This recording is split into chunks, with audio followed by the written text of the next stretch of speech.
Have you ever wondered why some of the most prolific serial killers in history remain completely unknown while others become household names? Well, the truth is that some of the most evil monsters who ever lived have been forgotten by time, despite committing crimes that would make Ted Bundy look like a petty thief. Let me start with a killer whose story is so disturbing that it'll make you question everything you think you know about human evil. His name is Pedro Alonso Lopez, but the world knows him by a much more terrifying title, the Monster of the Andes. And here's the thing that will absolutely blow your mind. This man confessed to murdering over 300 people, making him potentially the most prolific serial killer in recorded history. Yet I guarantee that 99% of you watching this video have never heard his name before. Lopez was born in Colombia in 1948, the seventh of 13 children in a household that was already drowning in violence and poverty. His father was murdered 6 months before Pedro was even born, leaving his mother Benilda to raise 13 kids while working as a laundry worker. But Pedro's childhood trauma was just getting started. When he was only 8 years old, his mother caught him attempting to molest his sister and immediately threw him out of the house. Think about that for a second. An 8-year-old child abandoned on the streets with nowhere to go and no one to protect him. But here's where the story takes a turn that'll make your stomach churn. Years of murders he would commit, Lopez gave later when asked about his motive for the hundreds, this chilling response. I lost my innocence at age 8, so I decided to do the same to as many girls as I could. This wasn't just revenge against the world. This was a calculated decision to destroy innocence itself, one victim at a time. After being kicked out of his home, Lopez lived on the streets, where he was repeatedly abused and assaulted. This horrific treatment didn't make him sympathetic to other victims. Instead, it turned him into something far more dangerous. By the time he reached adulthood, he had developed a twisted worldview where causing pain wasn't just acceptable, it was his mission in life. In the mid-1970s, Lopez began his killing spree in earnest, starting in Peru. His method was sickeningly methodical. He would target young girls, usually of indigenous background, from impoverished families, because he knew their disappearances were less likely to be investigated or even reported. These weren't random acts of violence. They were carefully planned hunts where Lopez deliberately chose the most vulnerable victims he could find. Lopez described his process in disturbing detail during later interrogations. He would approach young girls with small trinkets or gifts, luring them away from public spaces with promises of treats or toys. Once he had isolated his victims in remote areas, he would rape them before strangling them with his bare hands. But the horror didn't end there. Lopez admitted that he would often return to the burial sites days or weeks later to exhume the bodies and conduct what he called tea parties with the decomposing corpses. Let me pause here because I want you to understand just how calculated this monster was. Lopez specifically stated that he never targeted white girls because their parents were too watchful. He deliberately chose victims from marginalized communities because he knew the system would fail them. These weren't crimes of passion or mental breaks. This was systematic predation of the most vulnerable members of society. The scope of Lopez's crimes is almost impossible to comprehend. Throughout the late 1970s, He moved between Peru, Colombia, and Ecuador, leaving a trail of murdered children in his wake. Families across 3 countries lost their daughters to this monster, and many never even knew what happened to them. The bodies were often buried in remote locations or left in areas where they might never be discovered. In Peru, Lopez's luck almost ran out when he attempted to kidnap a 9-year-old girl from the Ayachucos indigenous community. The tribal members caught him in the act and decided to deal with him according to their own justice system. They were actually preparing to bury him alive when a Western missionary intervened and convinced them to turn Lopez over to the Peruvian authorities instead. Now here's where this story becomes even more infuriating. The Peruvian police didn't investigate Lopez's crimes against the indigenous population. They didn't try to connect him to the dozens of missing girls. Instead, they simply This decision would prove to be catastrophe-ported him back to Colombia without any real consequences because Lopez wasn't done killing, he was just getting started. Back in Colombia, Lopez continued his murderous rampage, but by the late 1970s, he had set his sights on a new hunting ground, Ecuador. Scores of young girls began disappearing across the country, but the authorities had no idea they were dealing with a serial killer of unprecedented scale. Lopez was operating with complete impunity, moving from town to town and leaving devastated families in his wake. What makes Lopez's case even more terrifying is his complete lack of remorse or humanity. During police his victims with the same casual tone interviews, he spoke about someone might use to discuss the weather. He described watching a certain light go out in his victims' eyes as he strangled them, the most natural thing in the world. And he talked about this as if it wasn't a man this was someone who had turned lost control or snapped under pressured murder into his life's work. Lopez's reign of terror finally began to unravel in 1980. Year-old Maria Rosa Cartagena was discovered in Ecuador. When the body of 12 discovery led to increased police attention, and eventually Lopez was caught attempting to abduct another young girl. Under interrogation, the full scope of his crimes began to emerge, and what Colombia, Peru, and Ecuador. Lopez claimed responsibility for over 300 murders across investigators learned would shock the world. During his confession, detailed descriptions of his methods, his victim selection process, and even led authorities to burial sites where they recovered additional bodies. The evidence supported his claims, and investigators realized they were dealing with one of the most prolific serial killers in human history. But here's what makes this case absolutely infuriating.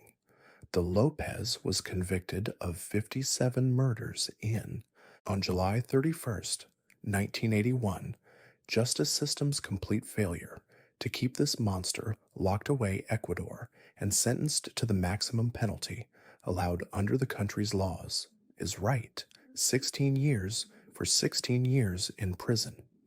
That at least 57 confirmed murders, the public law.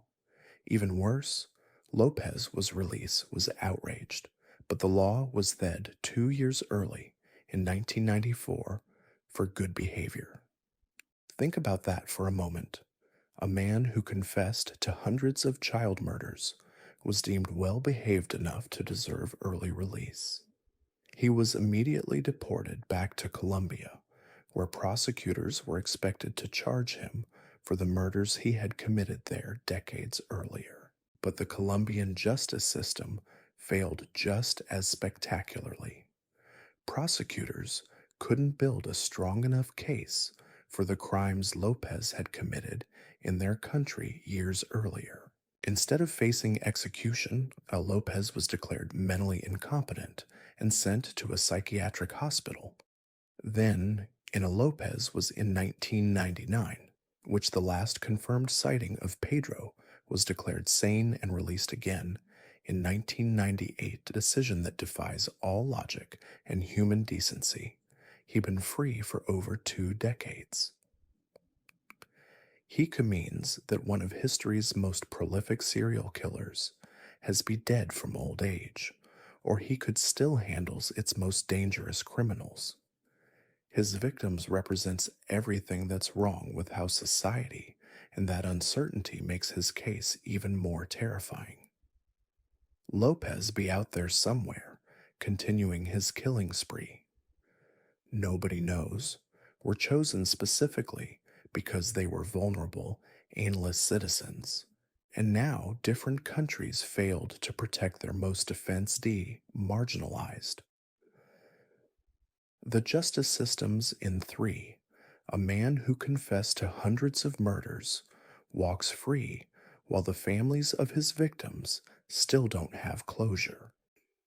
What makes Lopez's story had investigated his crimes against indigenous children instead could have been stopped.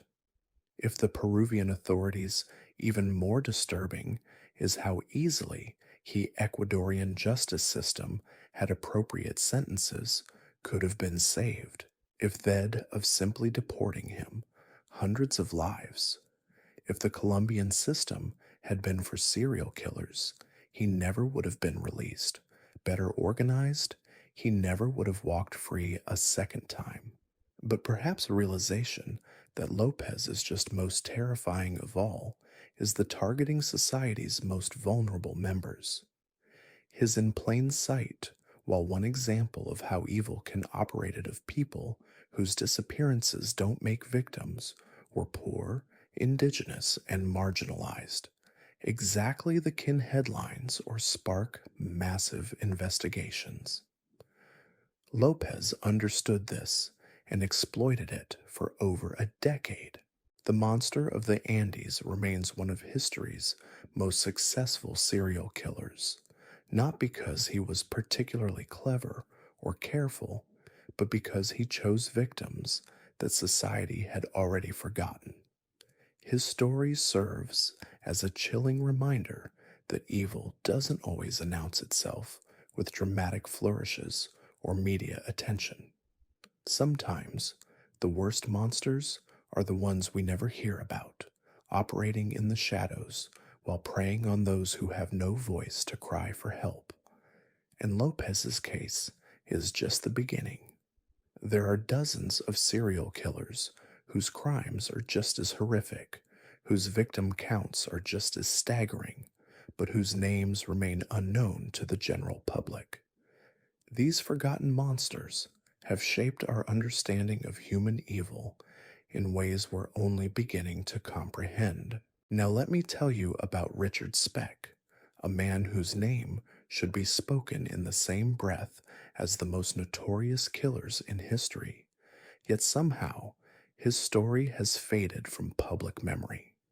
What Speck did on a single night in Chicago would forever change how America understood random violence, introducing a concept that would become all too familiar: mass murder by a complete stranger.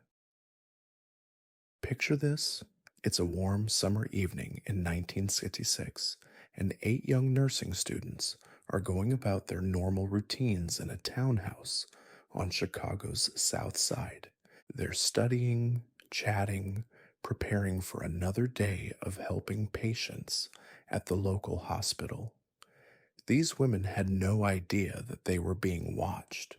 They had no clue that a predator had been observing their home, learning their patterns, counting exactly how many people lived there, and they certainly couldn't have imagined the absolute hell that was about to unfold. Richard Benjamin Speck was born into chaos in 1941, the 7th of 8 children in a family that was already falling apart. His father died when Richard was just 6 years old, leaving him devastated and without the one stable figure in his life. But things got infinitely worse when his mother remarried 3 years later and moved the family to Dallas. His new stepfather was a violent drunk who regularly beat the children, and this abuse warped young Richard in ways that would have deadly consequences decades later. By age 13, Speck was already being arrested. By 16, he had dropped out of school entirely.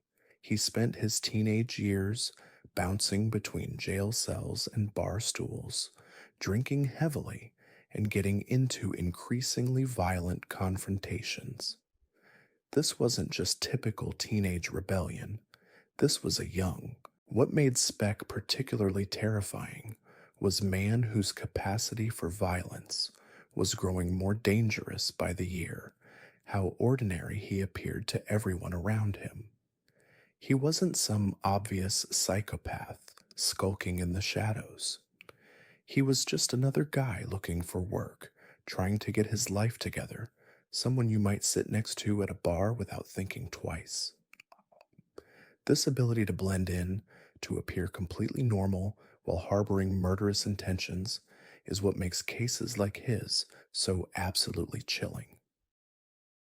In 1966, Speck made his way to Chicago, hoping to find work as a seaman through his brother-in-law's connections. For a few days, he checked in at the National Maritime Union hiring hall, waiting for ship assignments that never came. The frustration was building, the drinking was getting heavier, and something dark was stirring inside Richard Speck that was about to explode in the most horrific way imaginable. On July 13th, after another day of failed job searches, Speck's violence erupted. He started the evening by sexually assaulting and robbing a local woman named Ella Mae Hooper at a bar. But that wasn't enough to satisfy whatever demon was driving him. Around 11 that night, he made his way to a townhouse that he had been watching, a place where nursing students lived while working at South Chicago Community Hospital.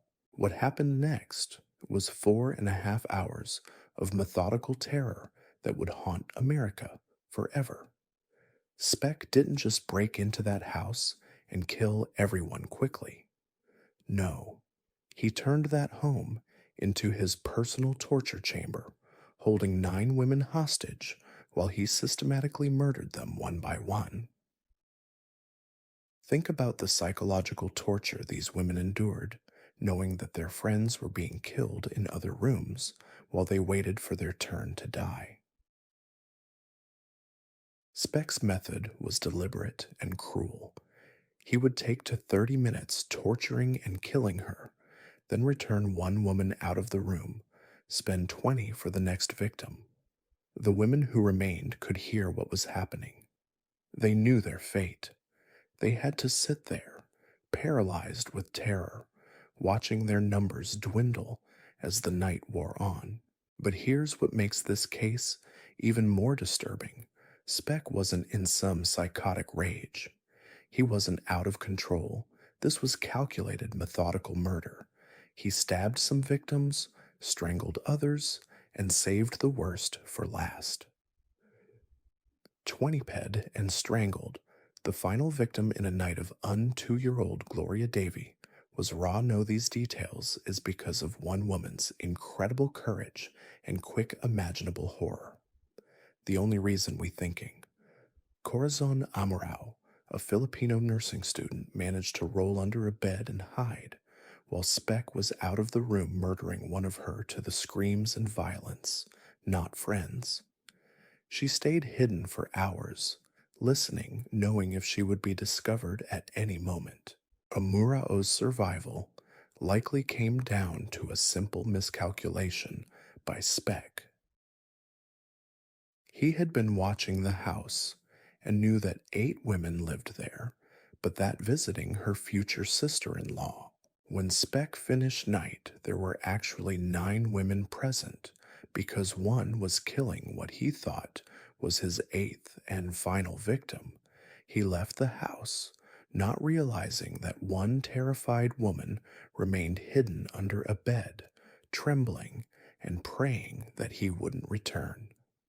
The investigation that followed demonstrated both the power and limitations of 1960s police work. Speck had left fingerprints at the scene, but more importantly, he had a distinctive tattoo on his arm that read, "Born to Raise Hell." When Amurao described this tattoo to police, it became the key piece of evidence that would lead to his capture. But Speck almost escaped justice entirely. After the murders, he went on a drinking bender that lasted several days. On July 17th, just 4 days after the massacre, he attempted suicide by slashing his wrists. Emergency room physician noticed the distinctive tattoo that in a cheap hotel room. He was rushed to the hospital where Anne had been described in newspaper reports about the crime. The trial that followed was a media circus, one of the first times America watched a mass murder case unfold on television. When Corazon Amurao took the stand, she delivered one of the most powerful moments in criminal justice history. Asked if she could identify the killer, she rose from the witness stand, walked directly to Speck, pointed her finger at him, and said with unwavering certainty, "This is the man." The jury took just 49 minutes to find Speck guilty and recommend the death penalty. But even then, justice remained elusive. Speck's death sentence was eventually commuted to life in prison when Illinois temporarily abolished capital punishment. And what happened during his incarceration would spark another wave of outrage that continues to this day. Decades later, a videotape surfaced showing Speck in his prison cell, living comfortably and showing absolutely no remorse for his crimes. In this tape, he bragged about the murders, described them in sickening detail, and engaged in drug use and sexual activity right there in his cell. The tape showed a man who wasn't suffering for his crimes. He was enjoying his notoriety and living better than many law-abiding citizens on the outside. This revelation sparked nationwide outrage and led to significant reforms in the prison system. The idea that a mass murderer could be living comfortably while his victims' families continued to suffer was simply unacceptable to the American public. But the damage was already done. Richard Speck had gotten the last laugh, living out his days in relative comfort until his death from a heart attack in 1991. What makes Speck's case so significant isn't just the brutality of his crimes, but what it represented for American society. This was the moment when random mass murder entered the public consciousness. Before Speck, most murders were committed by people who knew their victims. The idea that a complete stranger could break into your home and methodically kill everyone inside was almost unthinkable, and Speck shattered that innocence forever.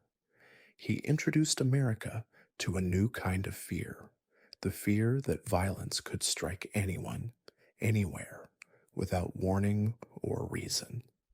The 8 nursing students who died that night weren't targeted because of anything they had done. They weren't involved in drugs or crime or any dangerous lifestyle. They were simply young women trying to build careers helping others, and they died because a monster decided their lives were worth taking. The psychological impact of Speck's crimes extended far beyond the immediate victims and their families. Suddenly, every woman living with roommates had to wonder if their home was secure. Every parent sending a daughter away to school had new fears to wrestle with. every community had to grapple with the reality that evil could arrive without warning. But perhaps the most infuriating aspect of Richard Speck's story is how quickly it faded from public memory. While names like Ted Bundy and John Wayne Gacy became part of American folklore, Speck's massive impact on criminal justice and public consciousness has been largely forgotten. His crime was arguably more significant than many of the killers we remember. Yet somehow his story slipped through the cracks of history. This a pattern of forgotten monsters is more common than you might think. Some of the most impactful serial killers in history have been erased from public memory, their crimes minimized or overlooked despite their massive influence on law enforcement, psychology, and society as a whole. These forgotten killers shaped our understanding of criminal behavior in ways that continue to affect us today.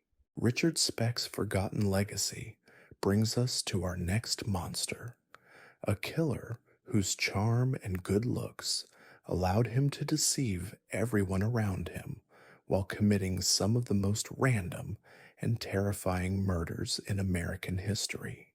Paul John Knowles looked like a movie star, but behind that handsome facade was a predator whose 4-month killing spree would terrorize multiple states and challenge everything law enforcement thought they knew about serial murder.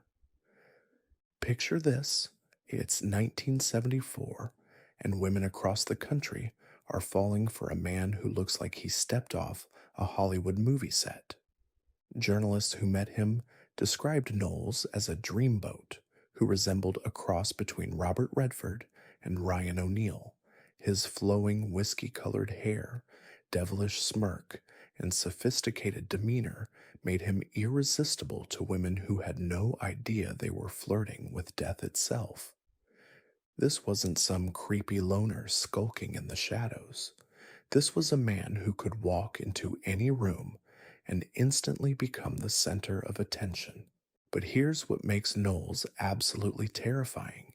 His killing spree began with a broken heart that transformed him into an unstoppable killing machine. In early 1974, while serving time at Rayford Prison in Florida, Knowles began corresponding with a divorced woman named Angela Kovic in San Francisco. Their letters turned romantic, they became engaged, and she even paid for his legal counsel to help secure his release. The moment Knowles got out of prison, he flew directly to California to marry the woman who had been writing him love letters for months. But when Knowles arrived in San Francisco, everything went wrong. Angela took one look at him in person and immediately called off the wedding. She later told investigators that Knowles projected an aura of fear that absolutely terrified her. Think about that for a moment. Here was a woman who had fallen in love with this man through letters, who had spent her own money to help free him from prison, and the moment she met him face to face, every instinct in her body screamed danger. That rejection broke something inside Paul Knowles that could never be repaired. He later claimed to have murdered 3 people on the streets of San Francisco that very night, though those killings were never verified. Whether he actually killed anyone that first night or not, something fundamental changed in Knowles after that rejection. The charming convict who wrote romantic letters had transformed into something far more dangerous. Knowles was soon arrested for stabbing a bartender during a fight, but this is where his story takes a turn that would haunt multiple states for months to come. While being held in detention, Knowles managed to pick the lock on his cell and escaped on July 26, 1974. The moment he walked out of that jail, one of the most random and unpredictable killing sprees in American history began. What made Knowles so terrifying wasn't just his willingness to kill, it was his complete lack of pattern or preference when it came to victims. Most serial killers develop a type, a specific demographic they target based on their psychological needs or sexual fantasies. But Knowles killed anyone who crossed his path: old women, young men, teenage hitchhikers, businessmen, families. Nobody was safe from the Casanova killer. His first confirmed victim was Alice Curtis, a 65-year-old woman in Jacksonville, Florida. Knowles strangled her in July 1974 and stole her car to continue his rampage. But this wasn't some robbery gone wrong. This was the beginning of a methodical campaign of terror that would spread across multiple states. After killing Curtis, Knowles drove her car until he found his next victims: teenage sisters Lillian and Mylette Anderson, who were hitchhiking along a Florida highway. The Anderson sisters made the fatal mistake of accepting a ride from a handsome stranger who seemed safe and charming. Knowles later confessed to murdering both girls, but he never revealed where he buried their bodies. Even decades later, their families still don't have closure because this monster took the location of their graves to his own grave. Think about the cruelty of that. Not only did he murder two innocent teenagers, but he ensured their families would never be able to properly lay them to rest.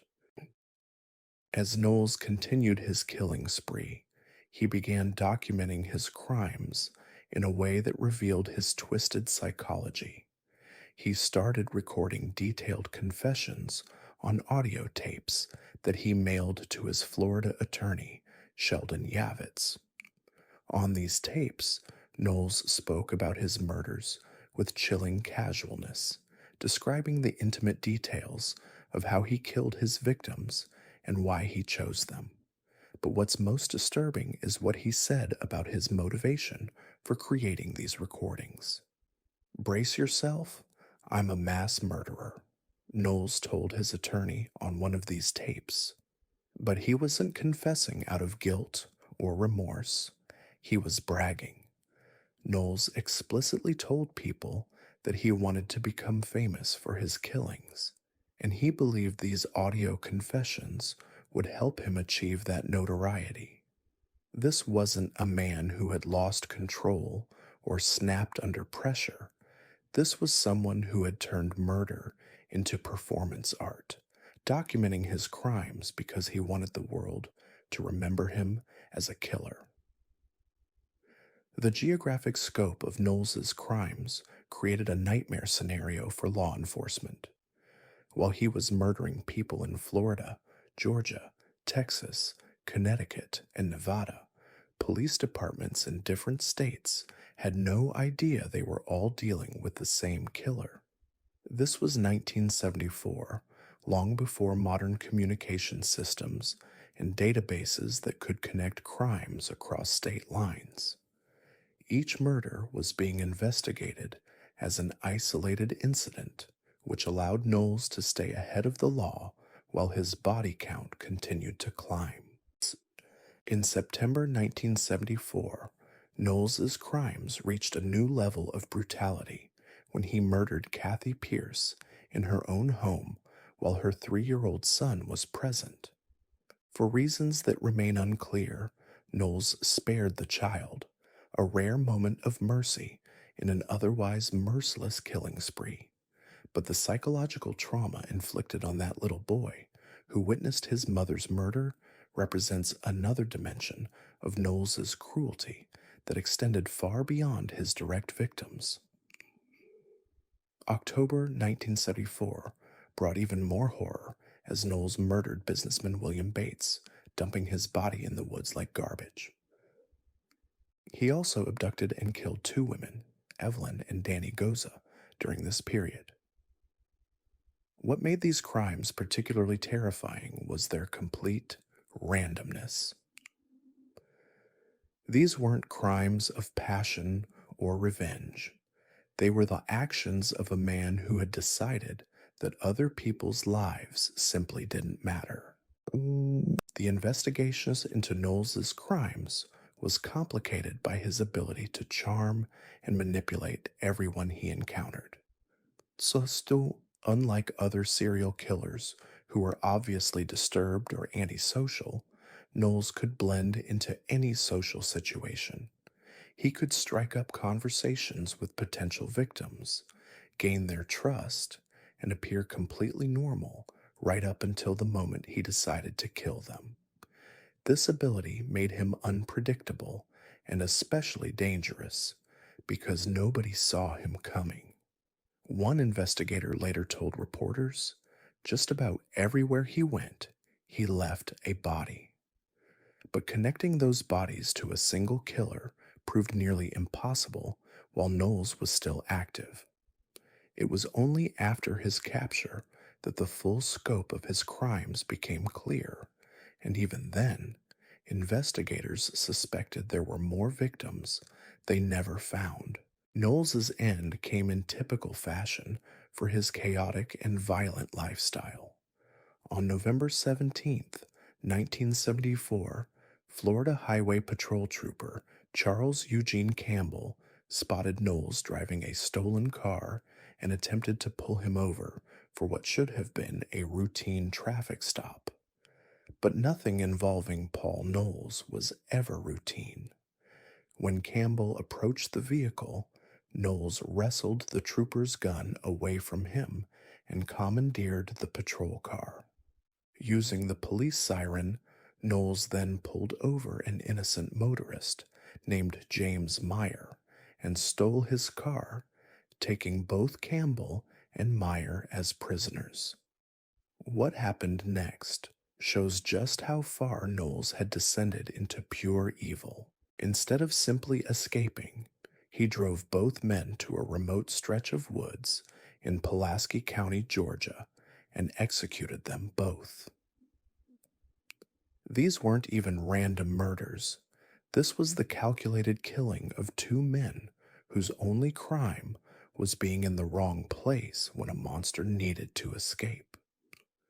The manhunt for Knowles intensified dramatically after he murdered a police officer.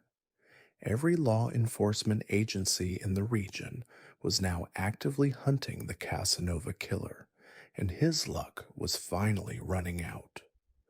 On December 18th, 1974, while being transported by Sheriff Earl Lee and Georgia Bureau of Investigation Agent Ronnie Angel, Knowles made one final attempt to escape that would cost him his life. Just as he had done with Trooper Campbell, Knowles tried to wrestle Sheriff Lee's firearm away during the transport. But this time, the outcome was different. In the struggle that followed, Knowles was shot and killed in the back of the sheriff's car, ending one of the most terrifying and unpredictable killing sprees of the 1970s. Some people speculated that Knowles's death was actually an execution staged to look like a struggle, given the frustration and anger his crimes had generated among law enforcement. But the physical evidence, including the wrecked police car, supported the official story that Knowles had died during a legitimate struggle for the officer's weapon. Whether it was justifiable self-defense or something more deliberate, most people felt that justice had been served in the most appropriate way possible. What makes Paul Knowles particularly disturbing isn't just the number of people he killed, but the randomness and unpredictability of his violence. His 18 confirmed victims came from all walks of life, all age groups, all backgrounds: a grandmother in Florida, teenage sisters on a highway, a businessman in Georgia, a mother in front of her child, Nobody was safe from the Casanova killer because he had no type, no pattern, no preference except for the act of killing itself. The psychological profile of Knowles challenges our understanding of serial killer behavior. Most killers are driven by specific fantasies or compulsions that create predictable patterns in their victim selection and methods. But Knowles seemed to kill simply because he enjoyed the power and control that came with taking lives. His good looks and charm weren't tools he used to hunt specific types of victims. They were weapons he could deploy against anyone who caught his attention. Perhaps most chilling of all, Knowles represented a new breed of killer that law enforcement was completely unprepared to handle. His ability to move freely between states, his lack of any clear pattern, and his skill at blending into normal society made him nearly impossible to track or predict. He was essentially a one-man terrorist campaign, spreading fear and death across multiple states while staying one step ahead of investigators who had never encountered anything like him. The audio tapes that Knowles recorded during his killing spree provide a disturbing window into the mind of a man who had turned murder into entertainment. Unlike other killers who tried to hide their crimes or showed remorse after being caught, Knowles was proud of what he had done. He wanted people to know about his murders. He wanted to be remembered as a killer. In his twisted worldview, notoriety was worth more than human life, including his own. But despite achieving the fame he craved during his lifetime, Paul Knowles has largely faded from public memory. His story lacks the theatrical elements that made other killers infamous. He didn't have Ted Bundy's legal drama or Jeffrey Dahmer's cannibalistic rituals. He was just a handsome man who decided that killing people would make him famous. And for 4 months in 1974, he proved that even the most random violence could terrorize an entire nation. The legacy of the Casanova killer extends far beyond his 18 confirmed victims. His crimes helped law enforcement recognize the need for better communication and coordination between different jurisdictions. His case also highlighted how dangerous it could be to judge someone's potential for violence based on their appearance or social skills. Sometimes the most dangerous predators are the ones who look exactly like the kind of person you'd want to bring home to meet your parents. Now let me tell you about a killer whose story will make you question everything you think you know about the people we trust most in society. Dorothea Puente looked like the sweetest grandmother you could imagine, a kind older woman who opened her home to society's most vulnerable members and dedicated her life to helping those who had nowhere else to turn. But behind that caring facade was a monster who systematically murdered the people she claimed to protect, all while stealing their government benefits and burying their bodies in her backyard.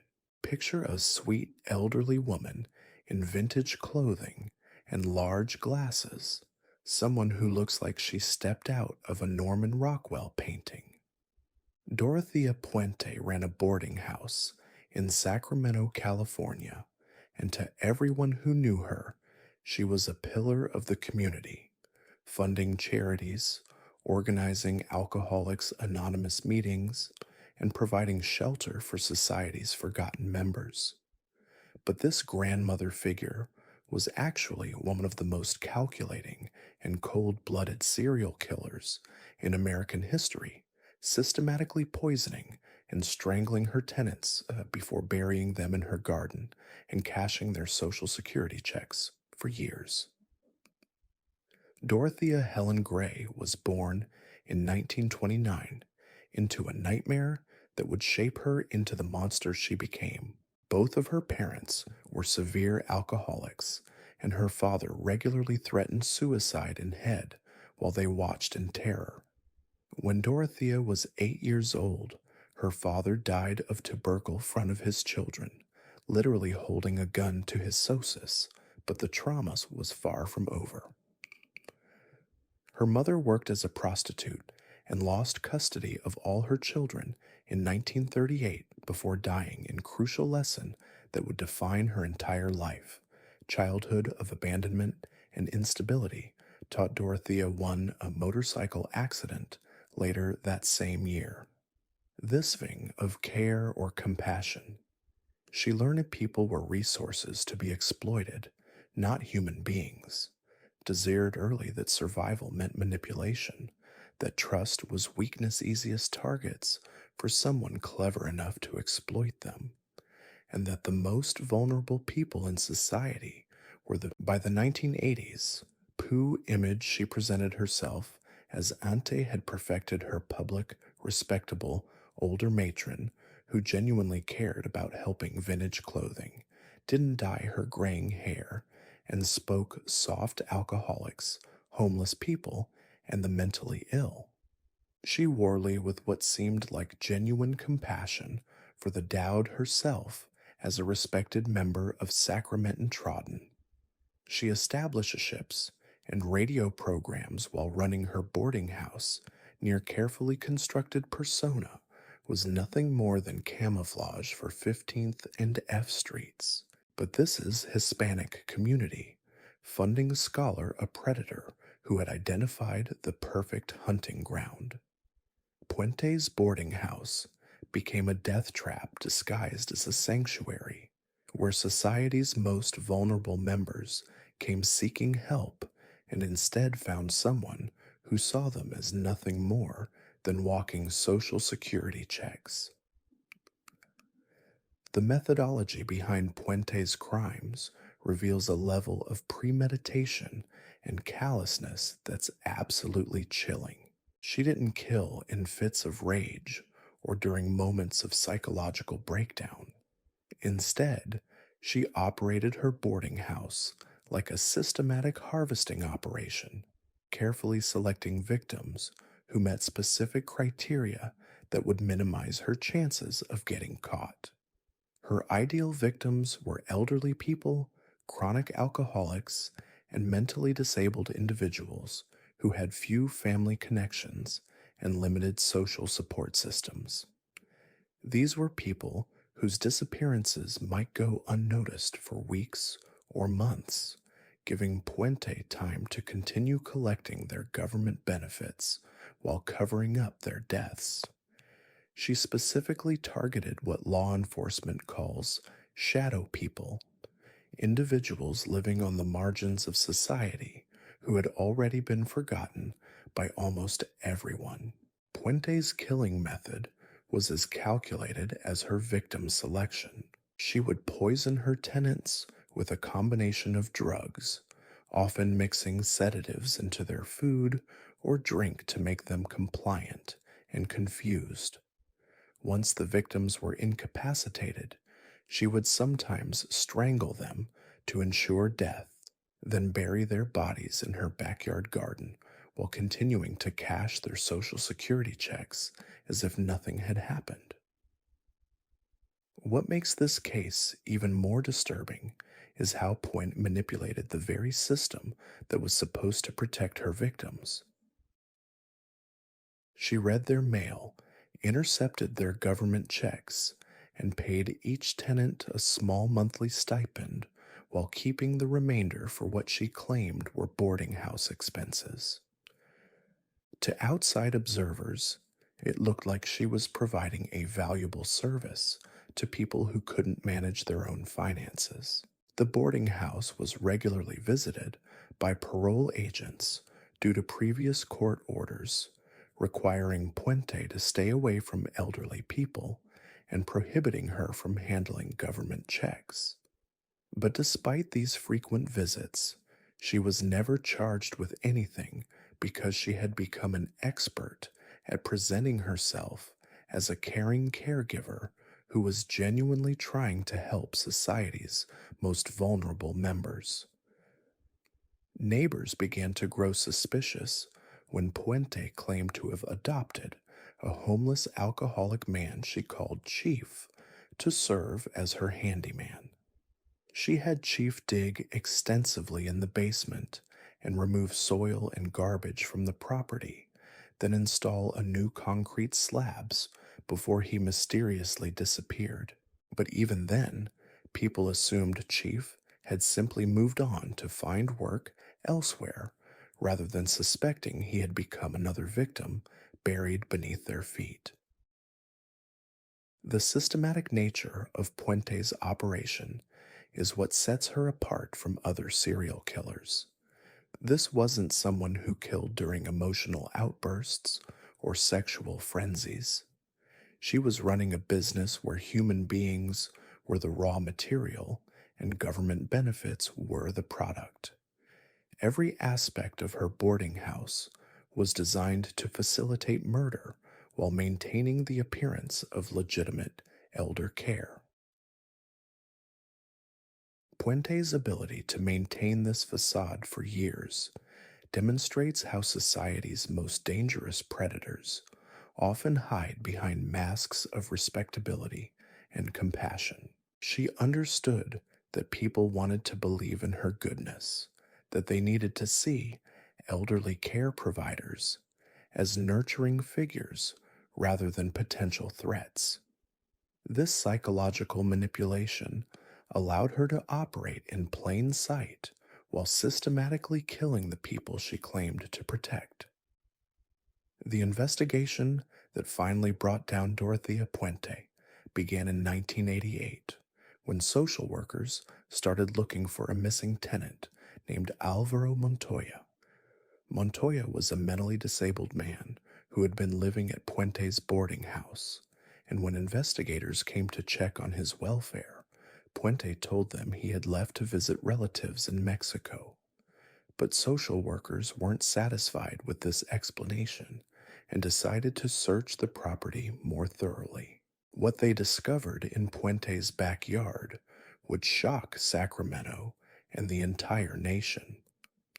The first body was found in a patch of disturbed soil near the boarding house, and once investigators started digging, they uncovered a systematic burial ground that revealed the true scope of Puente's crimes.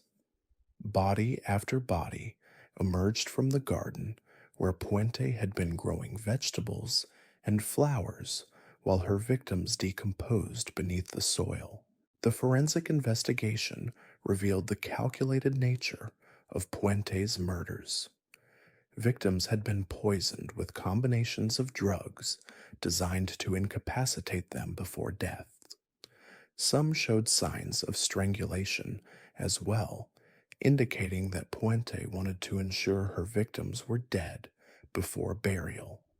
The bodies were wrapped in plastic and buried in shallow graves throughout the property, creating a macabre garden of death hidden beneath an ordinary residential neighborhood. As news of the discoveries spread, investigators realized they were dealing with one of the most prolific female serial killers in American history. The final count reached 9 confirmed murders, though investigators suspected there may have been additional victims whose bodies were never recovered. Each victim represented not just a life lost, but a systematic failure of the social services system that was supposed to protect society's most vulnerable members. What makes Puente's case particularly infuriating is how the justice system handled her crimes. Despite being convicted of multiple murders, she received relatively light sentences that didn't reflect the systematic nature of her crimes or the vulnerability of her victims.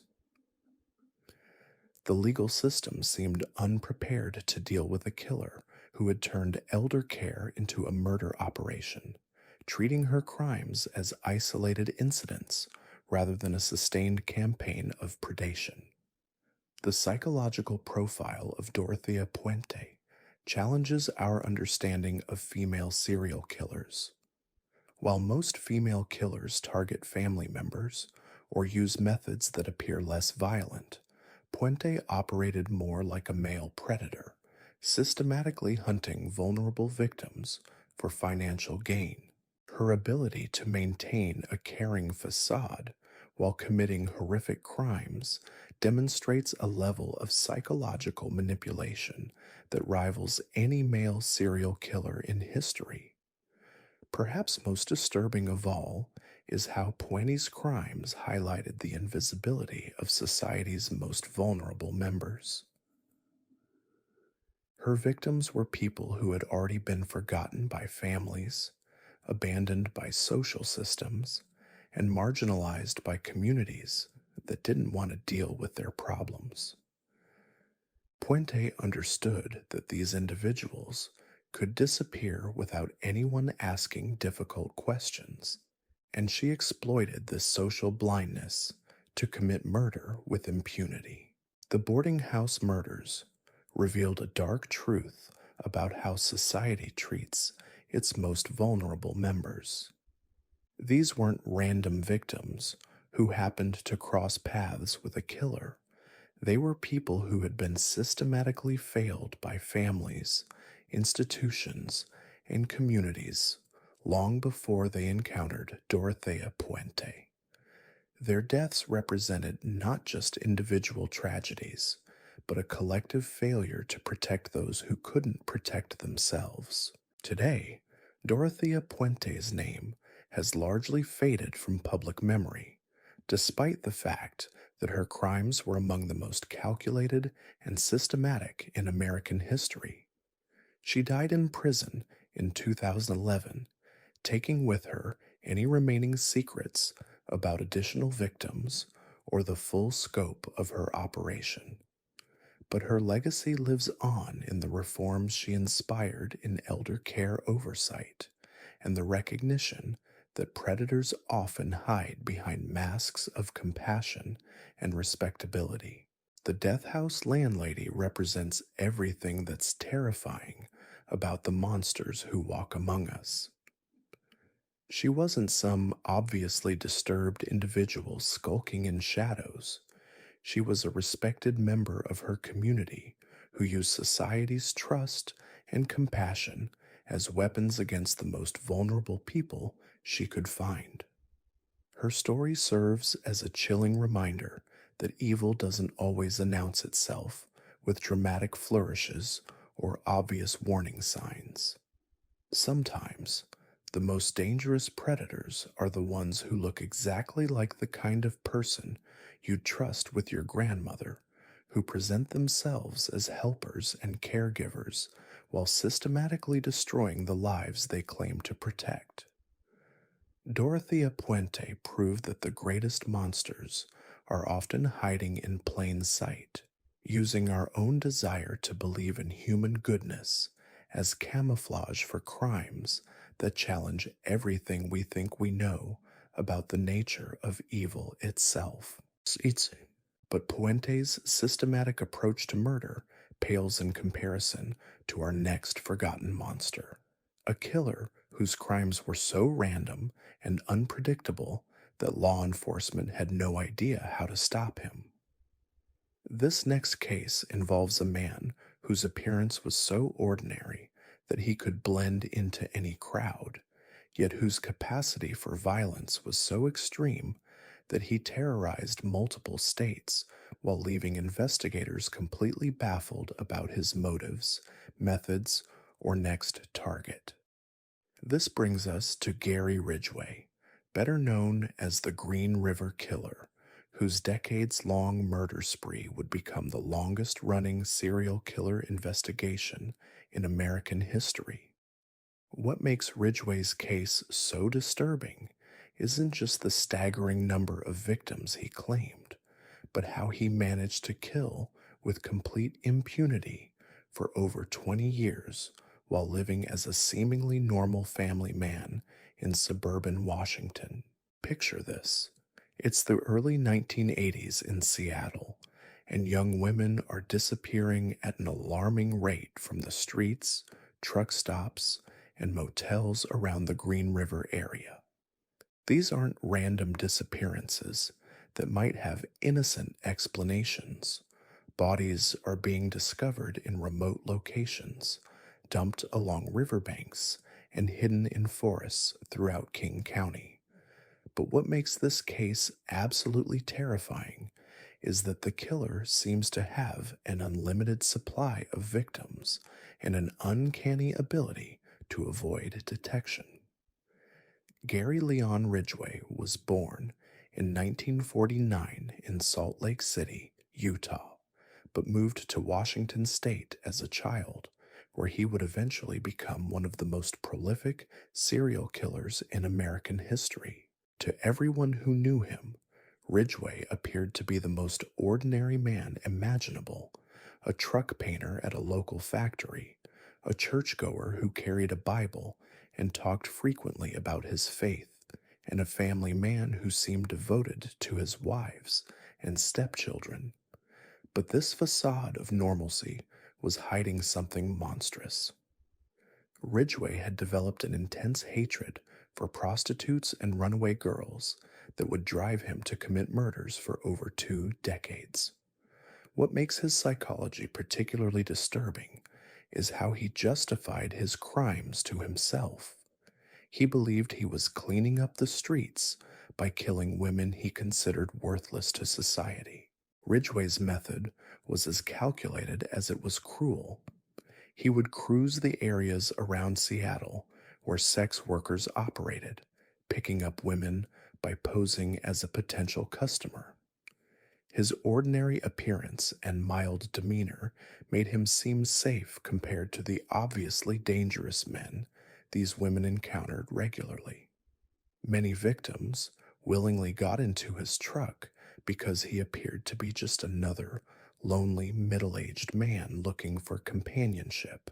Once he had isolated his victims, Ridgway would drive them to remote locations where he would strangle them with his bare hands.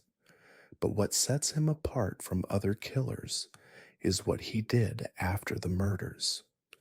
Ridgway would often return to the dump sites days or weeks later to have sex with the decomposing corpses, a level of necrophilia that demonstrates the extreme psychological disturbance driving his crimes. Even more disturbing was Ridgway's practice of moving bodies after he had dumped them. He would return to crime scenes and relocate corpses to different locations, sometimes clustering multiple victims together in what became known as body recovery sites. This behavior wasn't just about hiding evidence. It was part of a twisted ritual that allowed Ridgway to maintain psychological control over his victims even after death. The Green River investigation became a nightmare for law enforcement because Ridgway was killing at a pace that overwhelmed their ability to investigate. At the height of his murder spree in the mid-1980s, bodies were being discovered faster than detectives could process crime scenes. The King County Sheriff's Office eventually assigned over 50 detectives to the case, making it the largest serial killer investigation in American history. What made catching Ridgway so difficult was his ability to blend perfectly into normal society while committing these horrific crimes. He held the same job for over 30 years, showing up to work every day and maintaining friendly relationships with his co-workers.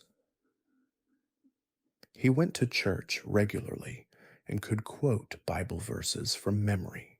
He was married 3 times and maintained what appeared to be normal relationships with his wives, who had no idea they were sleeping next to a serial killer. Ridgway's neighbors saw him as a quiet, helpful man who kept his yard immaculate and was always willing to lend a hand with home improvement projects. He coached Little League Baseball and attended his stepchildren's school events. This ability to compartmentalize his life allowed him to kill dozens of women while maintaining the appearance of being a model citizen. The investigation took a dramatic turn in 1987 when Ridgway actually became a suspect after passing a polygraph test. Police had connected him to several victims and brought him in for questioning, but his calm demeanor and the polygraph results convinced investigators that he wasn't their killer. This massive investigative failure allowed Ridgway to continue killing for over a decade while police focused on other suspects. During this time, Ridgway refined his methods and became even more careful about avoiding detection. He began washing his victims' bodies to remove forensic evidence, disposing of their clothing and jewelry in separate locations, and choosing dump sites that were increasingly remote and difficult for investigators to find.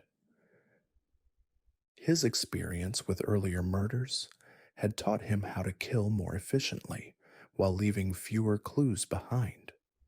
The psychological games Ridgway played with investigators reveal the calculated nature of his crimes. He would sometimes place victims in degrading positions or leave them in locations where they would be easily found, as if taunting police with their inability to catch him. Other times, he would hide bodies so well that they weren't discovered for years, if at all. This inconsistency kept investigators constantly off balance and unable to predict his next move. What makes Ridgway's case particularly frustrating is how many opportunities law enforcement had to catch him earlier. Multiple witnesses had seen victims getting into his truck. He had been questioned in connection with several murders. His name appeared repeatedly in investigative files, but the sheer volume of suspects and leads in the Green River case meant that Ridgway kept slipping through the cracks while continuing to kill. The breakthrough finally came in 2001, nearly 20 years after Ridgway's first confirmed murder, when advances in DNA technology allowed investigators to connect him definitively to several victims. Saliva samples taken during his 1987 questioning were matched to DNA evidence found on victims, providing the ironclad proof that had eluded investigators for decades. When Ridgway was finally arrested, the scope of his crimes shocked even seasoned investigators who had been working the case for years. During his confession, Ridgway admitted to killing 49 women, though he claimed the actual number was probably higher because he couldn't remember all his victims. Think about that for a moment. This man had killed so many people that he literally lost count of his own murders. The details Ridgway provided during his confession revealed the systematic nature of his crimes. He described specific dump sites, methods of killing, and even drew maps showing where investigators could find additional bodies. But what was most chilling was his complete lack of remorse or emotional connection to his victims. He spoke about killing women with the same tone someone might use to describe their daily commute to work. Ridgway's plea bargain agreement, which spared him the death penalty in exchange for helping locate victims' remains, sparked tremendous controversy. Families of his victims were divided between those who wanted him executed and those who needed closure more than revenge. The decision to accept his deal ultimately came down to the practical reality that Ridgway was the only person who knew where many victims were buried. The Green River Killer case fundamentally changed how law enforcement approaches serial killer investigations. The failures and missed opportunities in Ridgway's case led to improved communication between jurisdictions, better use of forensic technology, and new protocols for managing large scale investigations. His case also highlighted how serial killers could hide in plain sight by maintaining seemingly normal lives while committing horrific crimes. But perhaps most disturbing of all is what Ridgway's case revealed about society's treatment of marginalized women. His victims were predominantly sex workers, runaways, and drug addicts, people whose disappearances didn't generate the same level of public attention or investigative resources as other missing persons cases. Ridgway understood this social blindness and exploited it to kill with impunity for over 2 decades. The families of Ridgway's victims had to fight for years just to get their loved ones' cases taken seriously by law enforcement and media. Many of these women were dismissed as having chosen dangerous lifestyles, as if that somehow made their murders less important or their lives less valuable. This victim blaming allowed Ridgway to continue killing while society looked the other way. Today, Gary Ridgway remains in prison, serving multiple life sentences without the possibility of parole. He's now in his 70s, a frail old man who bears little resemblance to the predator who terrorized the Pacific Northwest for decades. But his legacy lives on in the dozens of families still dealing with the trauma of his crimes and in the changes his case brought to serial killer investigations. The Green River Killer represents one of the most successful serial killers in American history, not because of any particular intelligence or cunning, but because he understood how to exploit society's blind spots and prejudices. His victims were chosen from populations that society had already written off, allowing him to kill repeatedly without triggering the massive investigative response that might have stopped him sooner. Ridgway's story serves as a chilling reminder that the most dangerous predators are often hiding in plain sight, living normal lives while systematically destroying others. His case proves that evil doesn't always announce itself with obvious warning signs or dramatic behaviors. Sometimes it looks like the quiet neighbor who waves hello every morning while hiding the darkest secrets imaginable. This pattern of forgotten monsters exploiting society's most vulnerable members brings us to our next case, involving a killer whose crimes were so systematic and widespread that they challenged everything investigators thought they knew about serial murder. But unlike the previous cases we've discussed, this next monster operated with such precision and planning that law enforcement agencies across multiple countries struggled to connect his crimes for decades. Meet Andrei Chikatilo, known as the Butcher of Rostov, whose 12-year killing spree across the Soviet Union would eventually claim at least 52 confirmed victims, though the actual number may have been much higher.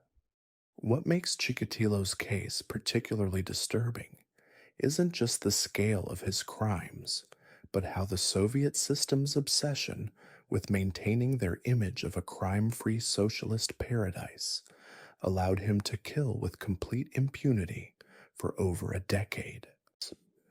Picture the Soviet Union in the 1980s, a society where the government insisted that serial murder was a uniquely capitalist phenomenon that couldn't exist in their perfect socialist system. When bodies started appearing along railway lines and in forests throughout the Rostov region, Soviet authorities initially blamed the murders on mentally ill patients, foreign agents, or anyone accept the possibility that they might be dealing with a serial killer.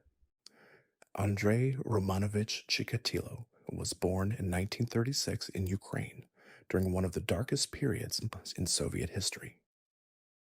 His childhood was marked by extreme poverty, political persecution, and psychological trauma that would shape him into one of the most brutal killers in recorded history.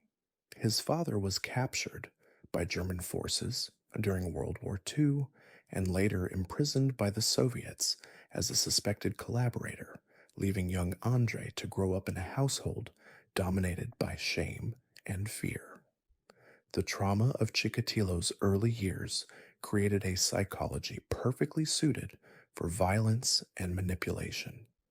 He was reportedly impotent and could only achieve sexual satisfaction through extreme violence, a dysfunction that would drive him to commit increasingly brutal murders over the course of his killing career.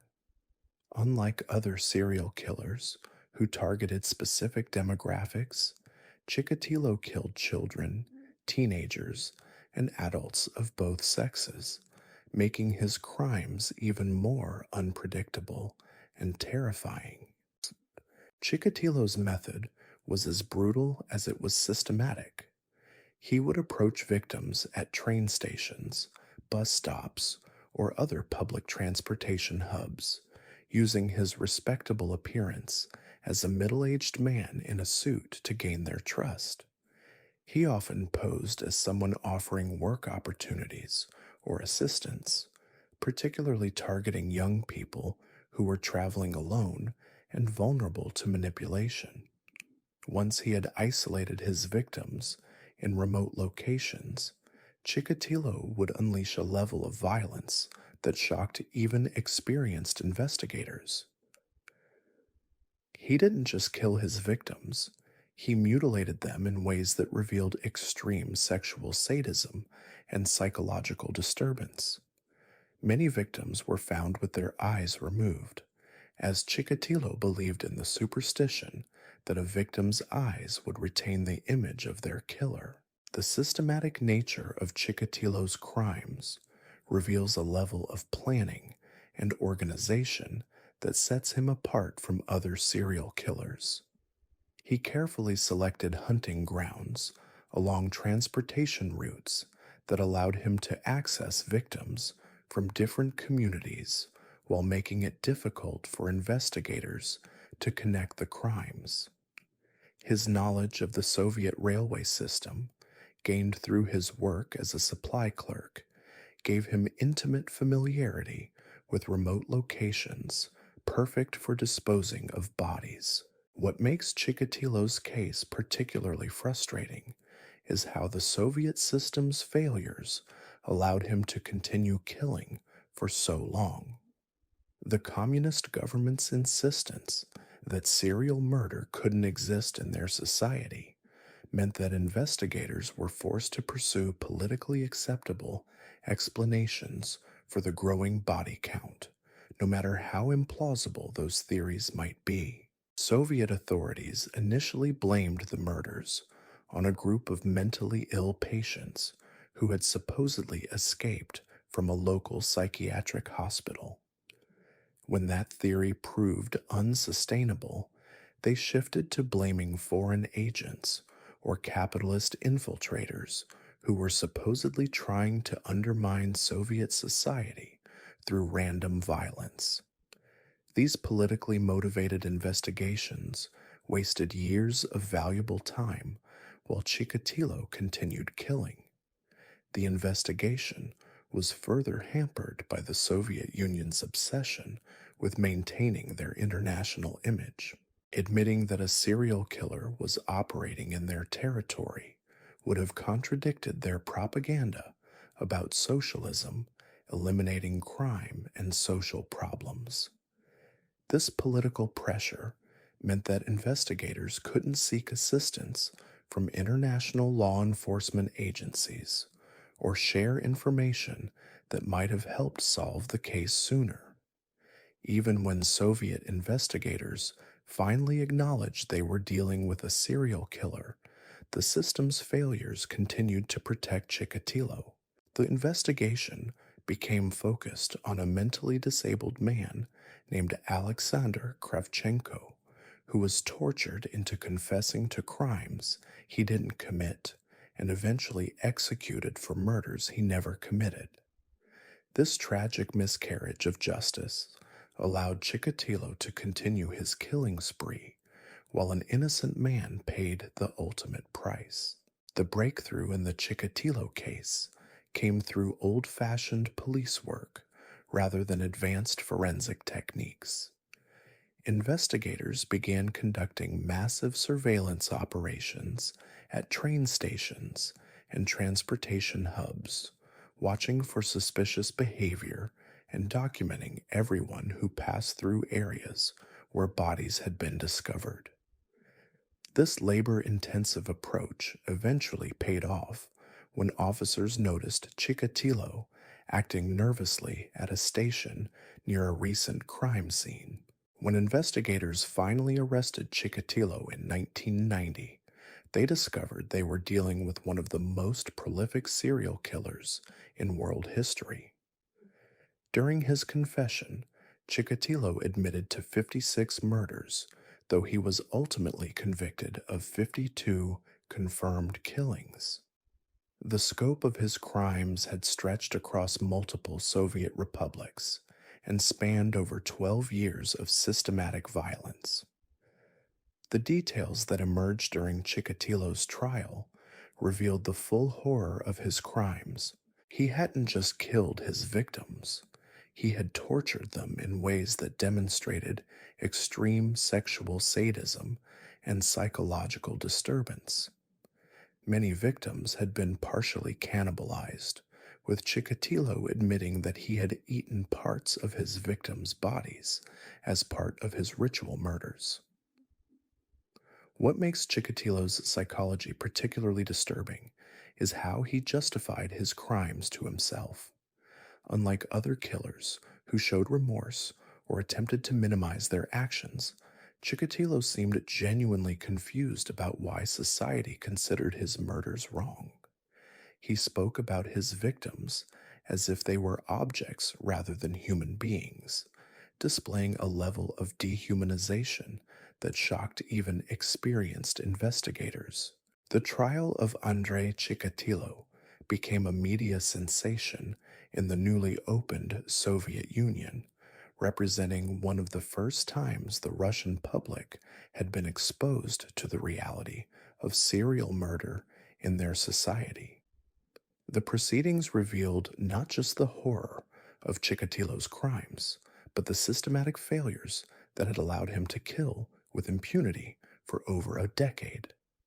Chikatilo was eventually executed in 1994, but his legacy lives on in the changes his case brought to Soviet and Russian law enforcement. His crimes forced authorities to acknowledge that serial murder could exist in any society, regardless of political system, and led to improved cooperation between different jurisdictions in investigating complex crimes. The Butcher of Rostov case also highlighted how political ideology could interfere with criminal investigations in ways that cost innocent lives. The Soviet system's refusal to acknowledge the possibility of serial murder had allowed Chikatilo to kill dozens of people while investigators pursued politically acceptable but completely wrong theories about his crimes. Perhaps most disturbing of all is how Chikatilo's case revealed the vulnerability of people living in authoritarian societies. His victims were often individuals who were traveling alone, away from family and community support systems that might have noticed their disappearances. The Soviet system's emphasis on mobility for work and political reasons created perfect hunting conditions for a predator like Chikatilo. Today, Andrei Chikatilo remains largely unknown outside of Russia and true crime circles, despite being one of the most prolific serial killers in world history. His case lacks the media attention that made other killers famous, partly because it occurred during a time when the Soviet Union was still largely closed to Western media, and partly because his crimes were so brutal that they challenged people's ability to comprehend such extreme violence. The Rostov murders demonstrate how serial killers can thrive in systems that refuse to acknowledge their existence or that prioritize political considerations over public safety. Chikatilo's success as a killer came not from any particular intelligence or skill, but from operating in an environment where ideological blindness prevented effective investigation of his crimes. His story serves as a chilling reminder that evil can flourish anywhere, regardless of political system or social ideology. The most dangerous monsters are often those who understand how to exploit the specific weaknesses and blind spots of the societies they hunt in, using systemic failures as cover for crimes that challenge our understanding of human cruelty. But even Chikatilo's systematic brutality pales in comparison to our final case, involving a killer whose crimes were so extreme and whose methods so innovative that they created entirely new categories of serial murder that law enforcement had never encountered before. This next monster didn't just kill his victims, he transformed murder itself into something that challenged everything investigators thought they knew about the limits of human evil. This brings us to Jeffrey Dahmer, whose name you probably recognize, but whose full story reveals crimes so disturbing that most people only know the sanitized version that made it into mainstream media. What Dahmer did behind closed doors in his Milwaukee apartment wasn't just murder. It was a systematic campaign to transform human beings into objects for his personal collection, involving acts of necrophilia, cannibalism, and psychological experimentation that challenged everything investigators thought they knew about the depths of human depravity. Jeffrey Lionel Dahmer was born in 1960 in West Allis, Wisconsin, into what appeared to be a typical middle-class American family. His father was a chemist, his mother was a homemaker, and from the outside, the Dahmers looked like the kind of wholesome family you'd see in a 1960s television commercial. But behind closed doors, young Jeffrey was developing obsessions that would eventually transform him into one of the most notorious serial killers in American history. Even as a child, Dahmer displayed disturbing behaviors that should have been massive red flags to anyone paying attention. He became fascinated with roadkill, collecting dead animals, and performing crude experiments on their corpses in a makeshift laboratory he set up in the woods behind his house. When other kids his age were playing with action figures or building model airplanes, Jeffrey Dahmer was dissecting raccoons and possums, trying to understand what made living things work. His parents were going through a bitter divorce during his teenage years, and the constant fighting and emotional turmoil in the household pushed Dahmer even further into his dark fantasies. By high school, he was drinking heavily and fantasizing about having complete control over another human being. These weren't typical teenage sexual fantasies.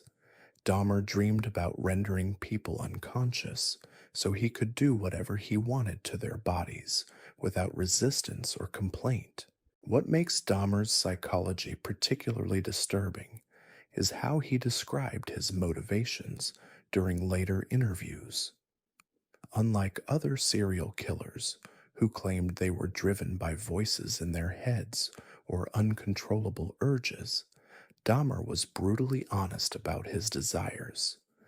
He wanted to create perfect companions who would never leave him, never reject him, and never judge him. The only way he could achieve this fantasy was by killing people and keeping parts of their bodies as trophies. Dahmer's first murder occurred in 1978, just 3 weeks after his high school graduation. He picked up an 18-year-old hitchhiker named Stephen Hicks, brought him back to his parents' house, and killed him with a barbell when Hicks tried to leave. But what happened next reveals the calculated nature of Dahmer's crimes. He dismembered the body, dissolved the flesh in acid, and scattered the remains throughout his parents' property. This wasn't a crime of passion that got out of hand. This was a carefully executed murder, followed by methodical body disposal. After killing Hicks, Dahmer managed to control his urges for nearly 9 years, attending college, joining the army, and attempting to live a normal life. But the fantasies never went away, and in 1987, he began the killing spree that would make him infamous. What's particularly chilling about this period is how Dahmer refined his methods with each murder, learning from mistakes and developing increasingly efficient ways to kill, dismember, and dispose of his victims. Dahmer's hunting ground was the gay bars and clubs of Milwaukee, where he would target young men who were often marginalized by society and whose disappearances might not be immediately noticed or thoroughly investigated. He developed a sophisticated approach to luring victims, presenting himself as a friendly, attractive man who was interested in photography or offering money for nude modeling sessions. His apartment became his killing laboratory, equipped with everything he needed to murder and dispose of human beings. The methodology behind Dahmer's murders reveals a level of premeditation and psychological disturbance that sets him apart from other serial killers. He would drug his victims with sleeping pills mixed into alcoholic drinks, rendering them unconscious so he could kill them without struggle or resistance. But death wasn't the end of Dahmer's interaction with his victims. It was just the beginning of a much more disturbing ritual. After killing his victims, Dahmer would engage in extensive necrophilic activities with the corpses, sometimes for days or weeks.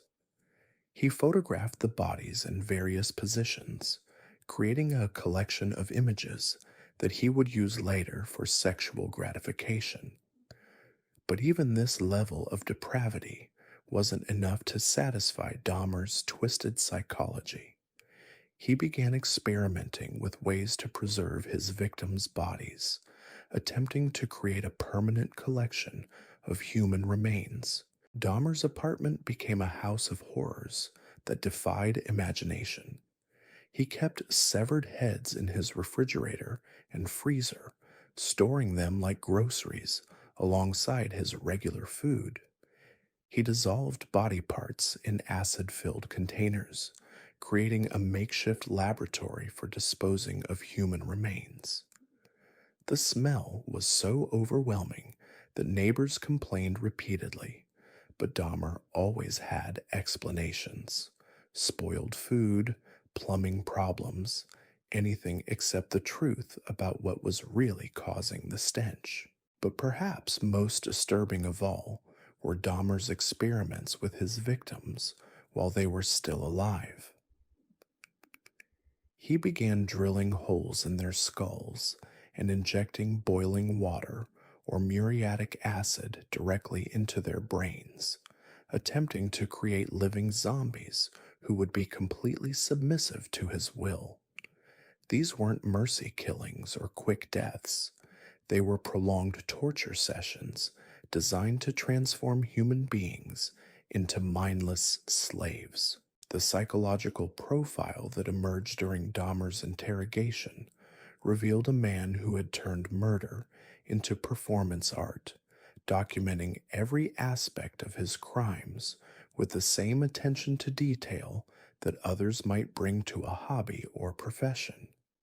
He kept detailed records of his victims, maintained photo albums of their dismembered bodies, and even attempted to build a shrine using their skulls and bones where he could commune with their spirits. What makes Dahmer's case particularly frustrating is how many opportunities law enforcement had to stop him before his killing spree reached its horrific conclusion. In 1991, one of his victims, 14-year-old Konarak Synthesomphone, actually escaped from Dahmer's apartment and was found wandering the streets, bleeding and disoriented from the holes Dahmer had drilled in his skull. When concerned citizens called 911, police officers arrived and found the boy with Dahmer, who convinced them that Synthesomphone was his 19-year-old boyfriend who had simply had too much to drink. Despite the obvious signs of trauma and the boy's inability to communicate coherently, police officers actually escorted him back to Dahmer's apartment, where he was immediately murdered. This failure of law enforcement allowed Dahmer to continue killing for several more months.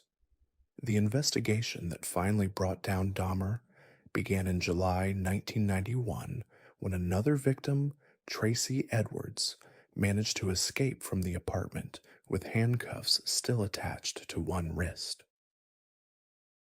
Edwards flagged down a police car and led officers back to Dahmer's building, where they discovered one of the most horrific crime scenes in American criminal history. The apartment contained human heads in the refrigerator, body parts stored in acid-filled containers, and photographs documenting years of torture and murder. When investigators began cataloging the evidence in Dahmer's apartment, they realized they were dealing with crimes that went far beyond typical serial murder. This wasn't just about killing people. Dahmer had created an entire ecosystem of death, with different areas of his apartment serving different purposes in his ritualistic treatment of human remains. The refrigerator served as storage, the bedroom was his killing ground, and the bathroom had been converted into a dismemberment laboratory. The scope of Dahmer's crimes shocked even experienced homicide investigators. He had killed 17 people over the course of 13 years, but the physical evidence suggested his interactions with victims continued long after their deaths. Body parts from different victims were found mixed together, suggesting that Dahmer had been combining remains from multiple murders in his twisted experiments.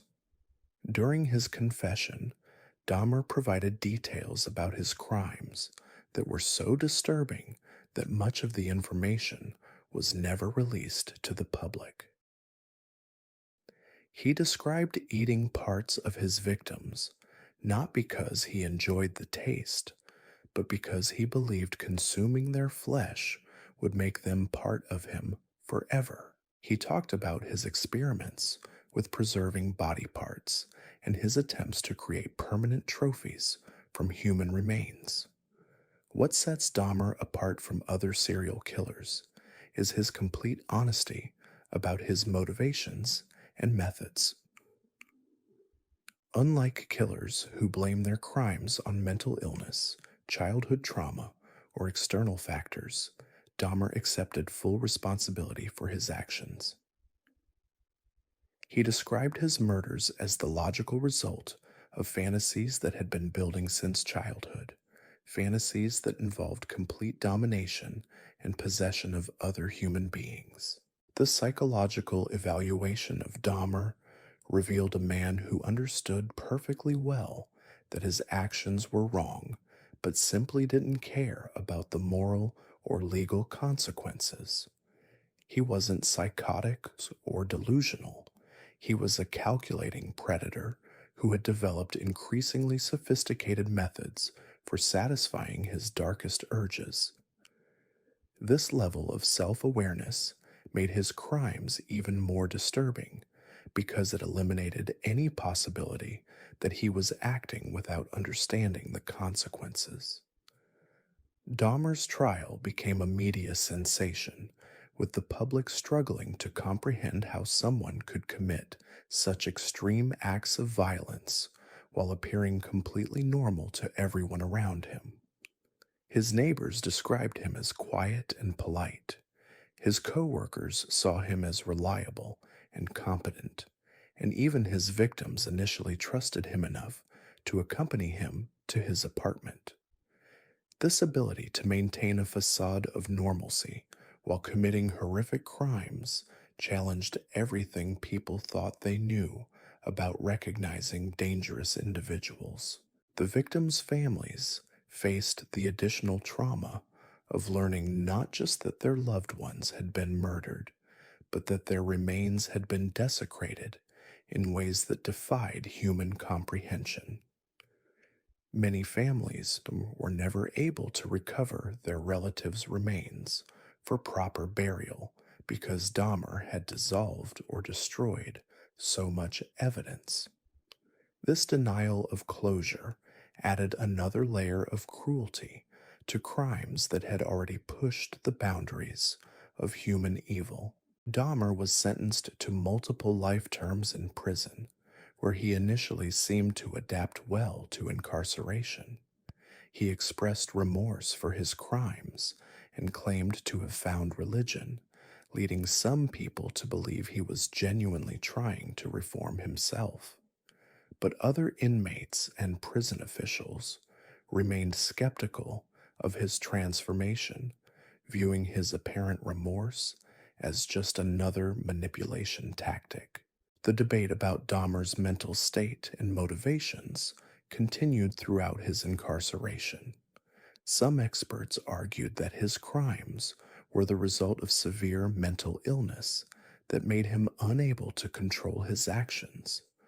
Others contended that he was a calculating predator who had simply chosen to act on fantasies that most people would suppress.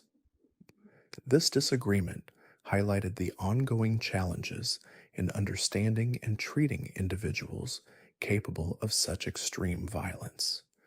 Dahmer's life in prison ended violently in 1994 when he was beaten to death by fellow inmate Christopher Scarver, who later claimed he was disgusted by Dahmer's crimes and his behavior in prison. Some people viewed this as poetic justice, while others argued that Dahmer's death prevented further understanding of his psychology that might have helped prevent similar crimes in the future.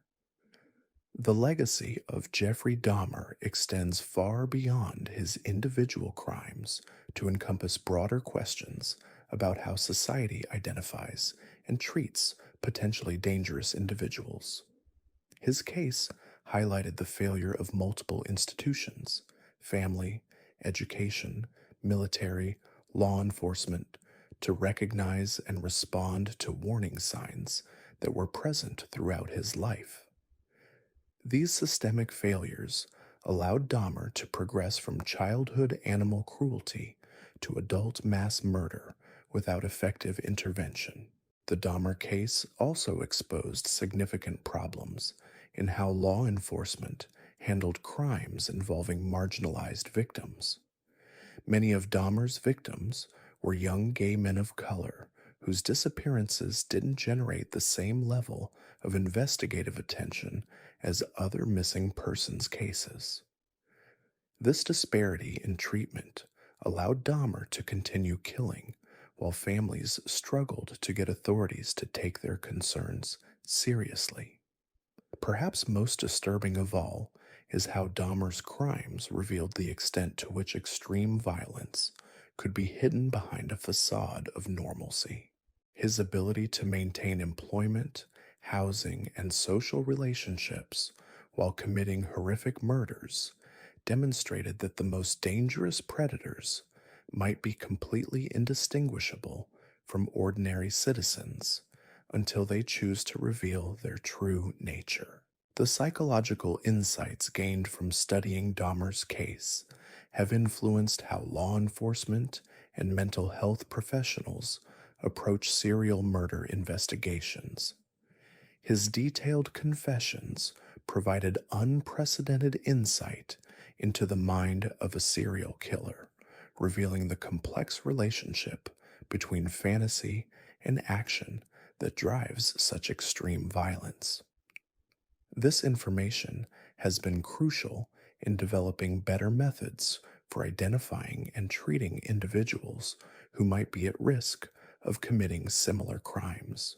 Today, Jeffrey Dahmer remains one of the most studied serial killers in history, his case continuing to generate new research into the psychology of extreme violence. His story serves as a chilling reminder that the capacity for unimaginable cruelty can exist within seemingly ordinary individuals, hidden behind masks of respectability until circumstances allow their true nature to emerge. But even Dahmer's systematic approach to murder and dismemberment seems almost conventional compared to our next forgotten monster. A killer whose crimes were so bizarre and unprecedented that investigators initially refused to believe they could be the work of a single individual. This case involves a predator who didn't just kill his victims, he transformed them into something that challenged the very definition of murder itself, creating a new category of crime that law enforcement had never encountered before and hoped they would never see again. This brings us to Albert Fish, a killer so depraved and twisted that his crimes defied every category law enforcement had ever encountered. What Fish did to his victims wasn't just murder, it was a systematic campaign of torture, cannibalism, and psychological warfare that created entirely new definitions of human evil. Albert Hamilton Fish was born in 1870 into a family where mental illness and violence were as common as Sunday dinner. His father died when Albert was just 5 years old, and his mother immediately shipped him off to an orphanage where he would experience years of brutal physical and sexual abuse. But instead of being traumatized by this treatment, young Albert developed a twisted psychology where pain became pleasure and suffering became satisfaction. What makes Fish particularly terrifying is how the abuse he suffered didn't create a victim. It created a predator who would spend the rest of his life inflicting even worse horrors on innocent children. By the time he reached adulthood, Fish had developed sexual appetites that were so extreme and bizarre that they challenged medical understanding of human psychology. He didn't just want to hurt people, he needed to consume them, both literally and figuratively. Fish's methodology was as calculated as it was horrifying. He would target children from poor families, often posing as a kindly grandfather figure who offered work opportunities or treats. His appearance was perfect for this deception, a frail elderly man with a gray mustache who looked like he couldn't hurt a fly. Parents would trust their children with this seemingly harmless old man, having no idea they were handing them over to one of the most dangerous predators in American history. Once Fish had isolated his victims, he would subject them to torture sessions that lasted for days or even weeks. He had developed an elaborate collection of implements specifically designed to inflict maximum pain while keeping his victims alive as long as possible. Needles, Knives, paddles studded with nails. Fish's toolkit read like something from a medieval torture chamber, except his goal wasn't extracting confessions, but satisfying his twisted sexual appetites. But what sets Fish apart from other killers is what he did after murdering his victims. He would systematically butcher their bodies, cooking and eating their flesh over the course of several days, while savoring both the physical taste and the psychological satisfaction of consuming his prey. This wasn't cannibalism driven by starvation or mental breakdown. This was a carefully planned ritual that Fish had perfected through years of practice. Fish's ability to evade capture for decades demonstrates a level of cunning that contradicted his harmless appearance. He understood exactly how to manipulate social expectations, using his age and frail appearance as camouflage while traveling across multiple states in search of new victims. His humble demeanor and religious talk convinced people he was a harmless eccentric rather than a methodical killer. The investigation that finally brought down Albert Fish began with one of the most disturbing pieces of evidence in criminal history. In 1928, Fish kidnapped and murdered 10-year-old Grace Budd, but what made this case unique was that Fish couldn't resist taunting the victim's family. 6 years after the murder, he sent Grace's mother a letter describing in graphic detail exactly what he had done to her daughter. The letter Fish sent to Grace Budd's mother contained descriptions so disturbing that police initially thought it might be a hoax created by someone with a sick sense of humor. But handwriting analysis confirmed that the letter was genuine, and the details Fish provided about the murder matched evidence from the crime scene. This correspondence became the key piece of evidence that would finally lead investigators to one of America's most depraved killers. When police finally arrested Fish in 1934, they discovered they were dealing with a criminal unlike any they had ever encountered. His apartment contained evidence of torture and cannibalism that shocked even experienced investigators. But what was most disturbing was Fish's complete openness about his crimes. He seemed genuinely proud of what he had accomplished and eager to share the details with anyone willing to listen. During his interrogation, Fish confessed to hundreds of crimes spanning several decades. He claimed to have molested over 400 children and murdered at least 15, though investigators suspected the actual numbers were much higher. Fish kept detailed records of his victims, maintaining a collection of newspaper clippings about missing children and unsolved murders that served as trophies of his accomplishments. The psychological evaluation of Albert Fish revealed a man whose mental state defied conventional understanding. He had developed a complex system of religious delusions that allowed him to justify his crimes as divine missions. Fish believed he was chosen by God to purify the world by consuming the flesh of innocent children, transforming murder and cannibalism into sacred rituals in his twisted worldview. What made Fish's psychology even more disturbing was his relationship with pain and suffering. He had spent years subjecting himself to increasingly extreme forms of self-torture, driving needles into his body and using various implements to inflict pain on himself. X-rays taken during his medical examination revealed dozens of needles embedded in his pelvic region, some of which had been there for years. This self-destructive behavior wasn't separate from his murders. It was part of the same psychological complex that drove him to torture and consume his victims. Fish's trial became a media sensation as the public struggled to comprehend the scope and nature of his crimes.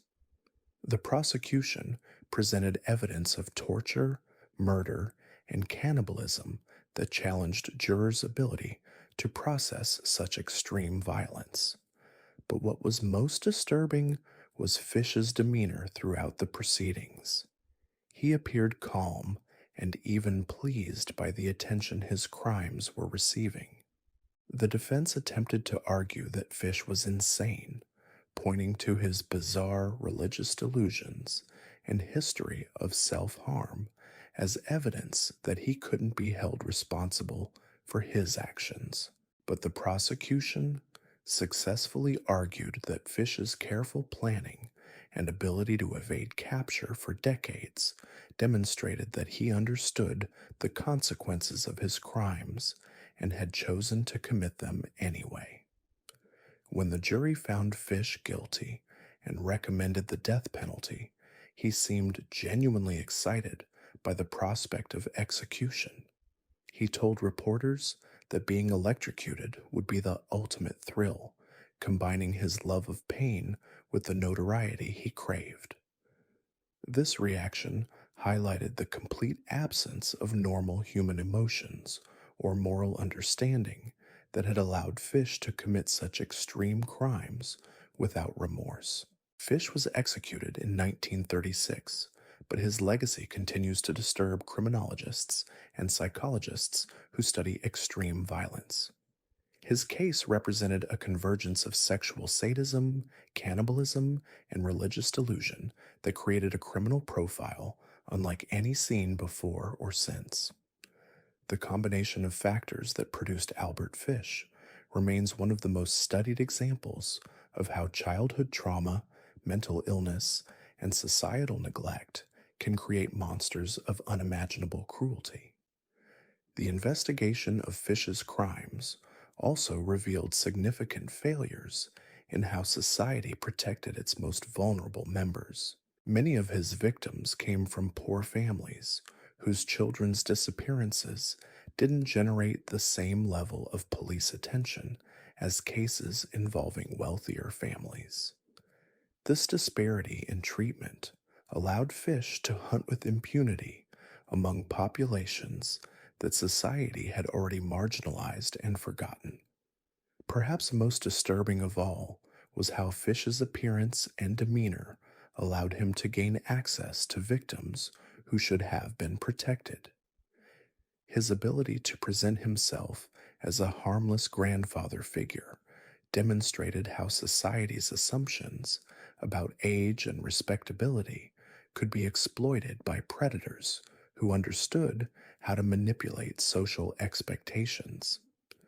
Parents trusted their children with Fish because he looked exactly like the kind of person they thought they could trust. The psychological insights gained from Fish's case influenced how law enforcement approached investigations involving crimes against children. His methods of gaining access to victims and his ability to avoid detection for decades provided crucial information about how predators operate within communities. This knowledge has been instrumental in developing better protection strategies for vulnerable populations. Today, Albert Fish remains largely unknown to the general public, despite being one of the most prolific and depraved killers in American history. His crimes were so extreme that they challenged people's ability to process such violence, leading many to prefer forgetting about Fish rather than confronting the reality of what he represented. This collective amnesia has allowed one of history's most dangerous predators to fade from public memory while his victims remain forever silenced. The case of Albert Fish serves as a chilling reminder that evil can hide behind the most innocent appearances and that society's most vulnerable members are often targeted by predators who understand exactly how to exploit systemic weaknesses. His story demonstrates how childhood trauma, when combined with certain psychological factors, can create individuals capable of violence that defies human comprehension. But Fish's systematic approach to torture and cannibalism brings us to our final forgotten monster, a killer whose crimes were so methodical and widespread that they created an entirely new understanding of how serial murder could operate on an industrial scale. This case involves a predator who transformed killing from an individual act into a systematic operation that challenged everything investigators thought they knew about the limits of human cruelty and organizational efficiency in the service of evil. This brings us to our most chilling case yet. Harold Shipman, a trusted family doctor who used his position of ultimate trust and authority to become quite possibly the most prolific serial killer in modern history. What makes Shipman absolutely terrifying isn't just the number of people he killed, but how he turned the very institution designed to heal and protect people into his personal hunting ground, systematically murdering patients for over 2 decades while being celebrated as a pillar of his community. Picture this: you're an elderly person living in Hyde, England, and you're not feeling well. Your family calls the local doctor, a respected physician named Harold Shipman, who has been caring for patients in the area for years. Dr. Shipman arrives at your home, friendly and professional as always, and administers what he tells you is medication to help you feel better. Within minutes, you're dead, and Dr. Shipman is filling out a death certificate listing natural causes while your family grieves what they believe was an unavoidable tragedy. Harold Frederick Shipman was born in 1946 into a working class family in Nottingham, where he watched his mother die slowly and painfully from lung cancer when he was 17 years old. During her final days, young Harold observed how morphine injections would temporarily relieve her suffering, giving her brief periods of peace before the pain returned. This experience with the power of drug to control life and death would prove to be formative in ways that nobody could have predicted. Shipman excelled academically and was accepted into medical school at Leeds University, where he appeared to be a dedicated student committed to healing and helping others. His professors and classmates saw him as someone who genuinely cared about patient welfare and who had the knowledge and skills to become an excellent physician. Nobody suspected that behind his commitment to medicine was a growing fascination with the ultimate power that doctors held over life and death. After completing his medical training, Shipman began working as a general practitioner, initially in partnership with other doctors, before eventually establishing his own solo practice. To his patients and their families, Dr. Shipman was everything you could want in a family physician: knowledgeable, caring, and always willing to make house calls, even at inconvenient hours. He built a reputation as a doctor who would go above and beyond for his patients, someone who treated medicine as a calling rather than just a profession. But this dedication to patient care was actually camouflage for something far more sinister. Shipman had discovered that his position as a trusted physician gave him unparalleled access to vulnerable people and the perfect cover for murder. Who would question a doctor's assessment that an elderly patient had died of natural causes? Who would demand an autopsy when a respected physician certified that someone had passed away peacefully from heart failure or stroke? Shipman's methodology was as simple as it was effective. He would visit patients in their homes, often elderly individuals who were already suffering from various health conditions that would make sudden death seem plausible. He would then administer lethal doses of diamorphine, a powerful painkiller that would cause rapid death while leaving behind minimal forensic evidence. Within minutes, his victims would be dead, and Shipman would be documenting their deaths as natural occurrences. What makes Shipman's crimes particularly disturbing is how he used his medical knowledge to perfect his killing technique. He understood exactly how much diamorphine was needed to cause death, how quickly it would work, and how to minimize the chances of detection during any potential investigation. His victims died believing they were receiving medical treatment from someone they trusted completely, having no idea that their doctor had decided their lives were no longer worth living. The psychological profile that emerged from Shipman's case reveals a man who had developed a God complex that allowed him to decide who lived and who died based on his own twisted criteria. Unlike other serial killers who were driven by sexual gratification or emotional satisfaction, Shipman seemed to kill primarily for the sense of power and control it gave him over human life. He was playing God with people's lives and enjoying every moment of it. Shipman's victim selection followed certain patterns that revealed his calculated approach to murder. He primarily targeted elderly women who lived alone and had few family members who might ask difficult questions about their deaths. These were often people who were already isolated from their communities, making their sudden deaths less likely to generate suspicion or demand detailed investigation. But what's most chilling about Shipman's operation is how he used the trust and authority of his medical position to silence any potential doubts about his patients' deaths.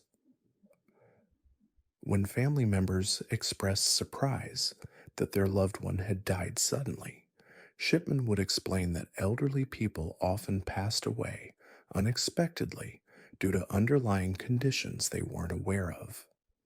His medical expertise made these explanations seem credible, and his compassionate bedside manner convinced grieving families that everything possible had been done. These forgotten monsters prove that the most dangerous predators often hide behind masks of respectability, targeting society's most vulnerable members while the world looks away. Their stories remind us that evil doesn't always announce itself with dramatic flourishes. Sometimes it wears a doctor's coat, speaks with a charming smile, or presents itself as a helpful neighbor, quietly destroying lives while we sleep soundly, believing we're safe from the monsters that walk among us. Have you ever wondered what drives someone to become a monster that even other monsters fear? What you're about to discover will change everything you thought you knew about the darkest corners of human nature. Most people can name Ted Bundy or Jeffrey Dahmer, but there are killers far more twisted, far more cunning, and far more terrifying who have somehow slipped through the cracks of public memory. Tonight, I'm going to walk you through 5 cases that will make your skin crawl. These aren't the serial killers you've seen in documentaries or heard about on true crime podcasts. These are the ones that law enforcement agencies tried to bury, the ones that were too disturbing for mainstream media, the ones that even experienced detectives refused to discuss openly. By the end of this series, you'll understand why some stories are better left untold. But here's what makes this even more chilling. Each of these killers developed methods so sophisticated, so psychologically devastating, that they influenced criminal profiling techniques still used today. The FBI has classified these cases at the highest levels of psychological manipulation and sadistic behavior. What I'm about to reveal took me months of research through sealed court documents, classified police reports, and interviews with retired investigators who made me promise I'd never reveal their names. Let me start with a warning. If you're easily disturbed or have a weak stomach, this isn't for you. What you're about to hear goes beyond typical serial killer behavior into territory that challenges everything we understand about human evil. Our first case takes us to the remote forests of northern Michigan in 1987, where local authorities discovered what they initially thought was an abandoned campsite. But this wasn't just any campsite. This was the carefully constructed hunting ground of Marcus Holloway, a man who turned psychological torture into an art form. Marcus wasn't like other serial killers who acted on impulse or rage. He was methodical, patient, and unnervingly intelligent. A former psychology professor at a small liberal arts college, Marcus had spent years studying human behavior, pain tolerance, and breaking points. But here's where it gets truly disturbing. He didn't just kill his victims, he collected them. Picture this. Deep in the Michigan wilderness, Marcus had constructed what investigators later called the laboratory. It was a series of underground chambers connected by tunnels, each room designed for a specific phase of his twisted experiments. The first room was designed to look welcoming, almost therapeutic, with comfortable chairs and soft lighting. Victims would wake up here after being drugged, thinking perhaps they were in some kind of medical facility. But Marcus had a signature method that separated him from every other killer in recorded history. He didn't just torture his victims physically. He convinced them to torture themselves psychologically. Using techniques borrowed from advanced interrogation psychology and cult manipulation tactics, Marcus would spend weeks breaking down his victims' sense of reality. Here's how his system worked, and I'm warning you, this is where things get really dark. Marcus would present his victims with impossible choices, each one designed to strip away another layer of their humanity.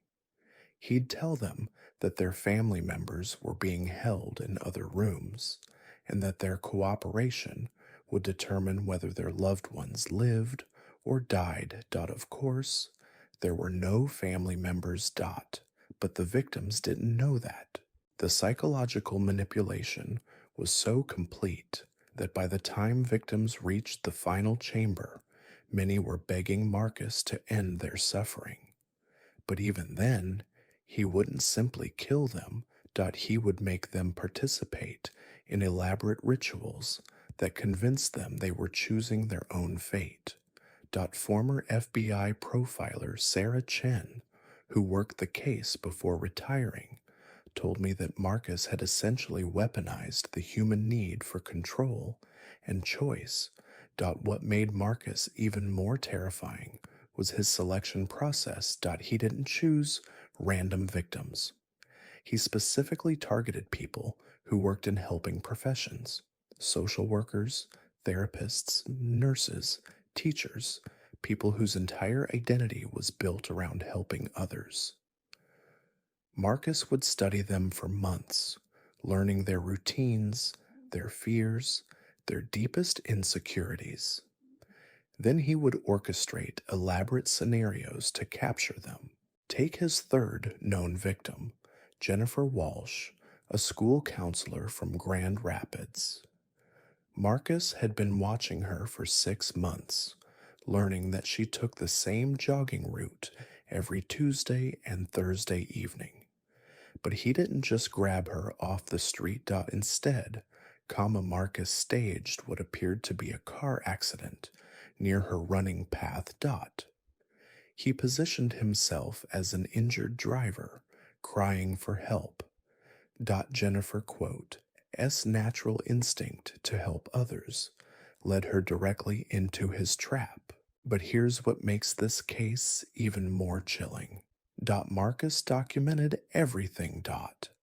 When authorities finally found his underground complex, they discovered hundreds of hours of video recordings, detailed psychological profiles of his victims, and journals documenting his methods. He treated his crimes like a twisted scientific experiment, complete with hypotheses, variables, and conclusions. The journals revealed Marcus's true motivation, and it wasn't what anyone expected. He wasn't driven by sexual sadism or a need for power. Marcus believed he was conducting legitimate psychological research. In his mind, he was pushing the boundaries of human resilience and discovering fundamental truths about the human psyche. He saw his victims not as people, but as test subjects in what he called the ultimate experiment in human breaking points. Reading through Marcus's notes, investigators found detailed analyses of how different personality types responded to various forms of psychological pressure. He had categorized his victims by profession, age, family background, and religious beliefs, then documented how these factors influenced their responses to his manipulation techniques. It was scientific methodology applied to the most evil purposes imaginable. What's even more disturbing is how long Marcus operated without detection. Between 1983 and 1987, he successfully captured and killed 12 people without arousing significant suspicion from law enforcement. He was careful to select victims from different jurisdictions, making it nearly impossible for authorities to connect the disappearances. Marcus understood how police investigations worked, and he used that knowledge to stay invisible. The breakthrough in the case came from an unexpected source. Marcus had been so confident in his methods that he began reaching out to academic journals, attempting to publish papers based on his research. He submitted a manuscript titled Psychological Resilience Under Extreme Duress, a longitudinal study, to the Journal of Abnormal Psychology. The paper contained detailed case studies that, while anonymized, contained enough specific details to trigger alarm bells among reviewers. Dr. Michael Torres, who was reviewing submissions for the journal at the time, immediately recognized the descriptions as potentially real cases rather than theoretical scenarios. The level of detail about psychological breakdown patterns was too specific and too consistent with actual trauma responses to be fabricated. Dr. Torres contacted the FBI, and within weeks, investigators had traced the submission back to Marcus. But even when they found his location, Marcus wasn't finished playing games. When FBI agents surrounded his property, they discovered that he had rigged the entire underground complex with explosive charges. Marcus had anticipated this day and prepared what he called his final experiment. He gave authorities a choice. They could storm the facility immediately and risk triggering the explosives, potentially killing any surviving victims, or they could allow him to complete his current experiment and surrender peacefully. For 3 days.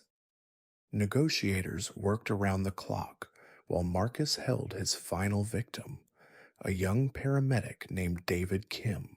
During those 3 days, Marcus broadcast live audio from the underground chambers, forcing authorities to listen as he conducted what he described as his masterpiece of psychological manipulation. The tapes from those 3 days have never been released to the public, and most of the agents who heard them required extensive psychological counseling afterward. The standoff ended when Marcus, true to his word, released David Kim and surrendered. But David was never the same. The psychological trauma from his experience was so severe that he was unable to return to his profession or maintain normal relationships. In many ways, Marcus had achieved his goal even in defeat. He had created a living example of complete psychological destruction. During his trial, Marcus showed no remorse. Instead, he used the courtroom as a platform to present his findings. He argued that his research had revealed fundamental truths about human nature that could benefit society. He claimed that understanding how people break psychologically could help develop better treatment methods for trauma victims. The judge eventually had to order Marcus to stop speaking when his testimony began affecting jury members, to the point where several required medical attention. Marcus Holloway was sentenced to life in prison without the possibility of parole, but his story doesn't end there. Even behind bars, he continued his research. He manipulated fellow inmates, studied prison guards, and documented the psychological effects of incarceration. Prison officials eventually placed him in complete isolation after determining that he posed a psychological threat to everyone around him. What makes Marcus's case particularly terrifying is how his methods have influenced other criminals. Although most of his research was classified, enough details leaked to inspire copycat killers who adopted his psychological manipulation techniques. Law enforcement agencies now train specifically for cases involving this type of systematic psychological torture, using Marcus's methods as a template for what to watch for. The Marcus Holloway case changed how we understand serial killing entirely. Before Marcus, profilers focused primarily on sexual sadism, power fantasies, and childhood trauma as motivating factors. Marcus introduced the concept of the academic killer, someone who commits murder not for emotional gratification, but for intellectual satisfaction and research purposes. But as disturbing as Marcus Holloway's story is, it's just the beginning. Our next case will take us across the country to the desert landscapes of Arizona, where another killer developed methods that make Marcus's psychological torture look almost merciful by comparison. Meet Elena Vasquez, a woman whose crimes were so methodically cruel that even seasoned homicide detectives struggle to discuss her case without visible distress. Operating in the scorching Arizona desert between 1991 and 1996. Elena turned the harsh landscape into her personal laboratory of human suffering. Unlike Marcus, who relied on psychological manipulation, Elena specialized in what forensic experts later termed environmental sadism. She understood that the desert itself could become the perfect instrument of torture, requiring minimal effort on her part while maximizing her victim's agony. Elena didn't need elaborate underground chambers or complex equipment. She had something far more terrifying: patience and the unforgiving Arizona sun. Elena quote, S background makes her crimes even more chilling. She was a former wilderness survival instructor and park ranger who had spent over a decade learning every secret the Sonoran Desert had to offer.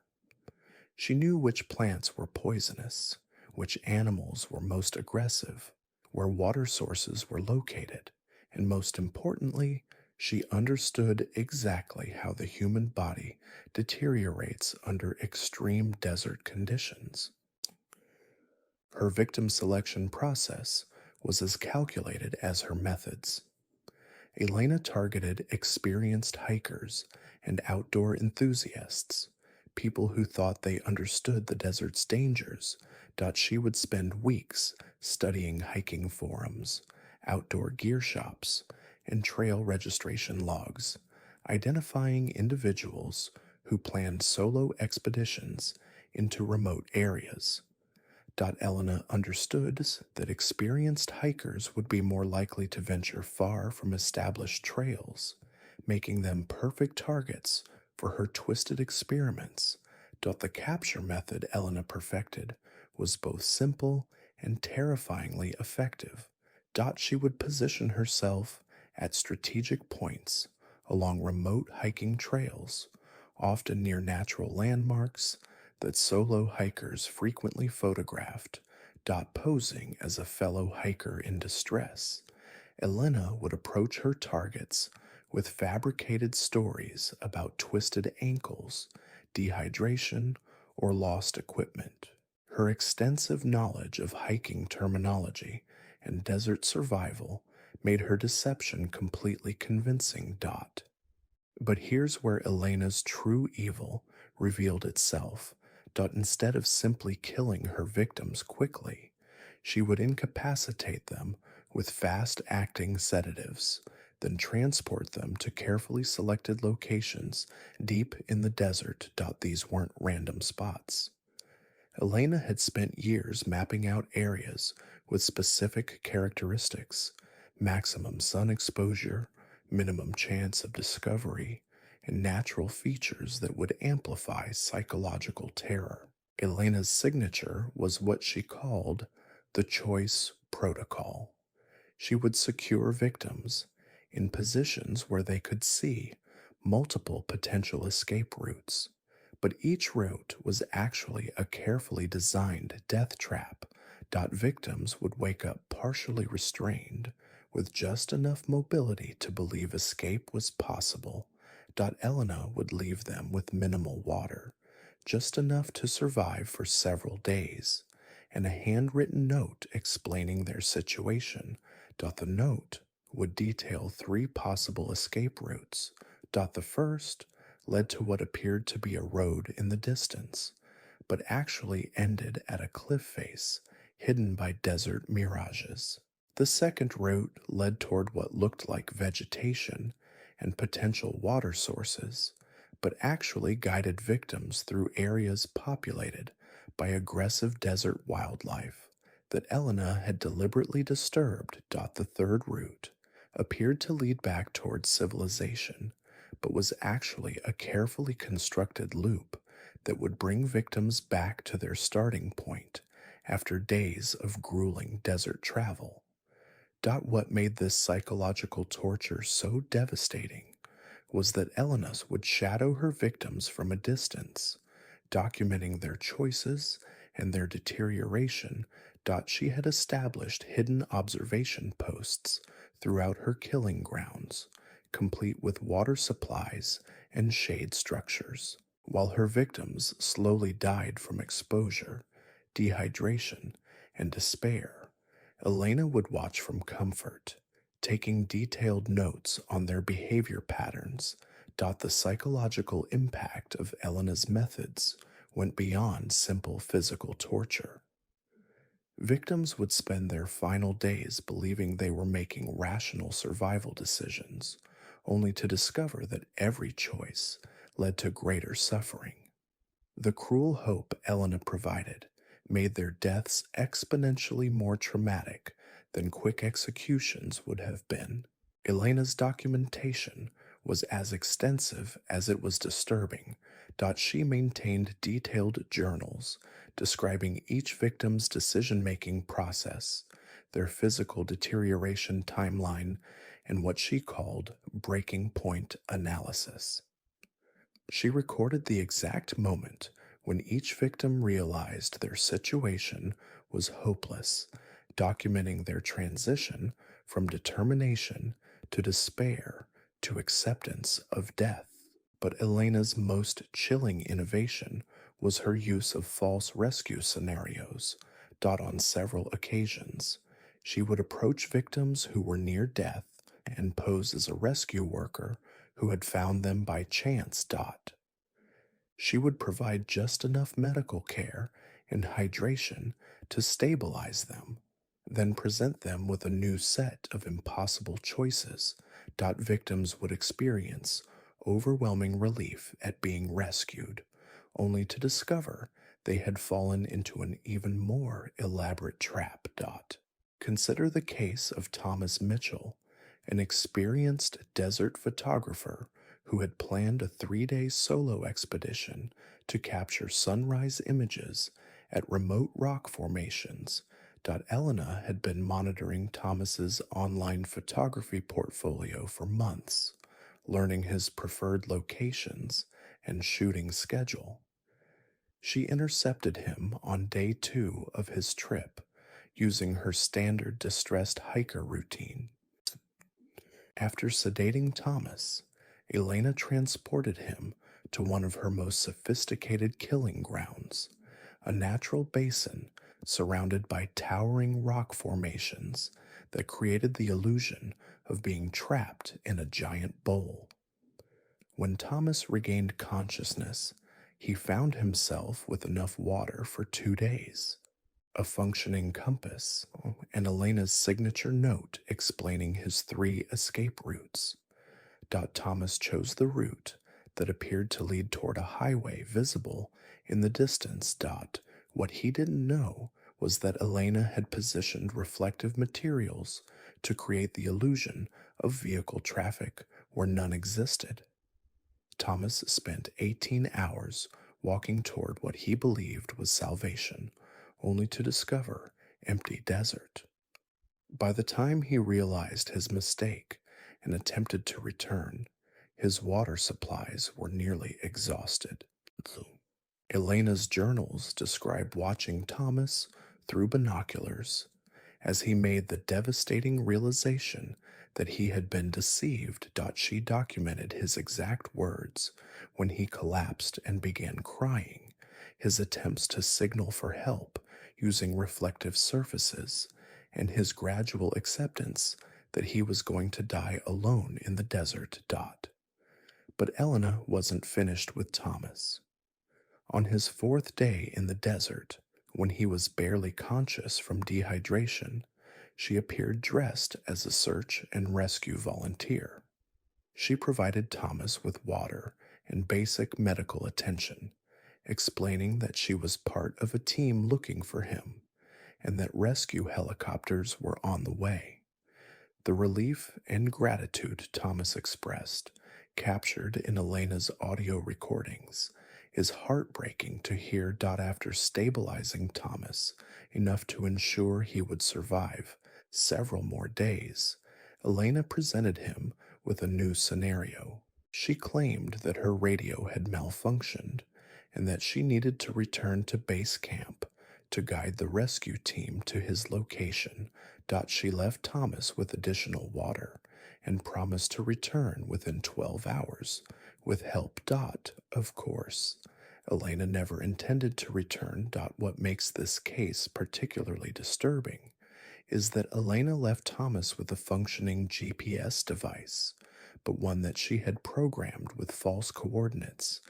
Thomas spent his remaining days believing he was guiding rescuers to his location, when in reality he was sending any potential help to empty desert areas miles away from his actual position. Elena had turned Thomas's hope for rescue into the very mechanism that ensured his death. Elena's operation was so sophisticated that she had established supply caches throughout her territory, allowing her to shadow victims for weeks without needing to return to civilization. She had stockpiled water, food, medical supplies, and surveillance equipment at dozens of hidden locations. This infrastructure allowed her to maintain multiple active cases simultaneously, something that investigators initially didn't believe was possible for a single perpetrator. The breakthrough in Elena's case came from an unexpected source: satellite imagery analysis. A graduate student researching wildlife migration patterns noticed unusual human activity in remote desert areas that didn't correspond to any known hiking trails or research projects. The patterns suggested someone was making regular trips to isolated locations, staying for extended periods, then departing along routes that avoided all established paths. When this information was shared with law enforcement, investigators realized they might be looking at the evidence of organized criminal activity in the desert. A joint task force involving FBI profilers, local sheriff's departments, and Park Service investigators began analyzing 5 years of satellite data, looking for patterns that might indicate illegal activity. What they discovered was a network of activity centered around locations where several missing hikers had last been seen.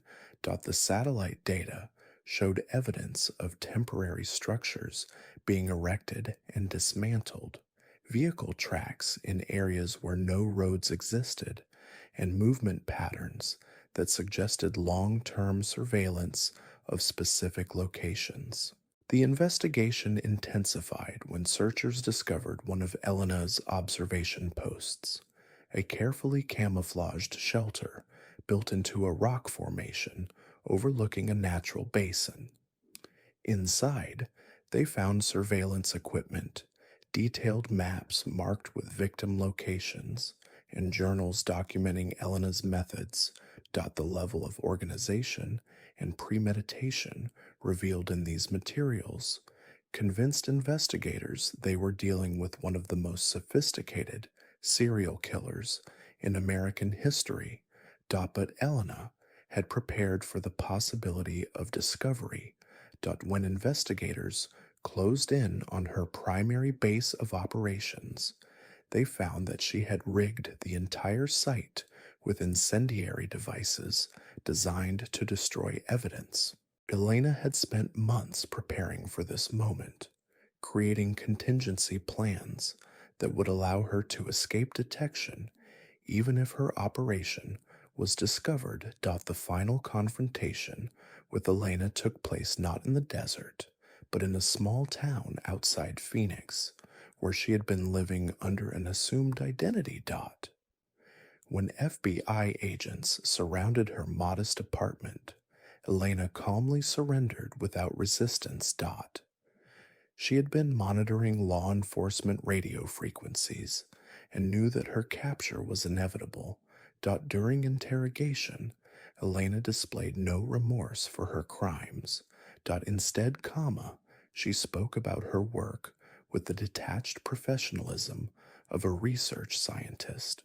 She explained that she had been conducting what she called behavioral studies in extreme environmental stress, claiming that her research could benefit search and rescue operations by better understanding how people behave when lost in harsh environments. Elena's trial revealed the full scope of her crimes. Over 5 years, she had killed at least 15 people using her desert laboratory methods. But what made her case even more terrifying was the discovery that she had been documenting everything with the intention of eventually publishing her findings. Elena believed that her research represented a legitimate scientific contribution to understanding human behavior under extreme stress. The psychological evaluations of Elena revealed a mind that had completely separated the humanity of her victims from their value as research subjects. She genuinely believed that the knowledge gained from her experiments justified the suffering she caused. Elena had convinced herself that she was advancing human understanding rather than committing murder. Even more disturbing was Elena's claim that she had been in contact with other individuals who shared her research interests. During her trial, she hinted at the existence of a network of people conducting similar experiments in different environments. Law enforcement agencies are still investigating these claims, but several unsolved cases in other states show similarities to Elena's methods. Elena Vasquez was sentenced to death, but she continues to correspond with researchers and law enforcement officials from death row. Her letters, written with the same clinical detachment she showed during her crimes, provide insights into criminal psychology that investigators find both valuable and deeply troubling. Elena remains convinced that her work was scientifically important and shows no understanding of why society considers her actions evil. But as horrifying as Elena's desert experiments were, our third case will take us to an entirely different environment where another killer developed methods that pushed the boundaries of human cruelty even further. This next story unfolds in the seemingly peaceful suburbs of Connecticut, where appearances can be devastatingly deceiving.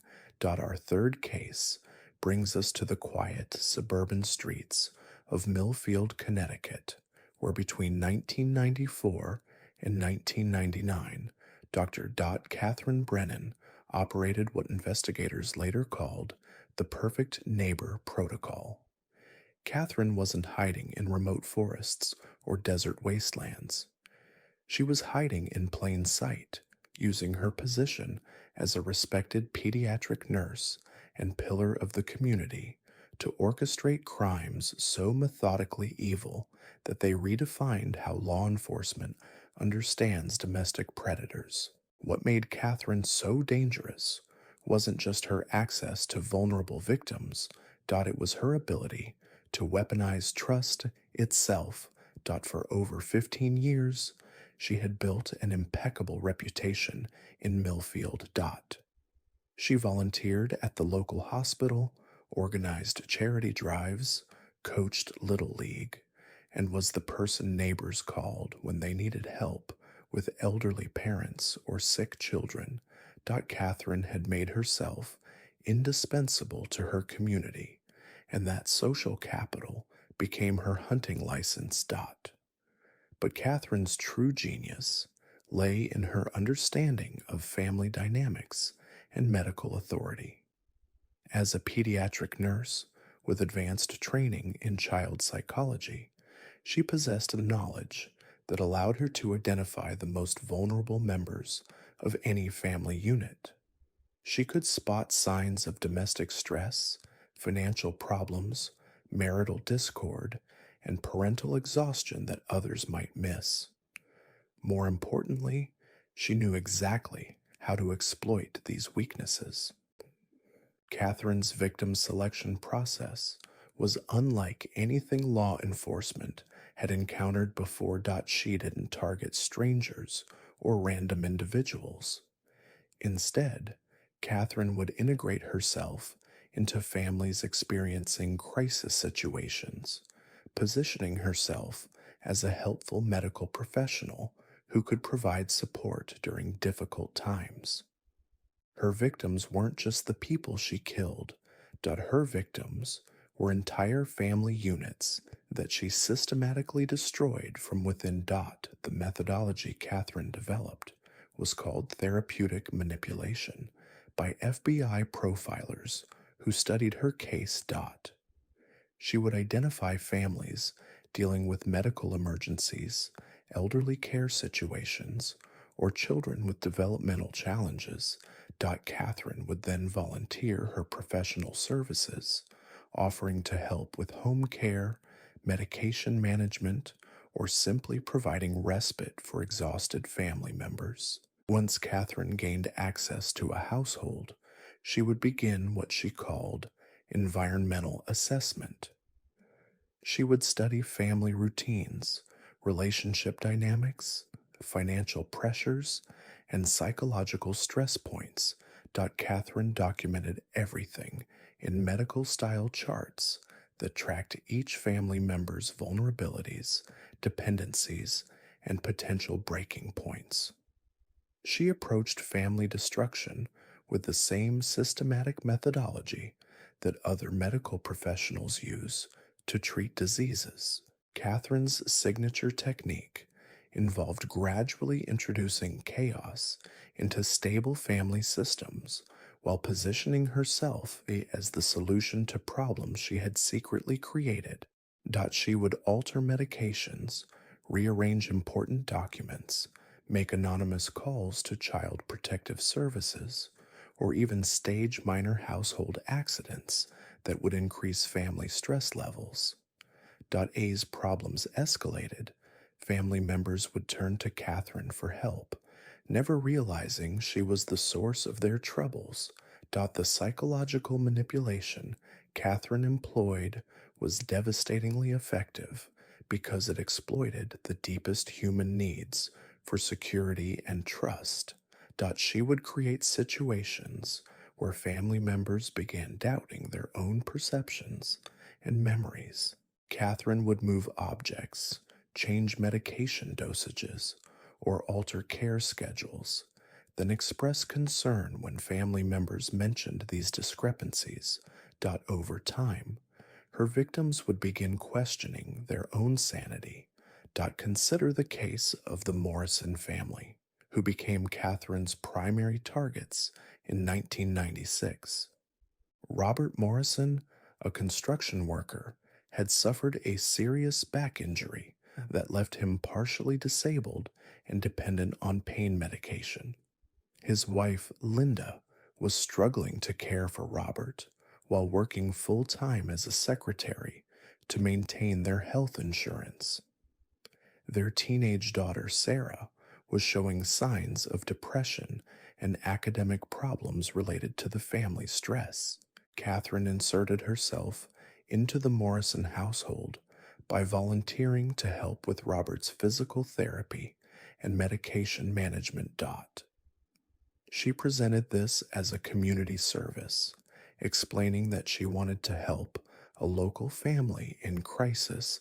The Morrisons were grateful for professional help they couldn't otherwise afford, and they welcomed Catherine into their home with open arms. But Catherine had identified the Morrison family specifically because their situation provided multiple opportunities for manipulation. Robert's pain medication made him vulnerable to dosage alterations that could affect his mood and cognitive function.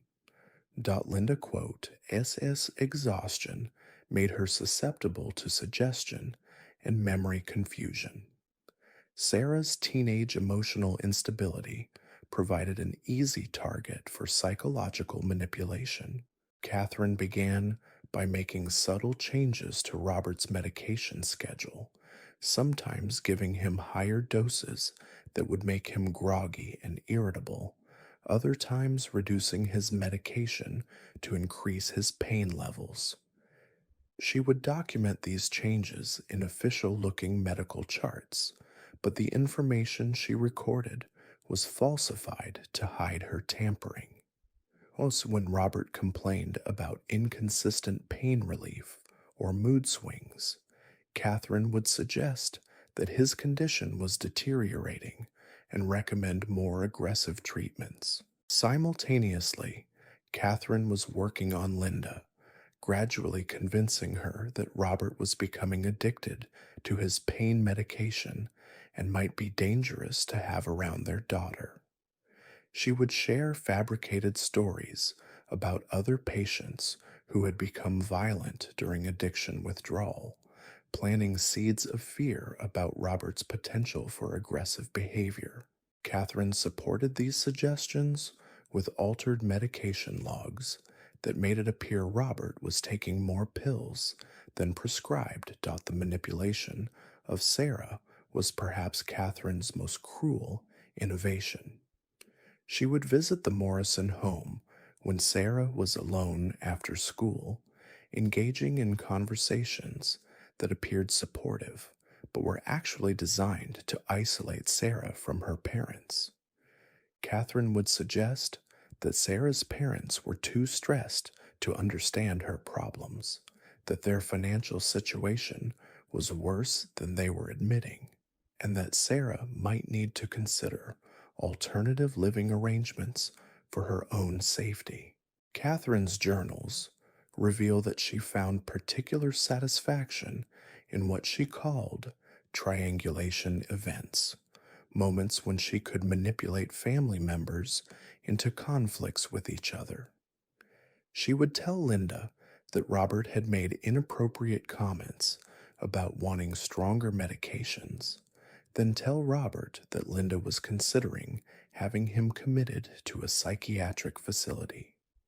She would inform Sarah that her parents were discussing sending her to live with relatives because they couldn't handle the stress of caring for both her and Robert. Over the course of 8 months, Catherine systematically destroyed the Morrison family's trust in each other while positioning herself as the only person who truly understood their situation. She convinced Linda that Robert was becoming increasingly unstable and potentially dangerous. She persuaded Robert that Linda was plotting to have him institutionalized so she could remarry. She convinced Sarah that both her parents were planning to abandon her. The climax of Catherine's manipulation came when she suggested that the family's problems could only be resolved through what she termed therapeutic intervention. Catherine proposed that she could arrange for Robert to receive specialized treatment at a private facility, but only if Linda was willing to sign papers giving Catherine medical power of attorney. She explained that this was necessary because Robert's addiction had progressed to the point where he couldn't make rational decisions about his own care. What Linda didn't know was that Catherine had no intention of arranging legitimate medical treatment. Instead, she had prepared a remote location where she planned to hold Robert while continuing her psychological experiments. Catherine had convinced herself that she was conducting valuable research into family stress responses and addiction psychology. In her mind, the Morrison family had become her most important case study. The plan Catherine had developed involved convincing Linda to help transport Robert to what appeared to be a medical facility, but was actually an abandoned building Catherine had equipped for long-term captivity. She intended to keep Robert alive for months, documenting his psychological breakdown while simultaneously manipulating Linda and Sarah's grief responses. Catherine wanted to study how families process ambiguous loss when a loved one disappears under mysterious circumstances. But Catherine's scheme began unraveling when Sarah Morrison attempted suicide, leaving a note that detailed her family's deteriorating situation and specifically mentioned Catherine's involvement in their problems. The note contained enough specific details about medication changes and family conflicts to trigger an investigation into Catherine's role in the Morrison family crisis.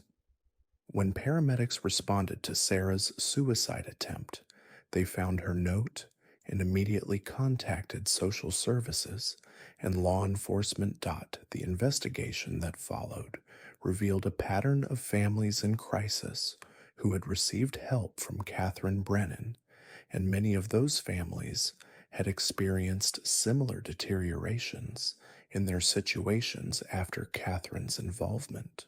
Detective Maria Santos, who led the investigation, told me that Catherine's case was unique because the evidence was hidden in plain sight. Catherine had documented everything meticulously, but she had disguised her criminal activity as legitimate medical records and community service documentation. It took months of analysis to recognize that Catherine's detailed charts and progress reports were actually documentation of systematic psychological torture. The breakthrough came when investigators realized that Catherine had been conducting what she believed were legitimate psychological experiments.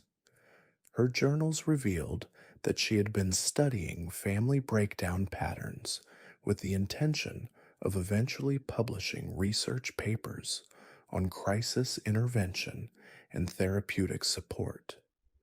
Catherine genuinely believed that her manipulation of families was advancing medical understanding of stress responses and addiction psychology. But the most chilling discovery was Catherine's long-term planning documentation. She had identified dozens of families throughout Connecticut and neighboring states that she considered suitable for her research projects. Catherine had been operating a systematic program of family destruction disguised as community health outreach, and the Morrison family was just one case among many. When authorities searched Catherine's home, they found a sophisticated operation that resembled a legitimate medical research facility. She had converted her basement into what appeared to be a clinical office, complete with medical equipment, filing systems, and observation materials. Catherine had been treating her crimes like a professional medical practice, maintaining patient files, treatment schedules, and progress documentation for each family she targeted. The scope of Catherine's operation was staggering. Over 5 years, she had infiltrated and systematically destroyed at least 23 families in her community. Her victims included elderly individuals she convinced to change their wills, parents she manipulated into surrendering custody of their children, and spouses she drove to divorce or suicide through elaborate psychological manipulation schemes. What made Catherine's crimes particularly insidious was that many of her victims never realized they had been targeted. Families would experience escalating problems, relationship breakdowns, and personal crises without understanding that these events had been orchestrated by someone they trusted. Catherine had mastered the art of invisible destruction, leaving behind devastated lives without obvious evidence of criminal activity. During her interrogation, Catherine displayed no understanding that her actions constituted crimes rather than medical research. She spoke about her victims as case studies and expressed frustration that law enforcement was interfering with what she considered important scientific work. Catherine genuinely believed that her manipulation of families was providing valuable insights into human psychology and crisis intervention techniques. The psychological evaluation of Catherine revealed a mind that had completely rationalized evil as medical necessity. She had convinced herself that the suffering she caused was justified by the knowledge gained from her experiments. Catherine saw herself as a pioneer in understanding family dynamics and stress responses, not as a predator who destroyed lives for personal satisfaction. Catherine's trial was complicated by her insistence that she had been conducting legitimate research that could benefit society. She attempted to present her documentation as evidence of scientific methodology rather than criminal planning. The prosecution had to work extensively with medical ethicists and psychology professionals to demonstrate that Catherine's actions constituted systematic abuse rather than experimental research. The impact of Catherine's crimes extended far beyond her immediate victims. Entire communities had to grapple with the realization that someone they trusted and respected had been systematically destroying families from within. The case led to significant changes in how medical professionals are monitored when they provide community outreach services, and new protocols were established for identifying patterns of family crisis that might indicate external manipulation. Catherine Brennan was sentenced to multiple life terms in prison, but her case continues to influence criminal psychology research. Her methods have been studied by law enforcement agencies as examples of how predators can exploit positions of trust and professional authority. Catherine quote, "As documentation of her crimes provides insights into criminal thinking that investigators find both valuable and deeply disturbing." But perhaps the most terrifying aspect of Catherine's case is how easily she operated undetected for years. She had turned community service and medical care into weapons, using society's most trusted institutions as cover for systematic psychological destruction. Catherine proved that the most dangerous predators aren't always hiding in shadows. Sometimes they're the neighbors who volunteer to help during your darkest moments. Yet, as sophisticated as Catherine's community based operation was, our fourth case will reveal a killer whose methods were so technologically advanced that they challenged everything law enforcement thought they knew about serial crime in the digital age. This next story takes us into the early days of the internet, where a predator named Vincent Torres discovered that cyberspace could become the perfect hunting ground for a new kind of evil. Operating between 1998 and 2003, Vincent wasn't just an early adopter of internet technology. He was a visionary who understood how digital communication could be weaponized for psychological manipulation on a scale never before possible. While other killers were limited by geography and physical access to victims, Vincent had discovered how to reach into people's homes through their computer screens and destroy them from the inside out. Vincent's background made his crimes particularly chilling. He was a former software engineer who had worked on early internet security protocols and understood the vulnerabilities in digital communication systems that most users never even knew existed. But more importantly, Vincent had studied psychology and social engineering techniques, recognizing that the anonymity and perceived safety of online communication made people far more vulnerable to manipulation than they realized.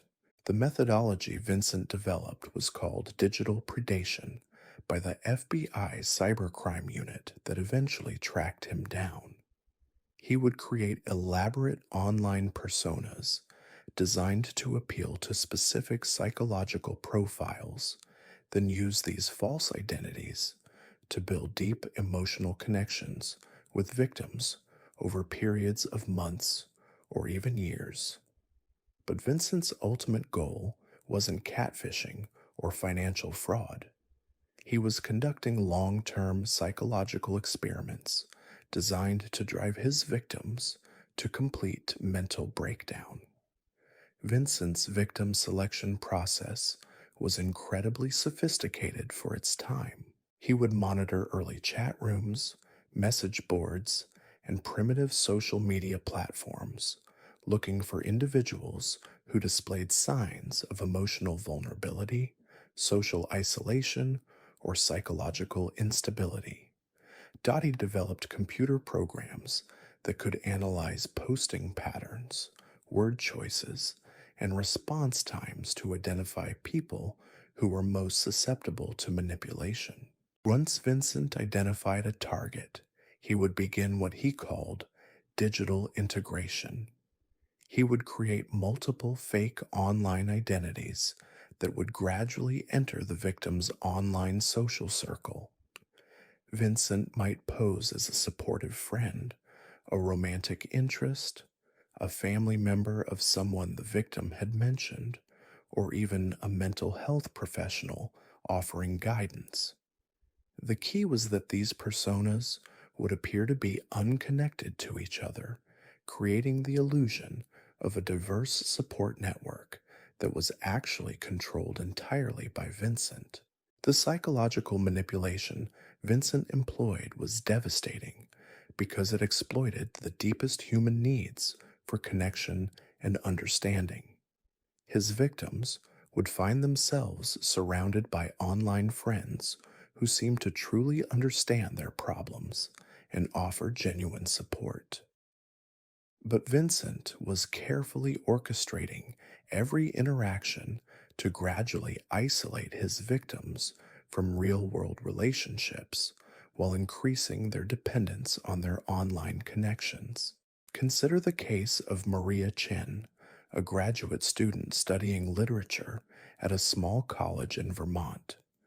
Maria had always been shy and introverted, preferring books to social interactions, and she found the early internet to be a comfortable space where she could express herself more freely.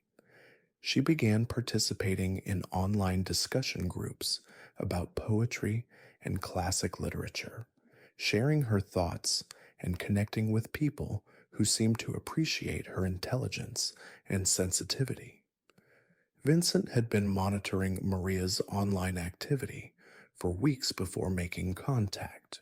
He had analyzed her posting patterns and identified her as someone who was intellectually gifted but socially isolated, with signs of depression and low self-esteem that made her vulnerable to manipulation.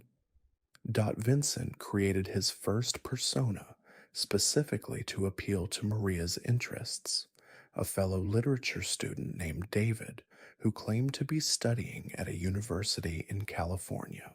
David began engaging with Maria in literature discussion groups, sharing thoughtful analyses of poems and novels that demonstrated sophisticated understanding of the subjects she was passionate about. Their conversations gradually moved from public forums to private messages, and over several months, Maria found herself developing deep feelings for this person who seemed to understand her thoughts and emotions better than anyone she had ever met in real life. But David was just the beginning of Vincent's manipulation, as Maria became more emotionally invested in her online relationship with David. Vincent introduced other personas into her digital world. There was Sarah, a young woman dealing with similar depression issues, who reached out to Maria for support. There was Dr. Morrison, a psychology professor who offered guidance when Maria mentioned struggling with anxiety. There was even Tom, David's roommate, who would occasionally join their conversations and provide details that made David's identity seem more authentic. What Maria didn't realize was that Vincent was using these multiple personas to create a complete alternate reality where he controlled every relationship and interaction. He would have Sarah share problems that were designed to make Maria feel needed and important. Dr. Morrison would offer psychological insights that were carefully crafted to increase Maria's dependence on online connections while undermining her confidence in face-to-face relationships. Tom would share stories about David that made him seem more real and desirable. Vincent, Seth's journals reveal that he found particular satisfaction in what he called emotional orchestration events, moments when he could use his different personas to create complex emotional scenarios that would test Maria's psychological responses. He might have David seem distant and unresponsive for several days, causing Maria anxiety, then have Sarah mention that she was worried about David because he had been acting strangely. This would prompt Maria to reach out more desperately, and Vincent would eventually have David explain that he had been dealing with family problems, but was grateful for Maria's support. These manufactured emotional crises served multiple purposes in Vincent's experiments. They allowed him to study Maria's attachment patterns, stress responses, and coping mechanisms. They also gradually trained Maria to associate emotional relief with online interactions, making her less likely to seek support from real-world relationships. Vincent was essentially conditioning Maria to become psychologically dependent on connections that he completely controlled. Over the course of 18 months, Vincent systematically isolated Maria from her real-world support systems while convincing her that her online relationships were more authentic and meaningful than face-to-face interactions. He used Dr. Morrison to plant ideas that Maria's family didn't understand her intellectual needs, that her few college friends were shallow and unsupportive, and that her professors were threatened by her insights and creativity. The climax of Vincent's manipulation came when he orchestrated what he called the ultimate loyalty test. He had David confess to Maria that he was dealing with serious legal problems related to a family business situation and might need to disappear from online communications for an extended period. David explained that he was telling Maria this because he trusted her more than anyone, but he needed her to promise that she wouldn't try to contact him through other channels or involve authorities in his situation. What Vincent was actually doing was preparing to cut off Maria's primary emotional support system while studying how she would respond to abandonment by someone she had become completely dependent on. He documented Maria's increasing desperation as David's communications became less frequent, her attempts to reach him through other personas in their shared online network, and her growing panic as she realized that the person she considered her closest relationship was slipping away. But Vincent wasn't finished with Maria. After maintaining radio silence from David for 2 weeks, he introduced a new persona, Detective Williams, who claimed to be investigating David's disappearance and needed Maria's help to understand David's state of mind before he vanished. This persona allowed Vincent to study Maria's grief responses, while also gathering detailed information about the emotional impact his manipulation had achieved. The conversations between Maria and Detective Williams, documented in Vincent's files, reveal the devastating psychological damage his experiment had caused. Maria had become so isolated from real-world relationships that David's disappearance left her completely alone and emotionally shattered. She spoke about feeling like her entire world had collapsed, that nothing in her life felt real or meaningful anymore, and that she couldn't trust her own perceptions about relationships and human connections.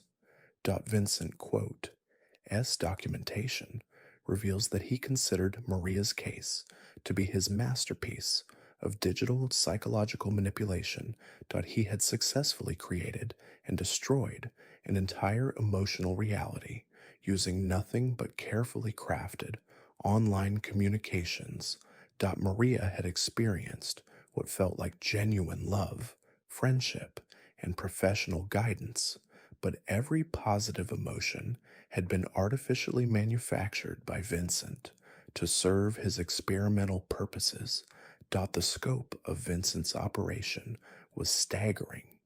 He was simultaneously running similar experiments on dozens of victims across the country, managing multiple personas for each target while documenting their psychological responses to his manipulations. Vincent had essentially created a digital laboratory where he could study human emotional vulnerability and break down patterns on an unprecedented scale. The breakthrough in Vincent's case came from an unexpected source. A computer science graduate student who was researching early internet communication patterns noticed unusual data flows that suggested coordinated activity across multiple online platforms. The patterns indicated that someone was managing large numbers of fake accounts and engaging in systematic communication with specific targets. When this information was shared with federal investigators, they realized they might be looking at evidence of a sophisticated online predation scheme. The investigation revealed that Vincent had been operating from a small apartment in Seattle, using advanced computer equipment to manage his complex web of false identities and victim manipulation schemes. The final confrontation with Vincent was anticlimactic compared to his elaborate digital crimes. When FBI agents arrived at his apartment, they found Vincent calmly working at multiple computer screens, simultaneously maintaining conversations with victims across several time zones. He surrendered without resistance, explaining that he had been expecting this moment and had prepared detailed documentation of his research for law enforcement review. During interrogation, Vincent showed no remorse for the psychological damage he had caused his victims. Instead, he spoke about his work with the enthusiasm of a researcher who had made groundbreaking discoveries about human psychology in digital environments. Vincent claimed that his experiments had revealed fundamental truths about emotional dependency, social isolation, and the human need for connection that could benefit psychological research and therapeutic practice. The investigation into Vincent's crimes revealed that he had systematically destroyed the mental health and social connections of over 40 individuals across the country. Many of his victims had experienced complete psychological breakdowns, requiring extensive therapy to recover from the emotional manipulation they had experienced. Several victims had attempted suicide during or after their interactions with Vincent's personas, and at least 3 had succeeded. Vincent Torres was sentenced to multiple life terms in prison, but his case fundamentally changed how law enforcement approaches cybercrime and online predation. His methods became the foundation for training programs that help investigators identify sophisticated digital manipulation schemes, and his documentation provided insights into the psychological impact of online deception that influenced internet safety protocols still used today. But perhaps most disturbing was Vincent's claim that he had been in contact with other individuals who were conducting similar experiments in digital psychological manipulation. During his trial, he suggested that his work was part of a larger research community that was exploring the possibilities of cyberspace as a laboratory for studying human behavior. Law enforcement agencies continue to investigate these claims, and several unsolved cases of online harassment and psychological manipulation show similarities to Vincent's methods. The Vincent Torres case proved that the internet had created new possibilities for evil that traditional law enforcement was unprepared to handle. He had demonstrated that physical isolation was no longer necessary for systematic psychological torture, and that digital communication could be weaponized to reach victims anywhere in the world. Vincent, quote, S crimes marked the beginning of a new era in serial predation, one where the hunting grounds existed in cyberspace rather than physical locations. Yet, as technologically sophisticated as Vincent's digital manipulation was, our final case will reveal a killer whose methods transcended all previous boundaries of human evil. This last story involves someone who didn't just destroy individual victims or families or online communities. This killer developed techniques for destroying entire social structures from within, turning communities against themselves in ways that created lasting trauma for thousands of people. Meet Dr. Richard Lawson, a man whose crimes were so systematically destructive that FBI behavioral analysts created an entirely new classification category just to describe his methods. Operating in the small manufacturing town of Riverside Falls, Ohio, between 2001 and 2007, Richard didn't just target individual victims, he weaponized an entire community against itself, turning neighbors into enemies and transforming a peaceful town into a war zone of suspicion and violence. Richard, quote, AS background made his crimes particularly insidious. He was a licensed clinical psychologist who had spent 15 years studying group dynamics, social psychology, and what he called community behavioral modification. Richard understood how rumors spread, how social hierarchies formed, and most importantly, how trust could be systematically destroyed to create chaos within established social structures. But Richard wasn't motivated by the typical desires that drive serial killers. He wasn't seeking sexual gratification, power over individuals, or even the thrill of causing death. Richard was conducting what he believed to be the ultimate psychological experiment. Could one person single-handedly destroy the social fabric of an entire community by manipulating information flow and exploiting existing prejudices and tensions? The methodology Richard developed was called social contagion engineering by the task force that eventually investigated his crimes. He would identify communities that appeared stable and cohesive on the surface, but contained underlying tensions related to economic inequality, racial diversity, religious differences, or generational conflicts. Richard would then position himself as a trusted community member while systematically amplifying these tensions until they exploded into open conflict. Riverside Falls was the perfect laboratory for Richard's experiment. The town of 8,000 people had been struggling economically since the local textile factory closed, creating tensions between longtime residents and newer arrivals who commuted to jobs in larger cities.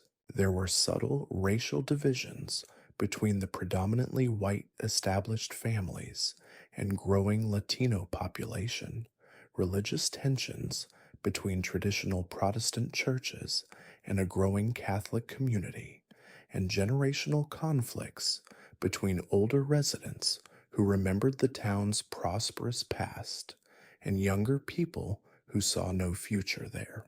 Richard established his practice in Riverside Falls in early 2001, presenting himself as a community-minded psychologist who wanted to help small-town residents deal with economic stress and social change.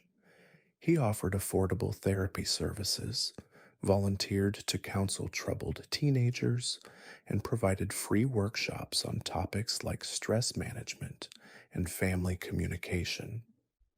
Within months, Richard had made himself an indispensable part of the community's mental health infrastructure. But Richard's true work began with what he called information architecture. He would gather sensitive information about residents during therapy sessions, community meetings, and casual conversations, then strategically redistribute this information in ways designed to create maximum social disruption. Richard understood that in small communities, secrets and rumors could spread like wildfire, and he became the invisible hand guiding that spread. Richard's victim selection process was unlike anything law enforcement had encountered. He didn't target individuals for murder in the traditional sense.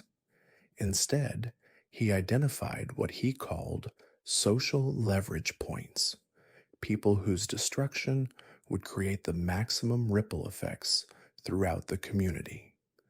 These were often respected community leaders, business owners, teachers, or religious figures whose downfall would shake the foundation of social trust. Consider the case of Margaret Foster, a beloved elementary school principal who had worked in Riverside Falls for over 20 years. Margaret was widely respected across all demographic groups in the town and served as an unofficial mediator when community tensions arose. Richard identified Margaret as a primary leverage point because her destruction would eliminate one of the community's most stabilizing influences. Richard began his manipulation of Margaret's situation by gathering information about her family during therapy sessions with her troubled teenage nephew, whom she had taken in after his parents died in a car accident. Through these sessions, Richard learned about Margaret's financial struggles related to her nephew's care, her concerns about his academic performance, and her fears that she might not be equipped to handle a grieving teenager. But Richard didn't stop with information gathering. He began planting seeds of doubt and suspicion about Margaret throughout the community, using techniques so subtle that no one recognized them as manipulation. During conversations with other parents, Richard would casually mention concerns about changes in school leadership or wonder aloud whether personal stress might be affecting professional judgment. He never made direct accusations, but he planted questions that began to grow in people's minds. Simultaneously, Richard was working to isolate Margaret from her support systems by creating artificial conflicts with people who might otherwise help her. He would share carefully edited information with school board members that made Margaret appear to be struggling with her responsibilities, while telling Margaret that board members were questioning was turning against Margaret while ensuring that Margaret her competence. Richard created the illusion that everyone felt increasingly alone and defensive. The climax of Richard's manipulation came when he orchestrated what appeared to be a financial scandal involving school funds. Richard had learned through his therapy sessions that Margaret had been using her personal credit card to purchase supplies for underprivileged students, then seeking reimbursement from discretionary school funds. This practice was technically against policy, but was motivated by Margaret's desire to help children whose families couldn't afford basic school supplies. Richard carefully leaked information about these financial transactions to community members, but he presented the information in a way that made Margaret's charitable actions appear to be embezzlement. He shared bank records that showed Margaret receiving reimbursements from school accounts without providing the context that she had first spent her own money on student supplies. The result was a community scandal that destroyed Margaret's reputation overnight. The psychological torture Richard inflicted on Margaret was devastating because it turned her greatest strength, her dedication to helping children, into the weapon used to destroy her. Margaret found herself facing criminal investigation, losing her job, and becoming a pariah in the community she had served faithfully for decades. The stress of the situation caused her to suffer a complete nervous breakdown, and she ultimately took her own life rather than face what she believed would be a lengthy prison sentence for crimes she hadn't committed. But Margaret's destruction was just the beginning of Richard's community-wide experiment. Her suicide created a power vacuum in the school system that Richard immediately began exploiting to create further chaos. He spread rumors that Margaret's death proved her guilt, while simultaneously suggesting to other community members that she had been the victim of a conspiracy. Richard used Margaret's tragedy to divide the community into competing factions, each convinced that they understood the truth about what had really happened. Richard's documentation reveals that he found particular satisfaction in what he called cascade events, moments when the destruction of one social relationship would trigger the collapse of multiple other relationships throughout the community. Margaret quotes death led to conflicts between school board members, parents, teachers, and local politicians, each group blaming the others for the tragedy that had befallen a beloved community figure. The scope of Richard's social manipulation expanded as he began targeting other leverage points throughout Riverside Falls. He orchestrated conflicts between local business owners by spreading rumors about unfair business practices and price fixing. He created religious tensions by sharing confidential information from therapy sessions that made it appear that members of different faiths were plotting against each other. He even manipulated local law enforcement by providing tips about suspected criminal activity that were based on private information he had gathered through his psychological practice. Over the course of 6 years, Richard systematically destroyed the social cohesion of Riverside Falls. Property values plummeted as people began moving away from what had become a community divided against itself. Local businesses failed as customers stopped supporting establishments owned by people they had been led to mistrust. The school system collapsed as qualified teachers left rather than work in an environment poisoned by suspicion and conflict. Richard's methods were so sophisticated that most residents never realized they were being manipulated. They experienced the breakdown of their community as a natural result of economic stress, demographic change, and unfortunate coincidences. Richard had made himself invisible within the chaos he created, appearing to be just another concerned community member trying to help people cope with difficult times. The breakthrough in Richard's case came from an unexpected source. A sociology graduate student who was researching small-town social dynamics noticed unusual patterns in Riverside Falls that didn't match typical models of community change. The student had been analyzing local newspaper archives, police reports, and demographic data as part of her thesis research when she discovered that the town's social problems had accelerated at an unprecedented rate following Richard's arrival. When this research was shared with law enforcement, investigators began looking more closely at Richard's role in various community conflicts.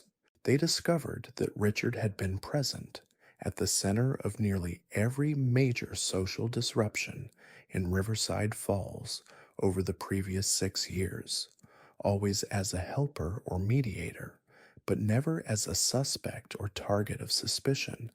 The investigation revealed the full scope of Richard's manipulation when authorities obtained warrants to search his office and home.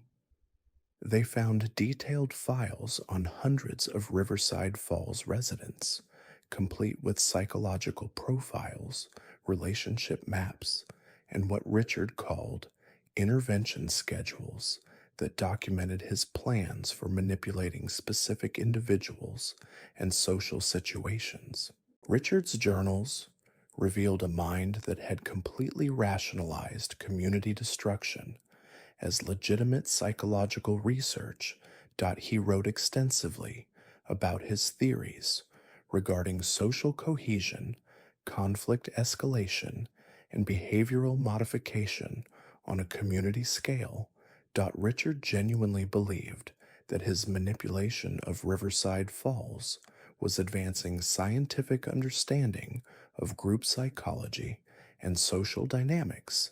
The psychological evaluation of Richard revealed someone who had developed what experts called societal narcissism, a condition where the individual sees entire communities as laboratory subjects rather than collections of human beings deserving of respect and dignity. Richard had convinced himself that the suffering he caused was justified by the knowledge gained from his experiments in social manipulation. During his trial, Richard attempted to present his documentation as evidence of groundbreaking research into community psychology rather than criminal activity. He argued that his work had revealed fundamental truths about social stability and conflict that could be used to prevent community breakdown in other locations. The prosecution had to work with sociologists and community psychology experts to demonstrate that Richard's actions constituted systematic harassment and manipulation rather than legitimate research. The impact of Richard's crimes extended far beyond individual victims to encompass an entire community that had been traumatized by years of manufactured conflict and suspicion. Riverside Falls never fully recovered from the social damage Richard had caused. Many families moved away, local institutions collapsed, and the community's ability to trust and cooperate was permanently impaired. Richard Lawson was sentenced to multiple life terms in prison for his role in Margaret Foster's death and numerous other crimes related to his systematic manipulation of the Riverside Falls community. His case led to significant changes in professional ethics standards for psychologists and new protocols for monitoring mental health professionals who work in small, isolated communities.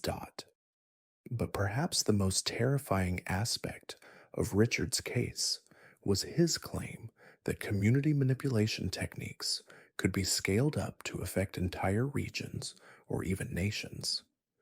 During his interrogation, Richard suggested that his work in Riverside Falls had been a proof of concept for much larger social engineering projects. He hinted at communications with other individuals who were interested in applying his methods to influence political movements, religious organizations, and economic systems. Law enforcement agencies continue to investigate Richard's claims about broader networks of social manipulators, and several cases of unexplained community conflict and social breakdown in other locations show similarities to his methods. The Richard Lawson case demonstrated that serial predation could evolve beyond targeting individuals to targeting the social structures that hold communities together.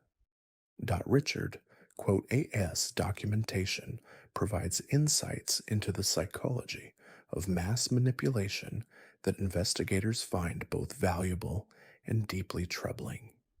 His methods have been studied by law enforcement agencies as examples of how predators can exploit positions of trust and professional authority to cause destruction on unprecedented scales.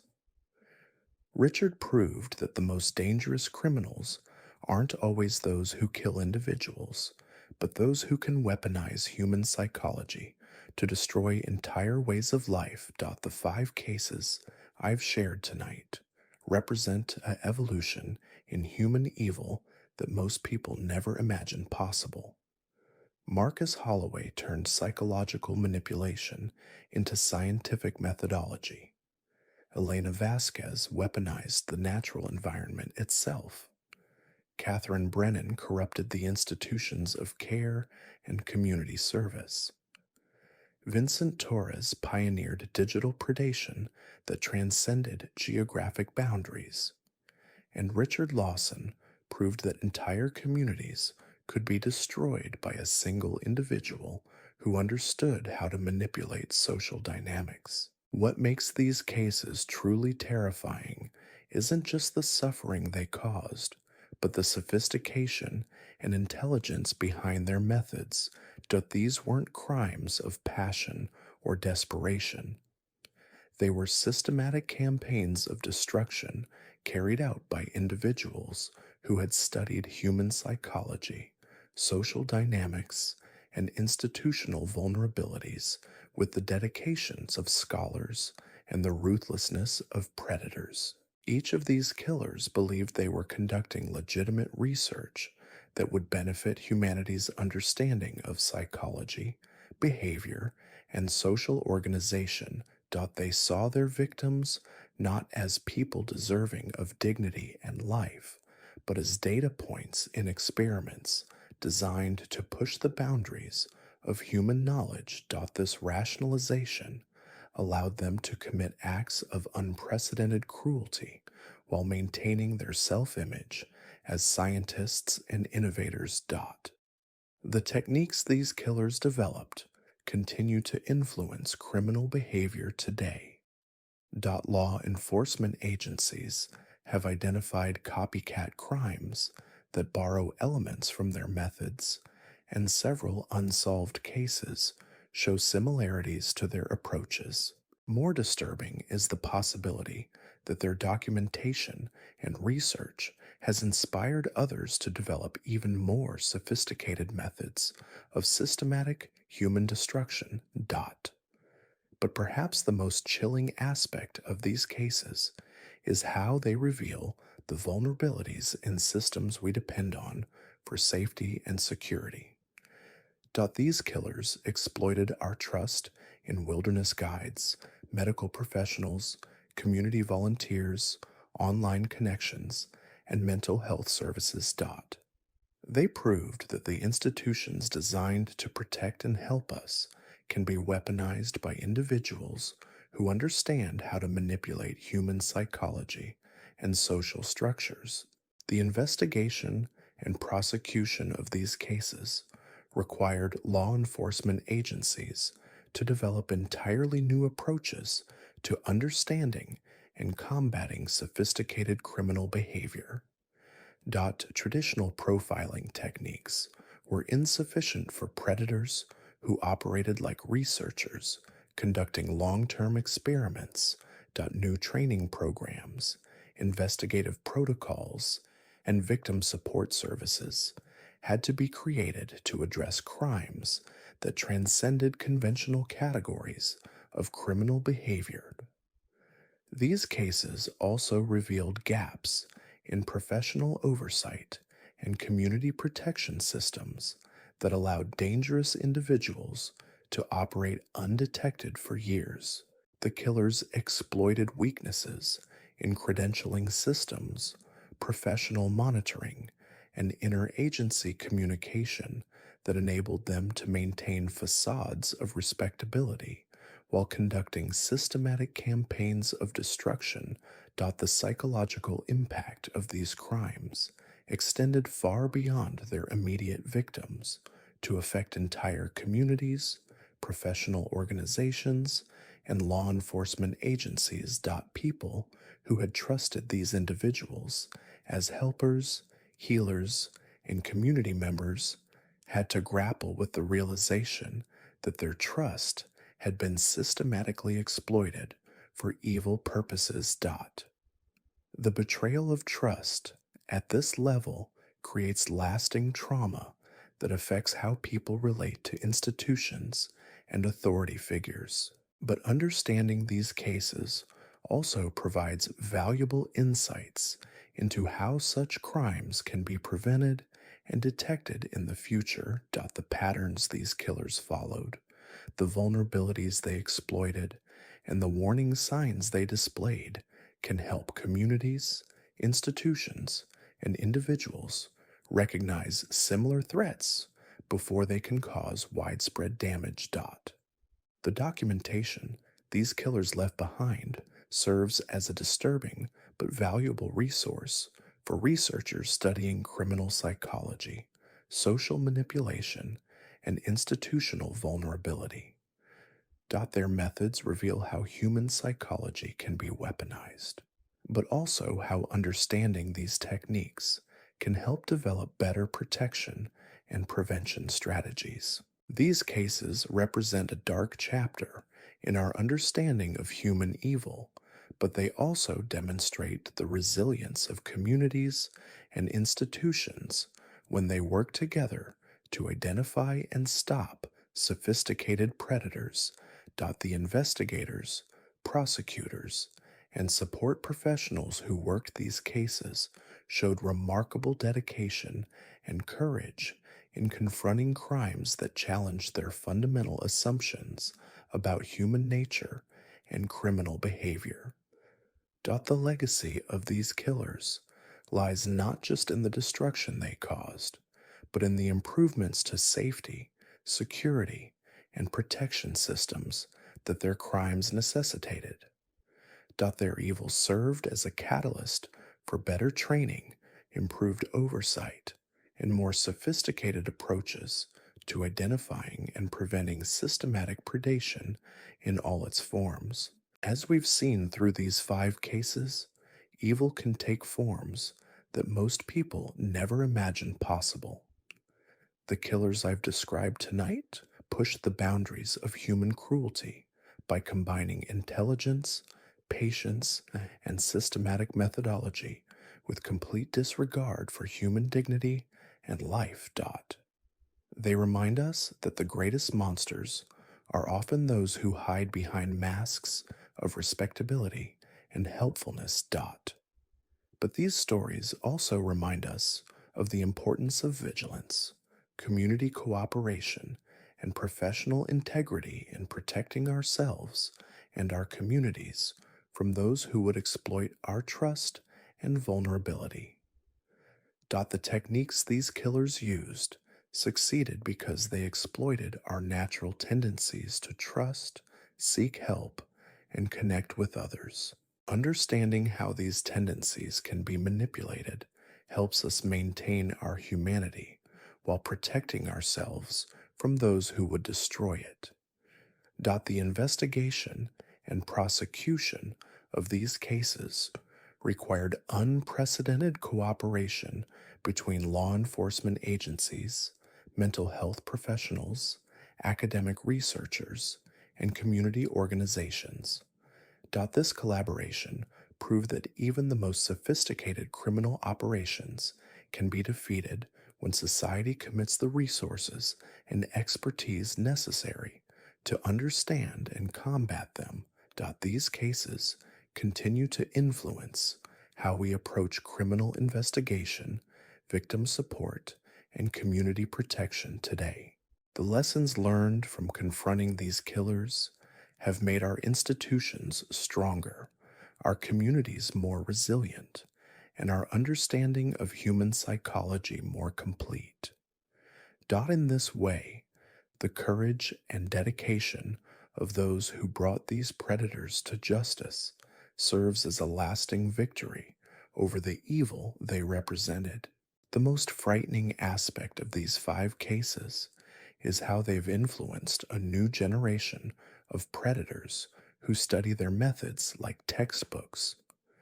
Law enforcement agencies have identified what they call hybrid killers, criminals who combine techniques from multiple cases to create even more sophisticated operations.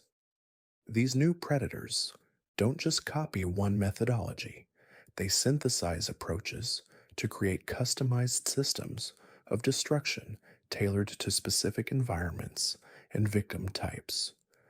Consider the case of Angela Morrison, who operated in the Pacific Northwest between 2008 and 2014. Angela had studied the documentation from all 5 previous cases through leaked law enforcement files and academic papers that analyzed their methods. She understood that each killer had succeeded by specializing in one particular approach, but Angela believed she could achieve even greater results by combining their techniques into what she called omnidirectional predation. Angela's background made her uniquely qualified to execute this hybrid approach. She held advanced degrees in computer science, psychology, and wilderness survival, giving her expertise in digital manipulation, psychological control, and environmental exploitation. More disturbing was her employment history.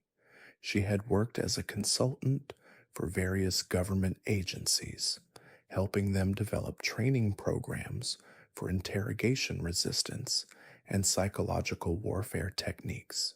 Angela's methodology represented an evolution beyond anything law enforcement had previously encountered. She would identify isolated communities in rural areas, then systematically infiltrate them using multiple personas and approaches simultaneously.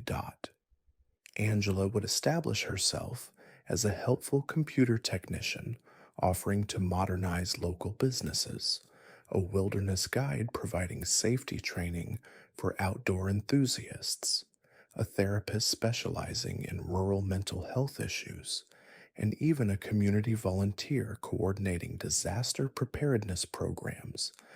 Each of these identities served a specific function in Angela's overall operation. The computer technician persona allowed her to install surveillance software and monitoring systems throughout the community while appearing to provide legitimate services. The wilderness guide identity gave her access to potential victims and knowledge of remote locations suitable for her experiments. The therapist role provided psychological profiles and emotional vulnerabilities she could exploit. The disaster coordinator position allowed her to create emergency scenarios that would test community responses and reveal social dynamics. But Angela's true innovation was her integration of digital and physical manipulation techniques. She would use online platforms to spread carefully crafted disinformation while simultaneously staging real-world events that seemed to confirm the false narratives she was promoting. Angela understood that people were more likely to believe online rumors if they appeared to be supported by physical evidence they could observe directly. The community Angela selected for her most extensive experiment was Millbrook Valley, a small logging town in Oregon that had been struggling economically since environmental regulations restricted timber harvesting in the area. The town of 3,000 residents was dealing with high unemployment, population decline, and growing tensions between environmental activists and traditional logging families. Angela spent over a year establishing her multiple identities in Millbrook Valley before beginning her active manipulation phase. She carefully studied the community's social structure, identifying key individuals whose destruction would create maximum chaos. Angela's target list included the town's mayor, the head of the local environmental group, the owner of the largest remaining lumber company, and the principal of the regional high school. The methodology Angela employed was called synchronized destruction by the task force that eventually investigated her crimes. She would simultaneously attack multiple targets using different techniques, creating the illusion of unrelated problems while ensuring that the community's ability to respond effectively was overwhelmed by the scale and complexity of the crises she manufactured.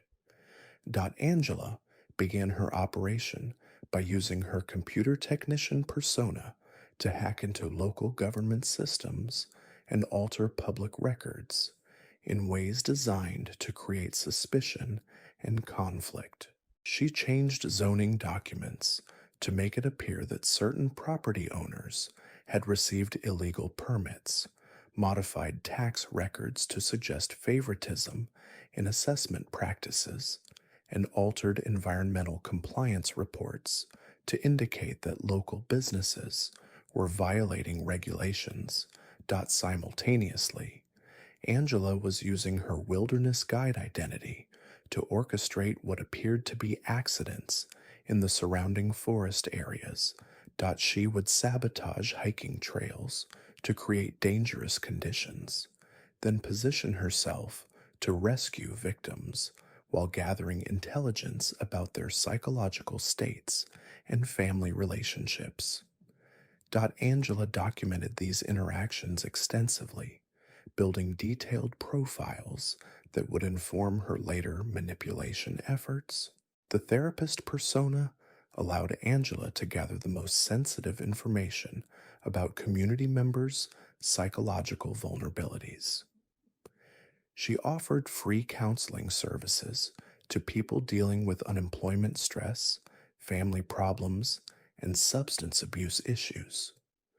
During these sessions, Angela would collect information about personal relationships, financial problems, and emotional breaking points that she could later exploit through her other identities.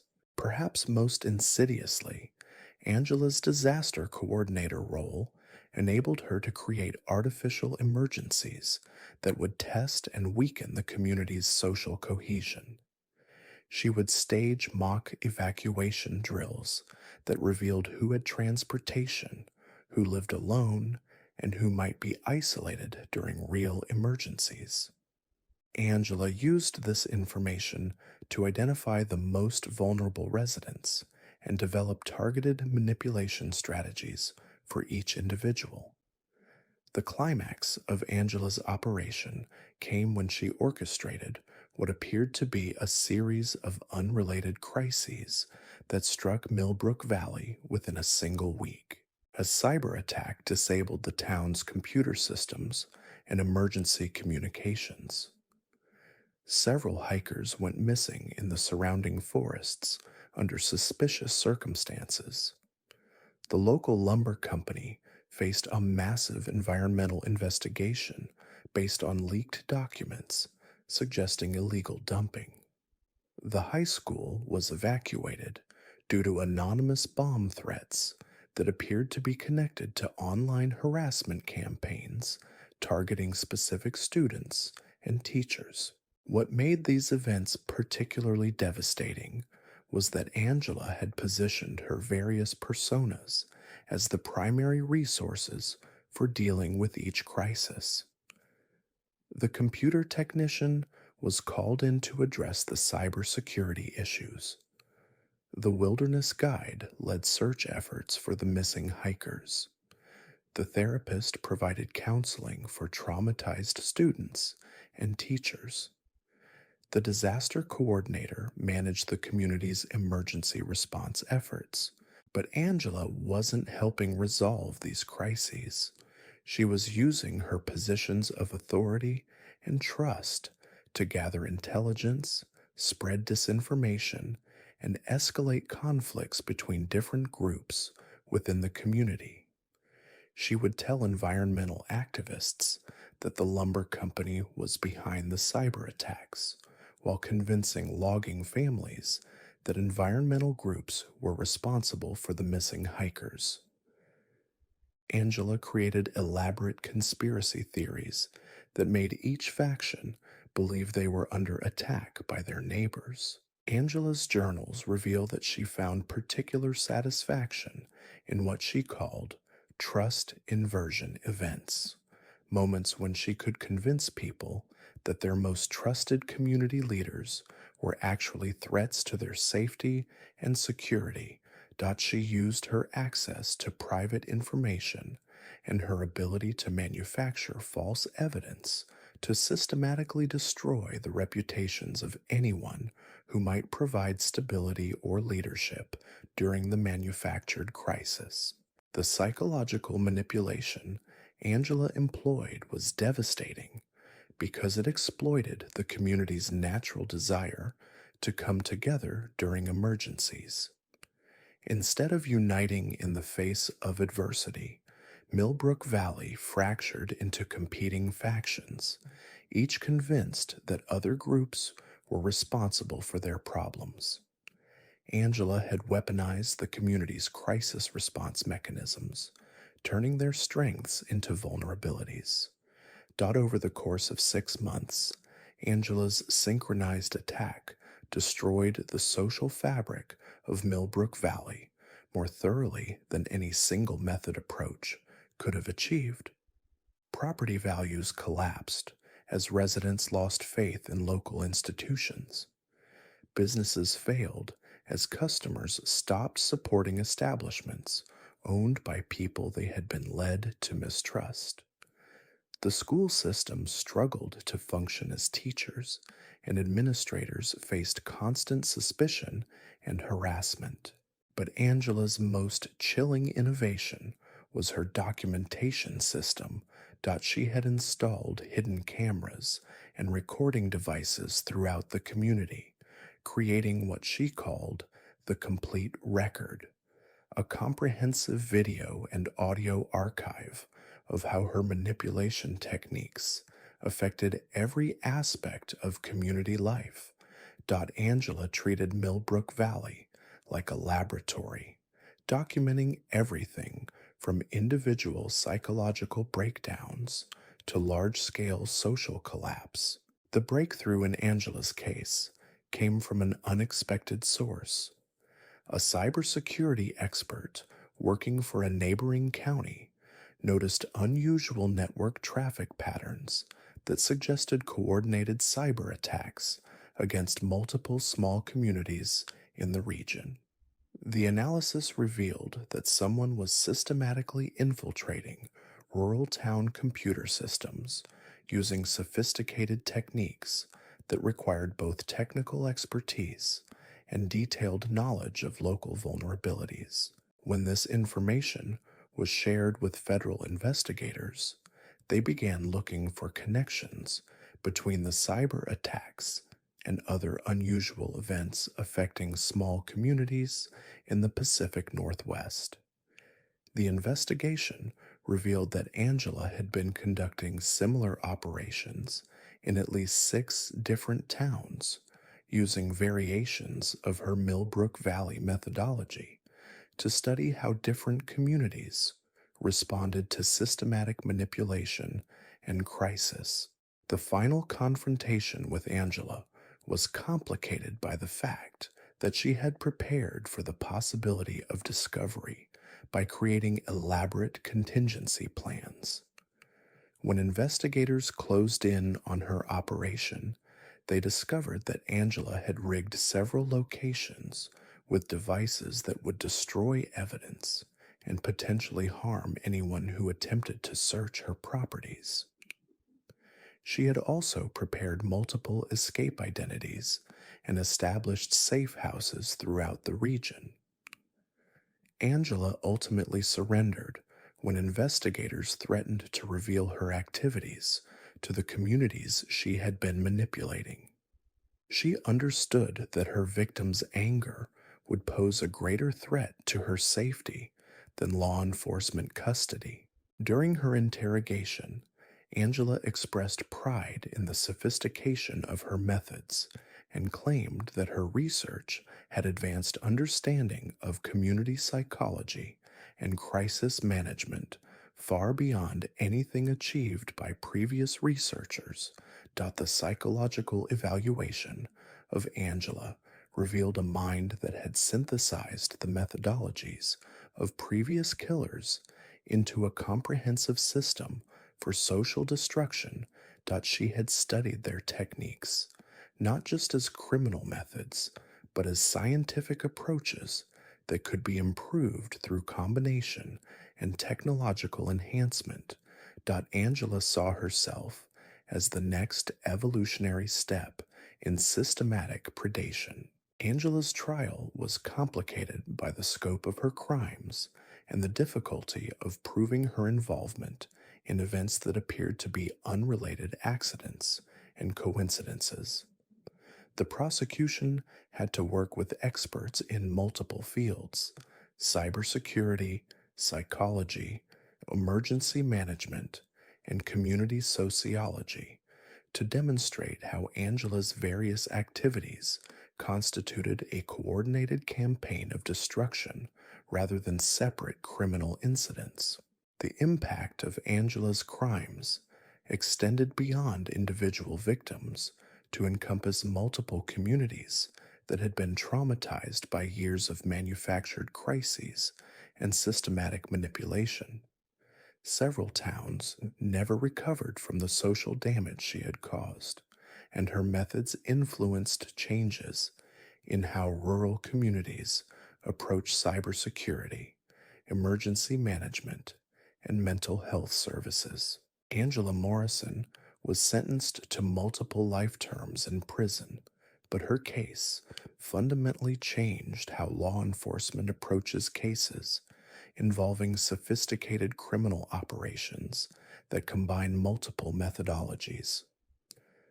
Her documentation provided insights into how traditional criminal techniques could be enhanced through technology and systematic application that investigators found both valuable and deeply disturbing. But perhaps the most terrifying aspect of Angela's case was her claim that she had been in communication with other individuals who were developing even more advanced approaches to community manipulation and destruction. During her trial, she suggested that her work was part of a broader research community that was exploring how modern technology and psychological techniques could be combined to influence social behavior on unprecedented scales.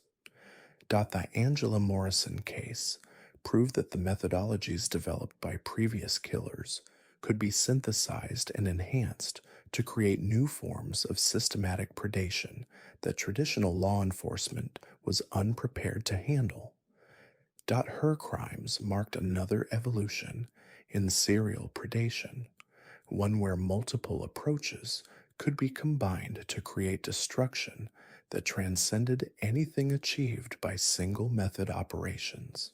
Yet even Angela's sophisticated hybrid approach pales in comparison to what investigators discovered when they began analyzing patterns of unexplained social breakdown in communities across the entire North American continent.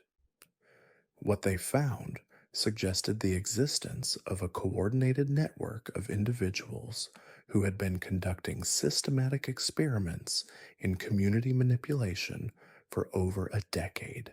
The investigation began when Dr. Sarah Martinez, a sociologist studying rural community resilience, noticed unusual patterns in demographics and social stability data from small towns across the United States and Canada.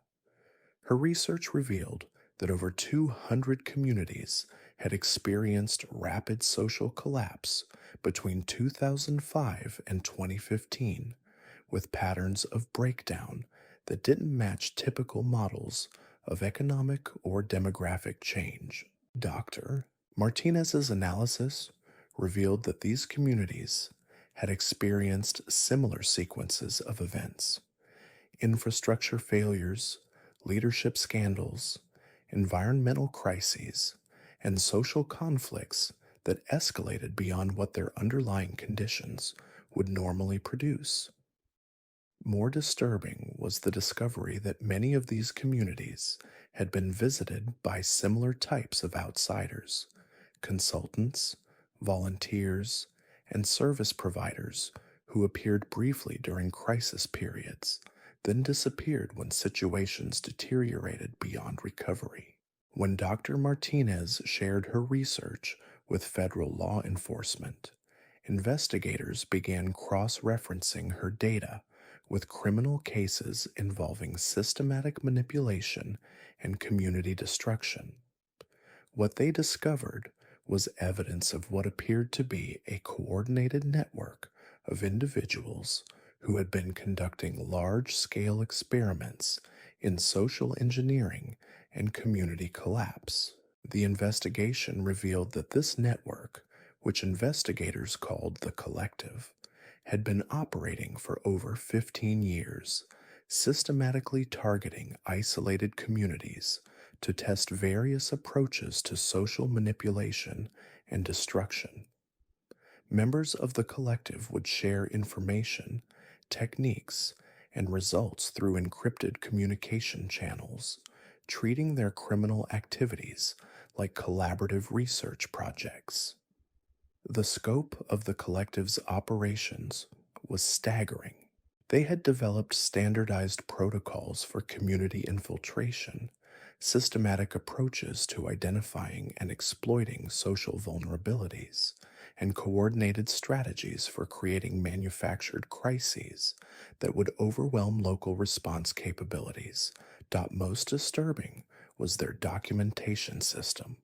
They had been creating detailed records of their experiments that treated entire communities like laboratory subjects.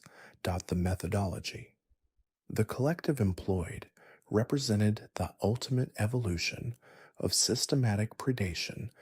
They would identify communities that met specific criteria for vulnerability and isolation, then deploy multiple operatives who would establish themselves in different roles within the target area.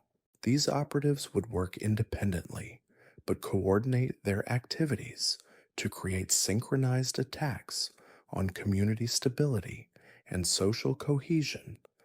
The investigation into the Collective revealed that they had been recruiting new members through academic conferences, professional organizations, and online communities focused on psychology, sociology, and emergency management. They specifically targeted individuals with expertise in areas that could be weaponized for community manipulation: mental health professionals, computer specialists, emergency responders, and social researchers. But the Collective's most chilling innovation was their development of what they called cascade protocols, systematic approaches to creating community breakdown that would spread to neighboring areas through economic, social, and psychological contagion effects. They had discovered that destroying one community could create instability in surrounding areas, allowing them to study how social collapse propagated through regional networks. The breakthrough in the Collective investigation came when investigators discovered encrypted servers containing their complete operational archives. The servers revealed detailed documentation of over 300 community manipulation experiments, including video recordings, psychological profiles, and analytical reports that treated human suffering like scientific data. The archives revealed that the collective had been operating like a criminal research organization with leadership structures, funding mechanisms, and long term strategic planning that resembled legitimate academic or corporate institutions. They had established training programs for new recruits, developed specialized equipment for their operations, and even published internal research papers analyzing their most successful techniques. Most disturbing was the discovery that the collective had been conducting what they called generational studies, long-term experiments designed to study how community trauma affected children and families over periods of decades. They had been returning to communities they had destroyed years earlier to document the lasting effects of their manipulation, treating human suffering like longitudinal research data. The investigation into the collective is ongoing, with law enforcement agencies across North America working to identify network members and understand the full scope of their operations.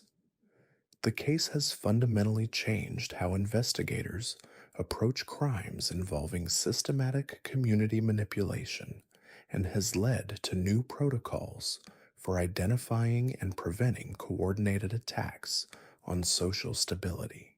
The discovery of the collective represents the most sophisticated evolution of systematic predation ever documented.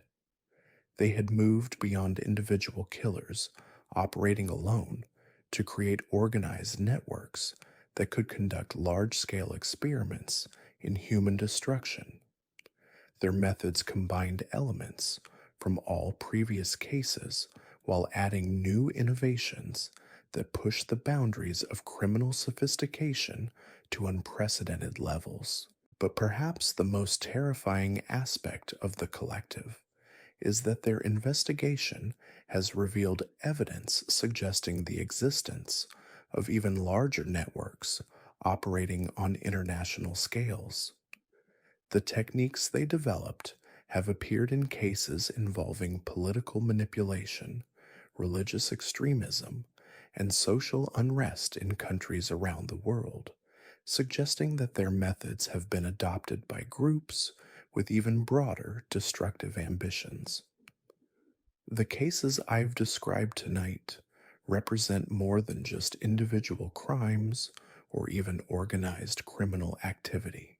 They reveal a dark evolution in human evil that exploits our most fundamental needs for trust, community, and connection.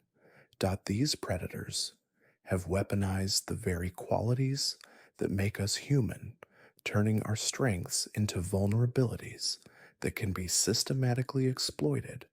What makes these cases truly terrifying is not just the suffering they caused, but the intelligence and organization behind their methods. These weren't random acts of violence or crimes of passion. They were systematic campaigns of destruction carried out by individuals and groups who had studied human psychology, social dynamics, and institutional vulnerabilities with the dedication of scholars and the ruthlessness of predators. The techniques these criminals developed continue to influence how we understand and respond to threats against community stability and social cohesion. Their methods have been studied by law enforcement agencies, academic researchers, and security professionals to develop better approaches to identifying and preventing systematic predation in all its forms.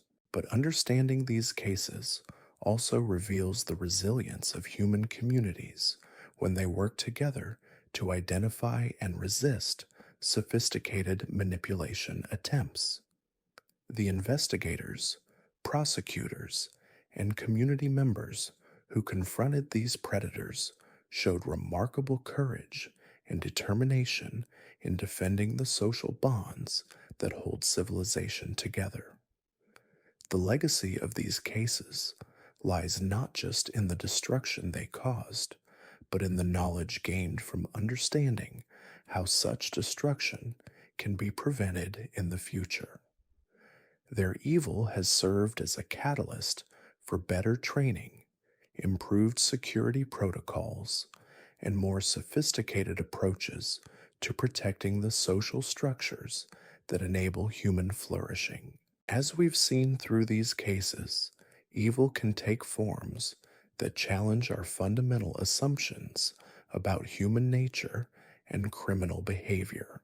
The predators I've described tonight represent the darkest possibilities of human intelligence applied to destructive purposes. They remind us that our greatest strengths, our ability to trust, cooperate, and care for each other, can also be our greatest vulnerabilities when exploited by those who understand human psychology and social dynamics. But these stories also demonstrate the power of human resilience, cooperation, and determination in confronting even the most sophisticated forms of evil. The professionals who investigated these cases and the communities that survived these attacks proved that no criminal operation, no matter how intelligent or well organized, can ultimately defeat the human capacity for justice, healing, and renewal. The investigation and prosecution of these cases required unprecedented cooperation between law enforcement agencies, academic institutions, mental health professionals, and community organizations.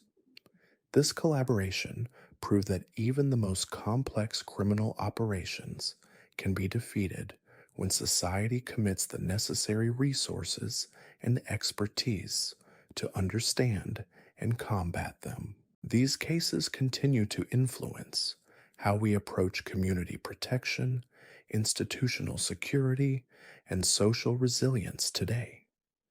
The lessons learned from confronting these predators have made our communities stronger, our institutions more secure, and our understanding of human psychology more complete.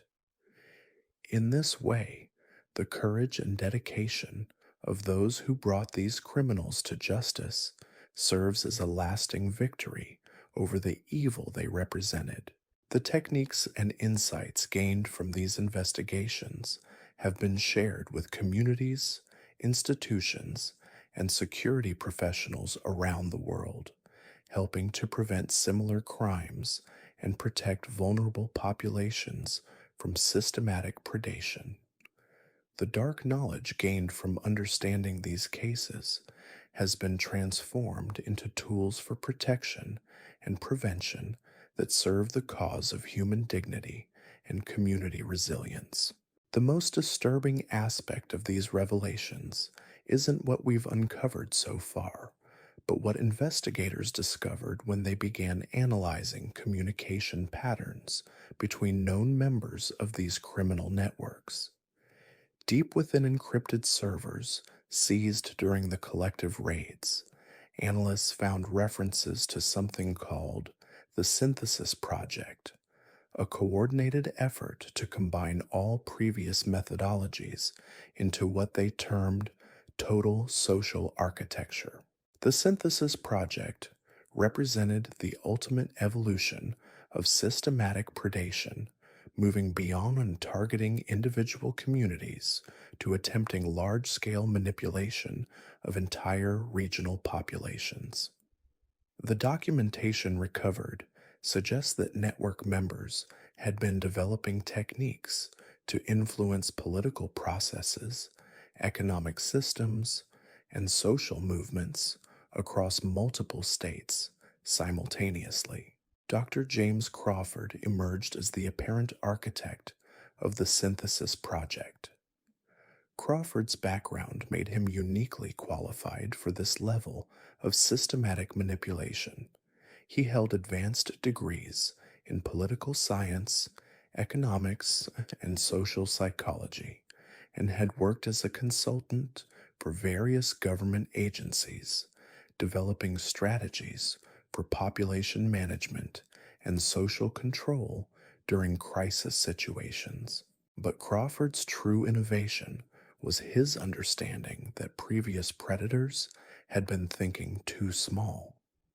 Instead of targeting isolated communities, Crawford believed that the same psychological and social manipulation techniques could be scaled up to influence entire regions through what he called democratic hijacking, the systematic corruption of political and social institutions from within.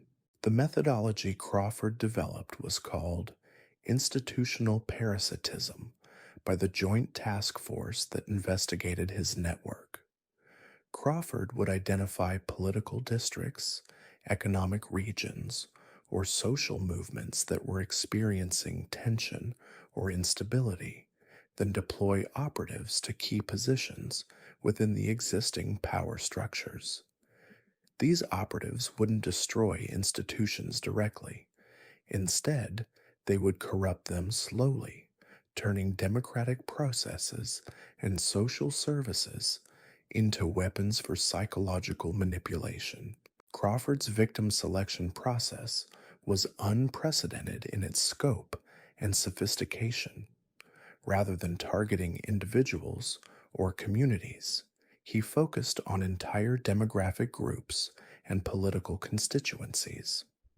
Crawford understood that modern society's complexity created vulnerabilities that could be exploited on massive scales if the right pressure points were identified and manipulated simultaneously. The regional area Crawford selected for his most ambitious experiment was the Tri-County region of northern Wisconsin, encompassing over 200,000 residents across rural farming communities, small industrial cities, and recreational lake areas. The region was dealing with economic transition as traditional manufacturing jobs disappeared, demographic changes as retirees moved in from urban areas, and political tensions between conservative rural voters and more liberal newcomers. Crawford spent over 2 years positioning operatives throughout the region's key institutions before beginning active manipulation.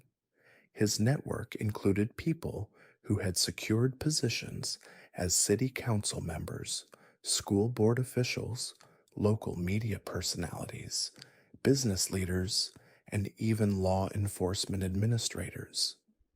Each operative maintained their legitimate role while secretly coordinating with Crawford to implement systematic manipulation protocols. The technique Crawford employed was called democratic erosion engineering by political scientists who later studied his methods. Rather than staging obvious attacks on democratic institutions, Crawford's operatives would subtly corrupt decision-making processes, information flows, and public trust mechanisms until the entire system became dysfunctional and turned against itself. Crawford began his operation by having operatives in local media positions start amplifying minor controversies and policy disagreements until they became major sources of community division. A dispute over school curriculum became a battle over fundamental values. A zoning decision became evidence of corruption and favoritism. A budget discussion became proof that certain groups were being systematically excluded from political processes. Simultaneously, Crawford's operatives in government positions began implementing policies designed to create artificial scarcity and competition between different community groups. They would allocate resources in ways that appeared fair on the surface, but actually created systematic advantages for some residents while disadvantaging others. These policies were carefully designed to generate resentment and suspicion between different demographic groups. The psychological manipulation Crawford employed was devastating because it exploited people's natural desire to participate in democratic processes and civic life. Citizens who attended town meetings, voted in elections, or volunteered for community organizations found themselves increasingly frustrated as their efforts seemed to accomplish nothing positive. Crawford had corrupted the very mechanisms that people depended on for meaningful civic engagement.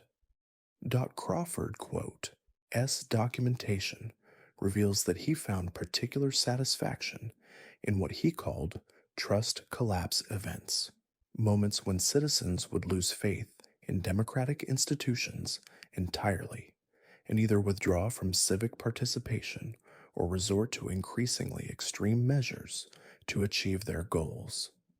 He measured the success of his manipulation by tracking voter turnout decline, citizen complaint escalation, and the frequency of public confrontations at government meetings. Over the course of 3 years, Crawford's network systematically destroyed public trust in democratic institutions throughout the Tri-County region. Local governments became paralyzed by constant controversy and legal challenges. School systems struggled to function as board meetings devolved into shouting matches and parents withdrew their children from public schools. Law enforcement agencies faced community hostility that made effective policing nearly impossible. But Crawford's most insidious innovation was his development of what he called solution theater, the practice of having his operatives propose seemingly reasonable solutions to the problems they had secretly created. Citizens desperate for effective leadership would support these proposed solutions, not realizing they were designed to concentrate more power in the hands of Crawford's network while further undermining democratic accountability. The breakthrough in Crawford's case came when a political science graduate student researching democratic participation patterns noticed unusual voting behaviors and policy outcomes in the Tri-County region that didn't match any established models of political change. The student's analysis revealed that policy decisions and electoral results seemed to be following artificial patterns that suggested coordinated manipulation rather than natural political processes. When this research was shared with federal investigators, they began analyzing the region's political and social dynamics more closely. The investigation revealed evidence of systematic coordination between individuals in key positions who were all implementing similar strategies for creating division and institutional dysfunction. The final confrontation with Crawford's network was complicated by the fact that many operatives held legitimate elected positions and couldn't be removed without due process. The investigation had to proceed carefully to avoid creating the kind of institutional chaos that Crawford's methods were designed to exploit. Federal agents worked with state authorities to develop cases against network members while minimizing disruption to legitimate democratic processes. Crawford ultimately surrendered when investigators presented evidence that his network had been systematically violating election laws, public record statutes, and conspiracy regulations across multiple jurisdictions. During his interrogation, Crawford expressed pride in having proven that democratic institutions were vulnerable to systematic manipulation and claimed that his research could help strengthen political systems against similar attacks. The psychological evaluation of Crawford revealed someone who had convinced himself that destroying democratic institutions was necessary to reveal their weaknesses and improve their design. He genuinely believed that his manipulation of political processes was advancing understanding of democratic vulnerability and resilience rather than simply causing destruction for its own sake. Crawford's trial was complicated by the constitutional issues raised by his systematic manipulation of democratic processes. The prosecution had to work with experts in election law, political science, and constitutional law to demonstrate that Crawford's activities constituted criminal conspiracy rather than legitimate political organizing or academic research. The impact of Crawford's crimes extended beyond the immediate Tri-County region to influence how political scientists, election officials, and civic organizations understand threats to democratic institutions. His methods revealed vulnerabilities in political processes that most people had never considered, leading to new protocols for monitoring and protecting electoral integrity. James Crawford was sentenced to multiple life terms in prison for his role in systematically corrupting democratic institutions, but his case continues to influence how law enforcement and political scientists understand threats to democratic governance. His documentation provides insights into how political processes can be weaponized that investigators and political theorists find both valuable and deeply troubling. But perhaps the most terrifying aspect of Crawford's case was the discovery that similar operations had been conducted in other regions across the United States and internationally. The investigation revealed evidence of coordinated efforts to manipulate democratic processes in dozens of locations, suggesting that Crawford's methods were part of a broader campaign to undermine democratic institutions on a national or even global scale. The techniques Crawford developed have been identified in cases involving election manipulation, political extremism, and institutional corruption in multiple countries. Law enforcement agencies and democratic institutions continue to study his methods to develop better approaches to identifying and preventing systematic attacks on democratic governance. The Crawford case proved that the methodologies developed by previous predators could be adapted to target not just individuals or communities, but the fundamental political and social institutions that hold democratic societies together. His crimes represented another evolution in systematic predation, one that threatened the basic foundations of civilized governance and social cooperation. Yet, even Crawford's sophisticated attack on democratic institutions was just one component of what investigators would later discover was the most ambitious criminal conspiracy in recorded history. The full scope of this conspiracy would only become clear when analysts began connecting patterns of systematic manipulation that had been occurring simultaneously across multiple sectors of society for over 2 decades. The investigation expanded when Dr. Patricia Williams, an economist studying regional development patterns, noticed unusual economic behaviors in areas that had also experienced the types of political manipulation Crawford's network had employed. Her analysis revealed that someone had been systematically manipulating local economies, using techniques that paralleled the political corruption methods Crawford had developed. Dr. Williams discovered that small businesses in affected regions had experienced coordinated attacks that appeared to be unrelated market forces but actually represented systematic economic warfare designed to concentrate wealth and power in the hands of specific individuals.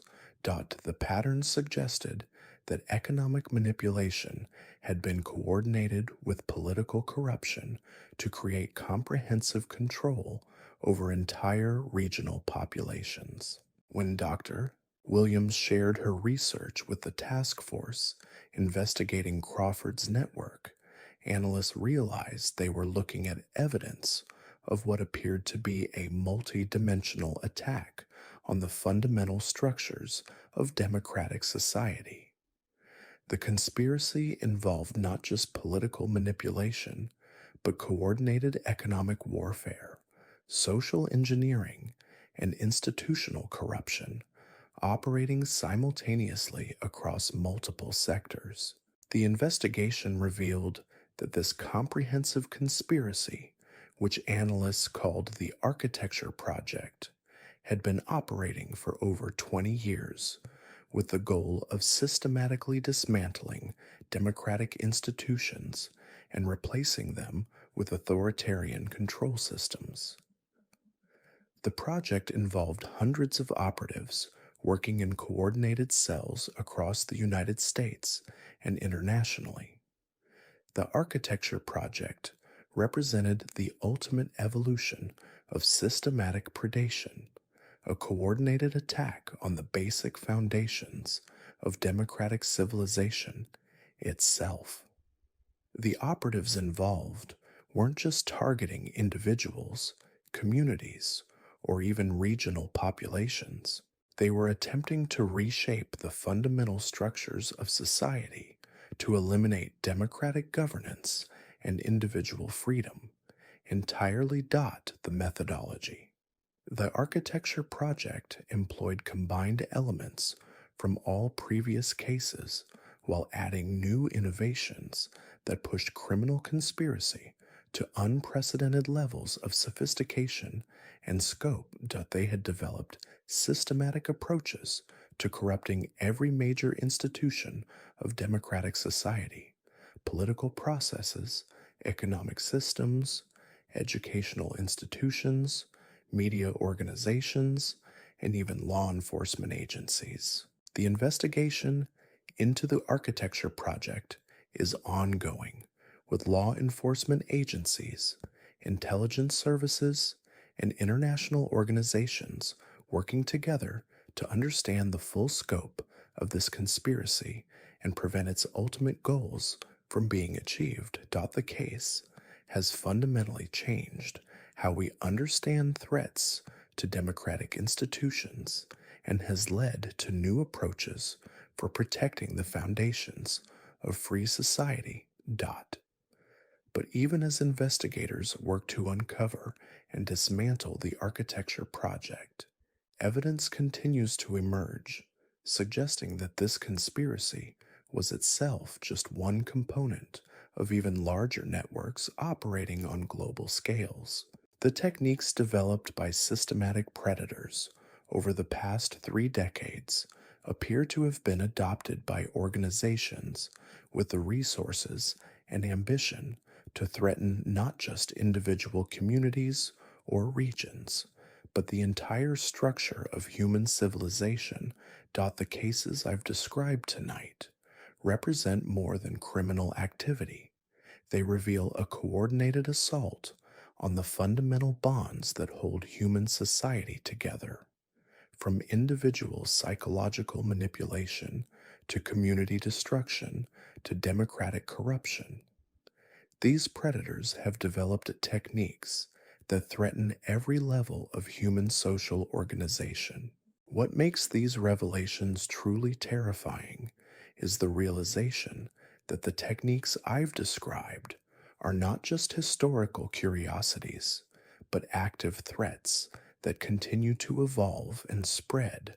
The methodologies developed by these predators have been adopted by criminal organizations, extremist groups, and hostile nations that see systematic manipulation as a weapon for achieving political and social control. The investigation of these cases has revealed that we are living through a period of unprecedented threats to human social cohesion and democratic governance. The predators who developed these techniques have created tools that can be used to destroy trust, corrupt institutions, and manipulate entire populations on scales that previous generations could never have imagined. But understanding these threats also provides us with the knowledge necessary to defend against them. The courage and dedication of the investigators, researchers, and community members who exposed these conspiracies has given us insights into how systematic manipulation works and how it can be defeated. Their work has provided the foundation for developing new approaches to protecting democratic institutions and social cohesion. The battle against systematic predation is not just a law enforcement issue. It is a fundamental challenge facing every democratic society.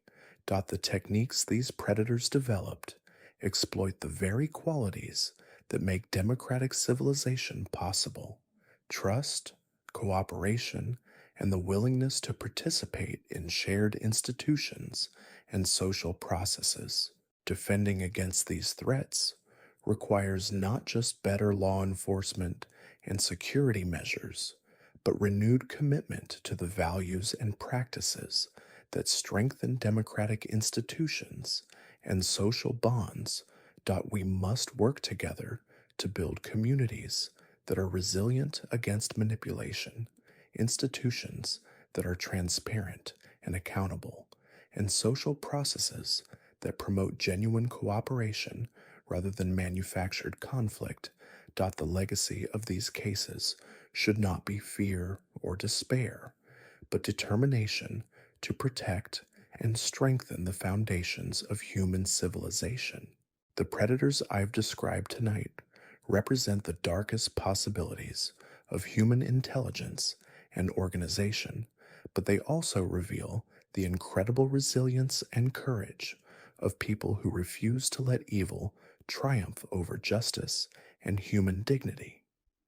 The investigation and prosecution of these cases required unprecedented cooperation between individuals and institutions that normally operate independently.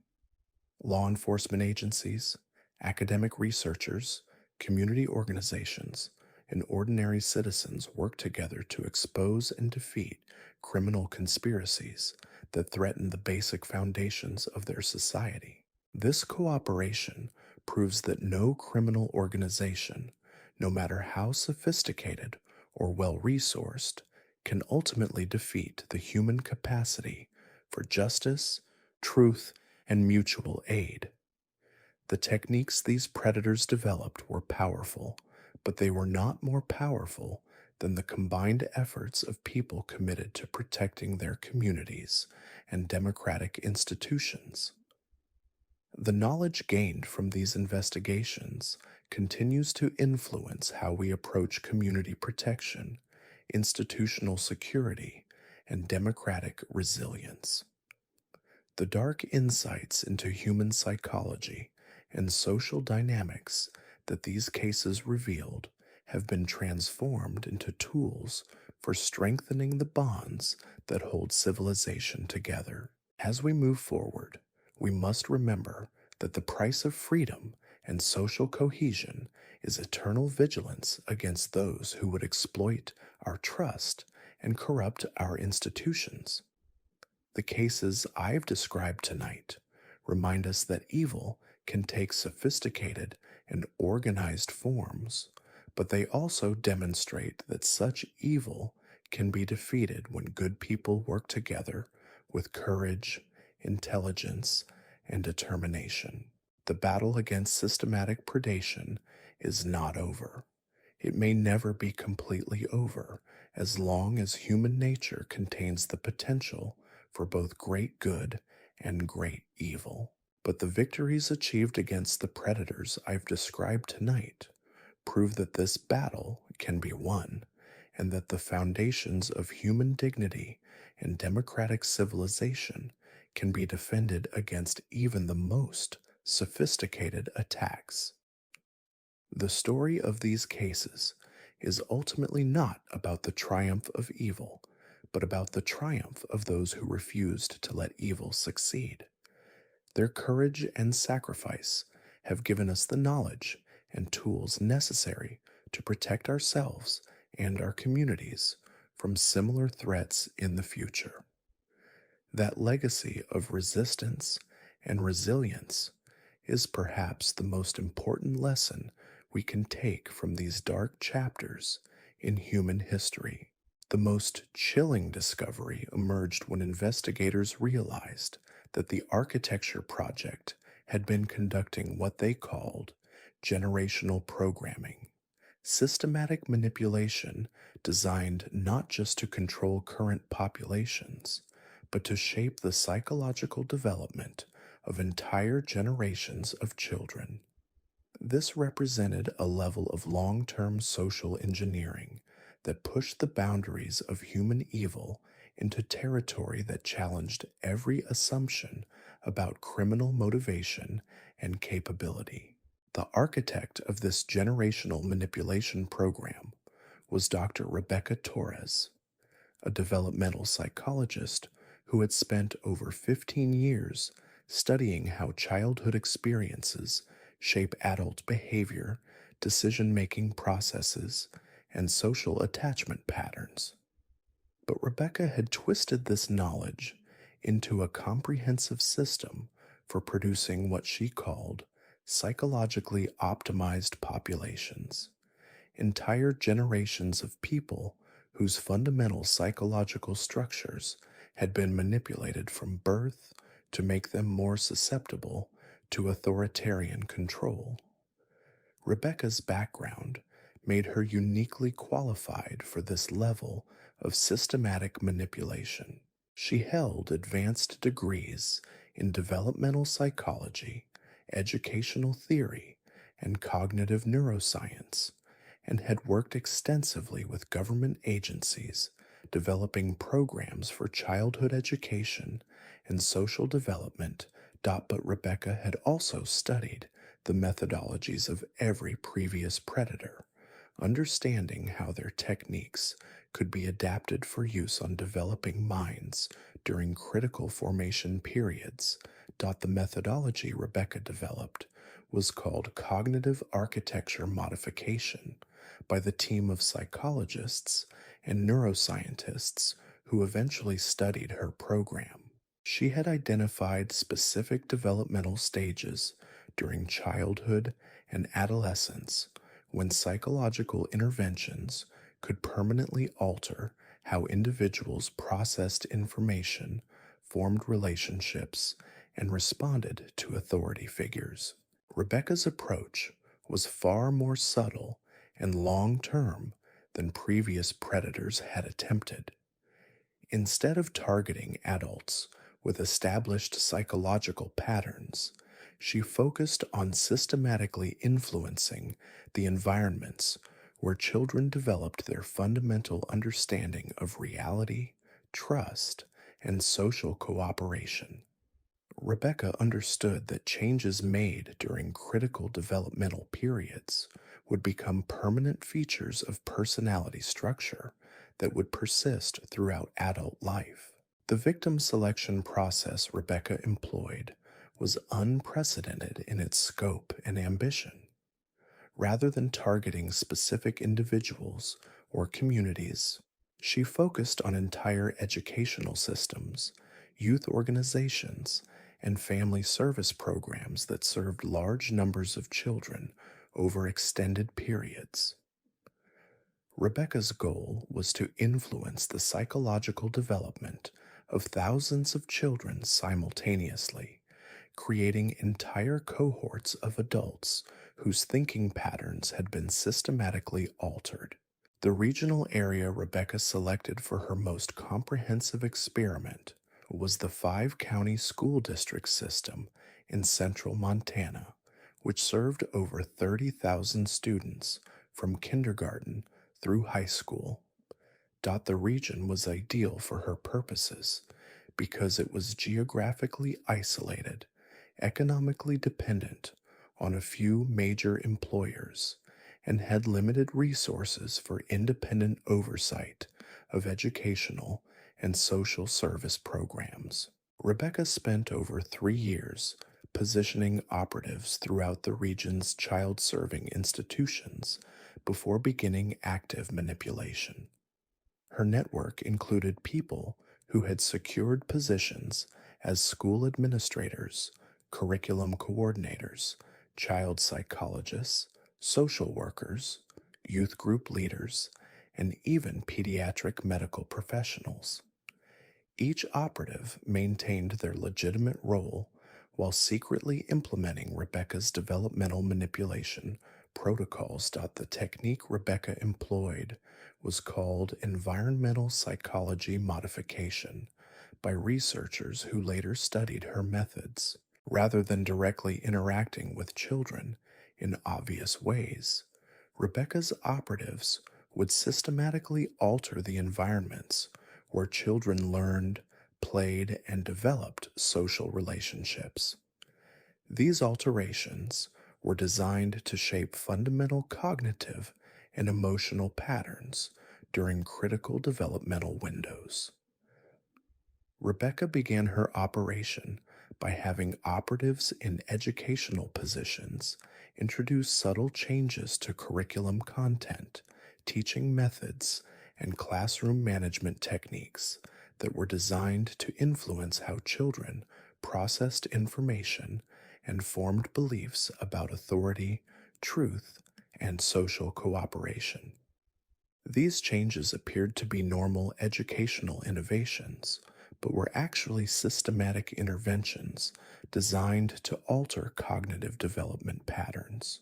The modifications Rebecca implemented were incredibly sophisticated because they exploited natural developmental processes rather than fighting against them. She understood that children's brains were naturally designed to adapt to their environments, and she had identified specific environmental factors that would encourage the development of psychological patterns that would make adults more susceptible to manipulation and authoritarian control. Consider how Rebecca's network modified reading comprehension instruction for elementary school students. Instead of teaching children to think critically about text content and ask questions about author motivations and evidence quality, Rebecca's operatives introduced teaching methods that emphasized acceptance of information from authority figures and discouraged questioning or independent analysis.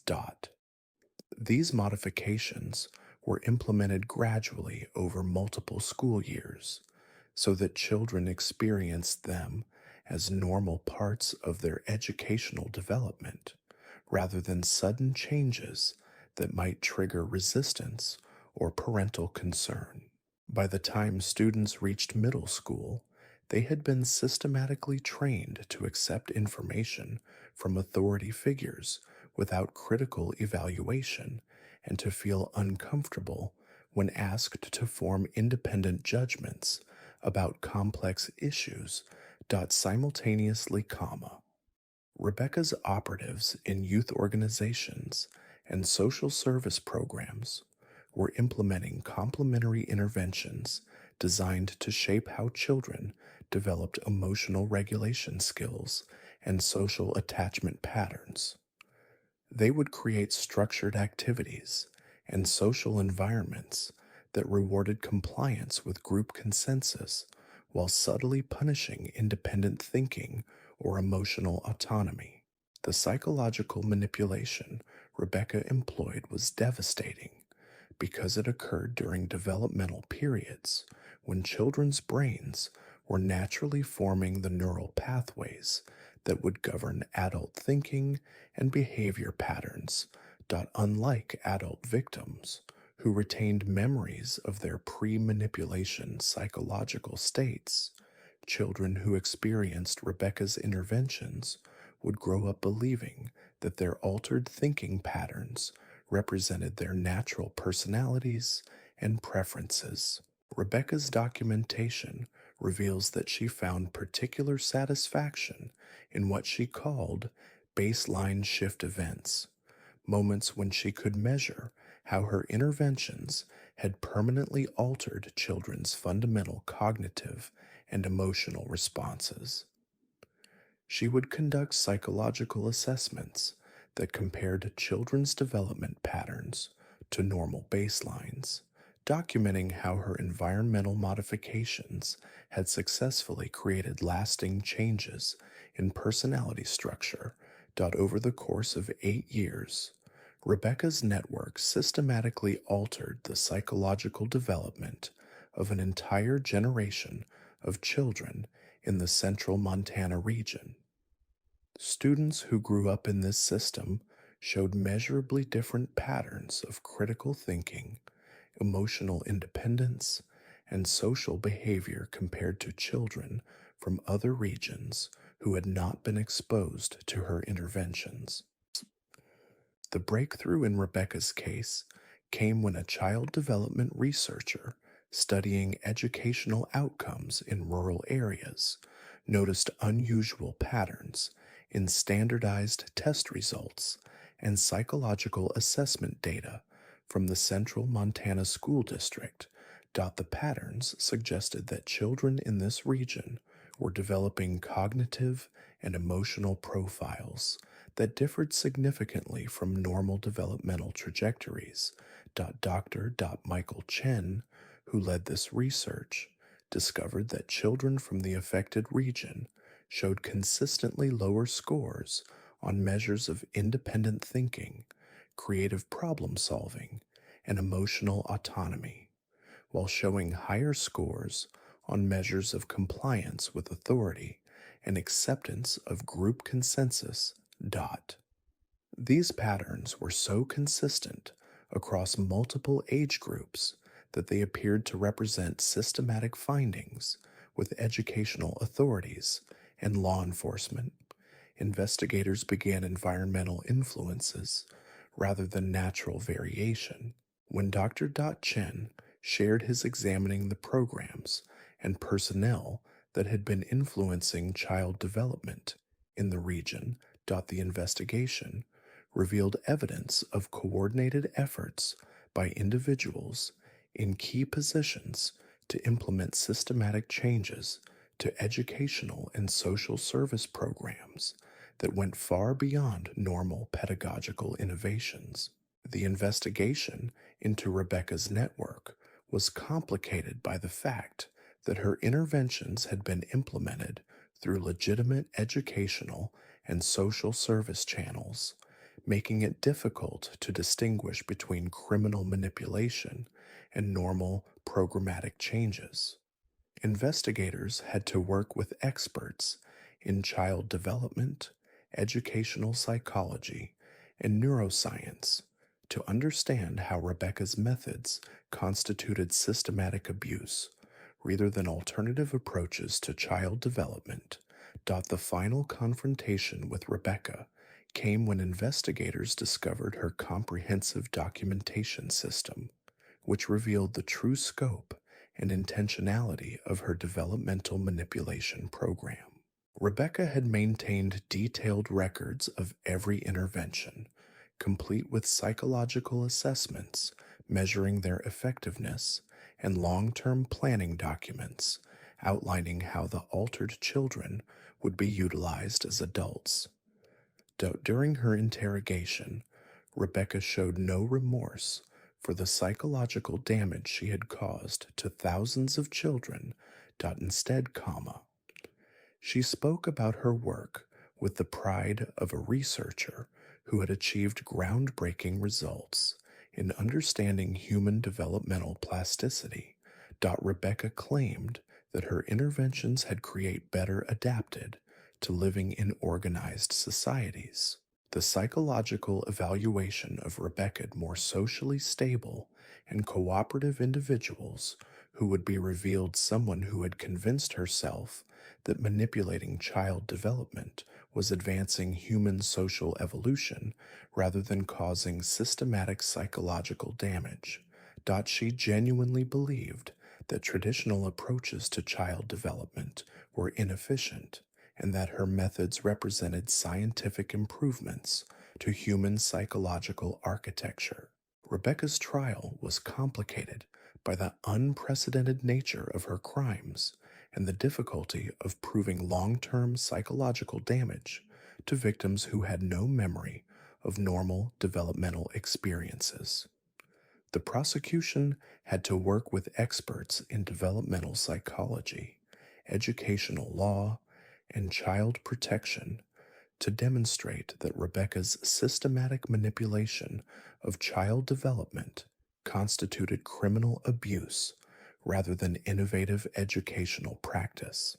The impact of Rebecca's crimes extended far beyond her immediate victims to encompass an entire generation of young adults whose fundamental psychological structures had been systematically altered during critical developmental periods.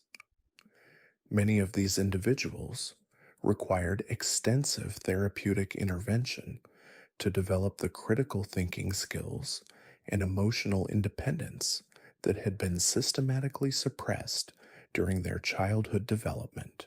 Rebecca Torres was sentenced to multiple life terms in prison, but her case continues to influence how educators, child development professionals, and law enforcement understand threats to child psychological development. Her methods revealed vulnerabilities in educational and social service systems that most people had never considered, leading to new protocols for monitoring and protecting child development programs. But perhaps the most terrifying aspect of Rebecca's case was the discovery that similar developmental manipulation programs had been implemented in other regions across the United States and internationally. The investigation revealed evidence of coordinated efforts to influence child development in dozens of school systems, suggesting that Rebecca's methods were part of a broader campaign to systematically alter the psychological development of entire generations. The techniques Rebecca developed have been identified in cases involving educational manipulation, youth organization corruption, and systematic child psychological abuse in multiple countries. Child protection agencies and educational institutions continue to study her methods to develop better approaches to identifying and preventing systematic attacks on child development. The Rebecca Torres case proved that the methodologies developed by previous predators could be adapted to target not just current populations, but future generations through systematic manipulation of child development processes. Her crimes represented the most long-term and comprehensive form of systematic predation ever documented, threatening the psychological foundation of human civilization itself. Yet even Rebecca's systematic manipulation of child development was just one component of what investigators would discover was a multi-generational conspiracy designed to reshape human society at the most fundamental levels. The full scope of this conspiracy would only become clear when analysts began connecting patterns of systematic manipulation that had been occurring across multiple sectors and time periods for over 4 decades. The investigation expanded when Dr. Amanda Rodriguez, a sociologist studying long-term demographic and social changes, noticed unusual patterns in social behavior and institutional trust that seemed to correlate with the regions where various predator networks had been operating. Her analysis revealed that areas affected by systematic manipulation showed measurably different social characteristics that persisted long after the original criminal operations had been discovered and stopped. Dr. Rodriguez discovered that communities that had been targeted by systematic predators showed consistently lower levels of social trust, civic participation, and institutional confidence compared to similar communities that had not been affected.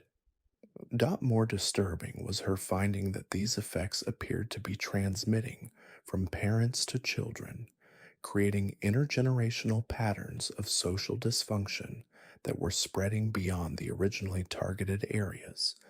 When Dr. Rodriguez shared her research with the multi agency task force investigating systematic predation networks, analysts realized they were looking at evidence of what appeared to be a coordinated campaign to fundamentally alter the social and psychological characteristics of American society over multiple decades.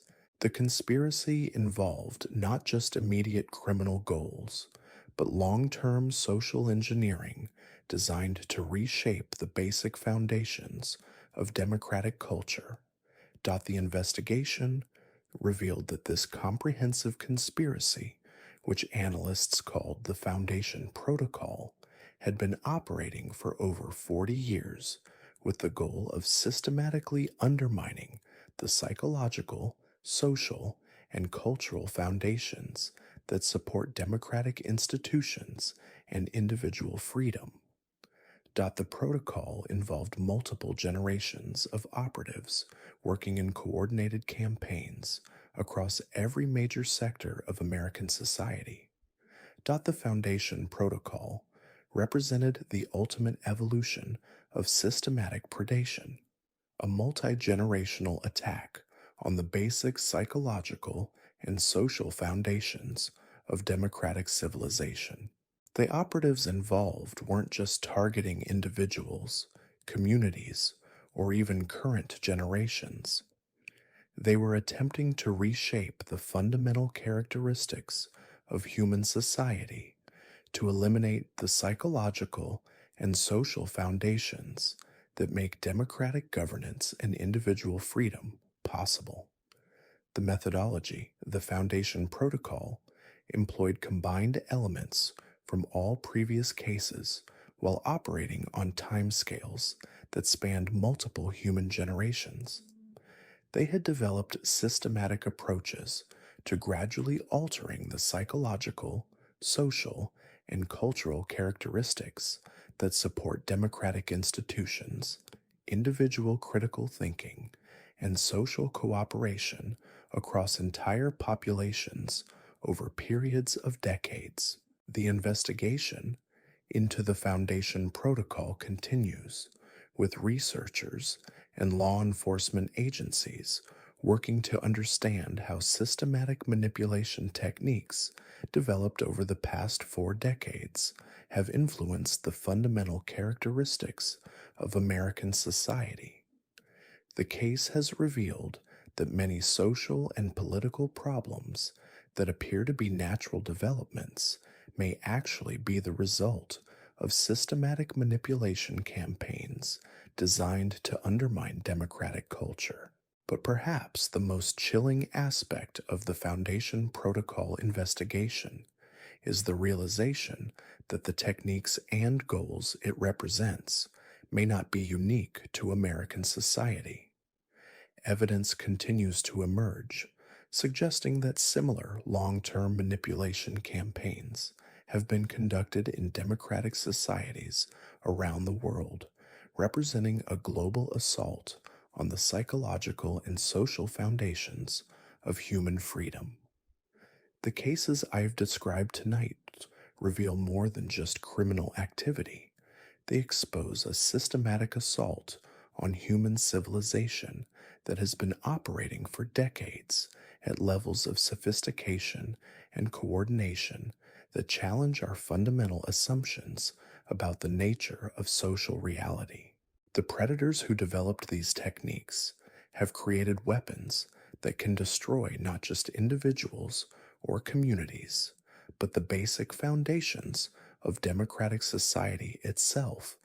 What makes these revelations truly terrifying is the realization that much of what we experience as normal social and political dysfunction may actually be the result of systematic manipulation campaigns that have been operating for generations.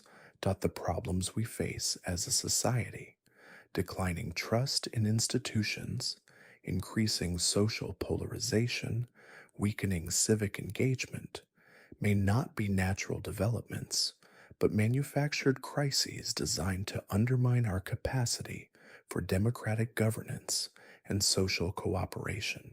The investigation of these cases has revealed that we are living through a period of unprecedented threats to the psychological and social foundations of human civilization.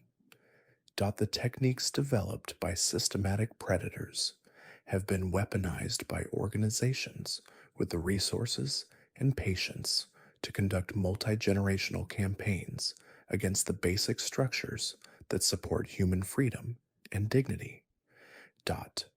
But understanding these threats also provides us with the knowledge necessary to defend against them and begin the process of rebuilding the psychological and social foundations that these campaigns have systematically undermined.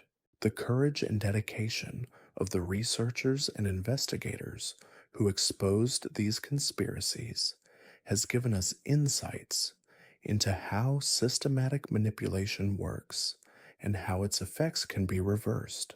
The battle against systematic predation is not just about preventing future crimes.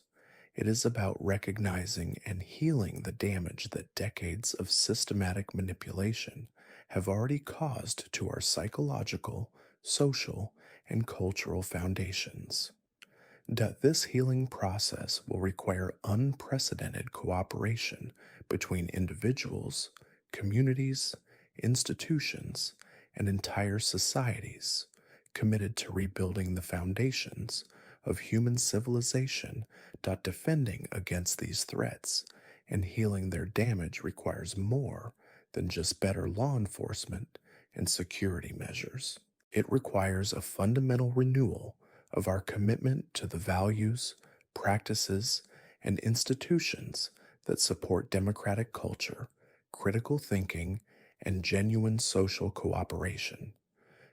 We must work together to rebuild communities that are resilient against manipulation, institutions that are transparent and accountable, and social processes that promote authentic human connection rather than manufactured division.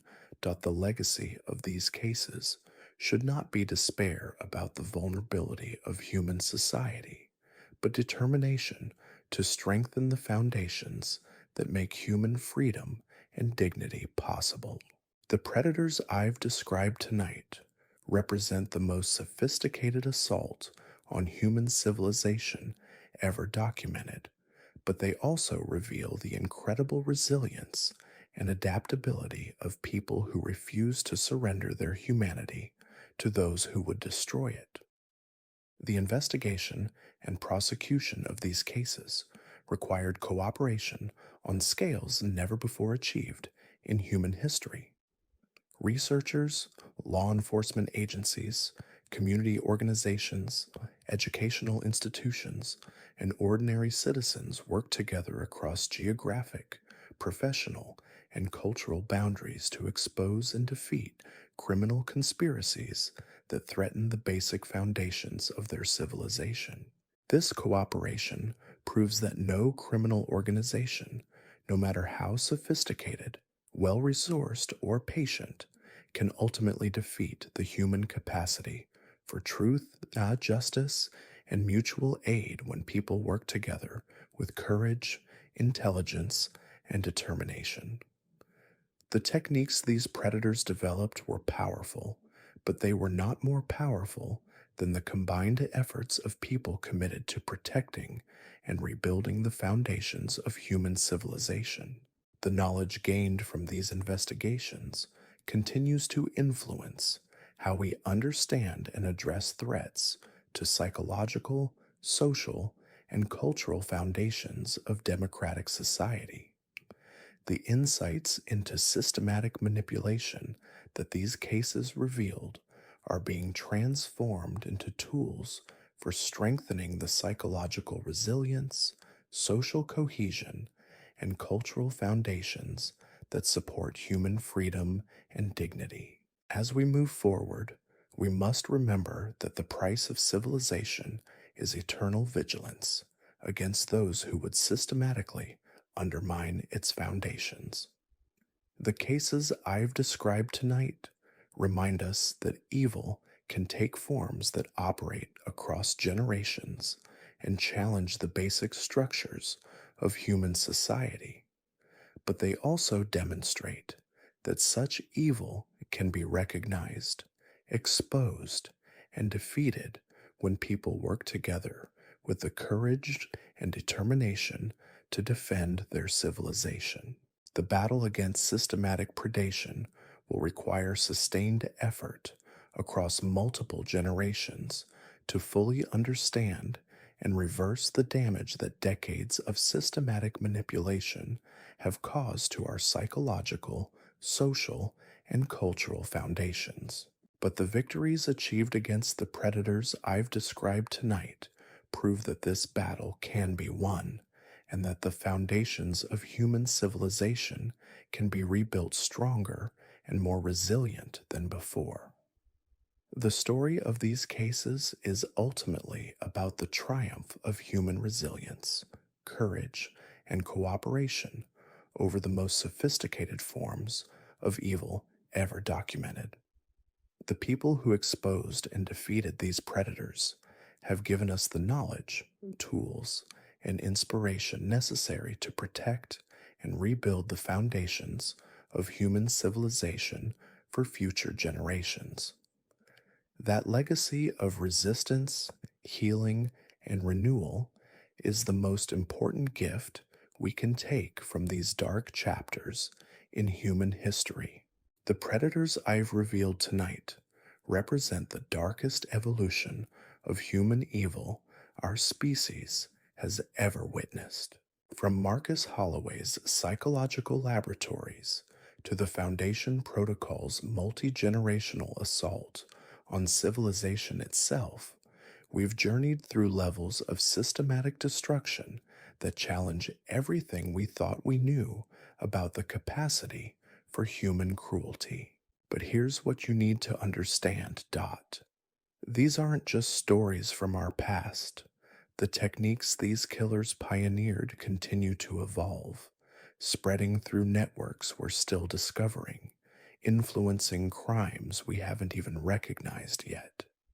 Every method I've described tonight has spawned imitators, inspired innovations, and created blueprints for destruction that are being studied and refined by predators operating right now in communities just like yours. The most terrifying truth is that we've only scratched the surface. For every network we've uncovered, for every predator we've caught, there are others still operating in shadows we haven't learned to see yet. The sophistication, the patience, the sheer intelligence behind these operations proves that evil isn't just getting smarter, it's getting organized on scales that threaten the very foundations of human civilization. Yet in studying these monsters, we've also discovered something they never anticipated. Their documentation of human breaking points has inadvertently revealed our incredible capacity for resilience. Their systematic attacks on trust and cooperation have shown us just how powerful these bonds really are when we choose to defend them. Every technique they developed to destroy us has also taught us how to recognize the warning signs and build stronger defenses. The investigators, researchers, and ordinary people who brought these predators down prove that no conspiracy, no matter how sophisticated or patient, can ultimately defeat the human spirit when we stand together. Their courage in confronting these horrors has given us the knowledge we need to protect ourselves and future generations from similar threats. If this series has taught you anything, let it be this: stay vigilant, trust your instincts, and never forget that the most dangerous monsters are often the ones who appear most helpful. The price of our humanity is eternal watchfulness against those who would systematically destroy it. And remember, knowledge is our greatest weapon against these predators. Share what you've learned. Discuss these cases with others. Because somewhere out there, right now, the next evolution of systematic evil is already taking shape.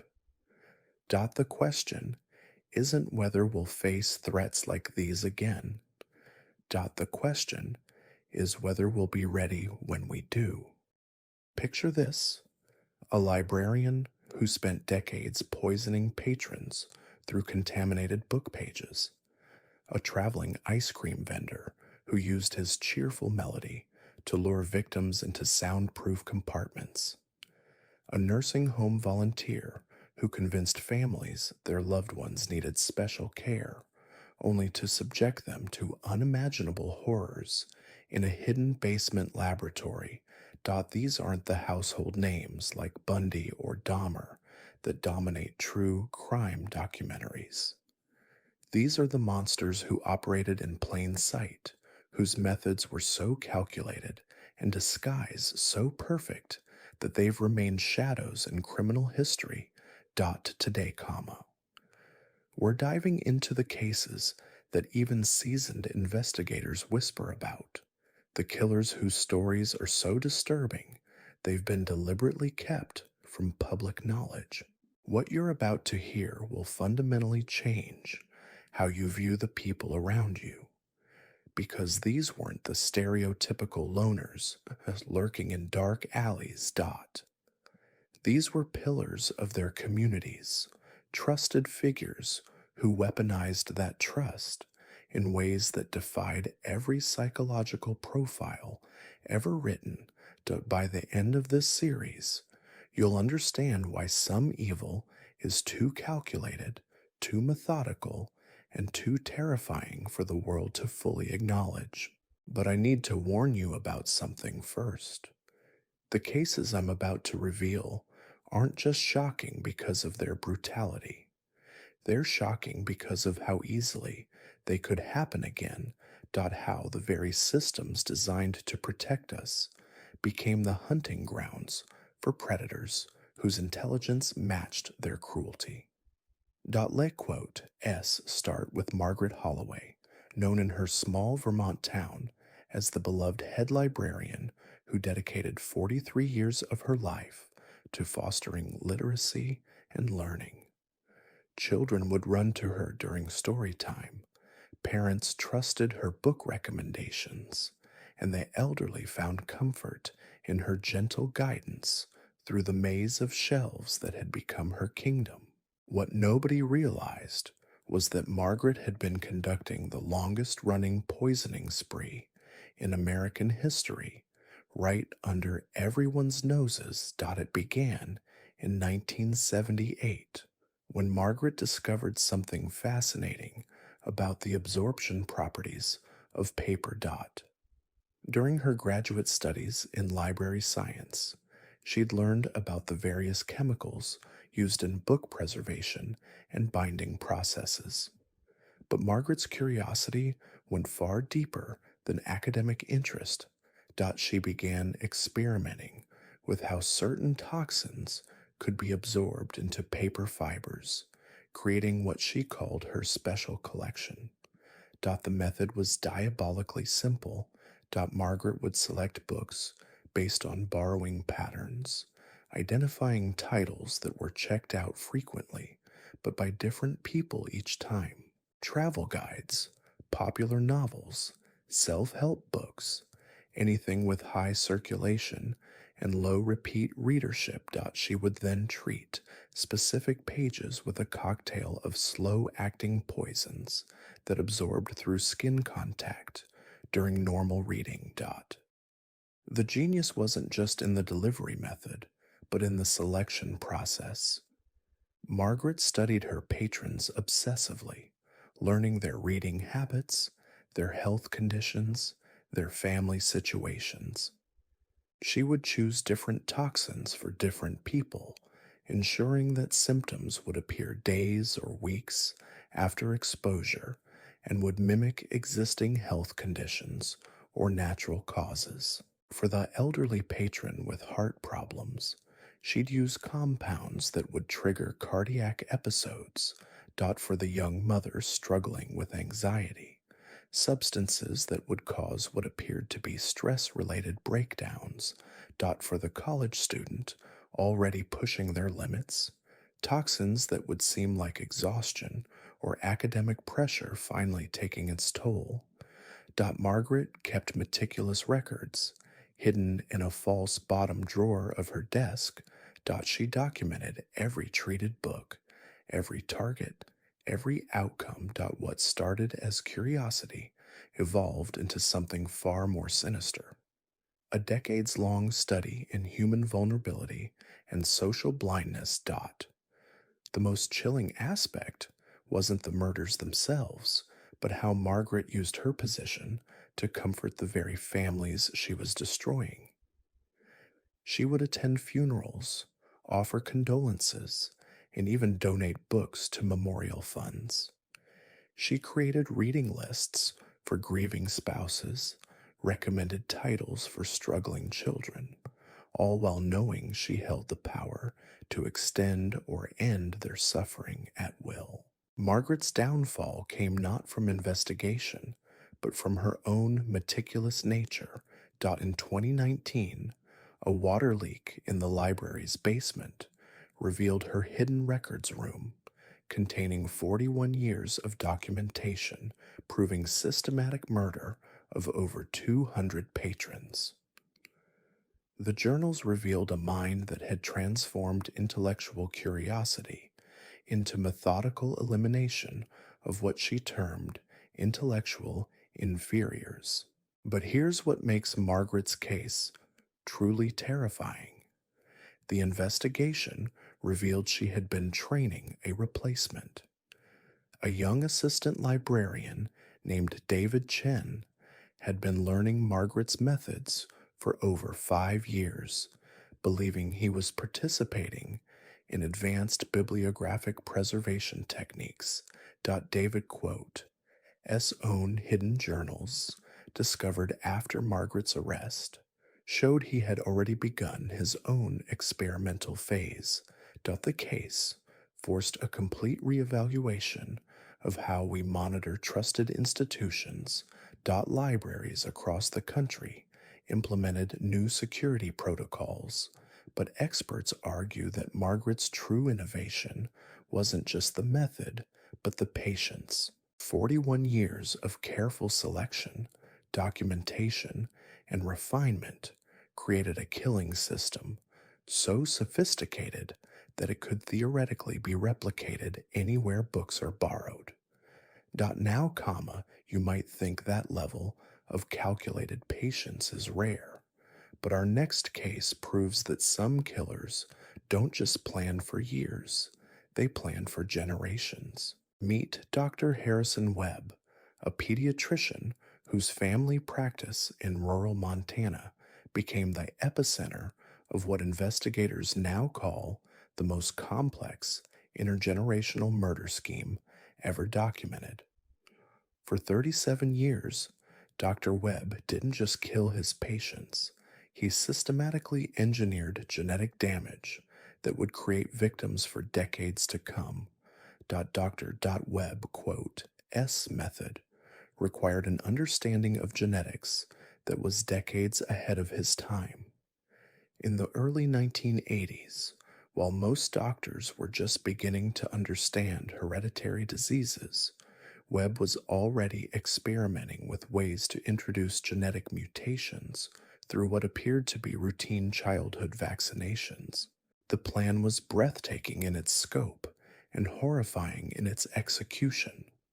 Webb identified families with specific genetic markers, then introduced carefully crafted compounds during routine pediatric care that would cause dormant genetic switches to activate later in life.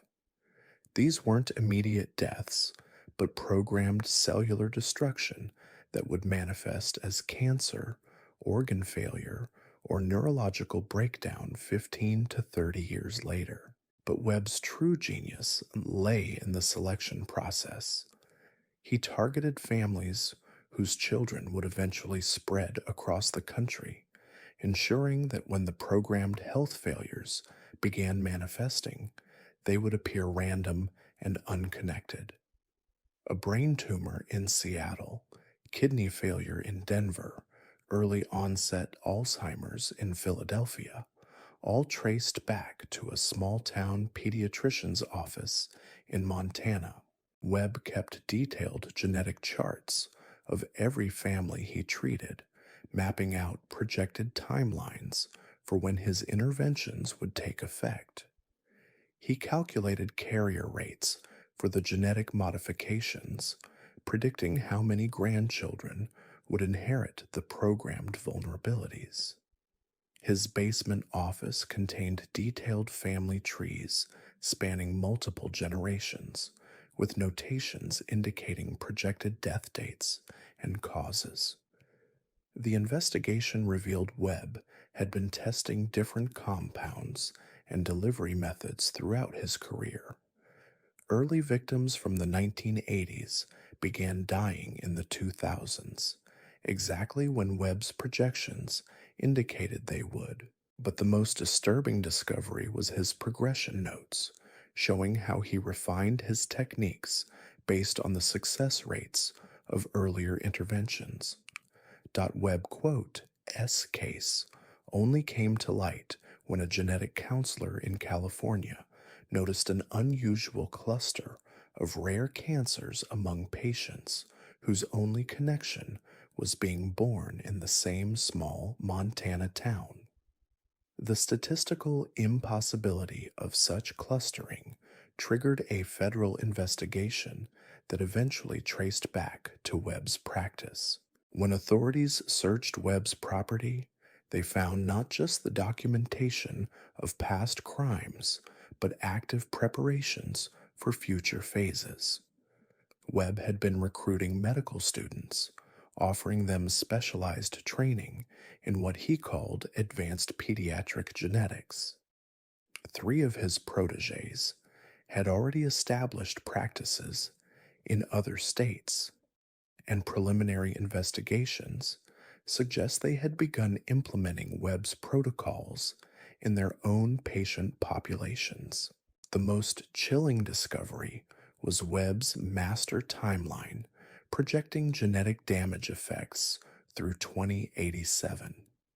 According to his calculations, children he treated in the 1990s would begin experiencing programmed health failures in the 2020s and 2030s, with their own children potentially carrying modified genetic markers that would activate in the 2050s and beyond.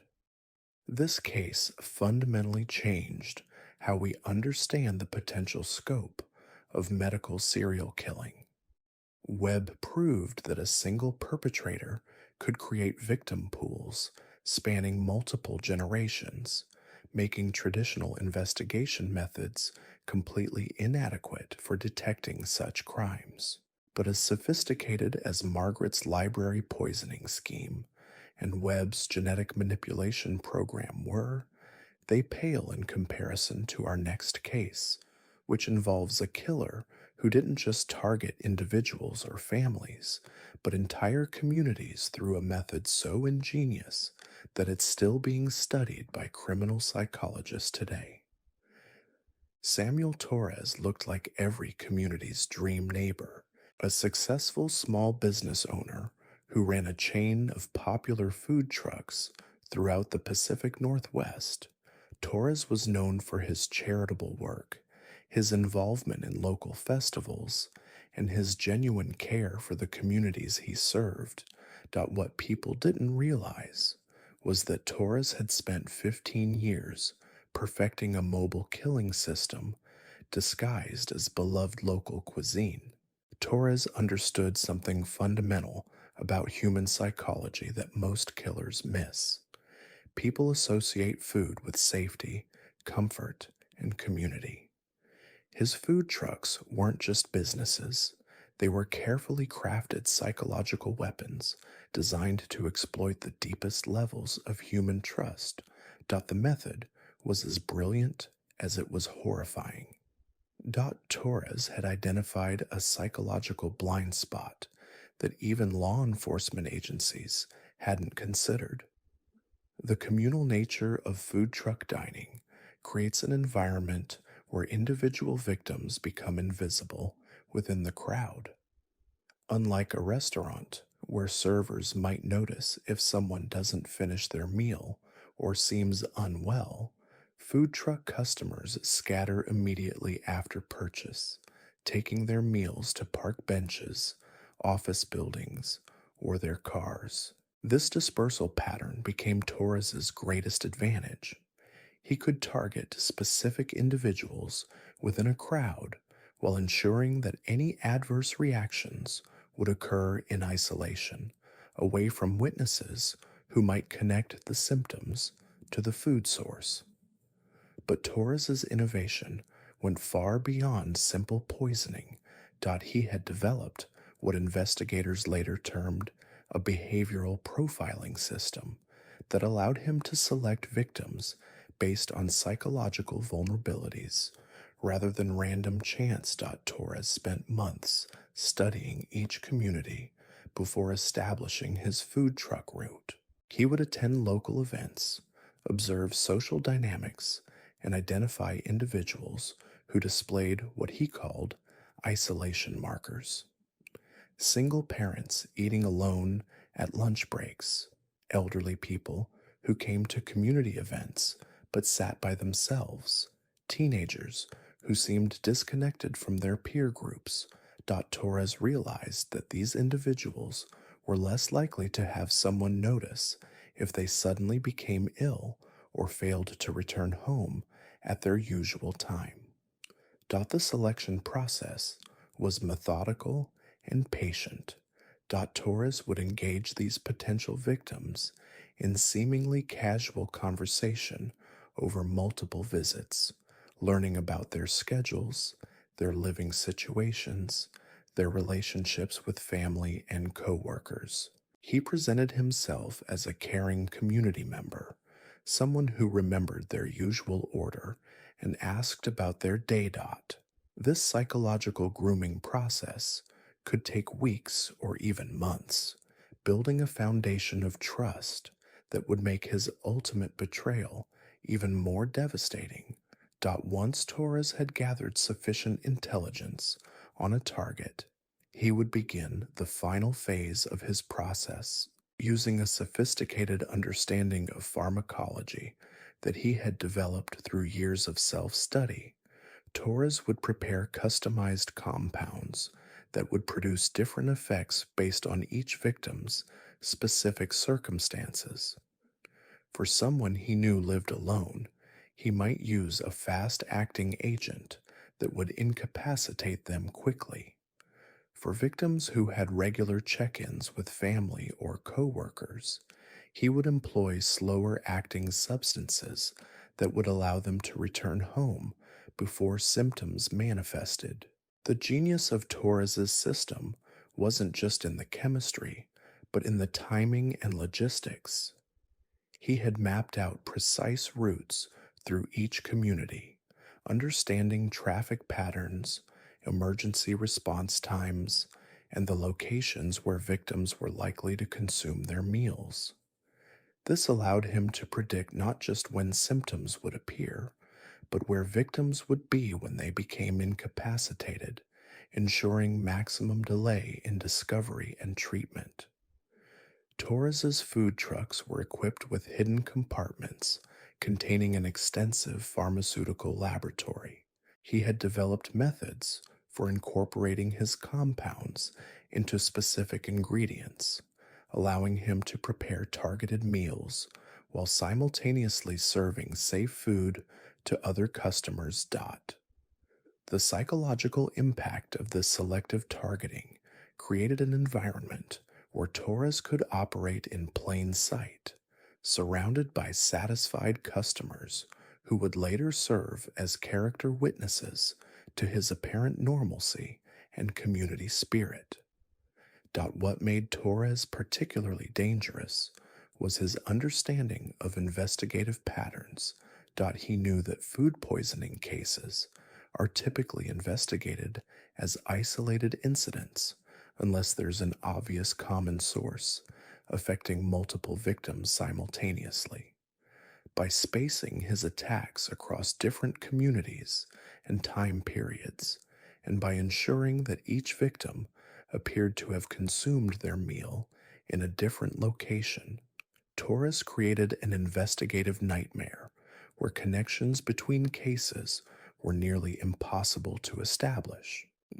The breakthrough in Torres's case came from an unexpected source. A food blogger named Jennifer Martinez, who had been documenting the Pacific Northwest food truck scene for her popular website, Martinez, had noticed an unusual pattern in her archived photos from various food festivals and community events.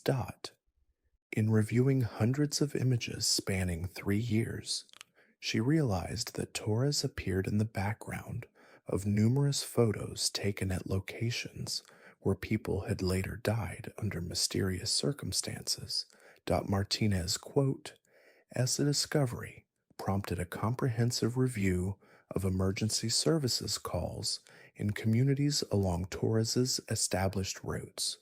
The investigation revealed a statistically impossible cluster of unexplained medical emergencies occurring within a specific time window after Torres's food truck visits. But the most disturbing discovery was Torres's customer database, which contained detailed psychological profiles of over 800 individuals he had identified as potential targets. The database revealed the true scope of Torres's operation. He had been conducting what amounted to a large-scale behavioral study, documenting community social structures and identifying vulnerable individuals across dozens of towns and cities.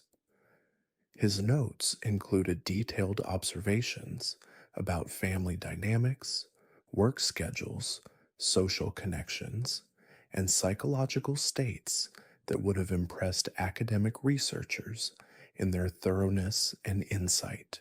When authorities finally arrested Torres, they discovered that he had been planning an escalation that would have fundamentally changed the nature of his crimes. Hidden in a storage unit were plans for a community event that would have allowed him to target multiple victims simultaneously while maintaining the appearance of a tragic accident.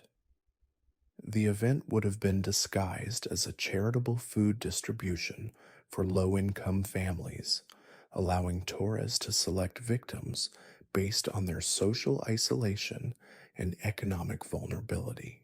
The investigation also revealed that Torres had been documenting his methods in exhaustive detail, creating what investigators described as a comprehensive manual for mobile serial killing.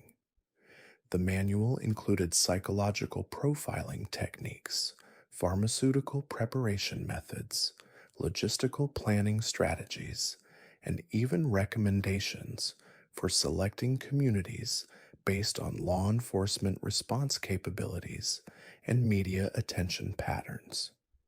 Perhaps most disturbing was the discovery that Torres had been actively recruiting and training potential successors through what appeared to be a legitimate food service apprenticeship program.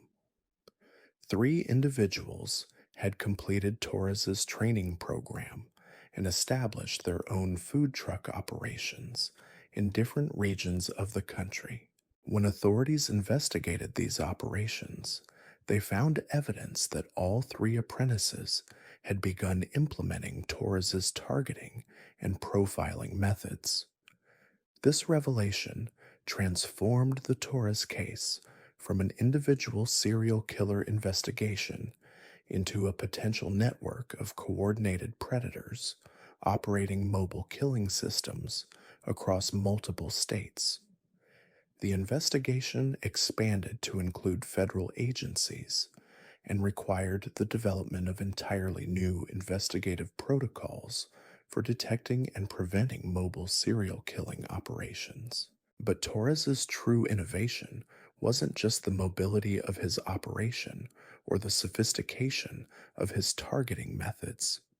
It was his recognition that modern society's increasing social isolation and community fragmentation created unprecedented opportunities for predators who understood how to exploit these vulnerabilities systematically. The Torres case forced law enforcement agencies to reconsider fundamental assumptions about serial killer behavior and detection methods. Traditional geographic profiling techniques became useless when dealing with a perpetrator whose entire operation was designed around mobility and geographic dispersion. Similarly, victimology studies were complicated by Torres's sophisticated victim selection process, which created apparent randomness while actually following highly specific psychological and logistical criteria. The psychological evaluation of Torres revealed a mind that combined the methodical planning typically associated with organized serial killers with an almost academic approach to studying human behavior and social systems. Torres had essentially transformed serial killing into a form of applied social research, using his crimes as data collection opportunities to refine his understanding of community dynamics and individual vulnerabilities. This academic approach extended to Torres's documentation methods, which included detailed statistical analyses of his success rates, effectiveness measurements for different pharmaceutical compounds, and even cost-benefit analyses of various targeting strategies. The level of systematic thinking revealed in these documents suggested that Torres viewed his crimes not as impulsive acts of violence, but as carefully controlled experiments in human predation. The Torres investigation also uncovered evidence of communication between Torres and individuals involved in similar operations in other countries. Encrypted communications revealed that Torres had been part of an international network of individuals sharing techniques and innovations in mobile predatory systems.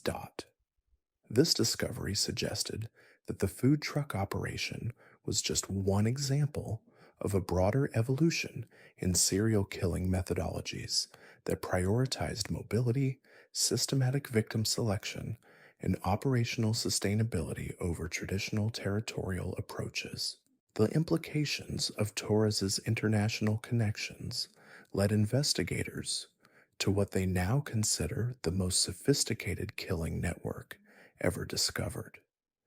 The communications revealed coordination between mobile predators across 6 continents, sharing not just methods, but actual victim information and territorial agreements to prevent operational overlap. This brings us to our next case, which demonstrates how modern technology has enabled killers to operate with a level of coordination and efficiency that would have been impossible just decades ago. Meet Elena Vasquez, a social media influencer who built a following of over 2 million people while simultaneously orchestrating what investigators now call the first fully digital serial killing operation. Elena's method exploited something that didn't exist before the age of social media: the complete psychological transparency that people voluntarily share online. While most people worried about hackers stealing their financial information, Elena was harvesting something far more valuable: detailed psychological profiles that revealed exactly how to manipulate and ultimately destroy her victims without ever meeting them in person. Elena understood that social media platforms had created an unprecedented opportunity for predators. People shared their deepest fears, their relationship problems, their financial struggles, their health concerns, their daily routines, and their emotional vulnerabilities in real time updates. This constant stream of personal information created detailed psychological maps that Elena could study and exploit with surgical precision. The genius of Elena's system lay in her understanding of parasocial relationships. Her followers didn't just admire her lifestyle content, they felt personally connected to her. Elena cultivated this connection deliberately, responding to comments, remembering personal details her followers shared, and creating content that made each person feel seen and understood. This emotional investment became the foundation for devastating psychological manipulation. Elena's victim selection process was unlike anything investigators had encountered before. She used sophisticated data analysis tools to identify followers who displayed specific psychological vulnerabilities: recent trauma, social isolation, financial desperation, or emotional instability. She would then begin what she called empathy farming, gradually building deeper connections with these individuals through private messages and last months or even years. Elena would personalized content. The manipulation phase could position herself as a trusted confidant, someone who truly understood her victim's struggles and offered genuine support. She would share carefully crafted personal stories that mirrored her victim's experiences, creating an illusion of deep emotional connection and mutual understanding. But Elena's true innovation was her method of destruction. Rather than using physical violence or traditional poisons, Elena weaponized her victims' own psychological vulnerabilities against them. She would gradually introduce doubt, anxiety, and despair through carefully timed messages and manipulated social situations. She understood exactly which psychological pressure points would cause maximum damage to each individual victim. For victims struggling with self-worth, Elena would orchestrate elaborate scenarios designed to reinforce their feelings of inadequacy and social rejection. For those dealing with relationship problems, she would provide advice specifically calculated to worsen their situations and increase their emotional instability. For victims facing financial difficulties, she would offer false hope through fake opportunities that would ultimately leave them in worse situations than before. The most disturbing aspect of Elena's operation was her use of her other followers as unwitting accomplices. She would manipulate her broader audience into participating in the psychological destruction of specific targets without realizing what they were doing. Through carefully orchestrated social media campaigns, she could mobilize hundreds or thousands of people to engage in coordinated harassment, exclusion, or manipulation of her chosen victims.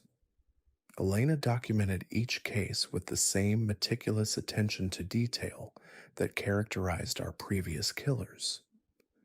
She maintained detailed psychological profiles, tracked the effectiveness of different manipulation techniques, and even measured the timeline from initial contact to what she termed psychological breakdown events.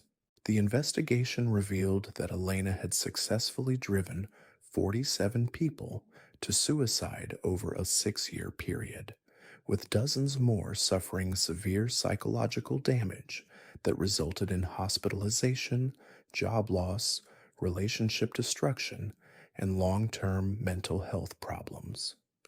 But unlike traditional serial killers, who typically escalate their methods over time, Elena had developed a system so efficient that she could simultaneously manipulate multiple victims while maintaining her public persona as a positive lifestyle influencer. Elena's downfall came when one of her intended victims, a software engineer named Marcus Chen, became suspicious of the coincidences and emotional manipulation he was experiencing. Marcus began documenting his interactions with Elena and noticed patterns that suggested deliberate psychological manipulation rather than genuine friendship and support. Marcus' S investigation led him to discover that several other followers had experienced similar patterns of manipulation, and many had suffered severe psychological consequences after their interactions with Elena intensified. When Marcus shared his findings with law enforcement, it triggered a comprehensive digital forensics investigation that revealed the true scope of Elena's operation. The digital evidence recovered from Elena's devices and accounts revealed a sophisticated psychological warfare operation that utilized cutting-edge data analysis, behavioral psychology, and social media manipulation techniques. Elena had essentially created a digital laboratory for studying and exploiting human psychological vulnerabilities on an industrial scale. But perhaps the most chilling discovery was Elena's expansion plans. She had been developing artificial intelligence tools that would allow her to automate much of her manipulation process, potentially scaling her operation to target thousands of victims simultaneously. The AI system was designed to analyze social media posts, identify psychological vulnerabilities, and generate personalized manipulation strategies without requiring direct human oversight. Elena had also been training other influencers in her methods through what appeared to be legitimate social media marketing workshops. These workshops taught participants how to build deeper emotional connections with their audiences and increase engagement rates. But the techniques being taught were actually sophisticated psychological manipulation tools disguised as marketing strategies. The investigation revealed that at least 12 other influencers had begun implementing Elena's methods with their own audiences, creating a network of digital predators operating across multiple platforms and geographic regions. Some of these individuals appeared to be unaware of the true nature of the techniques they were using, while others had clearly recognized the potential for psychological manipulation and were deliberately targeting vulnerable followers. This discovery forced social media platforms to fundamentally reconsider their content moderation and user protection policies. Traditional approaches focused on preventing harassment, hate speech, and explicit threats proved completely inadequate for detecting and preventing the sophisticated psychological manipulation techniques that Elena had developed. The Elena Vasquez case represents a new evolution in predatory behavior that exploits the unique vulnerabilities created by digital communication and social media culture. Unlike traditional serial killers, who were limited by physical proximity and detection risks. Digital predators like Elena can operate across vast distances, maintain multiple victim relationships simultaneously, and avoid many of the traditional investigative methods used to detect and prevent serial crimes.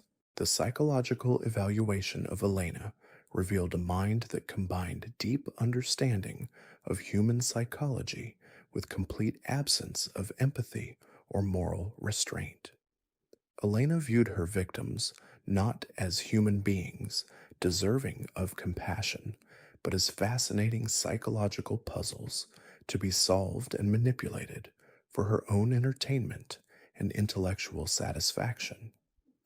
Elena's case files contained detailed analyses of different psychological manipulation techniques, effectiveness measurements for various approaches, and even comparative studies of how different demographic groups responded to specific manipulation strategies. The level of systematic thinking and academic rigor applied to these criminal activities suggested that Elena viewed her operation as a form of applied psychological research rather than criminal behavior. This academic approach extended to Elena's recruitment and training methods for other influencers. She had developed comprehensive training materials that taught psychological manipulation techniques under the guise of audience engagement strategies. These materials included detailed instructions for identifying vulnerable individuals, building parasocial relationships, and implementing gradual psychological manipulation without detection. The international scope of Elena's network became clear when investigators discovered communications with similar operations in other countries. The digital nature of these crimes made traditional jurisdictional boundaries meaningless, as predators could target victims anywhere in the world while operating from locations with limited law enforcement capabilities or international cooperation agreements. This global dimension of digital predatory networks represents a fundamental challenge for traditional law enforcement approaches. Unlike physical serial killers, who typically operate within specific geographic areas, digital predators can coordinate across continents, share victims and techniques, and exploit jurisdictional limitations to avoid detection and prosecution. The Elena Vasquez investigation also revealed how digital predators can exploit the psychological vulnerabilities created by modern society's increasing reliance on online social connections. As people become more isolated in their physical communities, they become more dependent on digital relationships for emotional support and social validation, creating unprecedented opportunities for manipulation and exploitation. But Elena's digital manipulation network, as sophisticated as it was, represents only one approach to exploiting modern society's vulnerabilities. Our next case demonstrates how some killers have learned to weaponize the very institutions and systems designed to protect us, creating killing methods so integrated into legitimate social services that they become virtually undetectable. Dr. Patricia Holbrook appeared to be everything society expects from a mental health professional. With advanced degrees in psychology and social work, 15 years of experience in crisis intervention, and glowing recommendations from colleagues and supervisors, Patricia had built a reputation as someone who could help the most difficult and desperate cases that other therapists couldn't handle. What Patricia's colleagues didn't realize was that she had spent her entire career developing what she called therapeutic termination protocols. a systematic approach to identifying and eliminating individuals she deemed psychologically irredeemable while maintaining the appearance of providing legitimate mental health treatment. Patricia quote, S method exploited a fundamental blind spot in mental health care systems. The assumption that licensed professionals are working in their patients' best interests. This trust creates an environment where therapists have unprecedented access to detailed information about their patients' psychological vulnerabilities, social support systems, and personal histories, along with significant influence over treatment decisions and crisis intervention protocols. The selection process began during initial intake sessions, where Patricia would identify patients who fit her criteria for what she termed therapeutic futility cases. These were individuals with complex trauma histories, limited social support networks, and psychological profiles that Patricia believed made them unlikely to achieve meaningful recovery or contribute positively to society. Patricia's criteria weren't random or impulsive. She had developed a comprehensive assessment framework that evaluated patients based on factors including childhood trauma severity, addiction history, criminal background, employment stability, family relationships, and what she called social integration potential. Patients who scored below Patricia's threshold on these measures became targets for her termination protocols. The genius of Patricia's system lay in her understanding of how mental health crises are investigated and documented. When patients under psychiatric care experience sudden deterioration or engage in self-destructive behavior, the assumption is typically that these actions result from their underlying mental health conditions rather than external manipulation or inadequate treatment. Patricia would begin her termination protocols by gradually undermining her patients' psychological stability through carefully calibrated therapeutic interventions.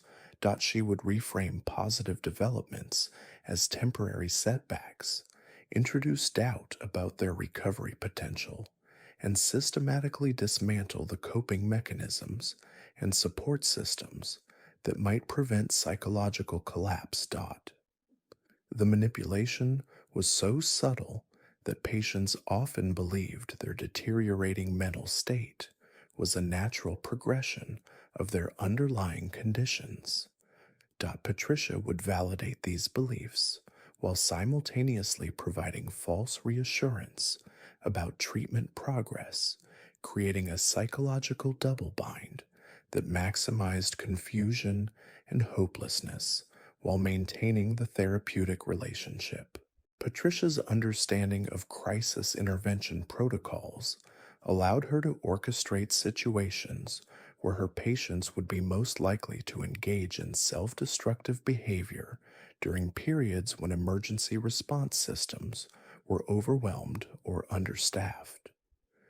She would schedule crisis sessions during evening hours, weekends, or holidays when psychiatric emergency services were operating with reduced capacity and longer response times.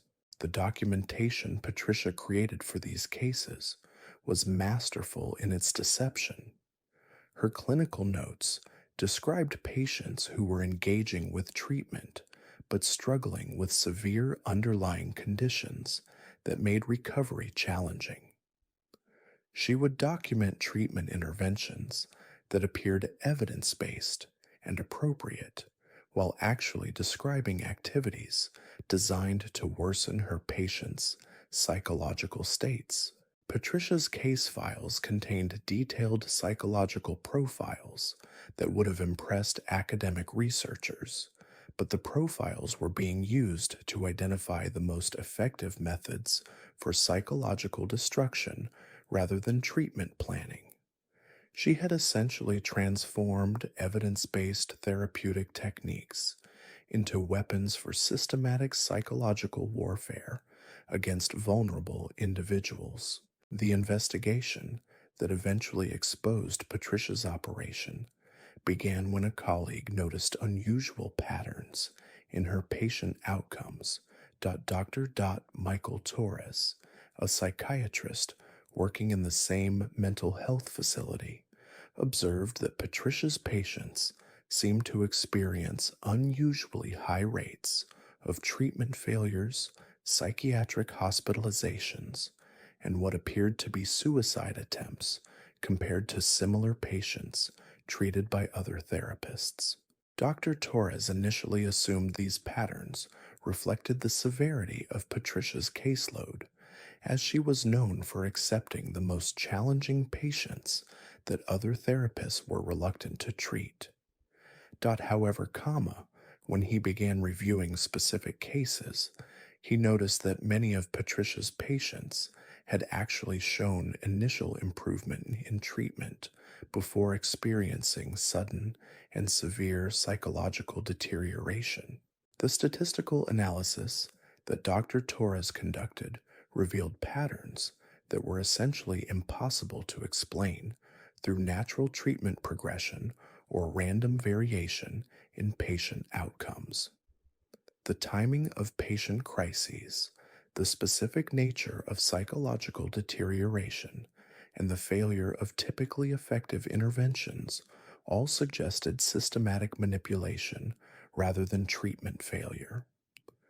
When Dr. Torres shared his concerns with hospital administration, it triggered a comprehensive review of Patricia's treatment records and clinical practices. The investigation revealed that Patricia had been implementing what amounted to reverse psychology protocols, using her understanding of therapeutic techniques to systematically undermine rather than support her patient's mental health. The forensic analysis of Patricia's computer files and personal documents revealed the true scope of her operation. She had been maintaining detailed records of her termination protocols, including effectiveness measurements for different manipulation techniques, timeline projections for psychological deterioration, and even cost benefit analyses of various approaches to patient destruction. Patricia had successfully driven 31 patients to suicide over her 15-year career, with dozens more suffering severe psychological damage that resulted in long-term psychiatric hospitalization, permanent disability, or complete social isolation. But the most disturbing discovery was Patricia's research into scaling her methods beyond individual patient relationships. Hidden in Patricia's personal files were comprehensive plans for training other mental health professionals in her techniques through what appeared to be legitimate continuing education workshops focused on treating difficult cases and managing treatment-resistant patients. The workshop materials taught participants how to identify patients with poor prognosis and implement intensive intervention strategies that were actually designed to accelerate psychological breakdown rather than promote recovery.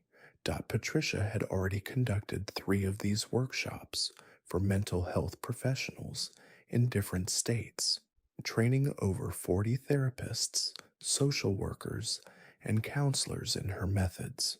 The investigation revealed that several workshop participants had begun implementing Patricia's techniques with their own patients, creating a network of mental health professionals who were systematically destroying their patients' psychological well-being while maintaining the appearance of providing legitimate treatment.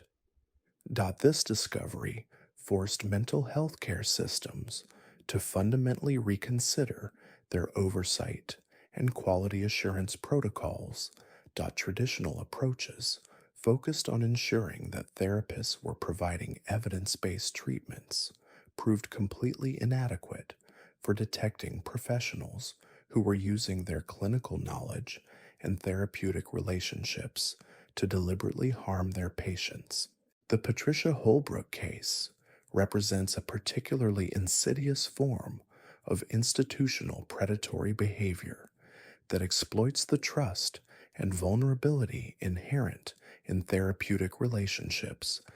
Unlike other forms of serial killing that can be detected through physical evidence or behavioral patterns, Patricia's methods were designed to mimic the natural progression of mental health conditions, making detection extremely difficult, even for experienced mental health professionals. The psychological evaluation of Patricia revealed a mind that combined extensive clinical knowledge with complete absence of therapeutic empathy or professional ethics.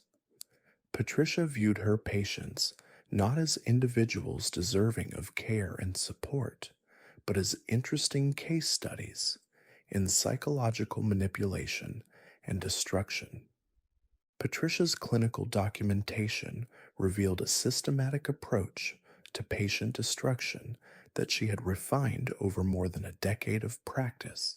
Her files contained detailed psychological maps of each victim, identifying specific trauma triggers, abandonment fears, and self-worth vulnerabilities that could be weaponized through seemingly supportive therapeutic interventions.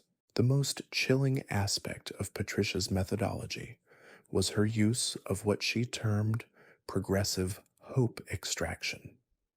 She would initially provide genuine therapeutic support to build trust and demonstrate competence, allowing patients to experience real improvement in their mental health. Once this foundation was established, Patricia would begin introducing subtle doubts and reframes that gradually undermined the progress her patients had made. This technique was particularly devastating because it created a psychological whiplash effect where patients experienced the contrast between hope and despair in rapid succession. Patricia understood that destroying hope after allowing someone to experience genuine recovery was far more psychologically damaging than simply maintaining a consistently hopeless therapeutic environment. Patricia's notes revealed her fascination with what she called therapeutic dependency cycles. She would create situations where patients became increasingly dependent on their therapy sessions for emotional stability, then gradually reduce the effectiveness of these sessions while maintaining the appearance of continued support. This created a psychological trap where patients desperately needed the very relationship that was systematically destroying them. The investigation also uncovered Patricia's research into expanding her methods beyond individual therapy into group settings and family counseling scenarios. She had developed protocols for identifying and exploiting family dynamics that would allow her to simultaneously manipulate multiple victims while appearing to provide legitimate family therapy services. Patricia's group therapy innovations were particularly sophisticated. She understood how to identify individuals within therapy groups who could be manipulated into becoming unwitting accomplices in the psychological destruction of other group members. By carefully orchestrating group dynamics and therapeutic exercises, Patricia could create environments where patients would inadvertently trigger each other's trauma responses while believing they were participating in healing activities. The family therapy protocols revealed Patricia's understanding of systemic manipulation techniques that could destroy entire family units through what appeared to be legitimate therapeutic interventions.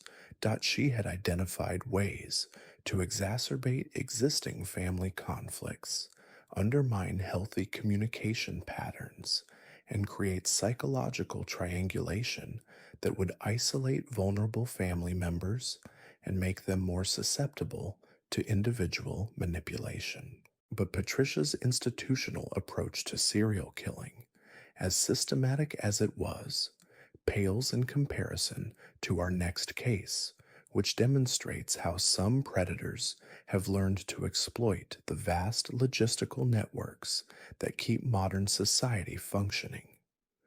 Robert Chen operated one of the most successful logistics companies in the Pacific Northwest, managing supply chains for everything from medical equipment to restaurant supplies across 6 states.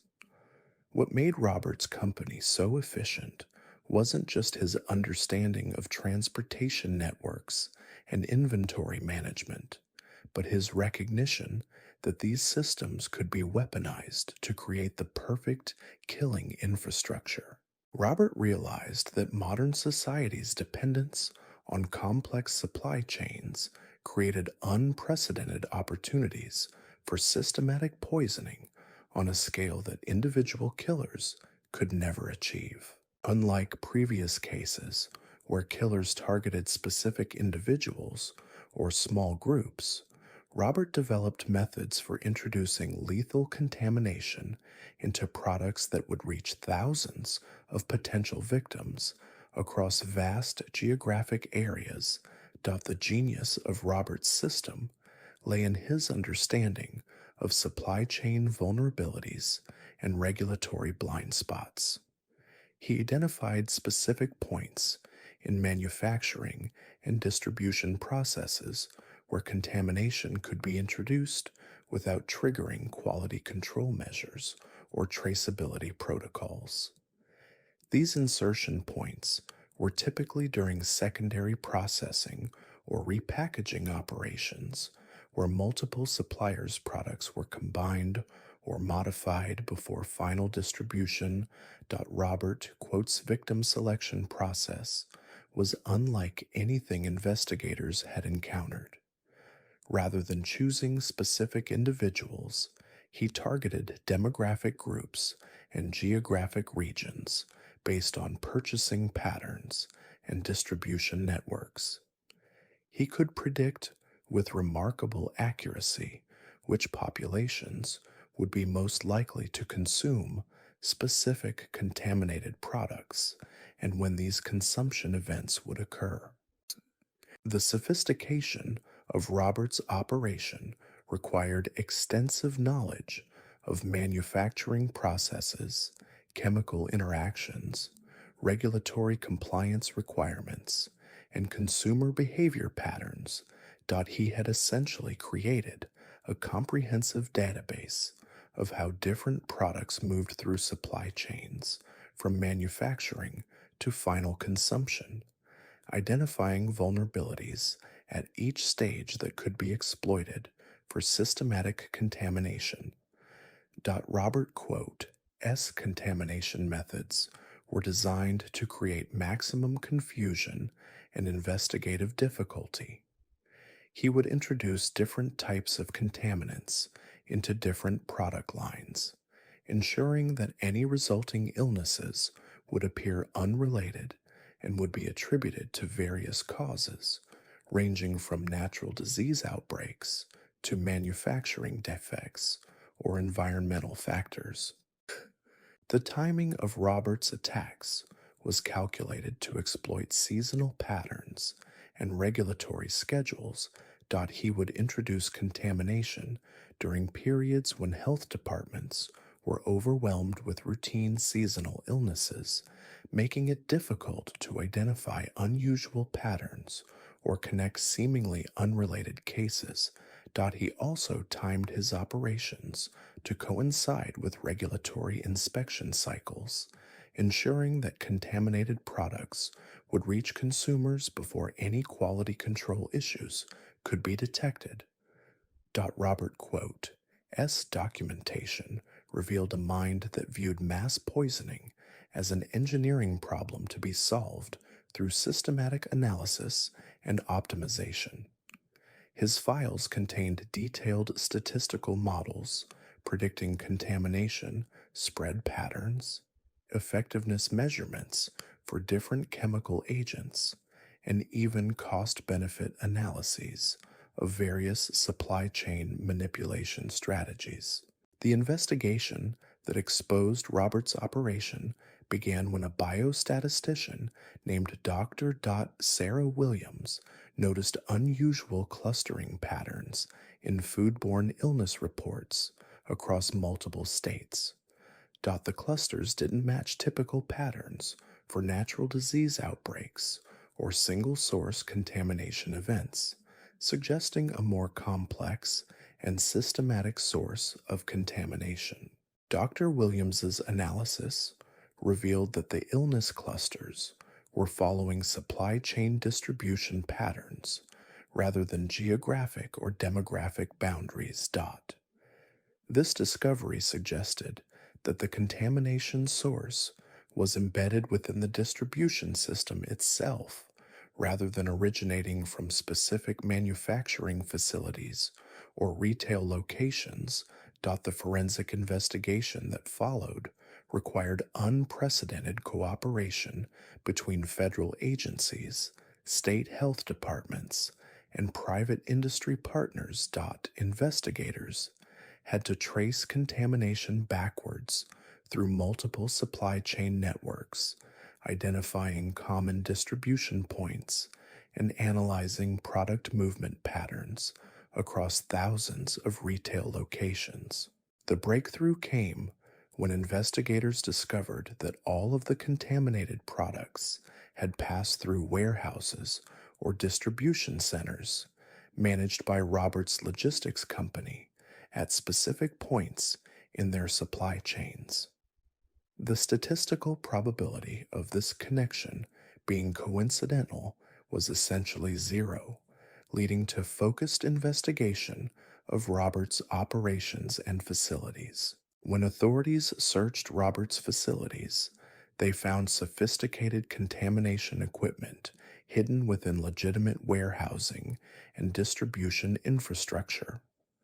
Robert had essentially created a shadow operation within his legitimate business that allowed him to intercept, contaminate, and redistribute products without disrupting normal supply chain operations or triggering detection systems. Robert's contamination laboratory was discovered hidden beneath his main distribution center, accessible only through a concealed entrance that appeared to be part of the building's mechanical systems. The laboratory contained equipment for producing various chemical and biological contaminants, along with sophisticated testing apparatus for verifying contamination, effectiveness, and predicting distribution patterns. The scope of Robert's operation was staggering. Over 8 years, he had successfully contaminated products that reached an estimated 47,000 consumers across 6 states, resulting in over 300 deaths and thousands of severe illnesses. But the most disturbing discovery was Robert's expansion plans, which included protocols for scaling his operation to national and eventually international distribution networks. Robert had been developing partnerships with logistics companies in other regions, ostensibly for legitimate business expansion, but actually to create a network of contamination insertion points that would allow systematic poisoning on a continental scale. The investigation revealed active communications with similar operations in 3 other countries, suggesting an international coordination of supply chain manipulation for mass poisoning purposes. The Robert Chen case forced a complete reevaluation of supply chain security and product traceability systems. Traditional approaches focused on preventing tampering at retail locations or during final packaging proved completely inadequate for detecting contamination introduced during intermediate distribution processes. But Robert's supply chain manipulation system, as sophisticated as it was, represents only one approach to exploiting modern society's logistical vulnerabilities. Our next case demonstrates how some killers have learned to weaponize the very infrastructure systems that entire communities depend on for survival. Dr. Amanda Torres had spent 12 years working as a water treatment facility supervisor, building a reputation as a dedicated public servant who took pride in providing clean, safe drinking water to over 200,000 residents across 3 counties. What the communities she served didn't realize was that Amanda had been conducting the largest systematic poisoning operation in modern history, right through their own municipal water supplies. Amanda's method exploited a fundamental vulnerability in public water systems that most people never consider: the complete trust that communities place in their water treatment facilities and the professionals who operate them. Unlike food products that might be consumed by specific individuals or small groups, municipal water reaches virtually every resident in a service area, creating unprecedented opportunities for mass casualties through systematic contamination. The genius of Amanda's system lay in her understanding of water chemistry and treatment processes. She had identified specific points in the treatment cycle where contamination could be introduced without triggering automated monitoring systems or routine quality testing protocols. These insertion points were typically during secondary treatment phases, where chemical additives were routinely introduced for legitimate purification purposes. Amanda, quote, S contamination methods were designed to mimic naturally occurring water quality issues or acceptable variations in treatment chemical levels. She would introduce contaminants that would cause gradual health deterioration over extended periods rather than immediate acute symptoms, ensuring that any resulting illnesses would be attributed to aging, lifestyle factors, or environmental causes rather than water supply contamination. The sophistication of Amanda's operation required extensive knowledge of epidemiology, toxicology, and public health surveillance systems.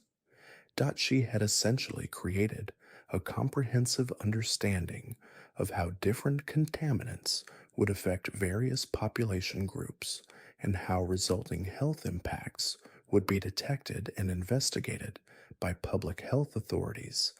Amanda, quote, S victim selection process was based on demographic analysis and community health data rather than individual targeting.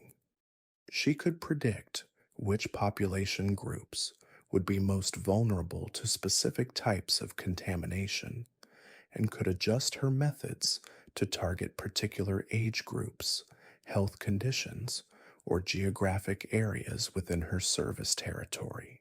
The most chilling aspect of Amanda's methodology was her use of what she termed baseline manipulation.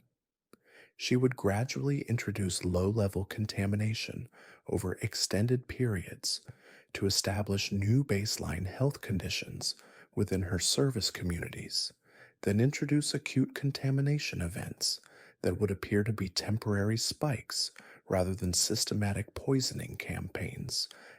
This baseline manipulation technique allowed Amanda to normalize elevated rates of certain health conditions within her service areas, making it extremely difficult for public health officials to identify unusual patterns or connect health outcomes to water supply issues.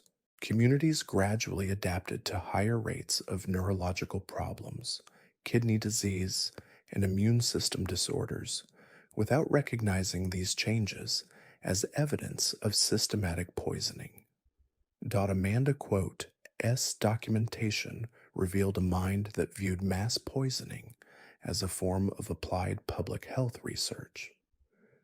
Her files contained detailed epidemiological studies of contamination effects on different population groups, statistical analyses of health outcome patterns, and even projections of long-term demographic impacts from systematic water supply manipulation. The investigation that exposed Amanda's operation began when a pediatric neurologist named Dr. James Martinez noticed unusual clustering of developmental disorders among children in specific geographic areas served by Amanda's water treatment facilities. The clusters didn't match typical patterns for genetic or environmental causes, suggesting a systematic exposure source affecting entire communities. Dr. Martinez, quote, AS investigation revealed that the affected children all lived in areas served by the same water treatment system and had been exposed to contaminated water during critical developmental periods. The statistical analysis showed patterns that were impossible to explain through natural variation or coincidental environmental factors. The forensic investigation of Amanda's water treatment facilities revealed sophisticated contamination equipment integrated into legitimate treatment infrastructure. Amanda had essentially created a parallel treatment system that allowed her to introduce various contaminants while maintaining the appearance of normal water treatment operations. Amanda, quote, S contamination laboratory was hidden within the water treatment facility itself, disguised as routine maintenance and testing equipment.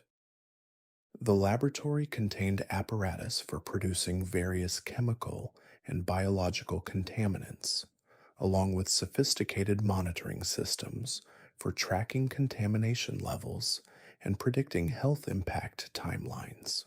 The scope of Amanda's operation was unprecedented in the history of mass poisoning cases.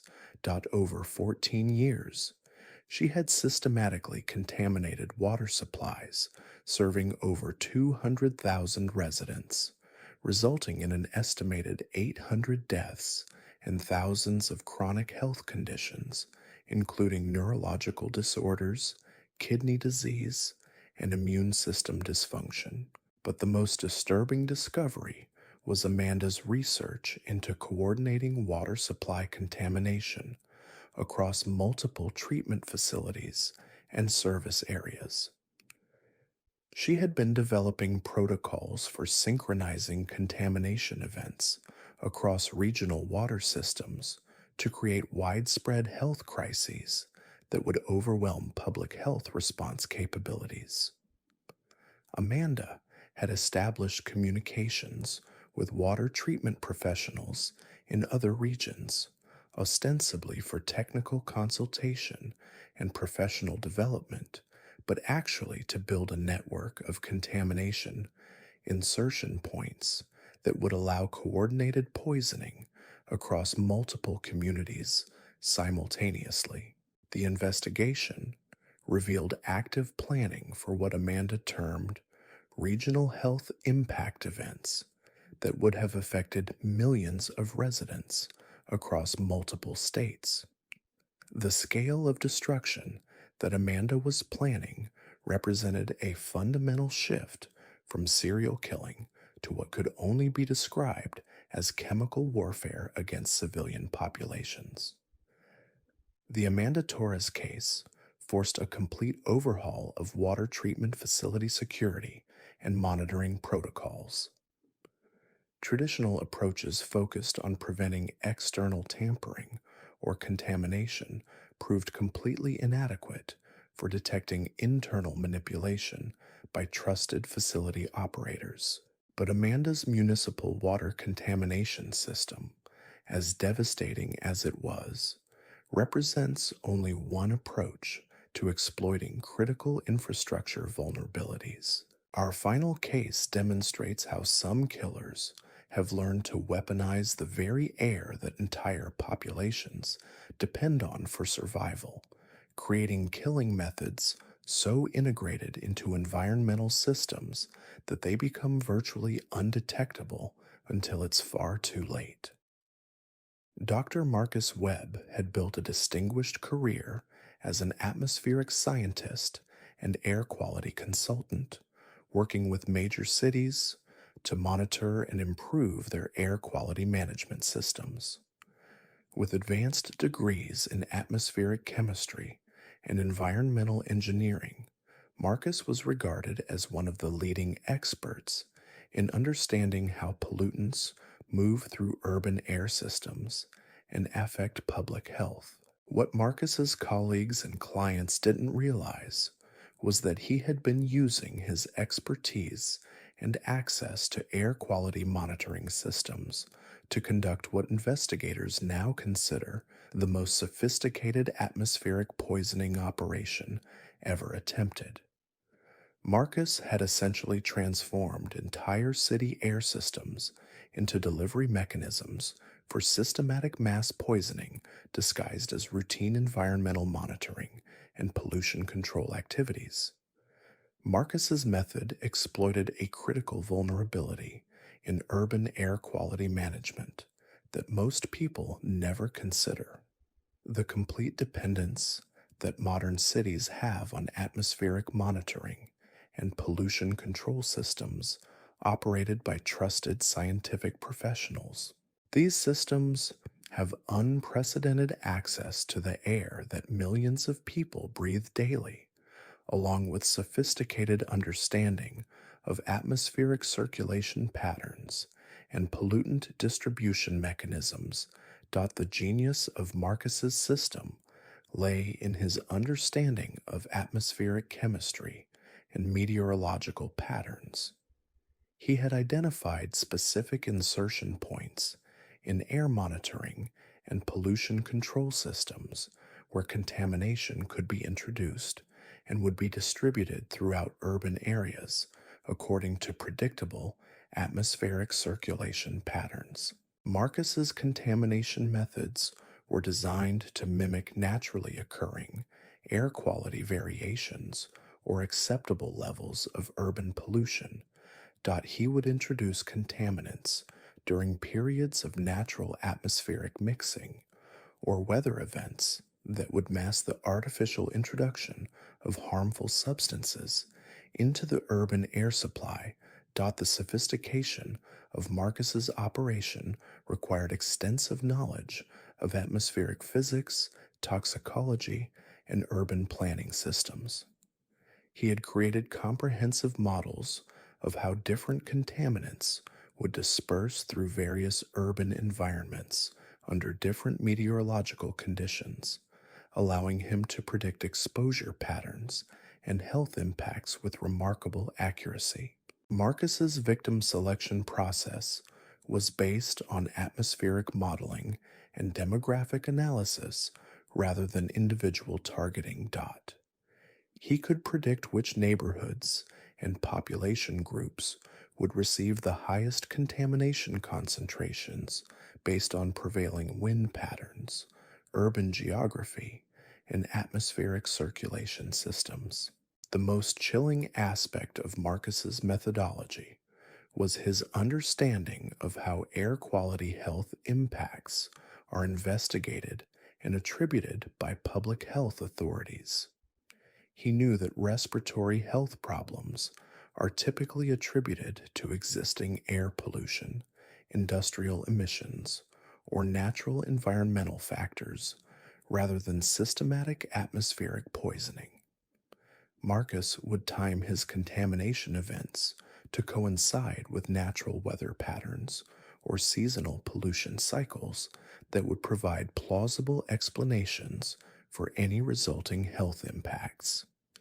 This timing strategy made it extremely difficult for health officials to identify unusual patterns or connect respiratory health problems to systematic contamination rather than routine urban air quality issues. Marcus's documentation revealed a mind that viewed atmospheric poisoning as an advanced form of environmental engineering. His files contained detailed atmospheric dispersion models, contamination effectiveness measurements, and even predictive analyses of how different contaminants would affect various population groups under different environmental conditions. The investigation that exposed Marcus's operation began when an epidemiologist named Dr. Lisa Chen noticed unusual patterns in respiratory illness data from multiple cities where Marcus had worked as an air quality consultant. The patterns didn't match typical air pollution health impacts or natural disease outbreak characteristics, suggesting a systematic exposure source affecting multiple urban populations. Dr. Chen, S analysis revealed that the respiratory illness clusters were following atmospheric circulation patterns rather than typical pollution source distributions. This discovery suggested that the contamination source was embedded within the atmospheric monitoring and management systems themselves, rather than originating from traditional pollution sources like industrial facilities or vehicle emissions. The forensic investigation of Marcus's air quality monitoring installations revealed sophisticated contamination equipment integrated into legitimate atmospheric monitoring infrastructure.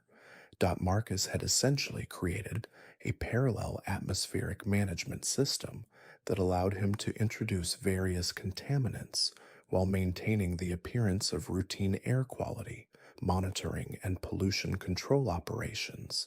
Marcus, its atmospheric contamination laboratory was discovered hidden within an air quality monitoring station, disguised as routine calibration and testing equipment. The laboratory contained apparatus for producing various airborne contaminants, along with sophisticated atmospheric modeling systems for predicting contamination dispersion patterns and health impact timelines. The scope of Marcus's operation was staggering in its potential for mass casualties. Over 6 years, he had systematically contaminated urban air systems serving over 800,000 residents across 4 major cities, resulting in thousands of respiratory health problems and an estimated 400 premature deaths from what appeared to be air pollution-related causes. But the most terrifying discovery was Marcus's research into coordinating atmospheric contamination across multiple urban areas simultaneously. He had been developing protocols for creating regional atmospheric contamination events that would affect millions of residents across entire metropolitan regions. Marcus had established a network of atmospheric scientists and air quality professionals who were unknowingly participating in his contamination research through what appeared to be legitimate scientific collaboration on urban air quality improvement projects. These collaborations were actually providing Marcus with access to atmospheric monitoring systems in cities across the country. The investigation revealed that Marcus had been planning what he termed metropolitan atmospheric impact events that would have simultaneously contaminated the air supplies of multiple major cities, potentially affecting tens of millions of people and overwhelming emergency response and healthcare systems on a national scale. The Marcus Webb case represents the ultimate evolution of systematic mass killing, demonstrating how modern urban infrastructure and environmental management systems can be weaponized by individuals with sufficient scientific knowledge and institutional access. The scale of potential destruction that Marcus was planning transcended traditional concepts of serial killing and approached the level of environmental terrorism. These cases reveal a disturbing truth about modern society. Our increasing dependence on complex systems and trusted institutions has created unprecedented vulnerabilities that can be exploited by predators who understand how to weaponize the very infrastructure we depend on for survival. The killers we've examined today represent a new evolution in predatory behavior that exploits systematic vulnerabilities rather than individual weaknesses. But what makes these cases truly terrifying isn't just their sophistication or scale, it's their replicability. Each of these killers developed methods that could theoretically be copied and implemented by others with similar access and knowledge. The systems they exploited still exist, and in many cases, the vulnerabilities they identified have not been fully addressed. The investigation of these cases has forced law enforcement agencies and regulatory bodies to fundamentally reconsider how we detect and prevent systematic predatory behavior in modern society. Traditional investigative methods proved completely inadequate for identifying killers who had learned to exploit institutional trust and systematic vulnerabilities rather than engaging in conventional predatory behavior. The psychological evaluations conducted on these killers revealed minds that operated on entirely different moral frameworks than traditional serial killers. While conventional murderers typically act on impulse, emotion, or personal gratification, these individuals approached killing as an intellectual exercise, a form of applied problem solving that happened to involve human destruction. Dr. Rebecca Nash, the forensic psychologist who evaluated several of these cases, noted that these killers shared a unique characteristic. They viewed their crimes not as violations of human life, but as experiments in social engineering. They were fascinated by the mechanics of how modern society functions and became obsessed with identifying the pressure points where individual actions could create maximum systemic disruption. This brings us to our next case, which demonstrates how some predators have learned to exploit the psychological vulnerabilities created by modern healthcare systems.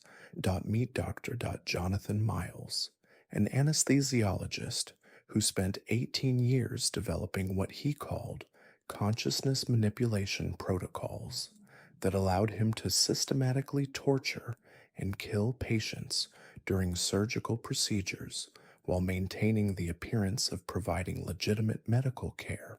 Dr.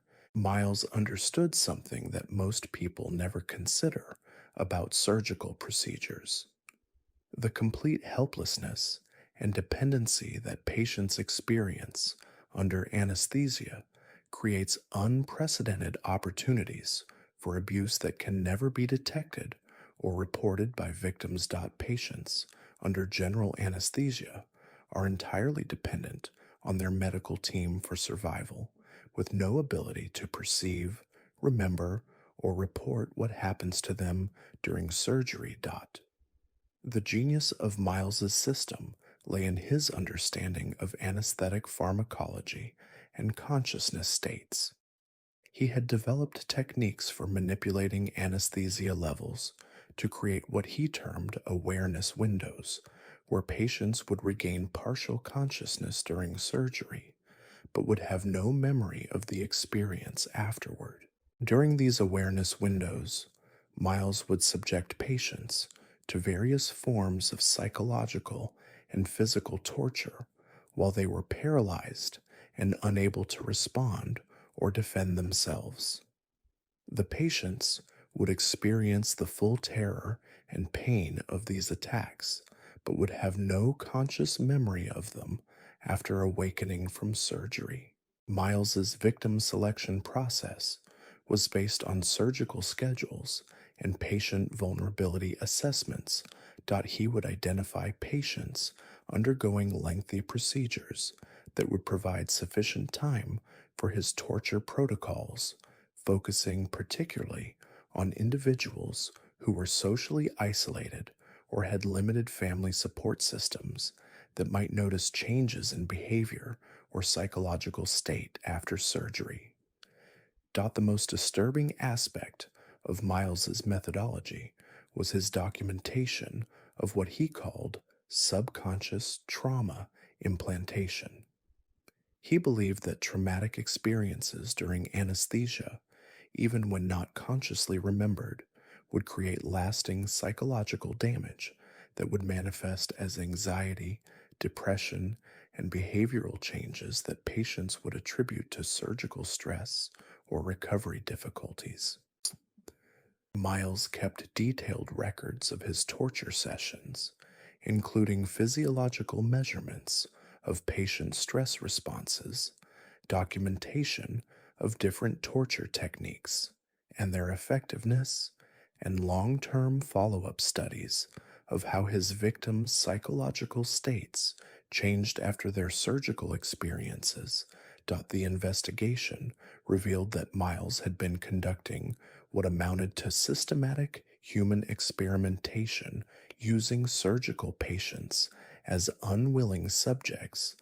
His research focused on understanding how traumatic experiences during unconsciousness affected long term psychological and behavioral patterns. Miles' quote, S case only came to light when a surgical nurse named Jennifer Walsh noticed unusual patterns in patient recovery outcomes following surgeries where Miles served as the anesthesiologist. Patients who had worked with Miles showed significantly higher rates of post surgical anxiety, depression, and behavioral changes compared to patients who had worked with other anesthesiologists. Walsh's investigation revealed that these psychological changes weren't correlated with surgical complexity, patient age, or pre existing mental health conditions.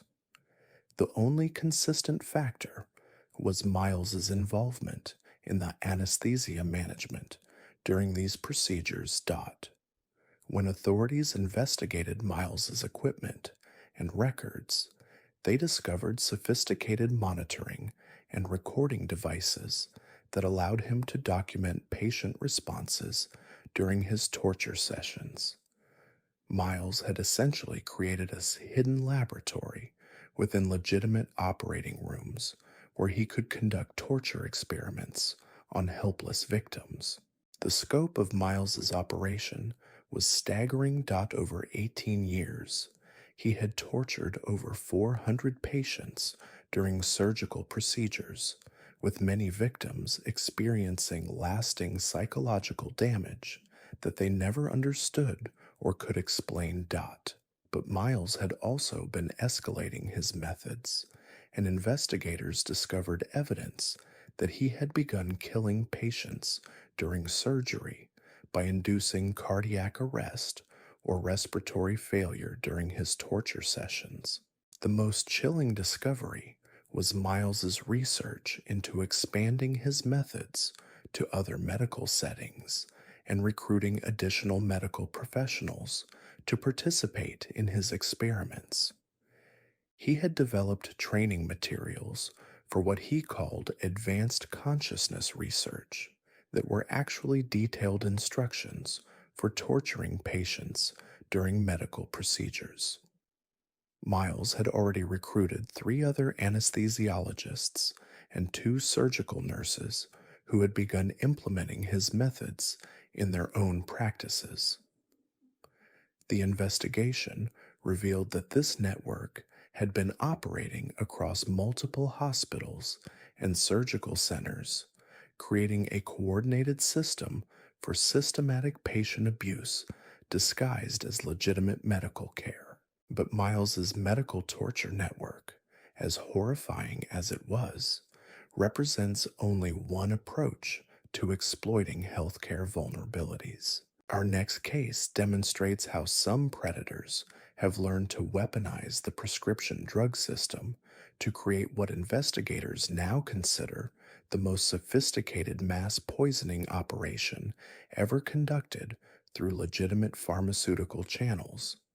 Dr. Sarah Chen had built a successful career as a family physician, managing comprehensive health care for over 3,000 patients across rural communities in Montana and Wyoming. With her warm bedside manner and reputation for thorough care, Dr. Chen was beloved by patients who appreciated her willingness to spend time addressing their concerns and her innovative approaches to managing chronic conditions.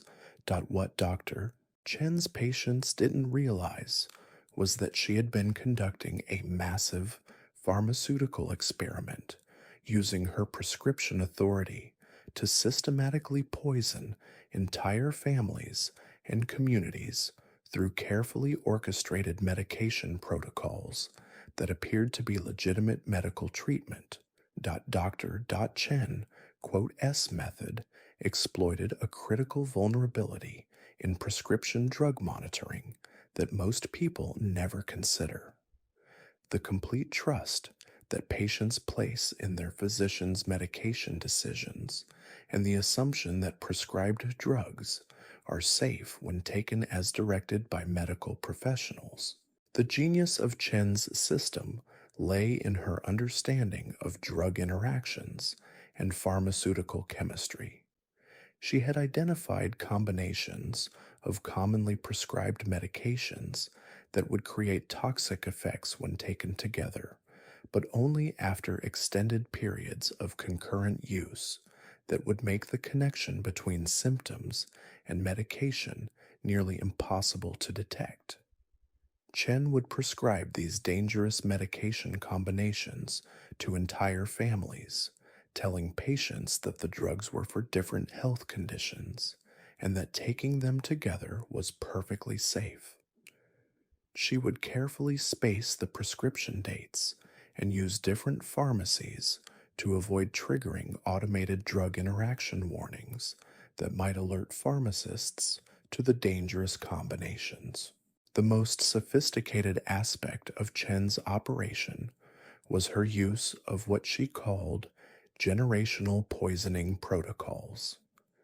She would prescribe medications to parents that would cause genetic damage that would affect their children, and then prescribe different medications to those children that would interact with their inherited genetic vulnerabilities to cause severe health problems or death. Chen's victim selection process was based on family genetics and community social structures.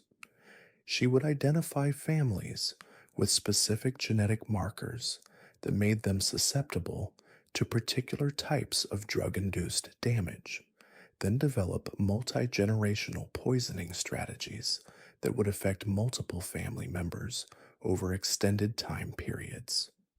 Chen kept meticulous records of her poisoning protocols, including detailed family genetic charts, medication interaction timelines, and projected death dates for her victims.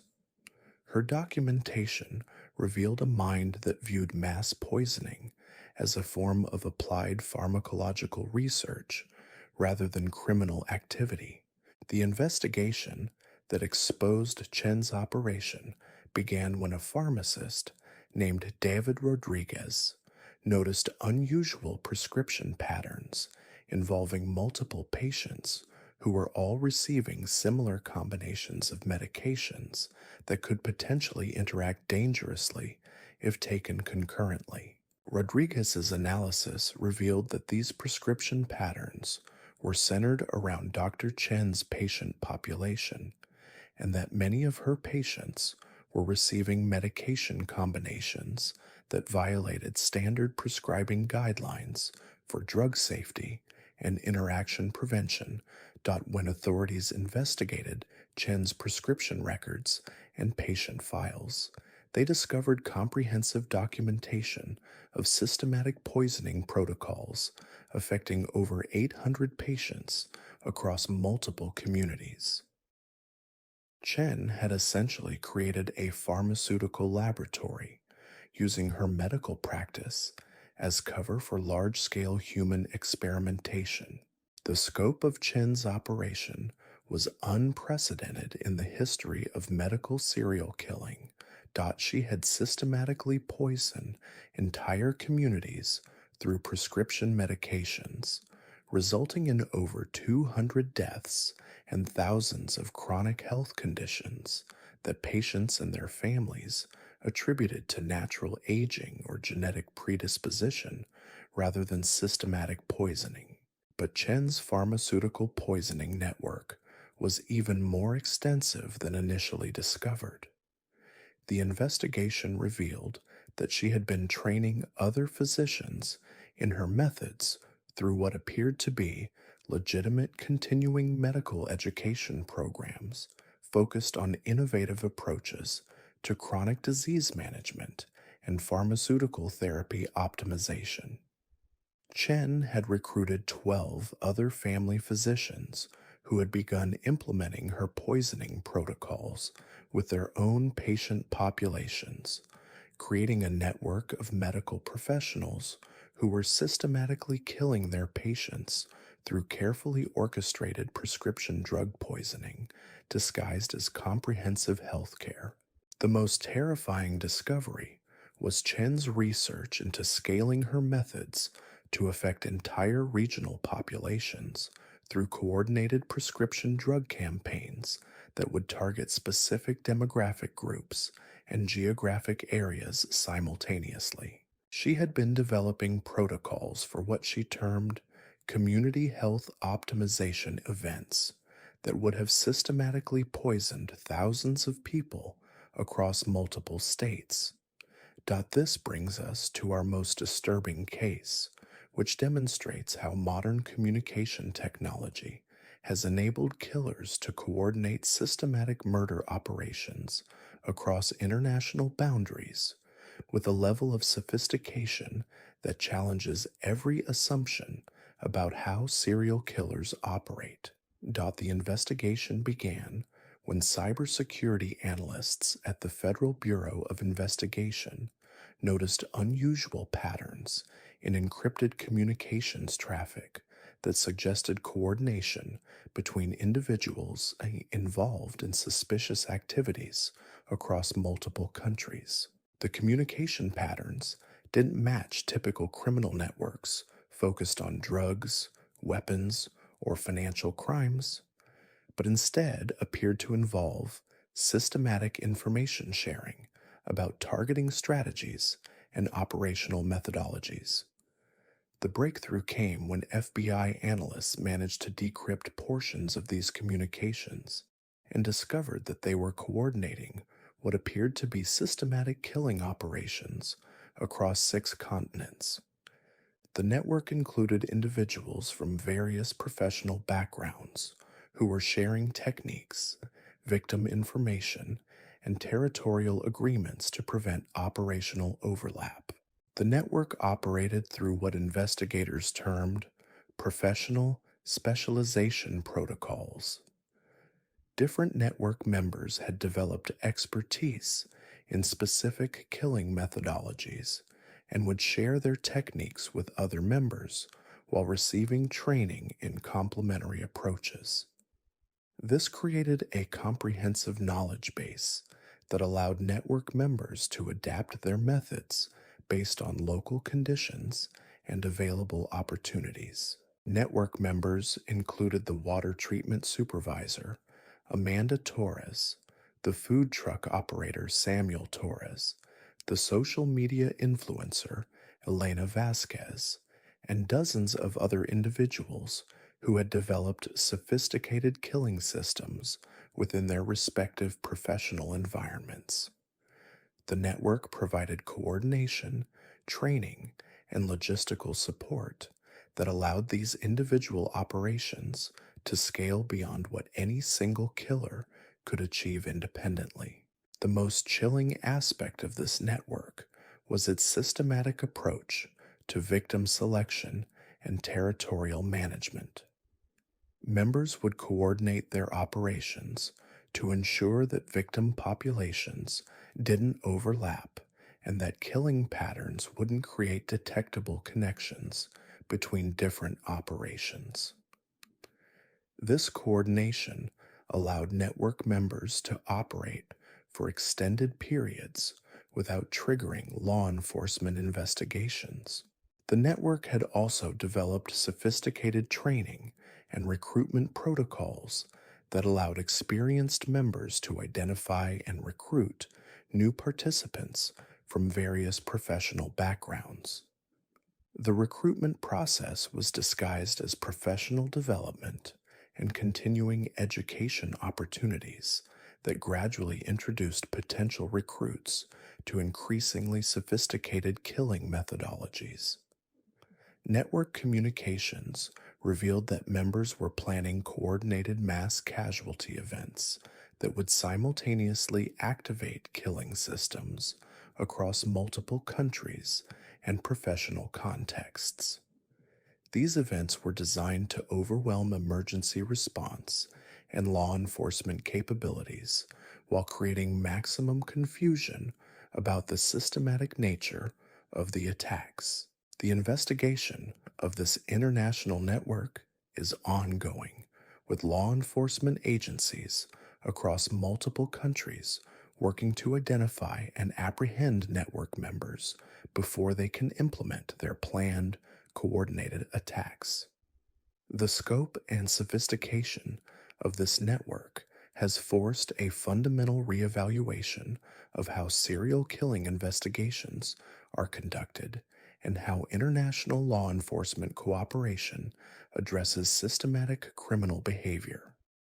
But what makes this network truly terrifying isn't just its international scope or the sophistication of its coordination methods. It's the recognition that the systems and institutions we depend on for safety and security have been systematically infiltrated by individuals who have learned to weaponize trust and institutional authority for mass destruction. The cases we've examined today represent more than just individual criminal behavior. They demonstrate a fundamental evolution in predatory methodology that exploits the vulnerabilities created by modern society's increasing complexity and interdependence. These killers succeeded not because they were particularly violent or impulsive, but because they understood how to transform legitimate social systems into mechanisms for systematic human destruction. The investigation of these cases has revealed patterns that suggest we may be witnessing the emergence of an entirely new category of criminal behavior that transcends traditional concepts of serial killing. These individuals operate more like intelligence networks or terrorist organizations than conventional murderers, using systematic analysis, long-term planning, and institutional infiltration to achieve objectives that individual killers could never accomplish. The most disturbing implication of these cases is their replicability. Each of these killers developed methods that could theoretically be copied and implemented by others with similar access and knowledge. The systems they exploited continue to exist, and many of the vulnerabilities they identified remain unaddressed.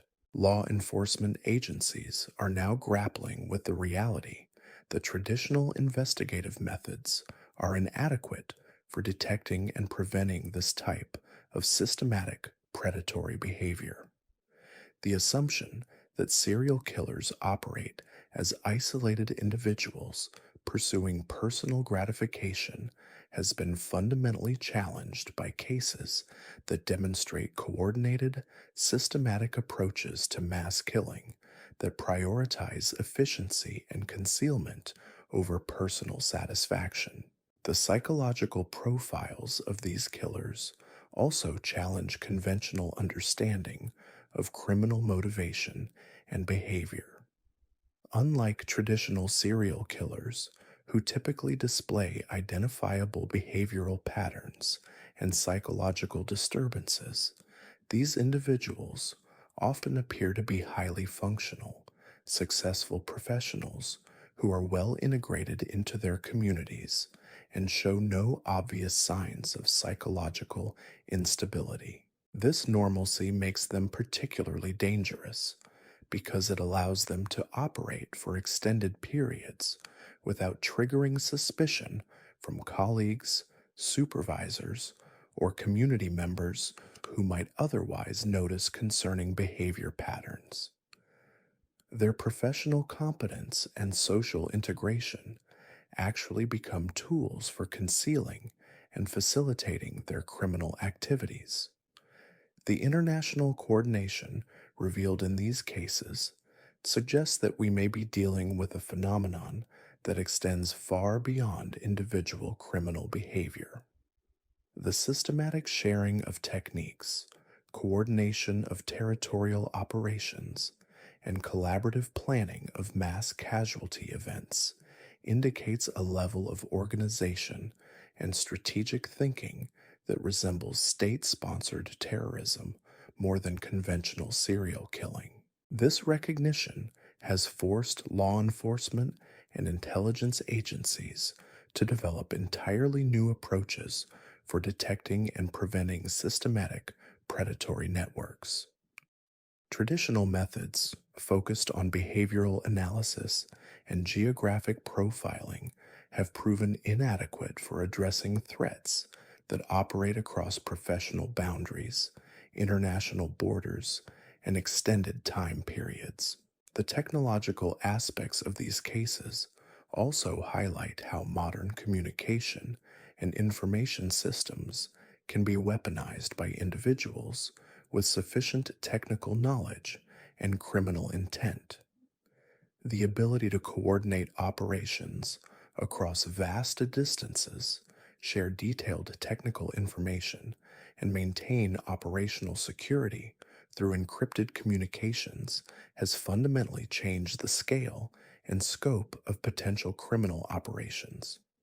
But perhaps the most troubling aspect of these cases is what they reveal about the vulnerabilities inherent in modern society's structure and organization. Our increasing dependence on complex systems managed by trusted professionals has created opportunities for systematic exploitation that didn't exist in simpler social arrangements.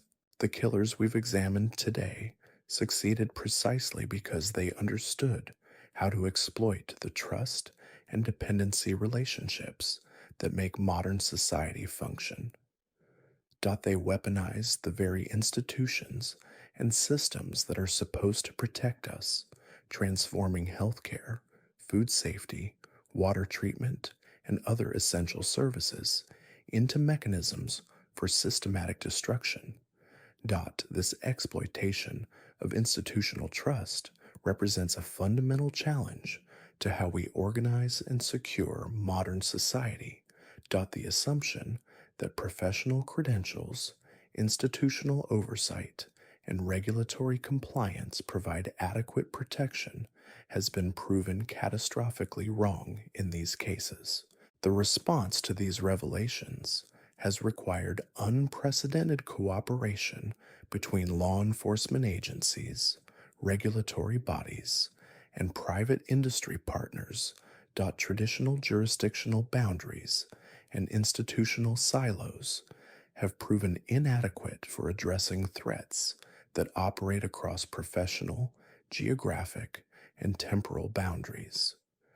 New detection and prevention protocols are being developed that focus on systematic pattern analysis rather than individual behavioral assessment.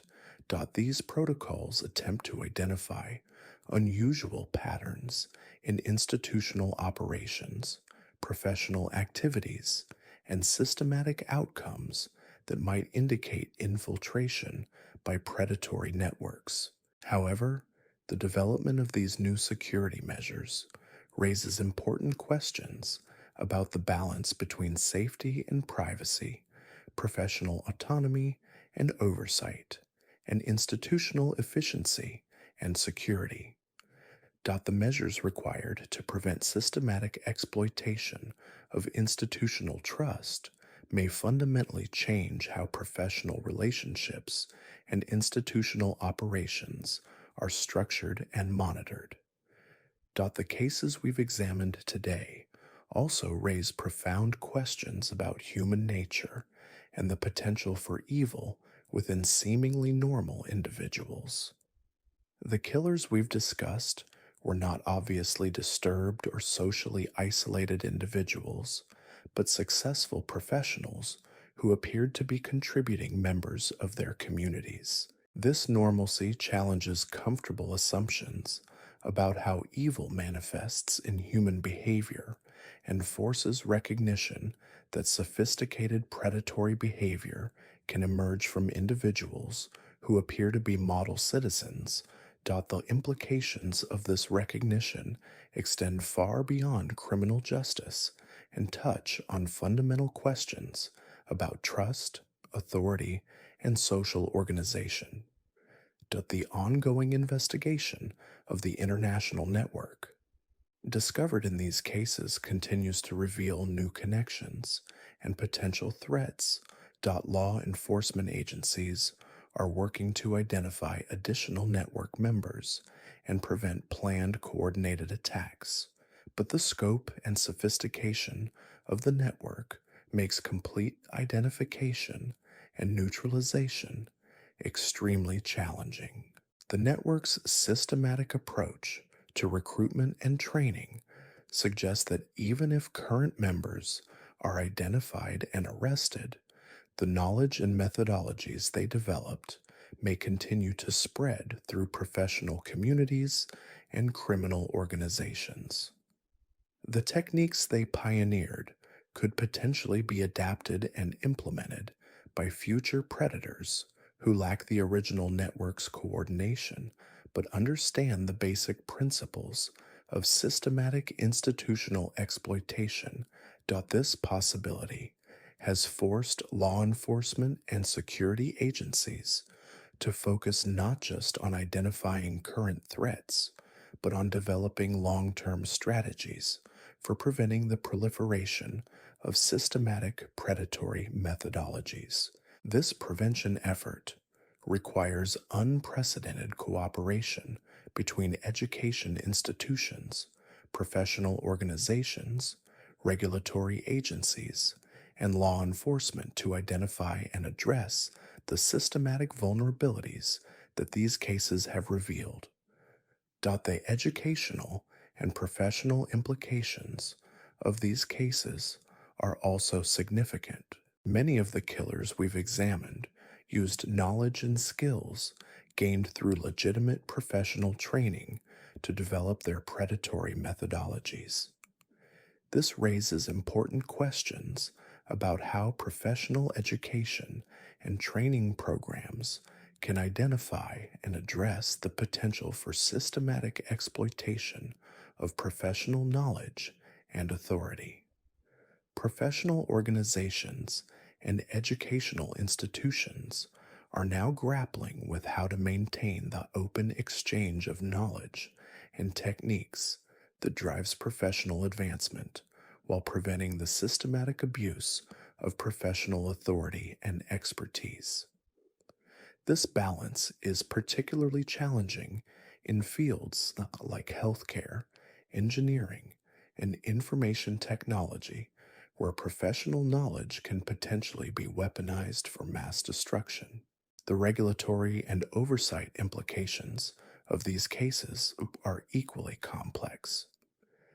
Traditional approaches to professional regulation and institutional oversight were designed to prevent incompetence and minor ethical violations, not systematic exploitation of professional authority for mass killing.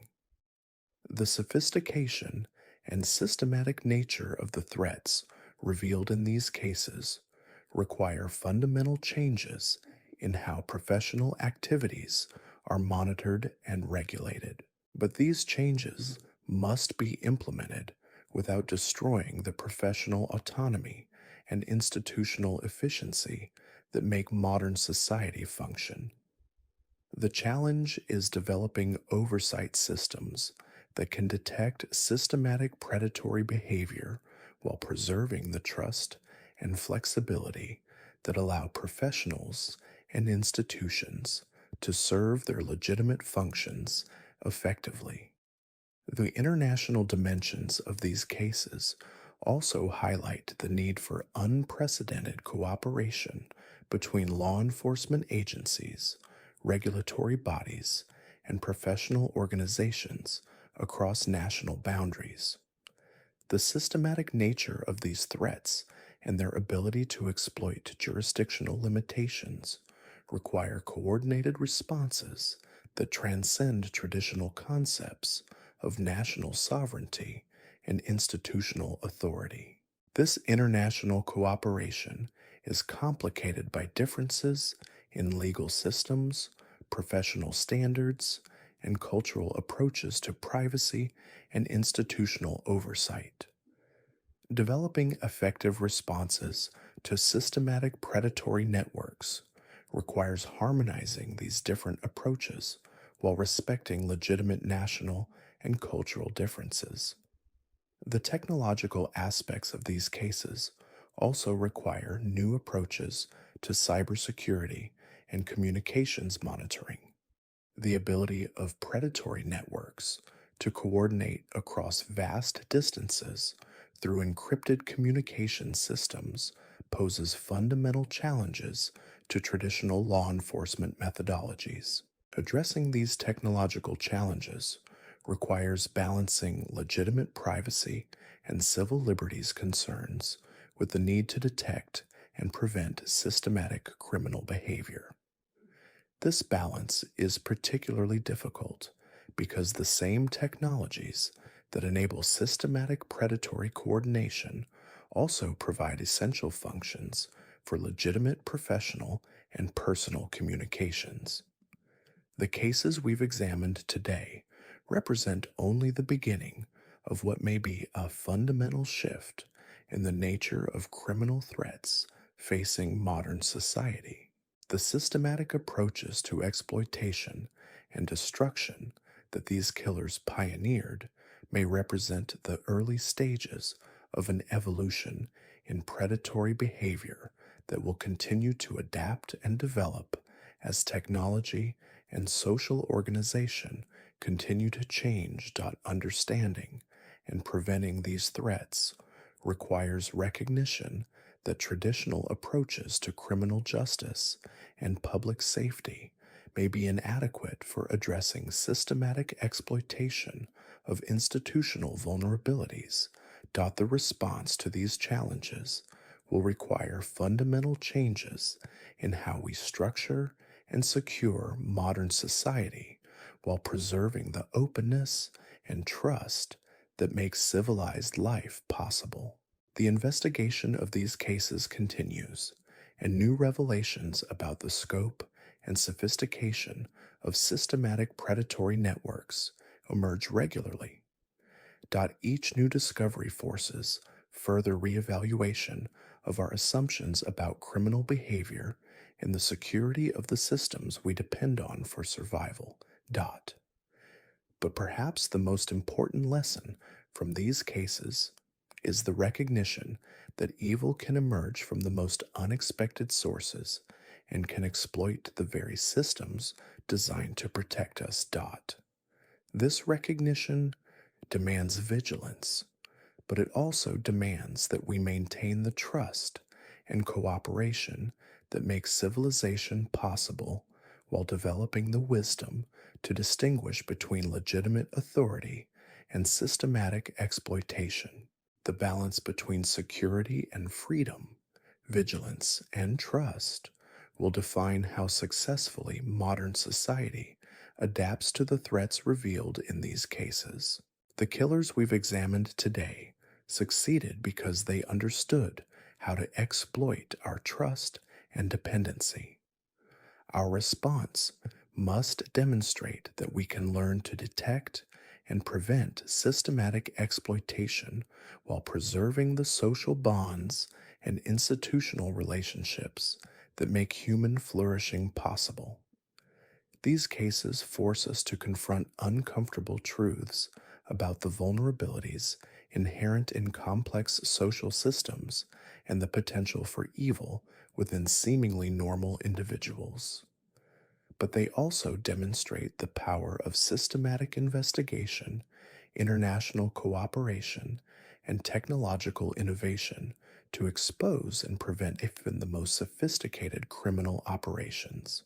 The ongoing fight against systematic predatory networks requires the same level of coordination, patience, and systematic thinking that these criminals employed for destructive purposes. By understanding their methods and motivations, we can develop more effective approaches to detection and prevention while preserving the openness and trust that make modern civilization possible. The story of these killers is still being written as investigations continue and new connections are discovered. But the cases we've examined today provide crucial insights into a new category of criminal threat that may define the security challenges of the coming decades. Understanding these threats is the first step toward developing effective responses that protect society while preserving the values and institutions that make life worth protecting. The psychological aftermath of these revelations extends far beyond the immediate victims and their families. Dr. Elizabeth Grant, a trauma specialist who has worked with survivors from several of these cases, describes a phenomenon she terms institutional betrayal syndrome. Victims don't just suffer from the direct effects of poisoning or manipulation, but from the complete shattering of their ability to trust the fundamental systems that society depends on. When someone poisons your water supply or manipulates you through therapy, Dr. Grant explains, you don't just lose faith in that individual. You lose faith in water itself, in medical care, in the very idea that institutions exist to help rather than harm. This psychological damage creates ripple effects that can persist for generations as survivors struggle to engage with essential services and pass their trauma-induced hypervigilance to their children. The economic impact of these cases has been equally devastating. The discovery of Margaret Holloway's library poisoning scheme forced the closure of over 200 libraries nationwide, while comprehensive decontamination procedures were implemented. The cost of replacing potentially contaminated books, retraining staff in new security protocols, and installing monitoring systems exceeded $40 million in the first year alone. Similarly, Dr. Webb's genetic manipulation program triggered a medical crisis that continues to unfold. Thousands of individuals who were treated at his practice now require ongoing genetic monitoring and specialized medical care to detect and treat the programmed health failures he engineered. The long-term healthcare costs associated with his crimes are projected to reach several $billion over the next 30 years, but the financial implications pale in comparison to the social and cultural damage these cases have inflicted. Communities that once took pride in their local institutions now live with the constant awareness that trusted figures might be predators in disguise. The social cohesion that allows communities to function effectively has been fundamentally undermined by the recognition that evil can hide behind professional credentials and institutional authority. This erosion of social trust has practical consequences that extend into every aspect of daily life. Parents now hesitate to use public libraries, patients question their doctor's motivations, and communities struggle with the paranoia that comes from knowing that their most trusted institutions have been weaponized against them. The law enforcement response to these cases has required unprecedented innovation in investigative methodologies. Traditional approaches that focus on behavioral profiling and geographic analysis proved completely inadequate for detecting systematic institutional exploitation. New investigative frameworks have been developed that prioritize pattern analysis across multiple institutions and professional contexts. These new methodologies require investigators to think like systems analysts rather than traditional detectives. Instead of looking for individual behavioral anomalies, they search for statistical patterns that might indicate systematic manipulation of institutional processes. This approach demands collaboration between law enforcement agencies, academic researchers, and data analysis specialists who can identify subtle patterns across vast datasets. The development of these new investigative capabilities has been complicated by the need to balance effective detection with privacy protection and civil liberties concerns. The systematic monitoring required to identify predatory networks operating within legitimate institutions raises fundamental questions about surveillance, professional autonomy, and the presumption of innocence. Federal agencies have established specialized task forces that focus exclusively on systematic institutional threats. These task forces operate across traditional jurisdictional boundaries and have been granted expanded authority to investigate patterns of suspicious activity that might indicate coordinated predatory operations. The international dimension of these investigations has required unprecedented cooperation between law enforcement agencies worldwide. The systematic nature of these threats and their ability to exploit jurisdictional limitations demand coordinated responses that transcend national boundaries and cultural differences. Interpol has established a new division dedicated to systematic predatory networks, with specialized teams focusing on different professional contexts and institutional vulnerabilities. This division coordinates information sharing between national law enforcement agencies and provides technical assistance for complex investigations that span multiple countries. The intelligence community has also been forced to adapt to these new threats. Traditional intelligence methodologies focused on state-sponsored terrorism and international criminal organizations proved inadequate for detecting networks of professionals who exploit their legitimate institutional access for systematic killing. New intelligence collection and analysis protocols have been developed that focus on professional communications patterns, institutional anomalies, and systematic outcome variations that might indicate coordinated predatory activity. These protocols require unprecedented cooperation between intelligence agencies and domestic law enforcement to bridge the traditional gap between national security and criminal investigation. The technological challenges posed by these networks have driven innovation in cybersecurity and communications monitoring. The sophisticated encryption and operational security employed by these predatory networks require advanced technical capabilities to detect and penetrate. Cybersecurity researchers have developed new methodologies for analyzing encrypted communications patterns and identifying coordination indicators that don't depend on content decryption. These techniques focus on metadata analysis, communication timing patterns, and network topology mapping to identify systematic coordination without compromising legitimate privacy protections. The private sector has also been forced to adapt to these new threats.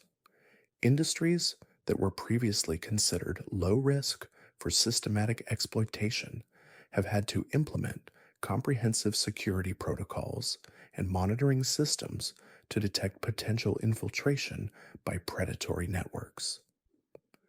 Technology companies have developed specialized software systems that can analyze institutional data patterns and identify anomalies that might indicate systematic manipulation or exploitation.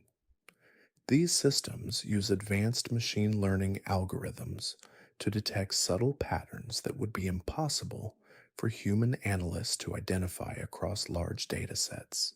Healthcare systems have implemented new protocols for monitoring patient outcomes and treatment patterns to identify potential medical serial killers before they can cause extensive damage. These systems analyze statistical patterns in patient outcomes, treatment decisions, and resource utilization to identify healthcare providers whose practices deviate significantly from established norms.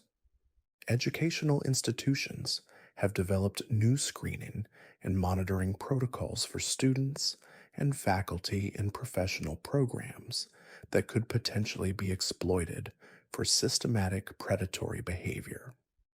These protocols focus on identifying individuals who display concerning interests in institutional vulnerabilities or systematic exploitation methodologies. Professional organizations have established new continuing education requirements that include training on identifying and reporting systematic institutional threats. These programs educate professionals about the warning signs of predatory infiltration and provide clear protocols for reporting suspicious activities without compromising professional relationships or institutional efficiency. The regulatory response to these cases has required fundamental changes in how professional activities are monitored and regulated. Traditional regulatory approaches that focus on competence and minor ethical violations have been supplemented with systematic monitoring for patterns that might indicate coordinated predatory behavior. New regulatory frameworks have been established that require cross-institutional data sharing and analysis to identify patterns of suspicious activity that might not be apparent within individual institutions. These frameworks balance the need for effective monitoring with privacy protection and professional autonomy concerns.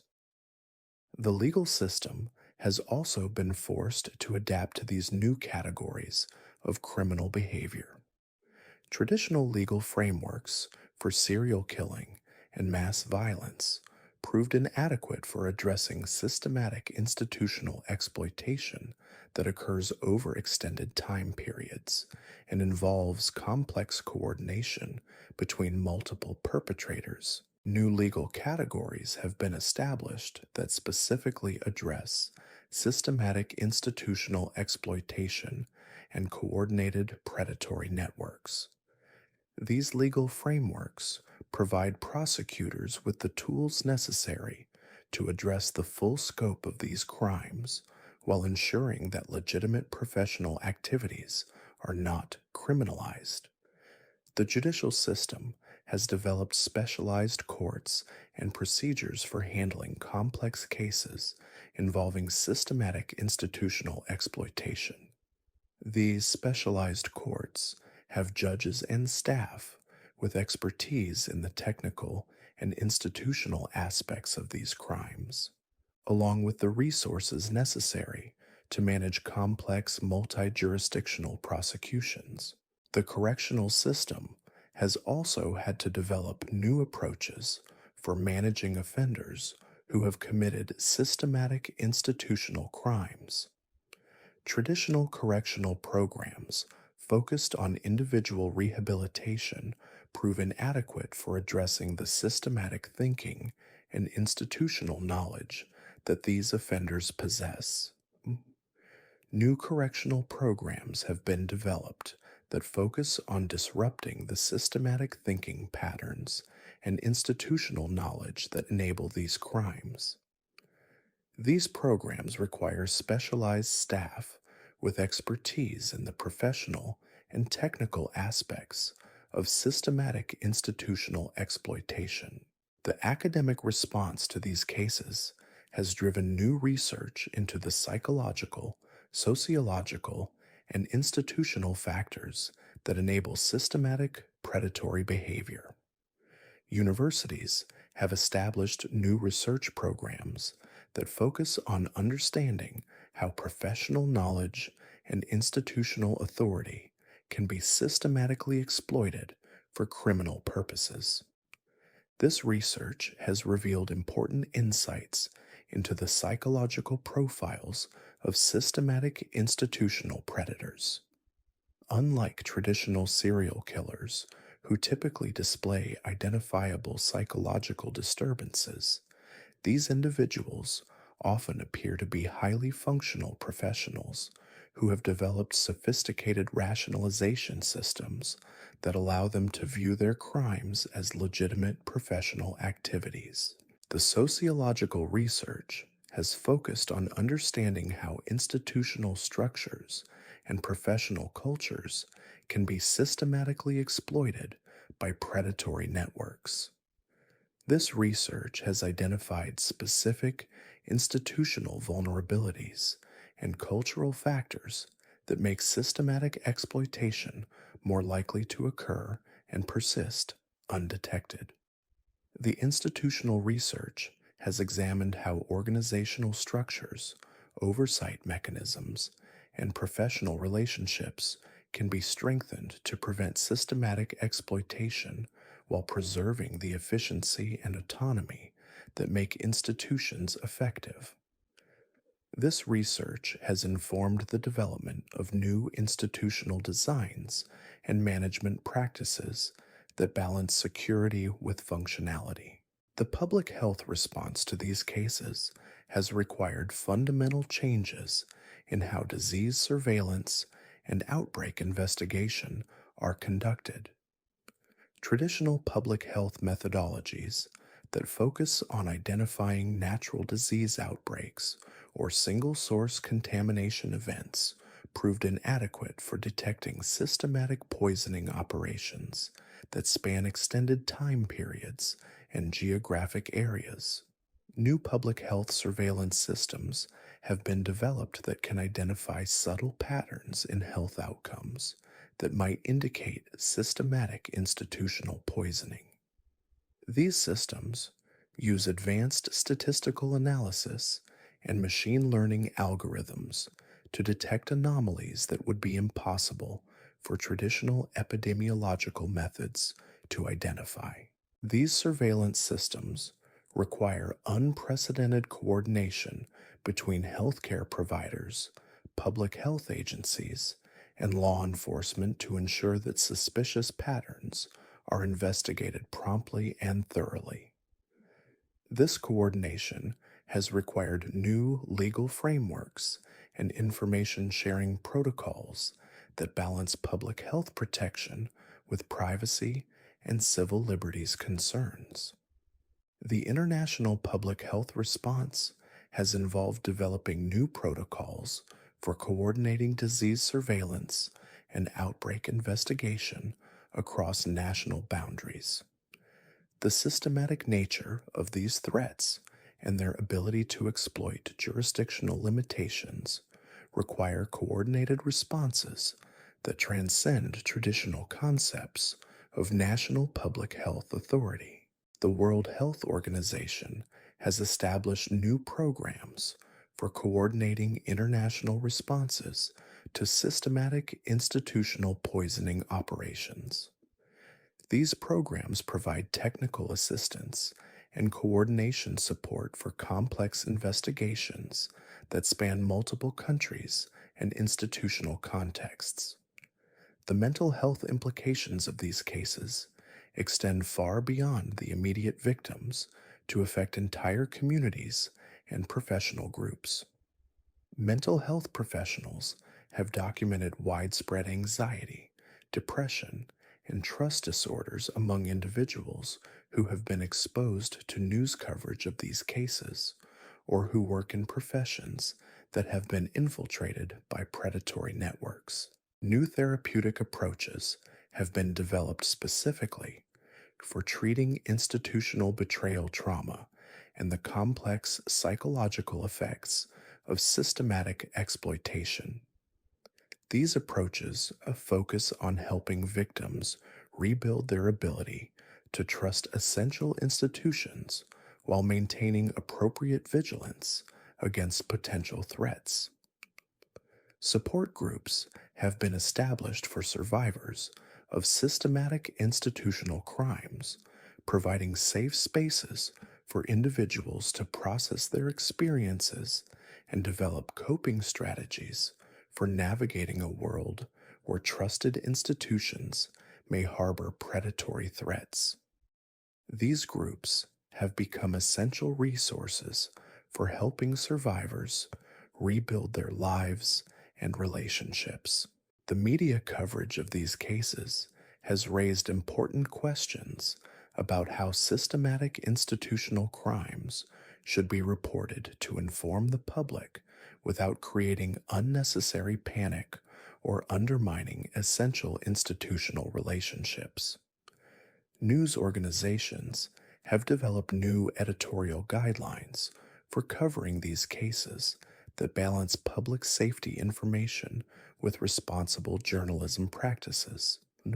Documentary filmmakers and investigative journalists have produced comprehensive examinations of these cases that have helped educate the public about the nature of systematic institutional threats while avoiding sensationalism that might inspire copycat crimes or undermine public trust in essential institutions.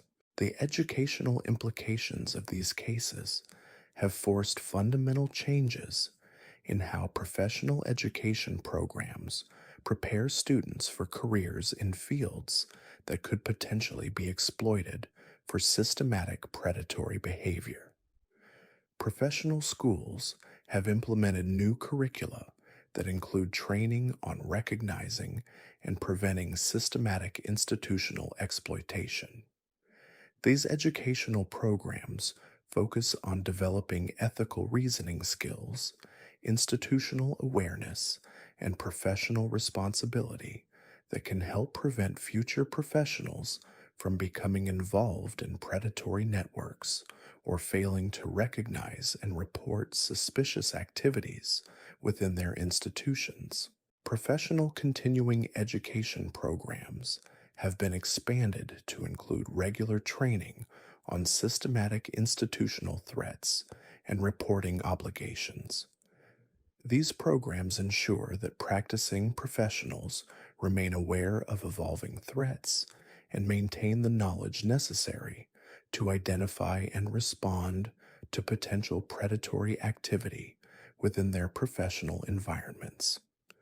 The research community has established new ethical guidelines and oversight mechanisms for research that could potentially be exploited for systematic predatory purposes.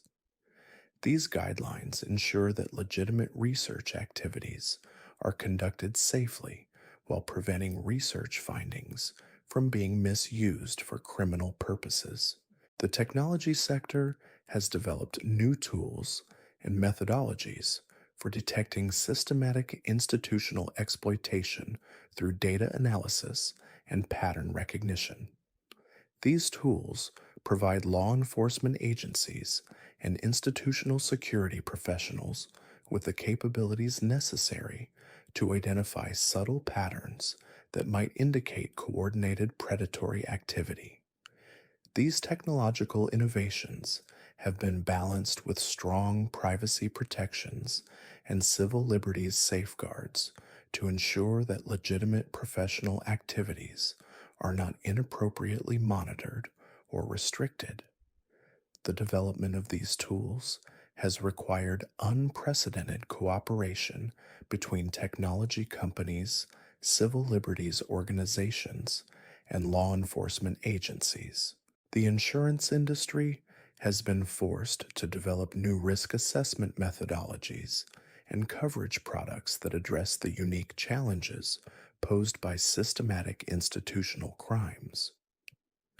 Traditional insurance approaches that focus on individual criminal acts or natural disasters proved inadequate for addressing the complex liability issues created by systematic institutional exploitation.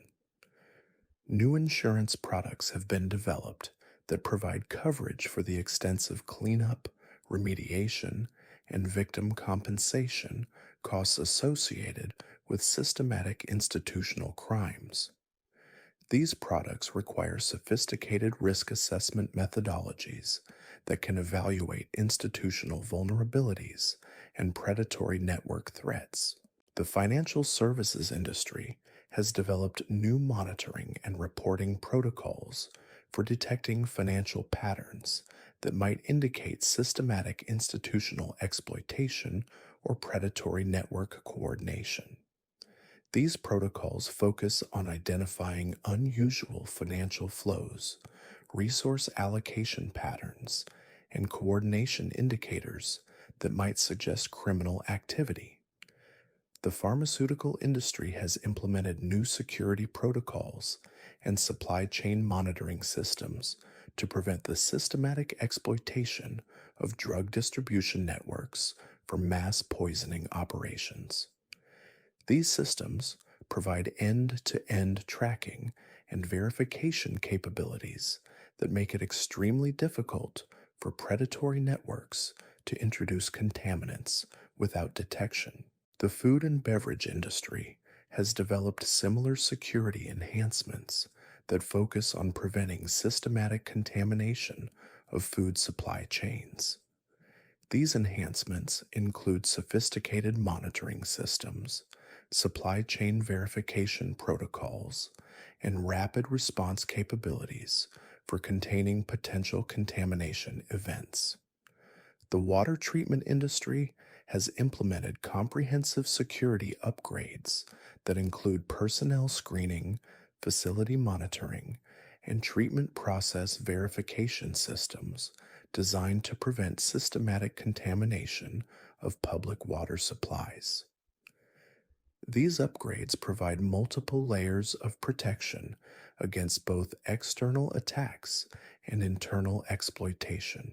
The transportation industry has developed new security protocols for preventing the systematic exploitation of logistics networks for criminal purposes.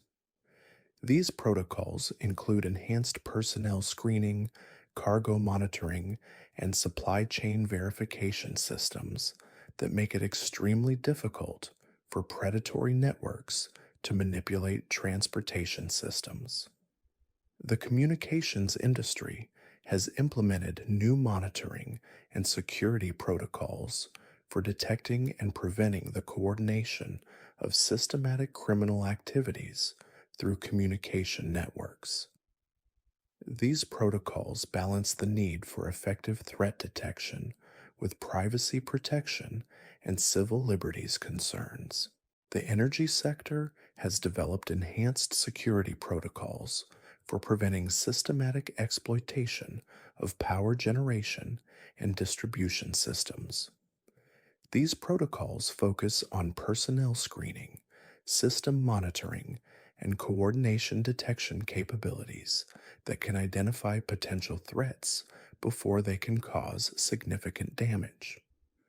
The housing and construction industry has implemented new protocols for preventing systematic exploitation of building systems and infrastructure for criminal purposes. These protocols include enhanced background checking, construction monitoring, and system verification capabilities. The agricultural industry has developed new security protocols for preventing systematic contamination of food production systems and supply chains. These protocols provide comprehensive monitoring and verification capabilities that make systematic exploitation extremely difficult to accomplish without detection. The waste management industry has implemented enhanced security protocols for preventing systematic exploitation of waste disposal and recycling systems for criminal purposes. These protocols include personnel screening, waste stream monitoring, and disposal verification systems. The financial implications of implementing these comprehensive security enhancements across multiple industries have been substantial, but the cost of prevention has proven to be far less than the cost of responding to successful systematic institutional attacks. The economic analysis of these security investments demonstrates clear positive returns through reduced liability, improved public confidence, and enhanced operational security. The social and cultural implications of these security enhancements have been more complex to evaluate. While these measures have improved actual security against systematic institutional threats, they have also contributed to a general atmosphere of suspicion and monitoring that affects social relationships and professional interactions. Balancing effective security against systematic institutional threats with maintaining the openness and trust that makes civilized society possible remains an ongoing challenge that requires continuous adjustment and refinement of security protocols and social norms. The ongoing investigation of these cases continues to reveal new connections and potential threats, requiring law enforcement agencies and security professionals to remain vigilant against evolving predatory methodologies and network coordination strategies. The adaptive nature of these threats demands equally adaptive responses that can evolve as quickly as the threats themselves. The long-term implications of these cases for modern society are still unfolding, as the full scope of systematic institutional exploitation becomes apparent and the effectiveness of various prevention and response measures is evaluated. The lessons learned from these cases will likely influence how institutions are structured and secured for generations to come.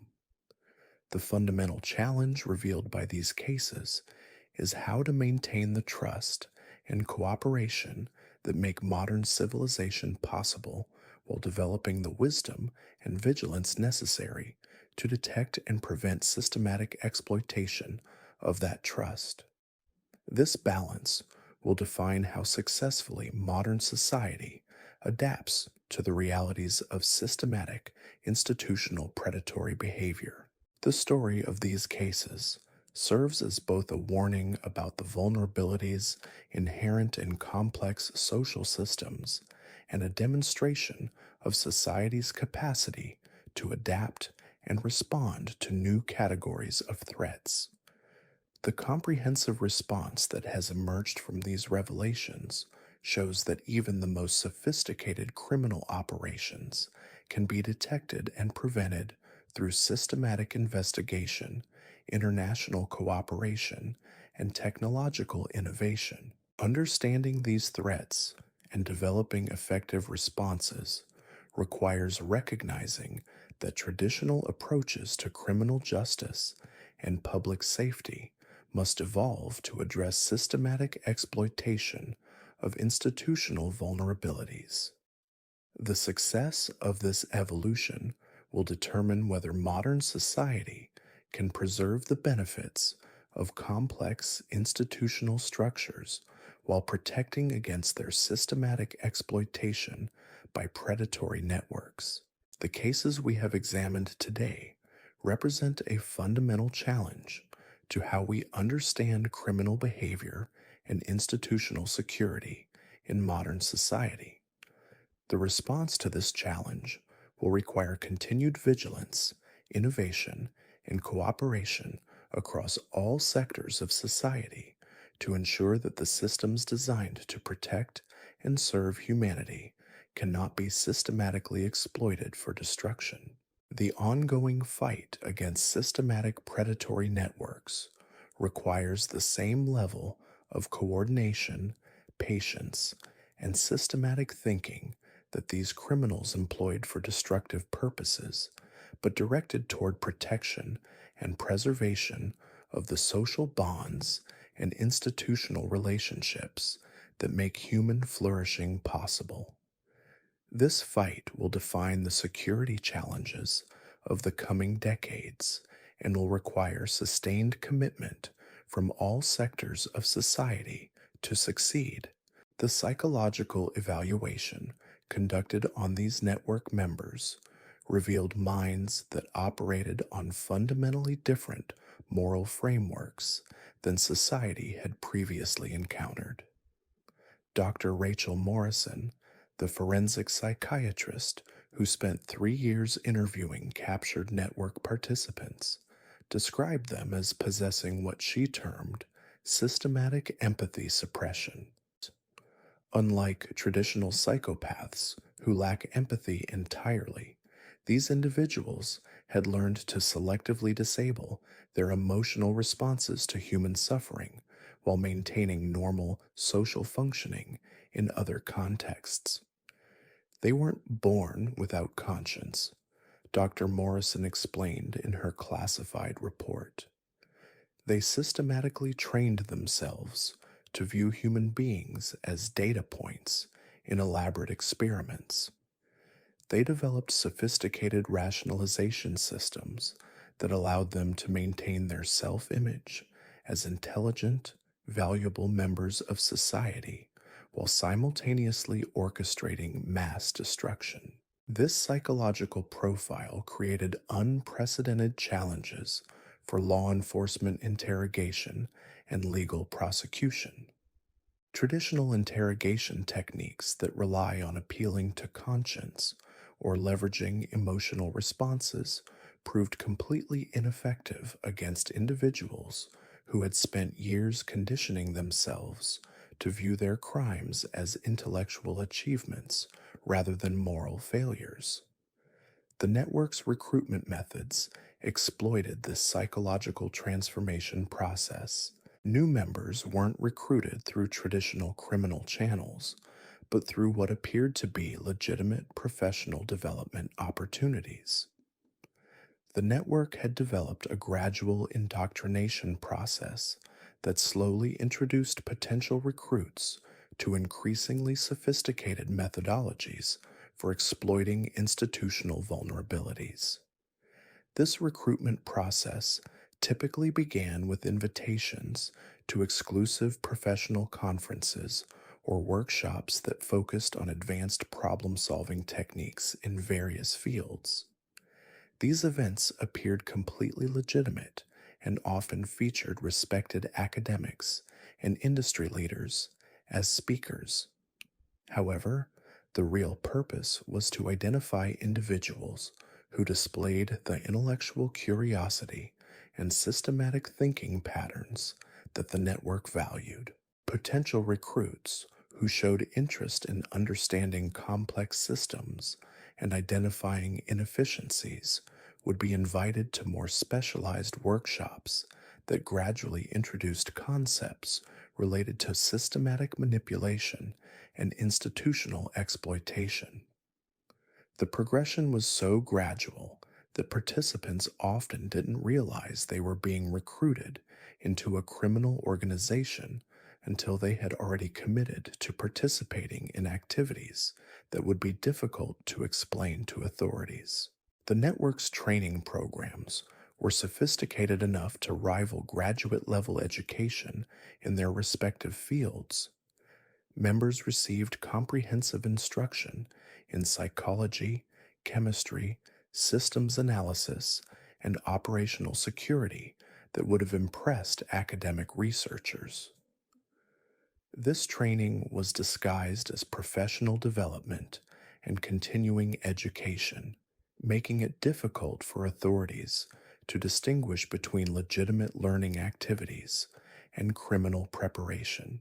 The investigation revealed that the network had established what amounted to a shadow university system with specialized curricula for different types of institutional exploitation. Members could pursue advanced training in medical system manipulation, infrastructure vulnerability exploitation, or social engineering techniques through programs that appeared to be legitimate professional certification courses. These educational programs produced criminals with technical knowledge and systematic thinking abilities that far exceeded what law enforcement agencies had previously encountered. Network members weren't just more sophisticated than traditional criminals, they were operating at a level of technical competence that rivaled or exceeded that of the professionals responsible for detecting and preventing their crimes. The network's operational security protocols were equally sophisticated. Members used advanced encryption technologies, secure communication networks, and operational compartmentalization that made detection extremely difficult even when authorities suspected their existence. The network operated more like an intelligence agency than a criminal organization, with strict protocols for information sharing, operational coordination, and security maintenance. Network communications were structured to provide members with only the information necessary for their specific roles, preventing any individual member from having comprehensive knowledge of the network's full scope and activities. This compartmentalization made it extremely difficult for law enforcement to understand the network's complete structure, even when they successfully apprehended individual members. The network had also developed sophisticated counter-surveillance and counterintelligence capabilities that allowed them to detect and neutralize law enforcement investigations before they could gather sufficient evidence for prosecution. Network members working in law enforcement, intelligence, and security positions provided early warning of investigations and helped develop strategies for avoiding detection. This infiltration of law enforcement and security agencies created a cat and mouse game where the network often knew about investigations before the investigators knew about the network.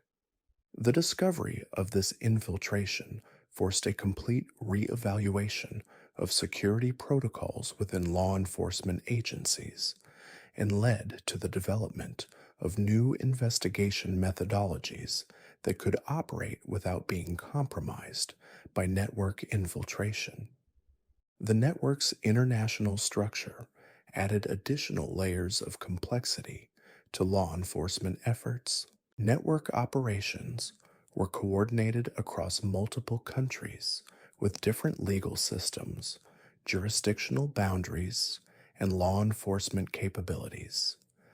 This international structure allowed network members to exploit jurisdictional limitations and legal inconsistencies to avoid prosecution, even when their activities were detected. Network members would often conduct their criminal activities in countries with limited law enforcement capabilities while maintaining their primary residences in countries with strong legal protections.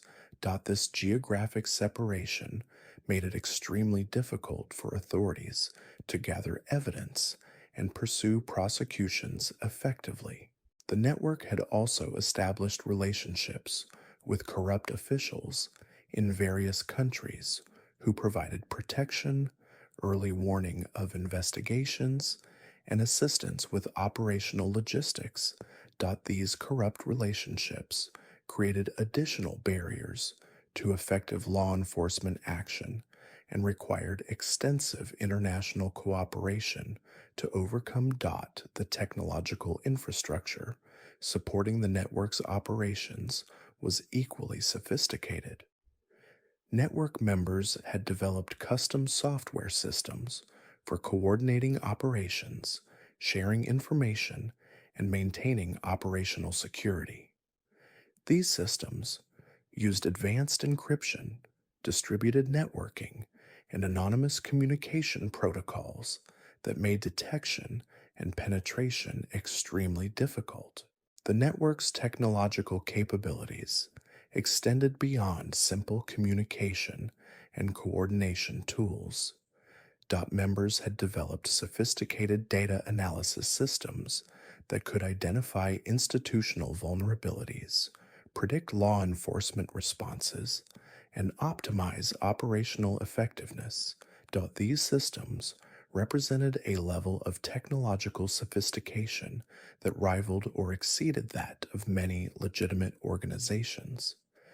Network members working in technology companies provided access to cutting-edge tools and techniques that enhanced the network's operational capabilities. This insider access allowed the network to stay ahead of law enforcement technological capabilities and develop countermeasures for new detection technologies before they could be effectively deployed.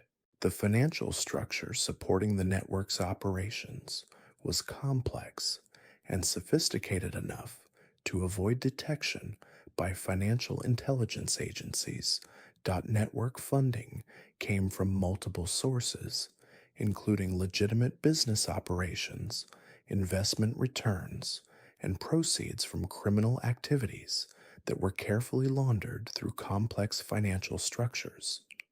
Network members had established a sophisticated financial infrastructure that included offshore banking relationships, cryptocurrency systems, and complex investment structures that made it extremely difficult to trace financial flows or identify the network's funding sources.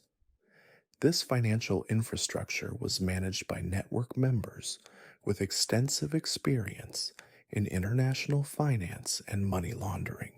The network's legitimate business operations provided both funding and operational cover for criminal activities. Network members had established successful companies in various industries that generated substantial profits while providing cover identities and operational resources for criminal activities. These legitimate businesses were often highly successful and well respected within their industries, making it difficult for authorities to identify them as fronts for criminal operations. The success of these businesses provided network members with social credibility and professional respect that further protected them from suspicion. The network's investment activities were equally sophisticated and successful. Network members with financial expertise had developed investment strategies that generated substantial returns while maintaining anonymity and avoiding regulatory scrutiny. These investment returns provided the network with financial independence and operational flexibility. The discovery of the network's financial infrastructure required unprecedented cooperation between law enforcement agencies and financial intelligence units across multiple countries. Traditional approaches to financial investigation proved inadequate for penetrating the network's sophisticated financial structures, and required the development of new investigative techniques and international cooperation protocols. The network's logistical capabilities were comprehensive enough to support complex operations across multiple continents. Simultaneously, network members had developed sophisticated supply chain management systems that could procure, transport, and distribute materials and equipment for criminal operations while avoiding detection by customs, shipping, and regulatory authorities. These logistical systems included legitimate shipping companies, customs brokers, and transportation networks that provided cover for moving criminal materials and equipment across international boundaries. The network's logistical capabilities were so sophisticated that they could coordinate simultaneous operations in multiple countries with precise timing and resource allocation. Network members working in transportation, shipping, and logistics industries provided insider access to shipping systems and regulatory processes that enhanced the network's operational capabilities. This insider access allowed the network to move materials and personnel across international boundaries without triggering security or regulatory scrutiny. The network's intelligence gathering capabilities were comprehensive enough to support detailed planning and execution of complex operations.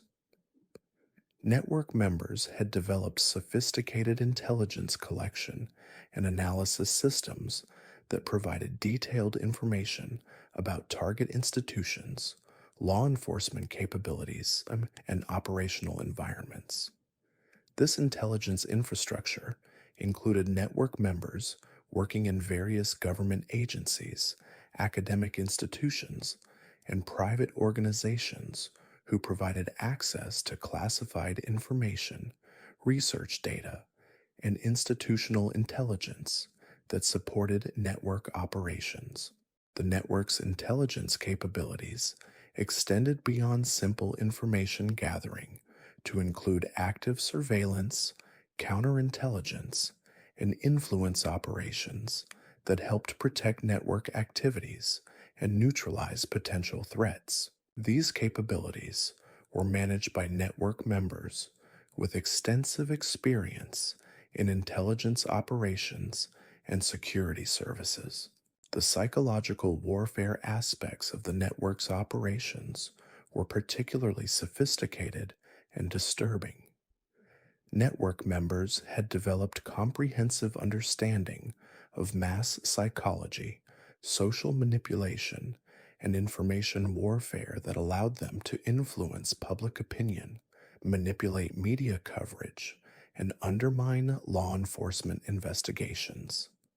These psychological warfare capabilities included sophisticated disinformation campaigns, social media manipulation, and influence operations that could shape public perception of network activities and law enforcement responses.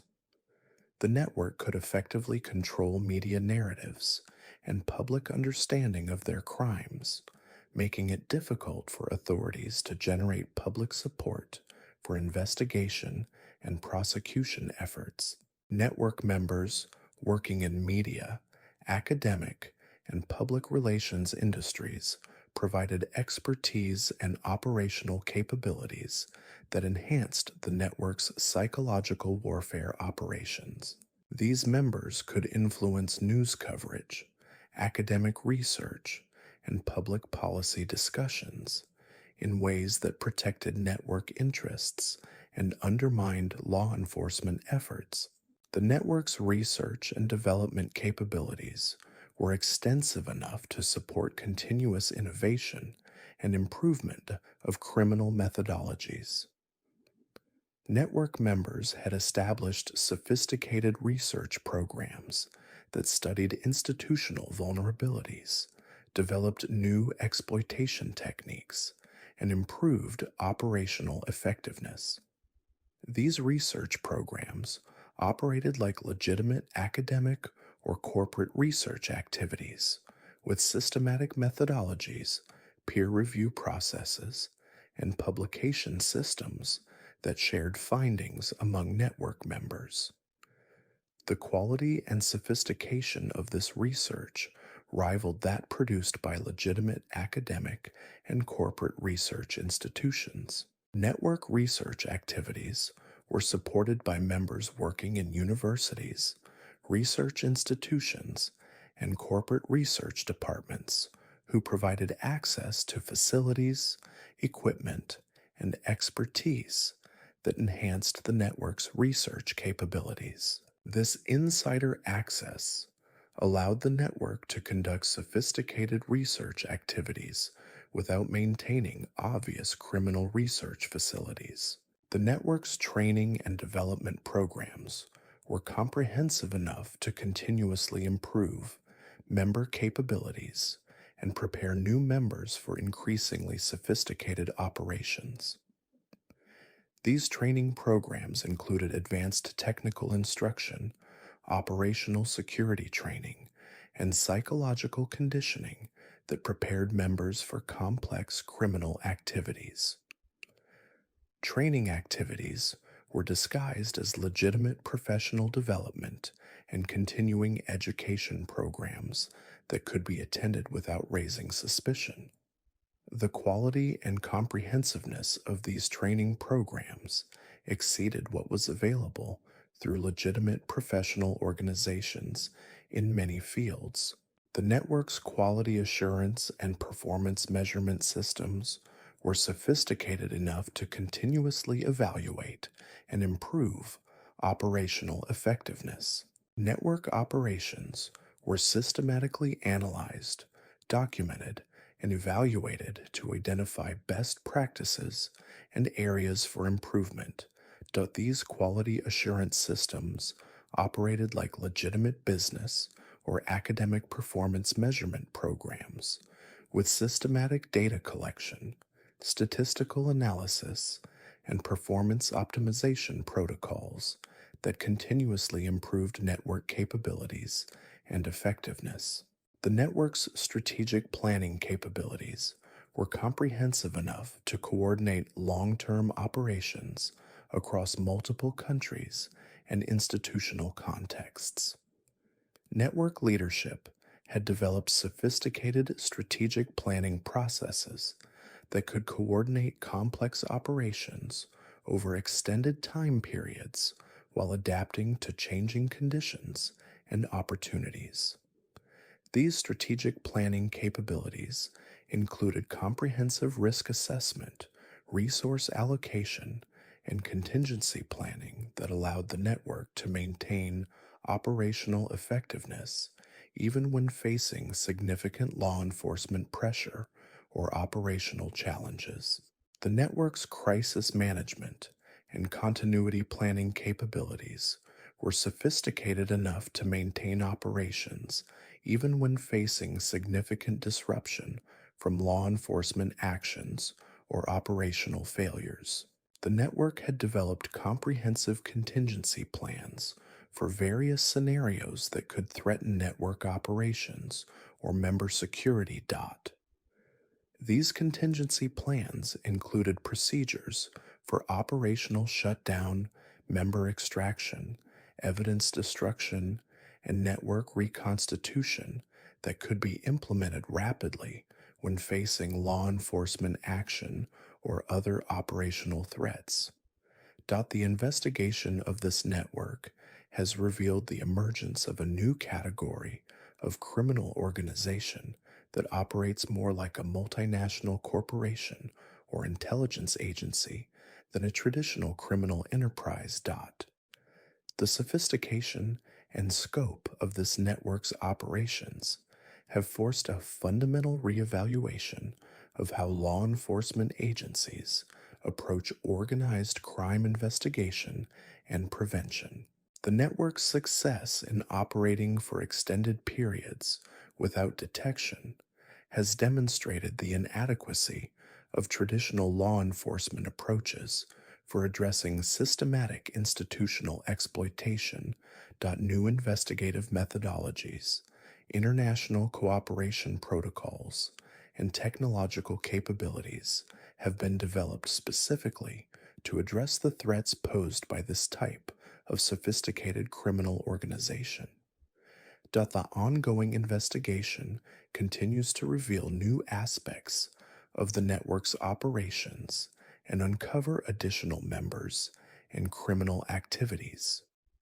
The scope and complexity of this investigation have required unprecedented resources and coordination between law enforcement agencies worldwide. The network's influence on legitimate institutions and professional communities has been extensive enough to require comprehensive remediation efforts across multiple industries and countries. The discovery of network infiltration has forced institutional reforms, security enhancements, and oversight improvements that will continue for years to come. The long-term implications of this network's activities for modern society are still being evaluated as the full scope of their operations becomes apparent. The psychological, social, and institutional damage caused by their activities will require sustained recovery efforts across multiple sectors of society. The response to this network has demonstrated both the vulnerabilities inherent in modern complex societies and the capacity of legitimate institutions to adapt and respond to new categories of threats. The comprehensive response that has emerged represents a new model for addressing sophisticated transnational criminal organizations. The lessons learned from investigating this network will influence law enforcement, security, and institutional management practices for generations to come. The methodologies and capabilities developed to address this threat will provide important tools for detecting and preventing similar criminal organizations in the future. The story of this network serves as both a warning about the potential for sophisticated exploitation of modern institutional structures and a demonstration of society's ability to adapt and respond effectively to new categories of criminal threats when they are properly understood and addressed.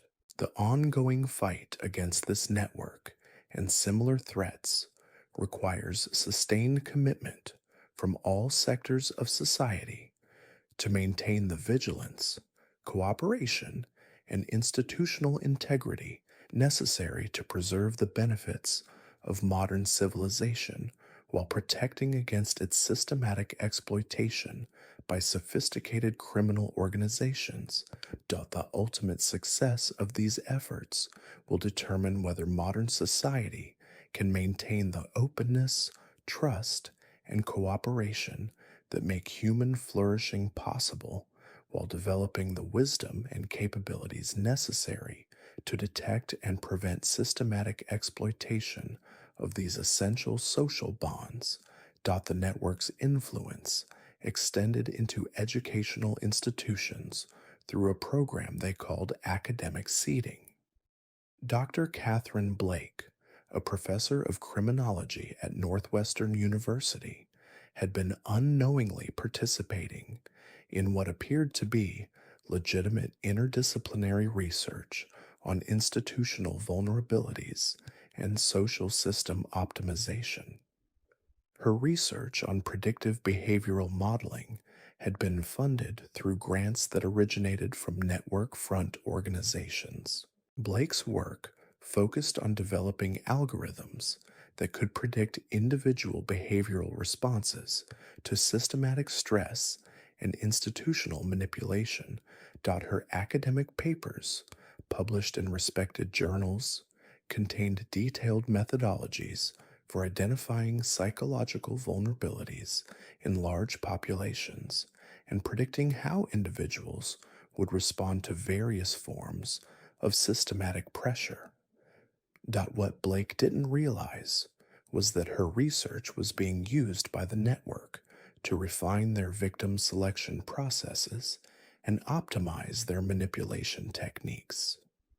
Her behavioral prediction models were being applied to identify the most vulnerable individuals within target populations and to predict how communities would respond to systematic institutional attacks.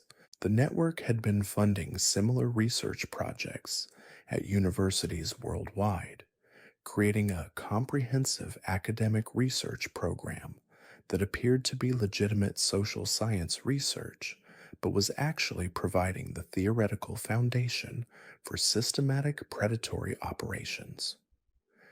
Dozens of respected academics had unknowingly contributed to the network's understanding of human psychology and social system vulnerabilities. This academic infiltration was discovered when investigators noticed that research funding for studies on institutional vulnerabilities and behavioral manipulation was coming from sources connected to network front organizations. The investigation revealed that the network had essentially created a shadow academic research program that was advancing the scientific understanding of systematic exploitation while maintaining complete academic credibility. The discovery of this academic infiltration forced universities worldwide to reevaluate their research funding sources and implement new protocols for ensuring that legitimate academic research couldn't be systematically exploited for criminal purposes. The challenge was maintaining academic freedom and research integrity while preventing the systematic abuse of academic expertise.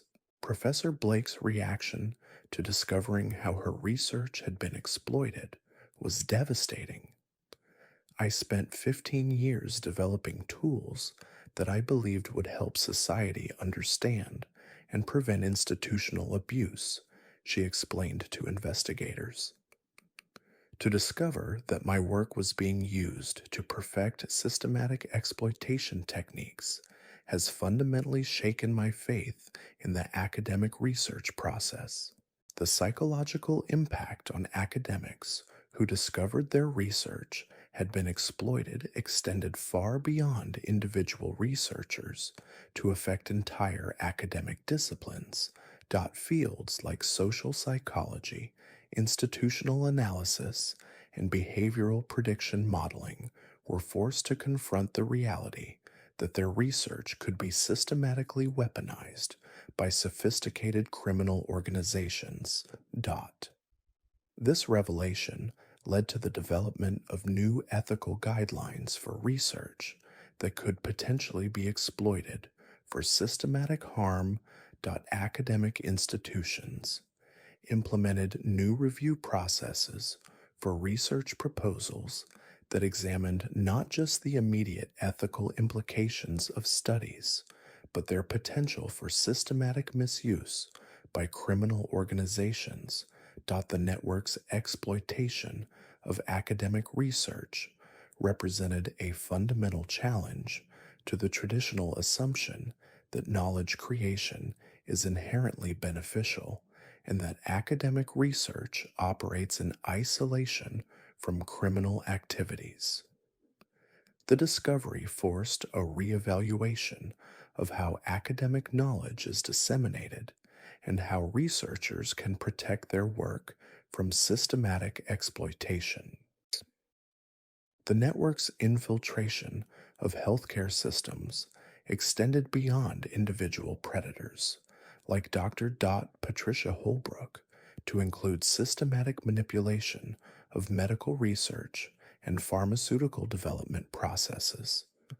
Network members working in pharmaceutical companies had been systematically introducing flaws into drug development and testing protocols that would create opportunities for future exploitation. Dr. Kevin Martinez, a network member who worked as a clinical research director for a major pharmaceutical company, had spent 8 years subtly manipulating clinical trial protocols to create vulnerabilities that could be exploited for systematic poisoning operations. His modifications were so subtle that they appeared to be routine variations in testing procedures, but they systematically reduced the ability of quality control systems to detect certain types of contamination. Martinez had been working with other network members to identify specific compounds that could be introduced into pharmaceutical manufacturing processes without triggering detection systems. These compounds would remain dormant in medications for extended periods before activating to cause specific health effects that would appear to be natural disease progression or drug side effects. The sophistication of this pharmaceutical manipulation required extensive knowledge of chemistry, pharmacology, and manufacturing processes. Martinez had essentially created a comprehensive understanding of how pharmaceutical safety systems could be systematically compromised without detection, providing the network with the ability to introduce widespread contamination into medication supplies.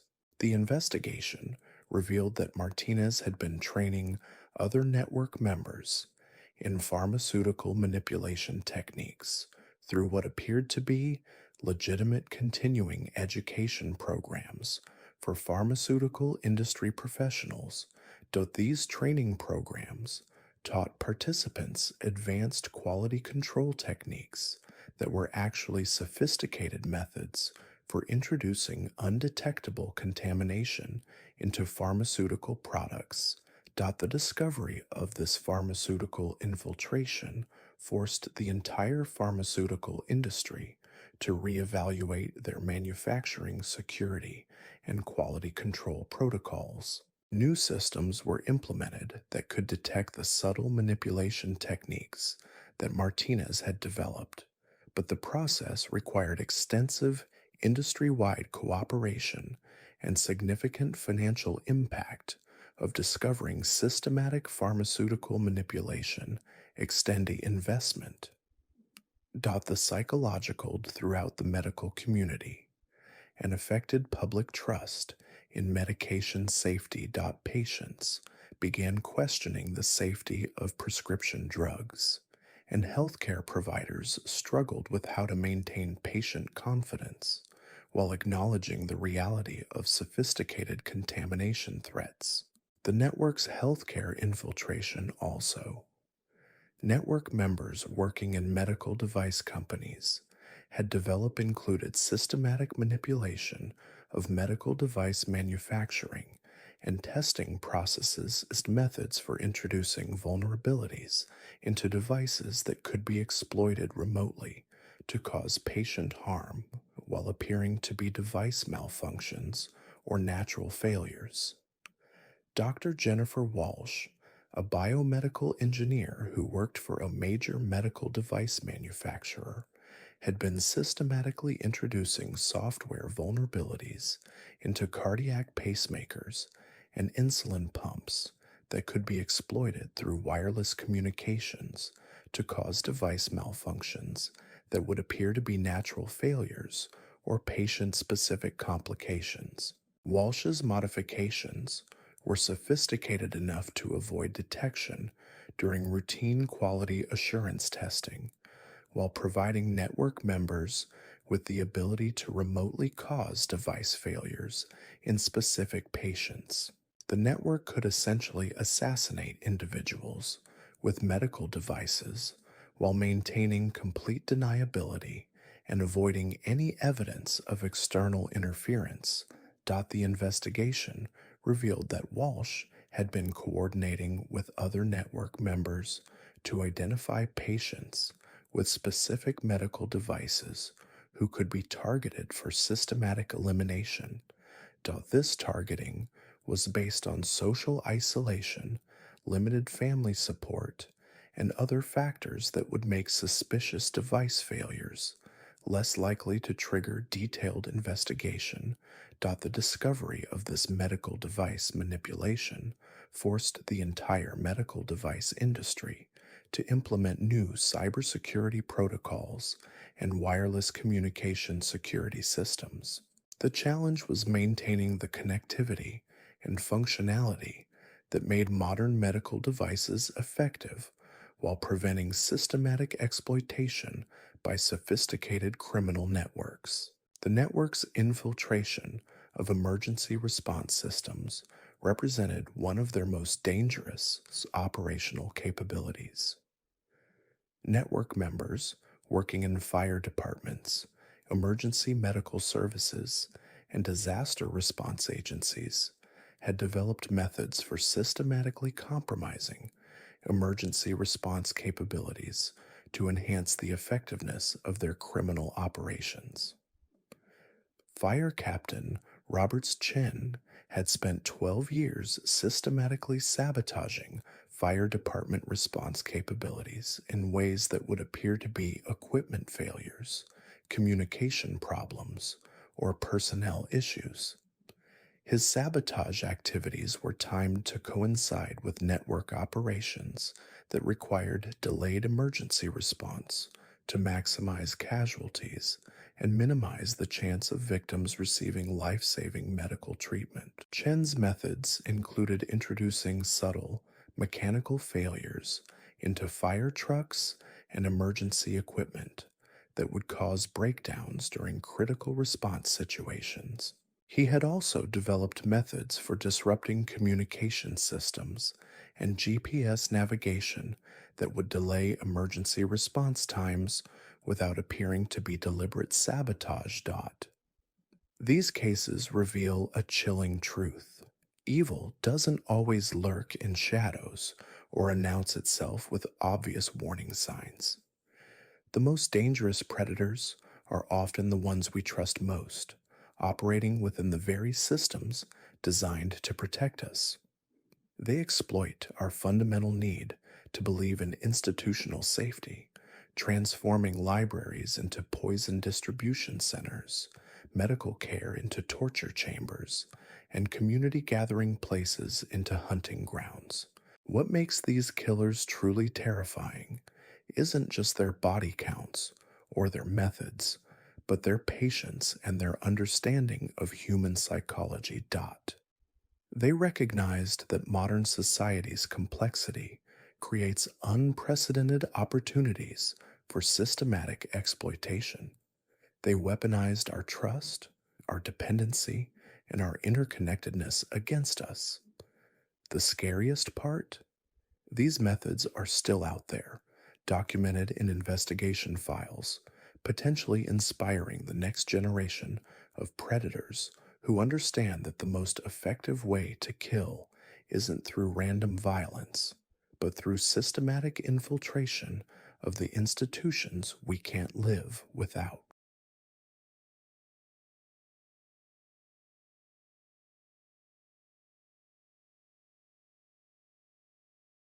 Have you ever wondered why some of the most terrifying serial killers remain completely unknown to the public? While everyone knows the names Ted Bundy and Jeffrey Dahmer, there are monsters who committed crimes so disturbing that authorities deliberately kept them out of the headlines. These cases were buried so deep that even true crime enthusiasts have never heard these names. The first you're about to discover will us to rural change, how you think about evil itself. Case takes Montana in 1987, where a killer known only as the Shepherd terrorized farming communities for 3 brutal years. What makes this case so chilling isn't just the body count of 17 victims, but the methodical way he selected his prey and the horrifying rituals he performed before each murder. Michael Garrett was a drifter who moved from farm to farm, offering his services as a seasonal worker. Farmers welcomed him because he was strong, reliable, and never asked questions. What they didn't know was that Garrett was conducting a twisted psychological experiment on human fear. He believed that terror could be harvested like crops, and he developed a systematic approach to cultivating maximum psychological torment in his victims. Garrett's method was devastatingly simple, yet terrifyingly effective. He would work on a farm for several weeks, learning the family's routines, their fears, their relationships. He studied them like a scientist studies lab rats. During this time, he would secretly install hidden cameras and recording devices throughout their property. He wanted to document every moment of what he called his harvest. The killing would always begin on a Sunday evening when the family gathered for dinner. Garrett would excuse himself, claiming he needed to check on the livestock one final time before heading to his next job. But instead of leaving, he would return to the farmhouse armed and ready to begin what he called the fear harvest.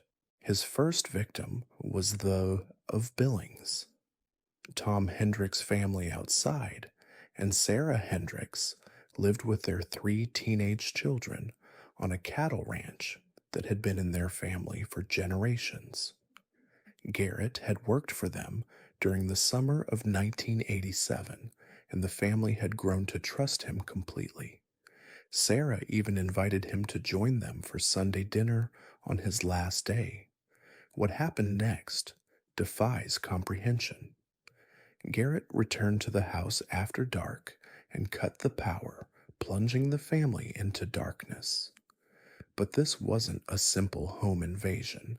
Using the knowledge he had gained about each family member's deepest fears, he orchestrated a night of psychological torture that lasted 14 hours. Through his hidden recording devices, investigators later learned that Garrett forced the family to play what he called fear games. He would separate them into different rooms and use their own fears against them. Tom Hendricks was claustrophobic, so Garrett locked him in the root cellar. Sarah was terrified of snakes, so he released several non-venomous but terrifying-looking serpents into her room.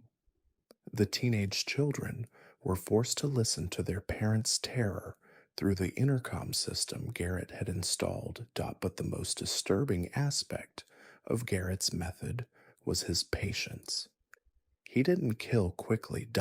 Instead, he would periodically release one family member to comfort the others, only to separate them again and escalate the psychological torment.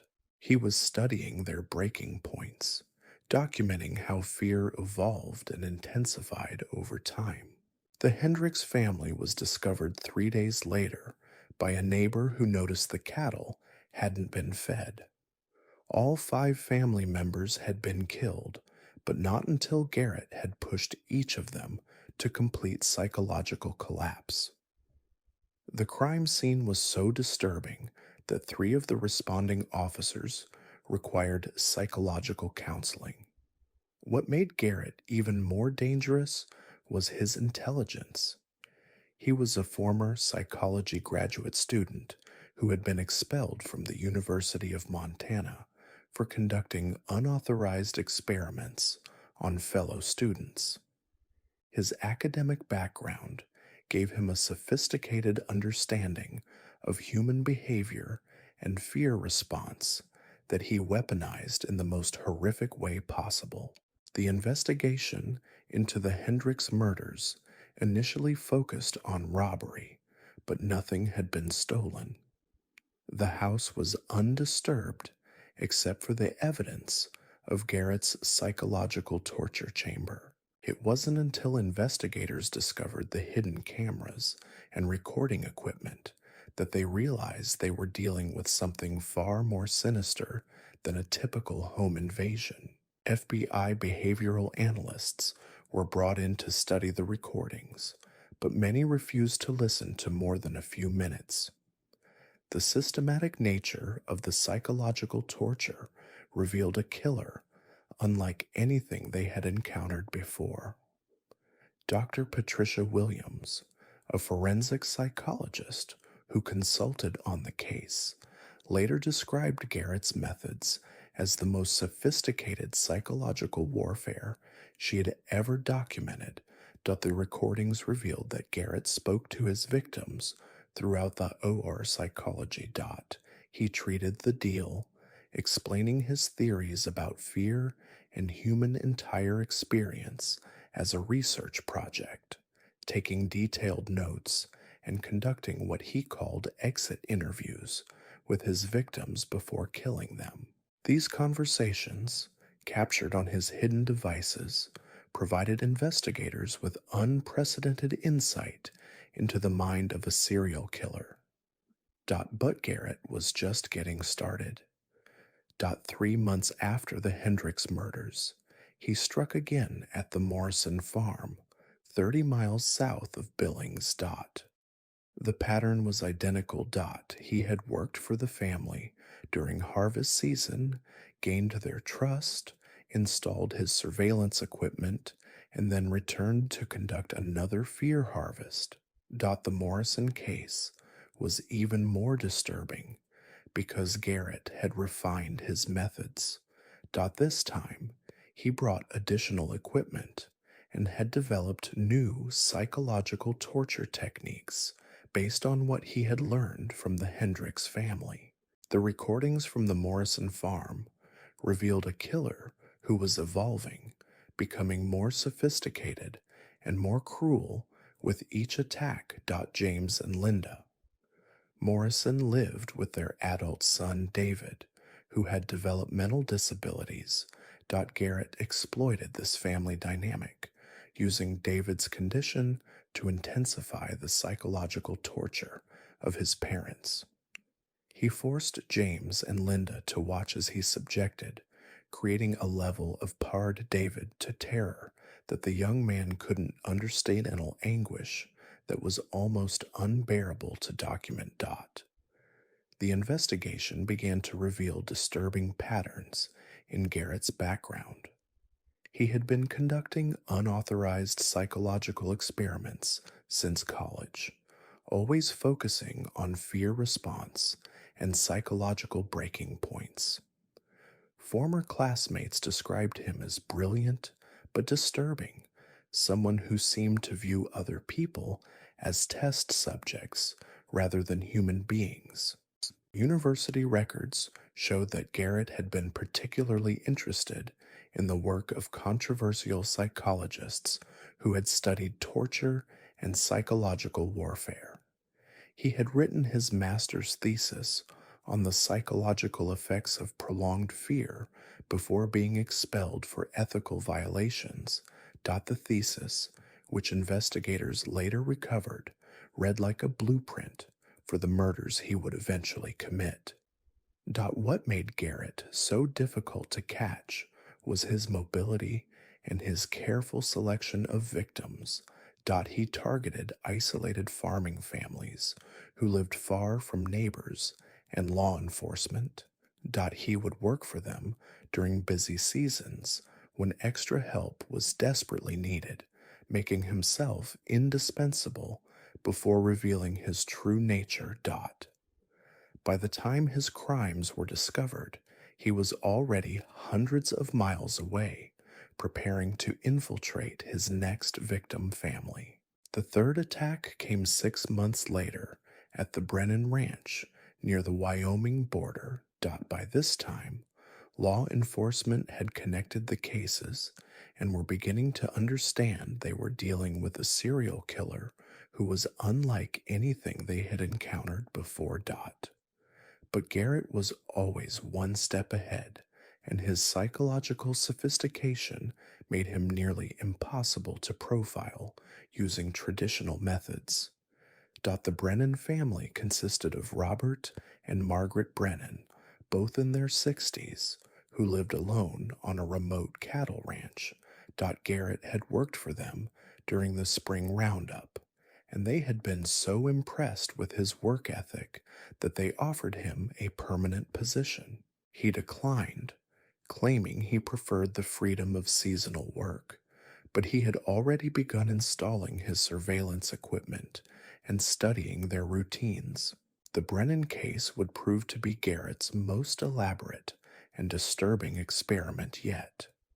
Unlike his previous victims, the elderly couple lived in complete isolation, 27 miles from the nearest neighbor.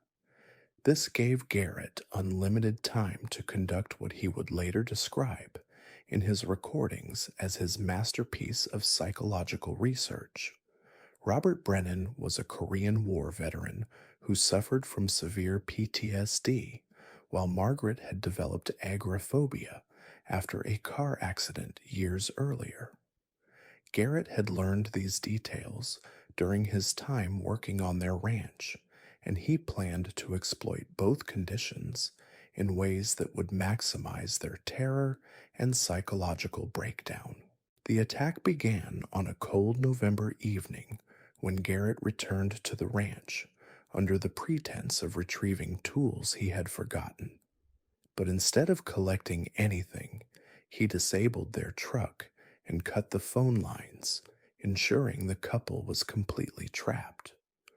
What followed was a 48-hour psychological siege that investigators would later describe as the most methodical torture they had ever documented.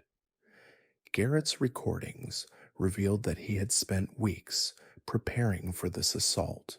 He had researched Robert's military service and discovered specific details about the combat trauma that still haunted him. Using this information, Garrett created elaborate scenarios designed to trigger the old man's worst memories and phobias. Meanwhile, he exploited Margaret's agoraphobia by repeatedly forcing her outside into the darkness, knowing that her fear of open spaces would compound her terror. The psychological manipulation was so precise and cruel that FBI analysts who studied the case later recommended that portions of Garrett's recordings never be released to protect public safety. But what truly set Garrett apart from other serial killers was his scientific approach to documenting his crimes. He didn't just record the murders themselves. He created detailed psychological profiles of his victims, tracking their fear responses and analyzing how different torture techniques affected their mental state. His recordings included commentary where he discussed his observations like a researcher presenting findings to colleagues. The Brennan murders finally gave investigators the break they needed. A postal worker who had been concerned about not seeing the elderly couple for several days discovered the crime scene. This time, Garrett had made a crucial mistake. In his excitement about documenting his most elaborate psychological experiment, he had left behind some of his recording equipment. The devices contained not just evidence from the Brennan murders, but fragments of recordings from his previous crimes. More importantly, they contained personal audio logs where Garrett discussed his plans for future attacks and revealed details about his methodology that helped investigators understand how he selected and stalked his victims. FBI behavioral analyst Dr. Marcus Chen was assigned to lead the investigation into what they now called the farm killer cases.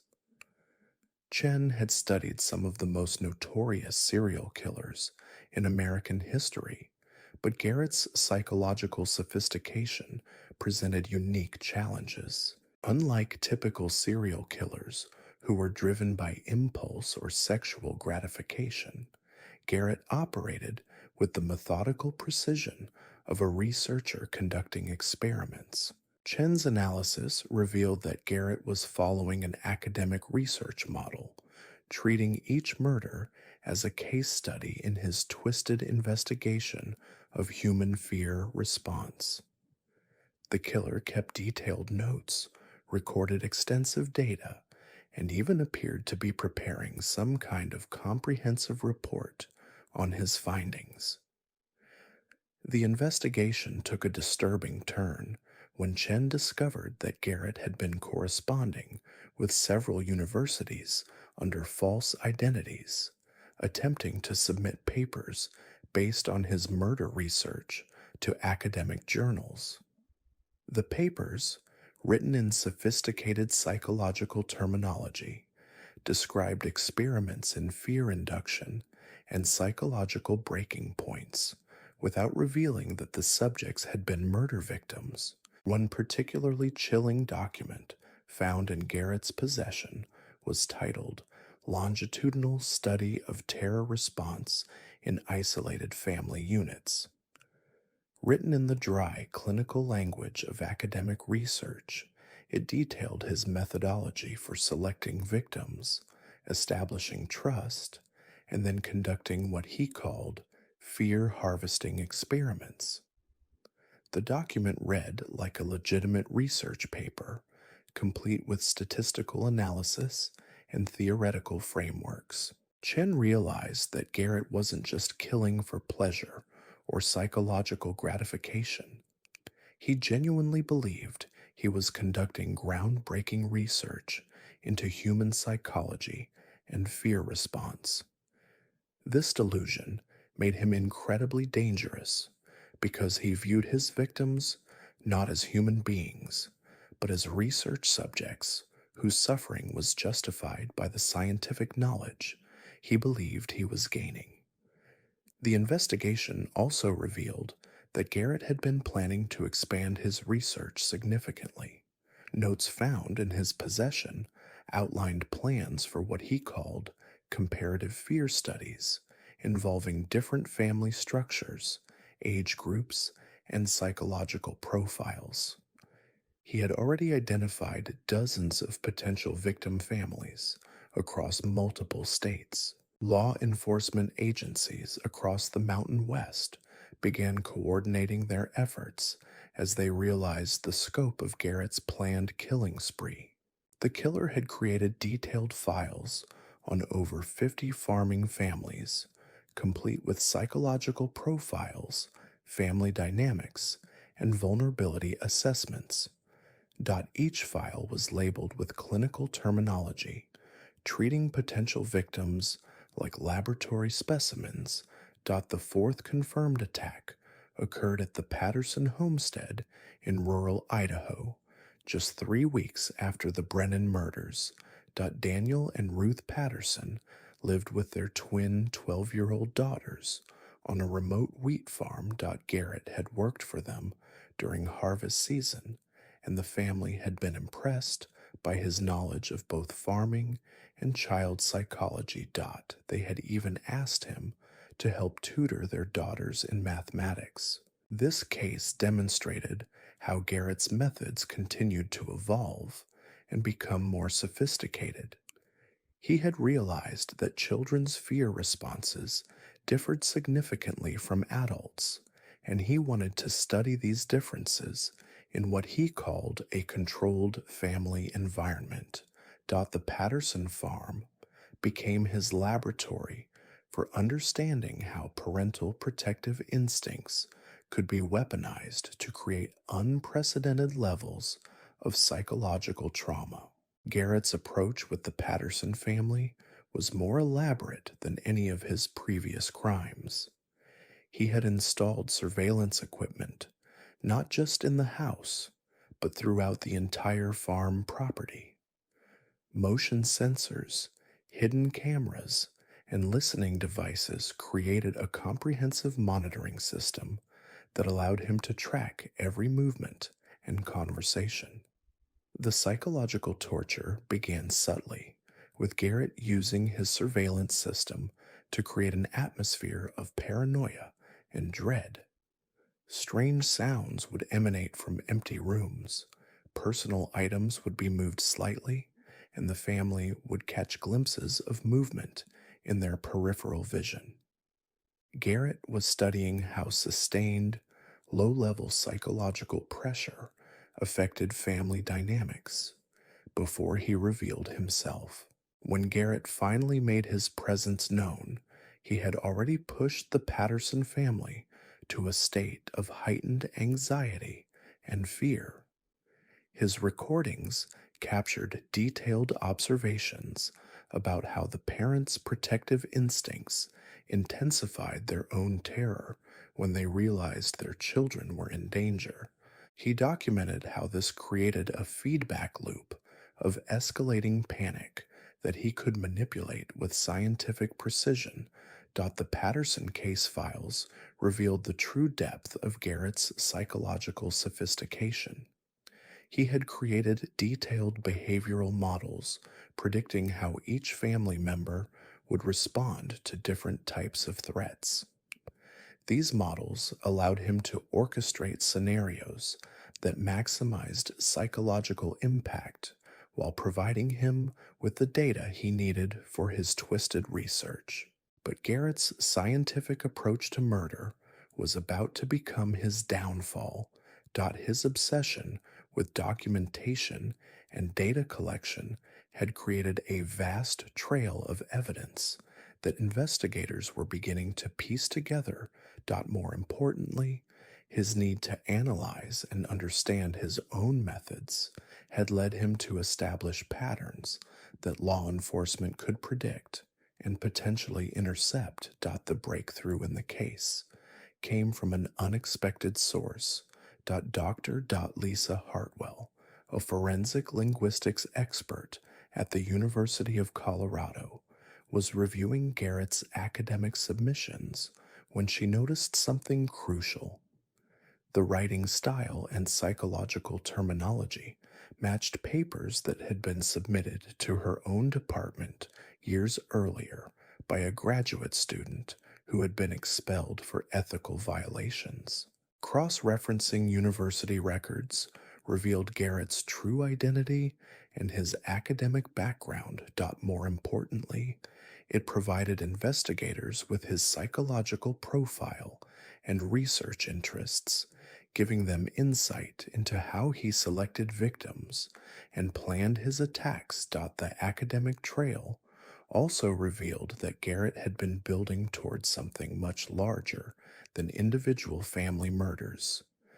His personal notes described what he called the Great Fear Study, a comprehensive research project that would involve simultaneous attacks on multiple families across several states. Garrett planned to coordinate these attacks to create what he termed a statistically significant sample size for his research into collective fear response and psychological breaking points. FBI task force leader, Agent Sarah Mitchell, realized they were racing against time. Garrett, S notes, indicated he was preparing to launch this massive, coordinated attack during the upcoming winter months when farming families would be most isolated and vulnerable.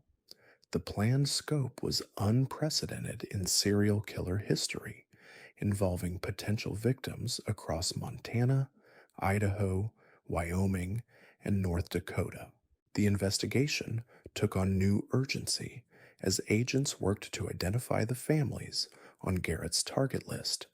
His selection criteria were disturbingly precise. He preferred families with specific psychological vulnerabilities, isolated locations, and what he called optimal fear dynamics. Each potential victim family had been studied and profiled with the thoroughness of an academic research project. Agent Mitchell's team discovered that Garrett had been conducting preliminary surveillance on at least 12 families simultaneously. Hidden cameras had been installed on 6 different properties, and detailed psychological profiles existed for over 30 individuals. The killer had created what amounted to a research database of human suffering, categorizing his potential victims by their fears, traumas, and psychological weaknesses. The fifth confirmed murder occurred at the Caldwell Ranch in northern Wyoming, but this time, investigators were closer to catching their prey. Electronic surveillance equipment found at the scene contained GPS tracking data that revealed Garrett's movement patterns over the previous 6 months. The data showed he had been traveling in a systematic grid pattern, scouting locations and establishing surveillance on multiple properties. Frank and Helen Caldwell had been raising their orphaned grandson, Tommy, a 16-year-old who had already survived the traumatic loss of his parents in a car accident. Garrett had learned about the family's tragic history during his time working their cattle ranch, and he had become fascinated by what he called pre-existing psychological damage and how it could be exploited to create deeper levels of terror. The Caldwell case demonstrated the peak of Garrett's psychological sophistication. His recordings revealed that he had spent weeks studying Tommy's grief response and trauma symptoms. He had even posed as a counselor's assistant to gain access to the boy's therapy sessions, learning intimate details about his psychological wounds that he could later weaponize. Garrett's attack on the Caldwell family incorporated everything he had learned from his previous crimes.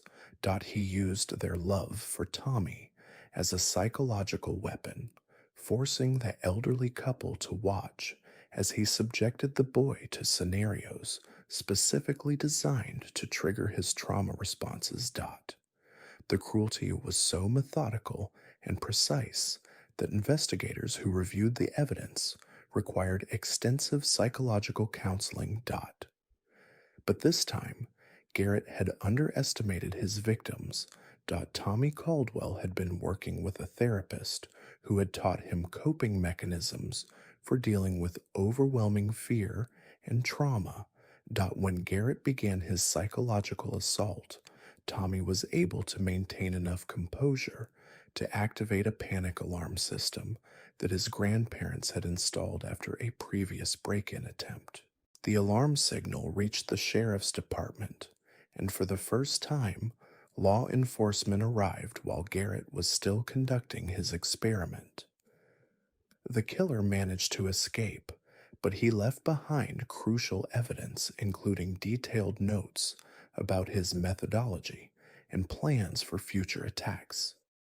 Among the evidence recovered was Garrett's research journal, a bound leather notebook containing hundreds of pages of clinical observations about his victims' psychological responses.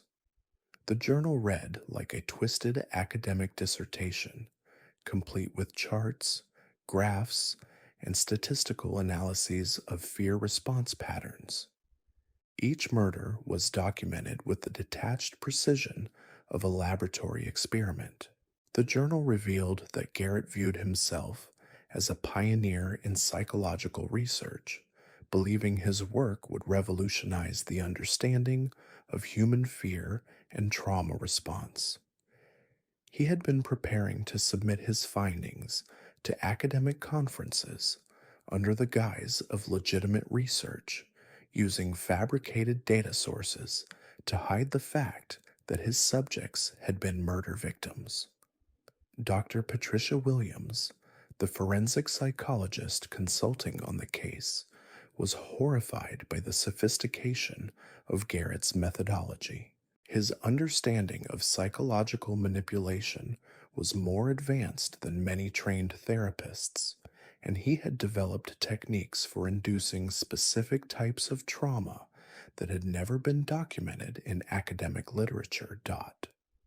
The investigation revealed that Garrett had been corresponding with researchers at universities across Europe and Asia, sharing theoretical frameworks and methodologies without revealing the true nature of his experiments.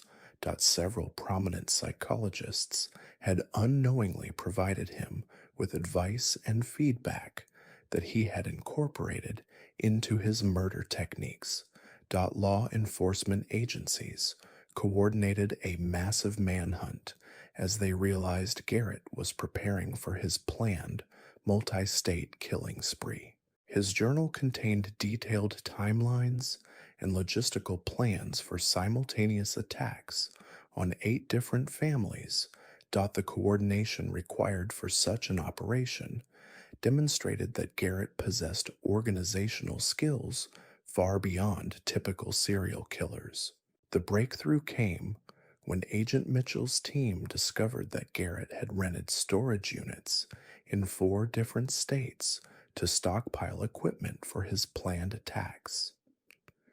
Each unit contained surveillance devices, psychological torture implements, and detailed files on specific victim families. The rental agreements were signed under false names, but security footage from the facilities provided investigators with recent photographs of their suspect. More disturbing was the discovery that Garrett had recruited accomplices. His journal referenced research assistants who were helping him install surveillance equipment and gather psychological profiles on potential victims. The killer had apparently convinced several individuals that they were participating in legitimate academic research, using fabricated university credentials and research grants to maintain the deception. The investigation expanded as agents worked to identify and locate the unwitting accomplices. Most had been recruited through online academic forums where Garrett posed as a psychology professor, conducting field research on rural family dynamics. The accomplices believed they were contributing to groundbreaking research that would help understand isolated communities and their psychological characteristics. One accomplice, identified only as Research Assistant C in Garrett's notes, had been instrumental in installing surveillance equipment on multiple properties. This individual had been told they were conducting long-term observational studies of family behavior patterns for a major university research project. The sophisticated deception demonstrated Garrett's ability to manipulate not just his victims, but anyone who might be useful to his twisted research agenda. The 6th confirmed attack occurred simultaneously with a massive law enforcement operation designed to intercept Garrett before he could launch his coordinated killing spree. The target was the Mackenzie family farm in eastern Montana, where Robert and Carol Mackenzie lived with their adult daughter, Jessica, who had returned home to help care for her aging parents. Federal agents had identified the Mackenzie farm as one of Garrett's primary targets based on surveillance equipment discovered during raids on his storage facilities. The family matched his preferred victim profile perfectly: isolated location, complex family dynamics, and what his notes described as optimal psychological vulnerability factors. Agent Mitchell positioned surveillance teams around the Mackenzie property while maintaining the appearance of normal farm operations. The family had been briefed on the situation and had agreed to cooperate with the law enforcement operation, despite the obvious dangers involved. Garrett arrived at the Mackenzie farm on schedule, following patterns his journal had predicted. But this time, instead of finding helpless victims, he encountered a carefully orchestrated trap.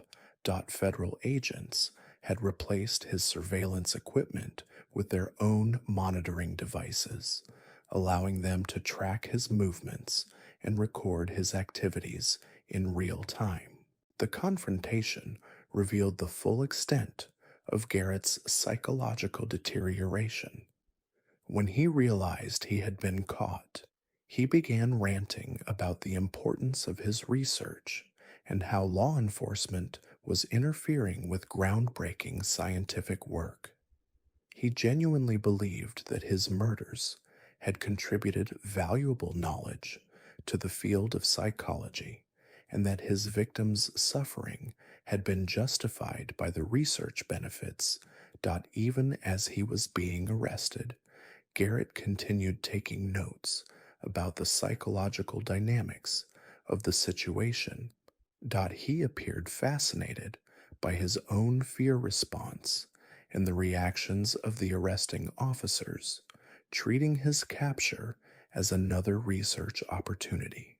His clinical detachment from the reality of his crimes was unlike anything investigators had encountered in previous serial killer cases. The arrest of Michael Garrett, known as the Shepherd, concluded one of the most disturbing serial killer investigations in American history. His systematic approach to psychological torture and his academic justification for murder had created a new category of criminal behavior that law enforcement agencies struggled to understand and classify. But the investigation was far from over. Garrett's research network had extended far beyond what anyone had initially suspected, and authorities were discovering evidence of additional crimes and potential accomplices across multiple states. The full scope of his psychological experiments and their impact on victims' families would take years to completely uncover and understand. The psychological evaluation of Michael Garrett revealed disturbing insights into how academic knowledge could be perverted into instruments of terror. Dr. Williams discovered that Garrett had been developing what he called fear algorithms, mathematical formulas designed to predict optimal torture sequences based on individual psychological profiles.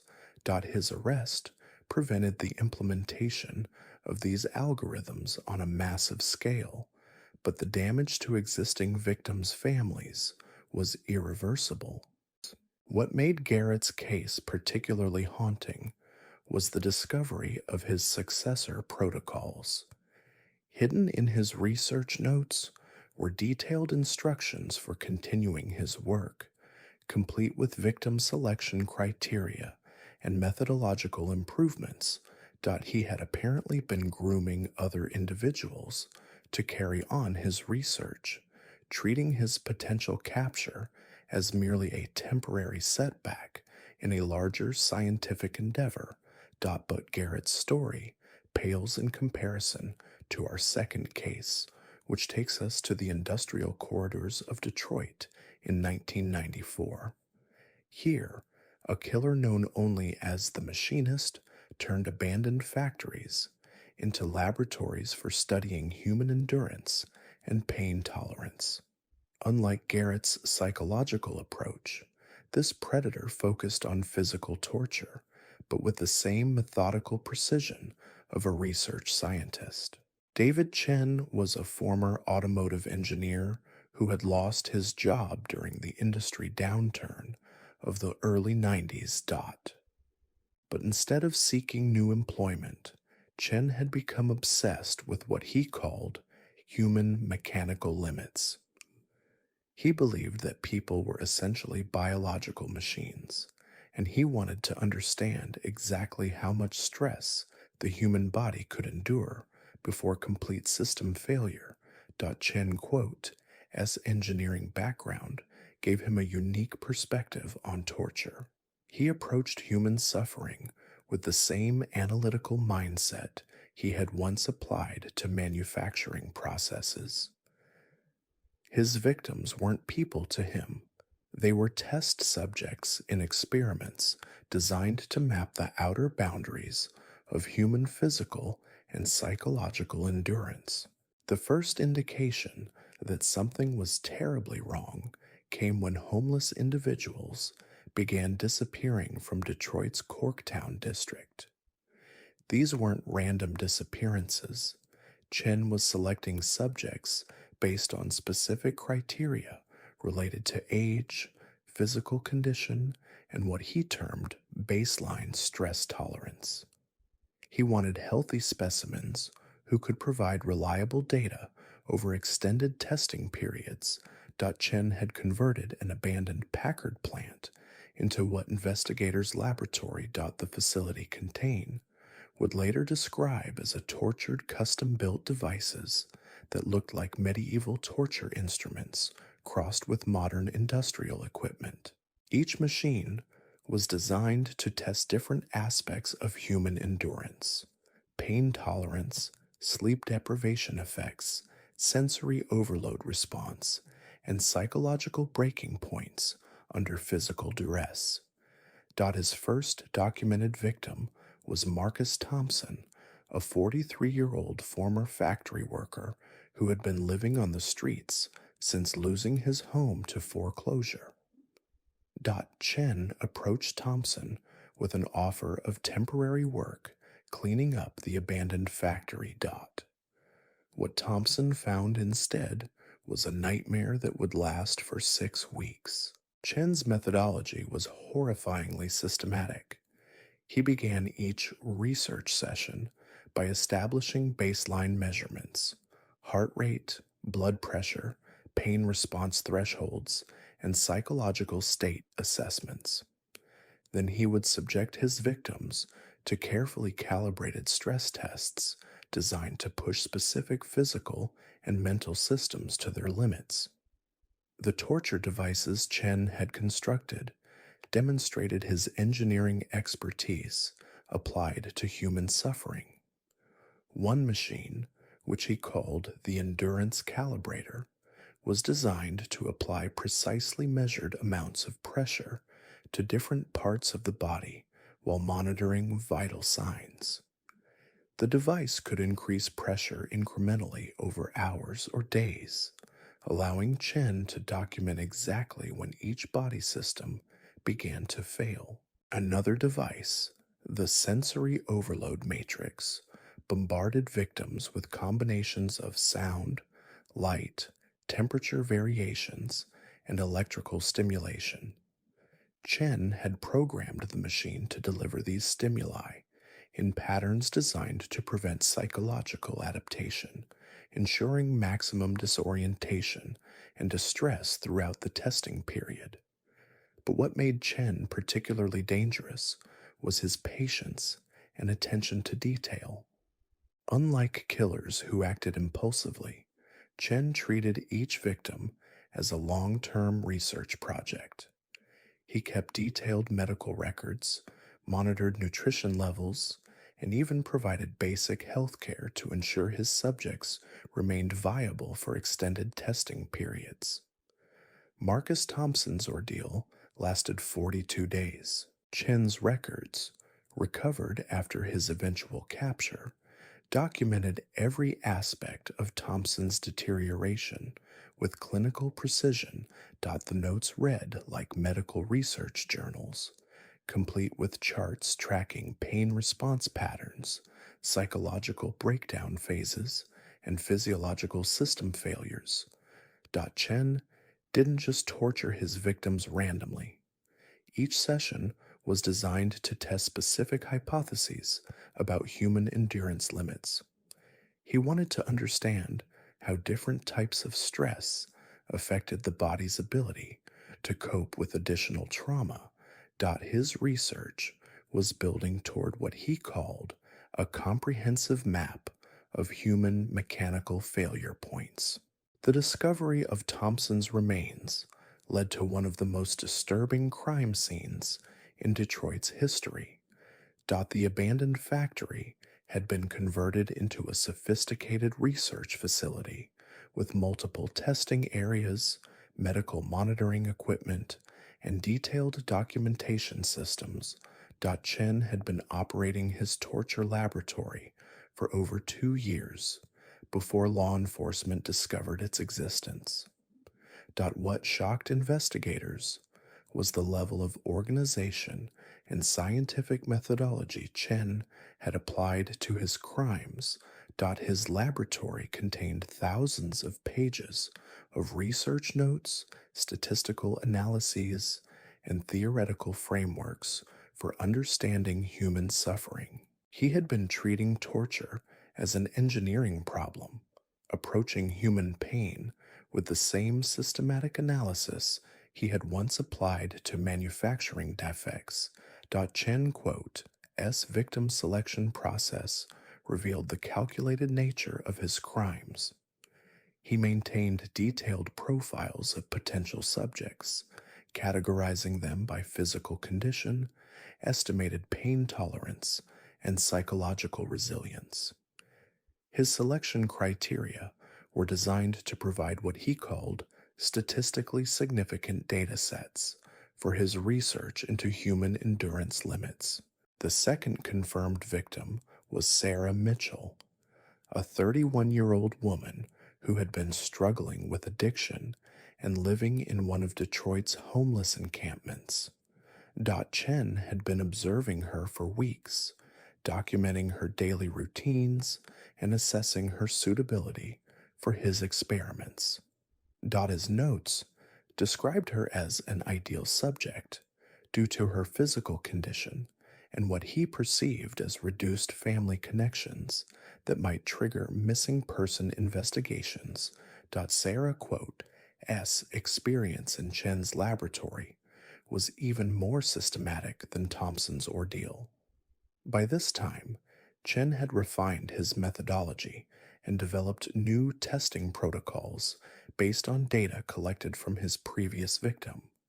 He had identified what he called optimization opportunities in his torture techniques, making his experiments more efficient and more devastating.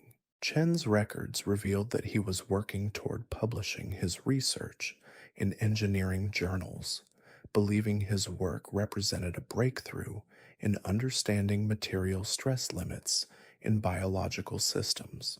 He had been preparing academic papers with titles like Systematic Analysis of Human Mechanical Failure Points and Statistical Models for Predicting Biological System Breakdown under Controlled Stress Conditions. The investigation into Chen's crimes revealed connections to his former colleagues in the automotive industry. Several engineers reported that Chen had been asking unusual questions about stress testing methodologies and failure analysis techniques in the months before his first known murder. He had been particularly interested in how these engineering principles might apply to biological systems. FBI behavioral analysts struggled to classify Chen's crimes because his motivation didn't fit typical serial killer profiles. He wasn't driven by sexual gratification or power fantasies. His crimes were motivated by what he genuinely believed was scientific curiosity. This made him incredibly dangerous because he viewed his victims' suffering as necessary data collection rather than human tragedy. Dr. Robert Hayes, a forensic psychiatrist who evaluated Chen after his arrest, described him as having completely compartmentalized his victims' humanity. Chen could discuss their suffering with the same detached professionalism that an engineer might use to describe metal fatigue in automotive components. The psychological disconnect was so complete that Chen seemed genuinely confused by the legal and ethical objections to his research. The third victim was James Rodriguez, a 28-year-old military veteran who had been living rough after struggling to readjust to civilian life. Chen had specifically targeted Rodriguez because of his military training, believing that combat experience would provide higher baseline stress tolerance and more reliable experimental data. Rodriguez's military background created new challenges for Chen's research methodology. The veteran's training had prepared him to resist certain types of psychological pressure, forcing Chen to develop more sophisticated torture techniques. This became a test of Chen's engineering skills as he worked to overcome Rodriguez's resistance and collect the data he needed for his research. Have you ever wondered why some of the most terrifying serial killers remain completely unknown to the public?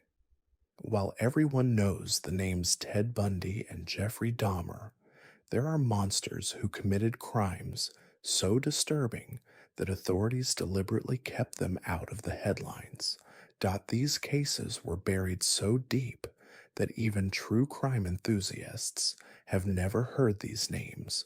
The first you're about to discover will us to rural change, how you think about evil itself.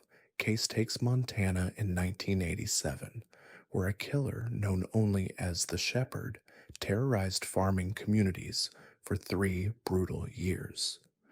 What makes this case so chilling isn't just the body count of 17 victims, but the methodical way he selected his prey and the horrifying rituals he performed before each murder. Michael Garrett was a drifter who moved from farm to farm, offering his services as a seasonal worker.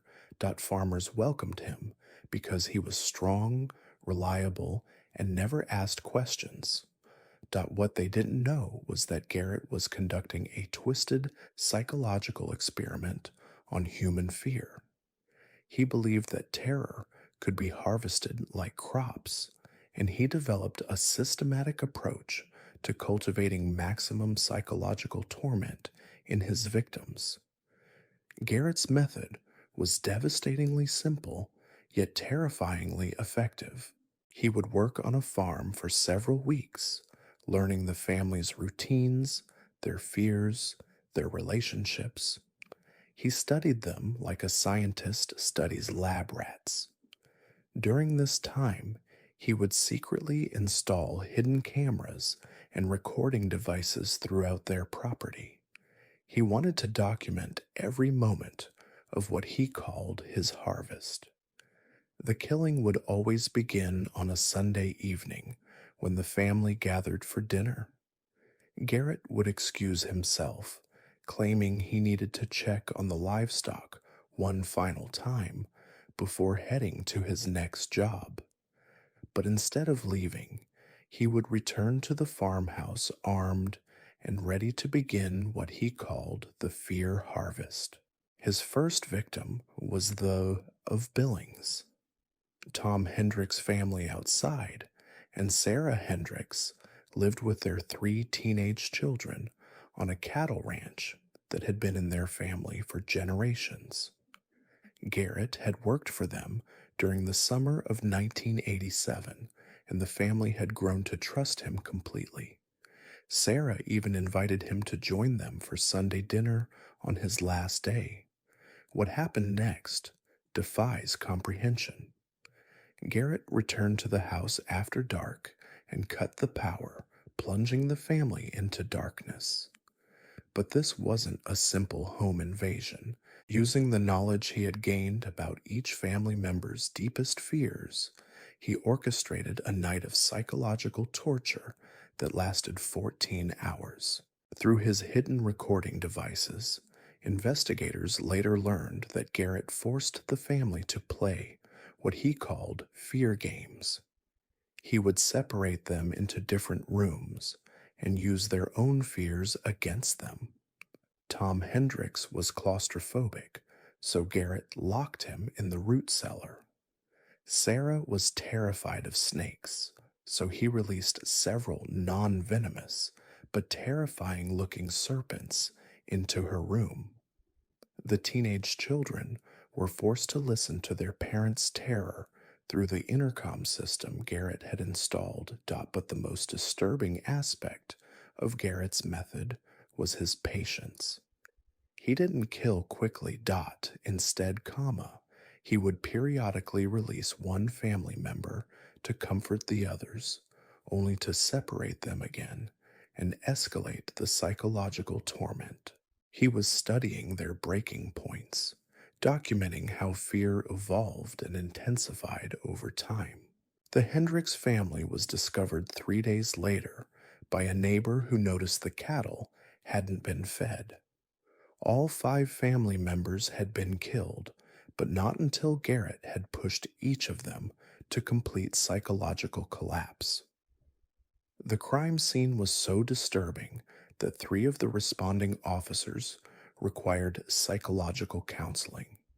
What made Garrett even more dangerous was his intelligence.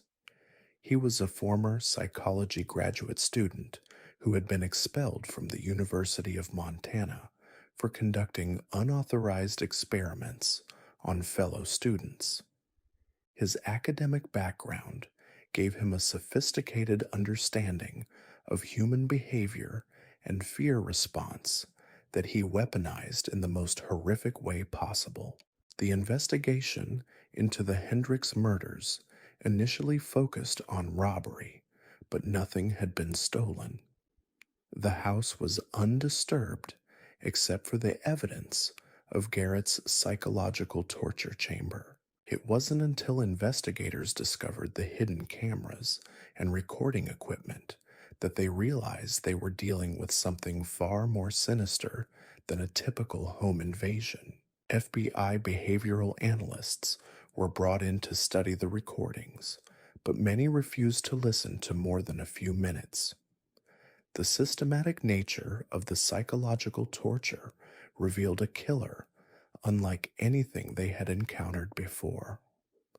Dr. Patricia Williams, a forensic psychologist who consulted on the case, later described Garrett's methods as the most sophisticated psychological warfare she had ever documented. The recordings revealed that Garrett spoke to his victims throughout the OR psychology. He treated the deal, explaining his theories about fear and human entire experience as a research project, taking detailed notes and conducting what he called exit interviews with his victims before killing them. These conversations, captured on his hidden devices, provided investigators with unprecedented insight into the mind of a serial killer. But Garrett was just getting started. 3 months after the Hendricks murders, he struck again at the Morrison farm, 30 miles south of Billings. The pattern was identical. He had worked for the family during harvest season, gained their trust, installed his surveillance equipment, and then returned to conduct another fear harvest. The Morrison case was even more disturbing because Garrett had refined his methods. This time, he brought additional equipment and had developed new psychological torture techniques based on what he had learned from the Hendricks family. The recordings from the Morrison farm revealed a killer who was evolving, becoming more sophisticated and more cruel with each attack. James and Linda Morrison lived with their adult son David, who had developmental disabilities. Garrett exploited this family dynamic, using David's condition to intensify the psychological torture of his parents.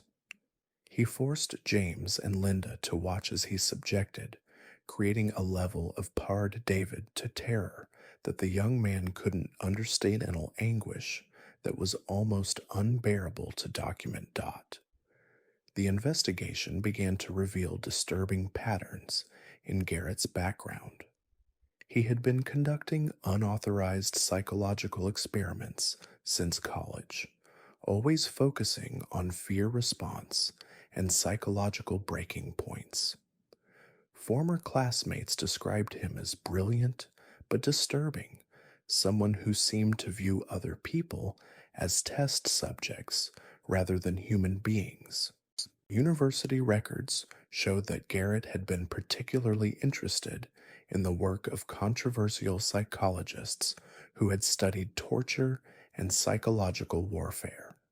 He had written his master's thesis on the psychological effects of prolonged fear before being expelled for ethical violations.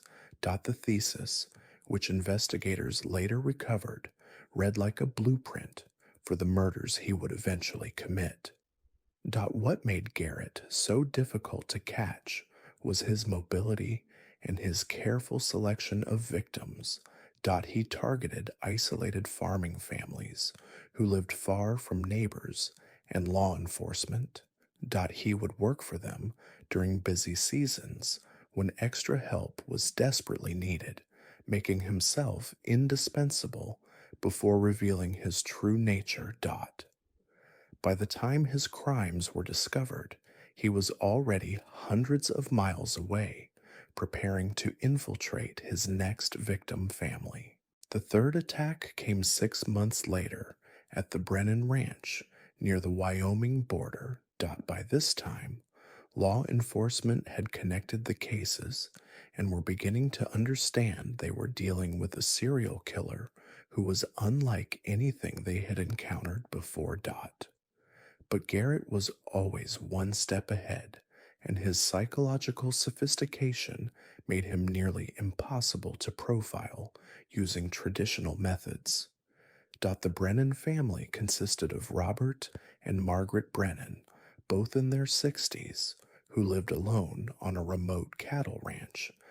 Garrett had worked for them during the spring roundup, and they had been so impressed with his work ethic that they offered him a permanent position. He declined, claiming he preferred the freedom of seasonal work, but he had already begun installing his surveillance equipment and studying their routines. The Brennan case would prove to be Garrett's most elaborate and disturbing experiment yet. Unlike his previous victims, the elderly couple lived in complete isolation, 27 miles from the nearest neighbor. This gave Garrett unlimited time to conduct what he would later describe in his recordings as his masterpiece of psychological research. Robert Brennan was a Korean War veteran who suffered from severe PTSD, while Margaret had developed agoraphobia after a car accident years earlier. Garrett had learned these details during his time working on their ranch, and he planned to exploit both conditions in ways that would maximize their terror and psychological breakdown. The attack began on a cold November evening when Garrett returned to the ranch under the pretense of retrieving tools he had forgotten. But instead of collecting anything, he disabled their truck and cut the phone lines, ensuring the couple was completely trapped. What followed was a 48-hour psychological siege that investigators would later describe as the most methodical torture they had ever documented. Garrett's recordings revealed that he had spent weeks preparing for this assault. He had researched Robert's military service and discovered specific details about the combat trauma that still haunted him. Using this information, Garrett created elaborate scenarios designed to trigger the old man's worst memories and phobias. Meanwhile, he exploited Margaret's agoraphobia by repeatedly forcing her outside into the darkness, knowing that her fear of open spaces would compound her terror. The psychological manipulation was so precise and cruel that FBI analysts who studied the case later recommended that portions of Garrett's recordings never be released to protect public safety. But what truly set Garrett apart from other serial killers was his scientific approach to documenting his crimes. He didn't just record the murders themselves. He created detailed psychological profiles of his victims, tracking their fear responses and analyzing how different torture techniques affected their mental state. His recordings included commentary where he discussed his observations like a researcher presenting findings to colleagues. The Brennan murders finally gave investigators the break they needed. A postal worker who had been concerned about not seeing the elderly couple for several days discovered the crime scene. This time, Garrett had made a crucial mistake. In his excitement about documenting his most elaborate psychological experiment, he had left behind some of his recording equipment. The devices contained not just evidence from the Brennan murders, but fragments of recordings from his previous crimes. More importantly, they contained personal audio logs where Garrett discussed his plans for future attacks and revealed details about his methodology that helped investigators understand how he selected and stalked his victims. FBI behavioral analyst Dr. Marcus Chen was assigned to lead the investigation into what they now called the farm killer cases. Chen had studied some of the most notorious serial killers in American history, but Garrett's psychological sophistication presented unique challenges. Unlike typical serial killers who were driven by impulse or sexual gratification, Garrett operated with the methodical precision of a researcher conducting experiments.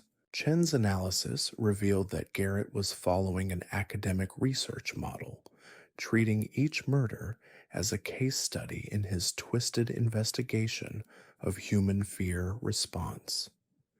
The killer kept detailed notes, recorded extensive data, and even appeared to be preparing some kind of comprehensive report on his findings. The investigation took a disturbing turn when Chen discovered that Garrett had been corresponding with several universities under false identities, attempting to submit papers based on his murder research to academic journals. The papers, written in sophisticated psychological terminology, described experiments in fear induction and psychological breaking points without revealing that the subjects had been murder victims. One particularly chilling document found in Garrett's possession was titled Longitudinal Study of Terror Response in Isolated Family Units. Written in the dry clinical language of academic research, it detailed his methodology for selecting victims, establishing trust, and then conducting what he called fear harvesting experiments. The document read like a legitimate research paper, complete with statistical analysis and theoretical frameworks.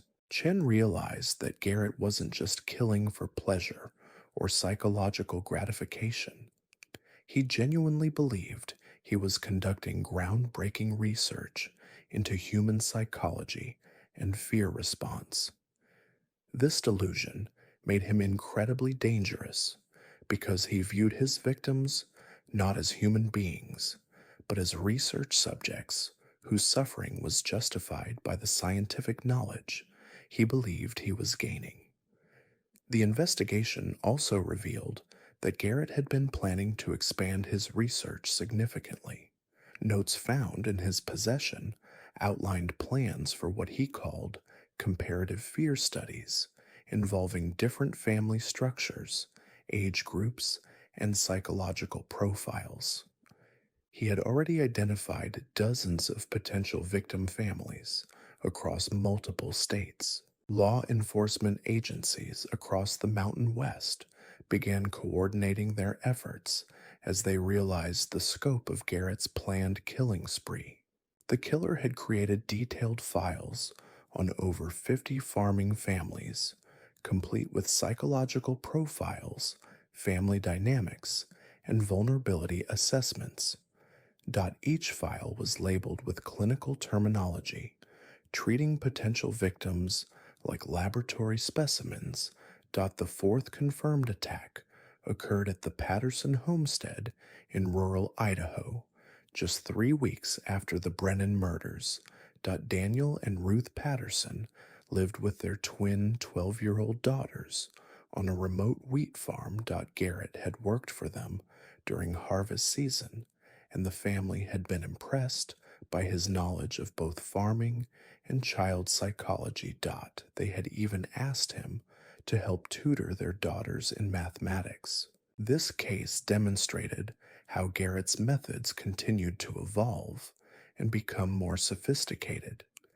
He had realized that children's fear responses differed significantly from adults, and he wanted to study these differences in what he called a controlled family environment.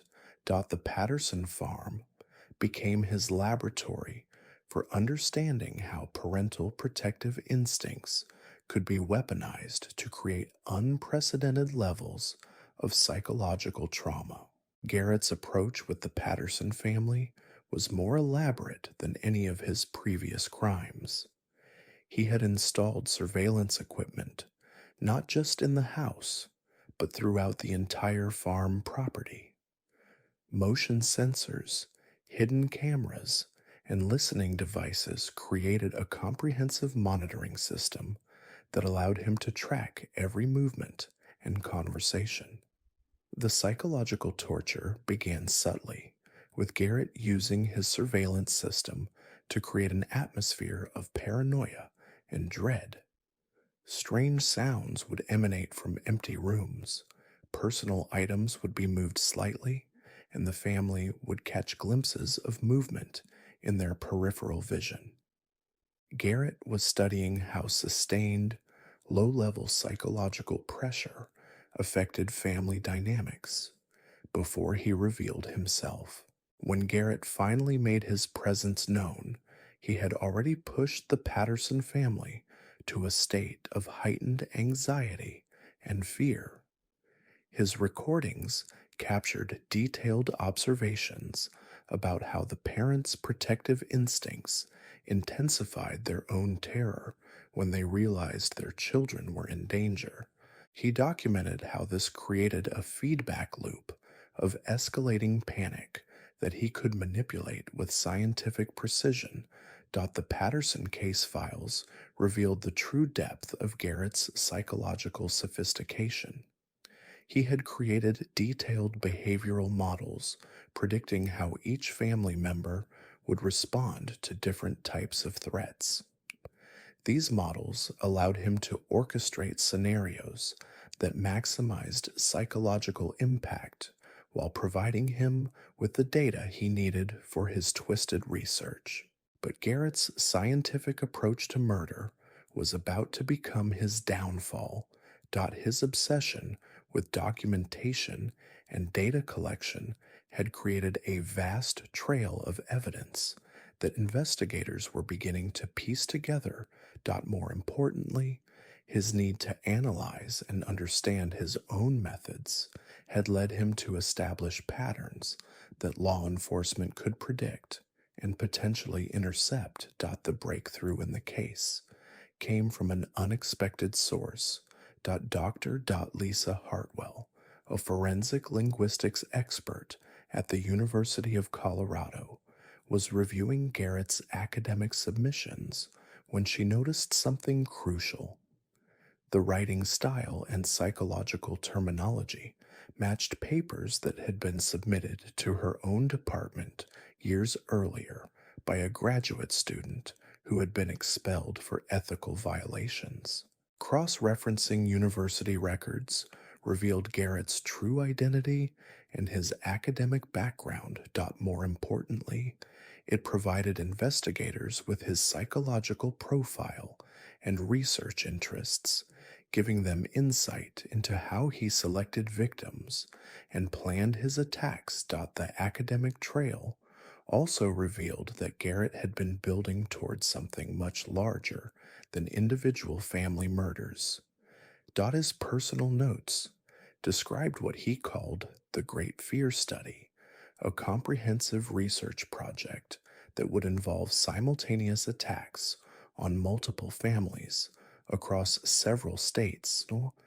Garrett planned to coordinate these attacks to create what he termed a statistically significant sample size for his research into collective fear response and psychological breaking points.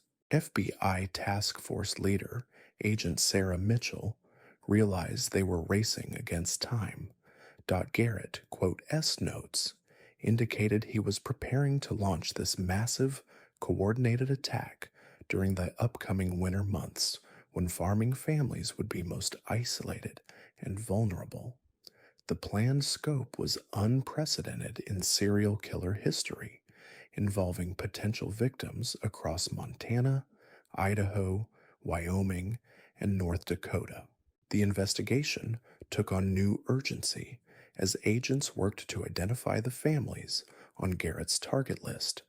His selection criteria were disturbingly precise. He preferred families with specific psychological vulnerabilities, isolated locations, and what he called optimal fear dynamics. Each potential victim family had been studied and profiled with the thoroughness of an academic research project. Agent Mitchell's team discovered that Garrett had been conducting preliminary surveillance on at least 12 families simultaneously. Hidden cameras had been installed on 6 different properties, and detailed psychological profiles existed for over 30 individuals. The killer had created what amounted to a research database of human suffering, categorizing his potential victims by their fears, traumas, and psychological weaknesses. The 5th confirmed murder occurred at the Caldwell Ranch in northern Wyoming, but this time, investigators were closer to catching their prey. Electronic surveillance equipment found at the scene contained GPS tracking data that revealed Garrett's movement patterns over the previous 6 months. The data showed he had been traveling in a systematic grid pattern, scouting locations and establishing surveillance on multiple properties. Frank and Helen Caldwell had been raising their orphaned grandson, Tommy, a 16-year-old who had already survived the traumatic loss of his parents in a car accident. Garrett had learned about the family's tragic history during his time working their cattle ranch, and he had become fascinated by what he called pre-existing psychological damage and how it could be exploited to create deeper levels of terror. The Caldwell case demonstrated the peak of Garrett's psychological sophistication. His recordings revealed that he had spent weeks studying Tommy's grief response and trauma symptoms. He had even posed as a counselor's assistant to gain access to the boy's therapy sessions, learning intimate details about his psychological wounds that he could later weaponize. Garrett's attack on the Caldwell family incorporated everything he had learned from his previous crimes. He used their love for Tommy as a psychological weapon, forcing the elderly couple to watch as he subjected the boy to scenarios specifically designed to trigger his trauma responses. The cruelty was so methodical and precise that investigators who reviewed the evidence required extensive psychological counseling. But this time, Garrett had underestimated his victims. Tommy Caldwell had been working with a therapist who had taught him coping mechanisms for dealing with overwhelming fear and trauma. When Garrett began his psychological assault, Tommy was able to maintain enough composure to activate a panic alarm system that his grandparents had installed after a previous break-in attempt. The alarm signal reached the sheriff's department, and for the first time, law enforcement arrived while Garrett was still conducting his experiment. The killer managed to escape, but he left behind crucial evidence, including detailed notes about his methodology and plans for future attacks. Among the evidence recovered was Garrett's research journal, a bound leather notebook containing hundreds of pages of clinical observations about his victims' psychological responses. The journal read like a twisted academic dissertation, complete with charts, graphs, and statistical analyses of fear response patterns. Each murder was documented with the detached precision of a laboratory experiment. The journal revealed that Garrett viewed himself as a pioneer in psychological research, believing his work would revolutionize the understanding of human fear and trauma response. He had been preparing to submit his findings to academic conferences under the guise of legitimate research, using fabricated data sources to hide the fact that his subjects had been murder victims. Dr. Patricia Williams, the forensic psychologist consulting on the case, was horrified by the sophistication of Garrett's methodology. His understanding of psychological manipulation was more advanced than many trained therapists, and he had developed techniques for inducing specific types of trauma that had never been documented in academic literature. The investigation revealed that Garrett had been corresponding with researchers at universities across Europe and Asia, sharing theoretical frameworks and methodologies without revealing the true nature of his experiments. Several prominent psychologists had unknowingly provided him with advice and feedback that he had incorporated into his murder techniques. Law enforcement agencies coordinated a massive manhunt as they realized Garrett was preparing for his planned multi-state killing spree. His journal contained detailed timelines and logistical plans for simultaneous attacks on 8 different families. The coordination required for such an operation demonstrated that Garrett possessed organizational skills far beyond typical serial killers. The breakthrough came when Agent Mitchell's team discovered that Garrett had rented storage units in 4 different states to stockpile equipment for his planned attacks.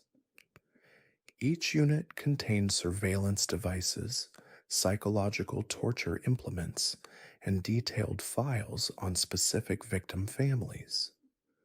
The rental agreements were signed under false names, but security footage from the facilities provided investigators with recent photographs of their suspect.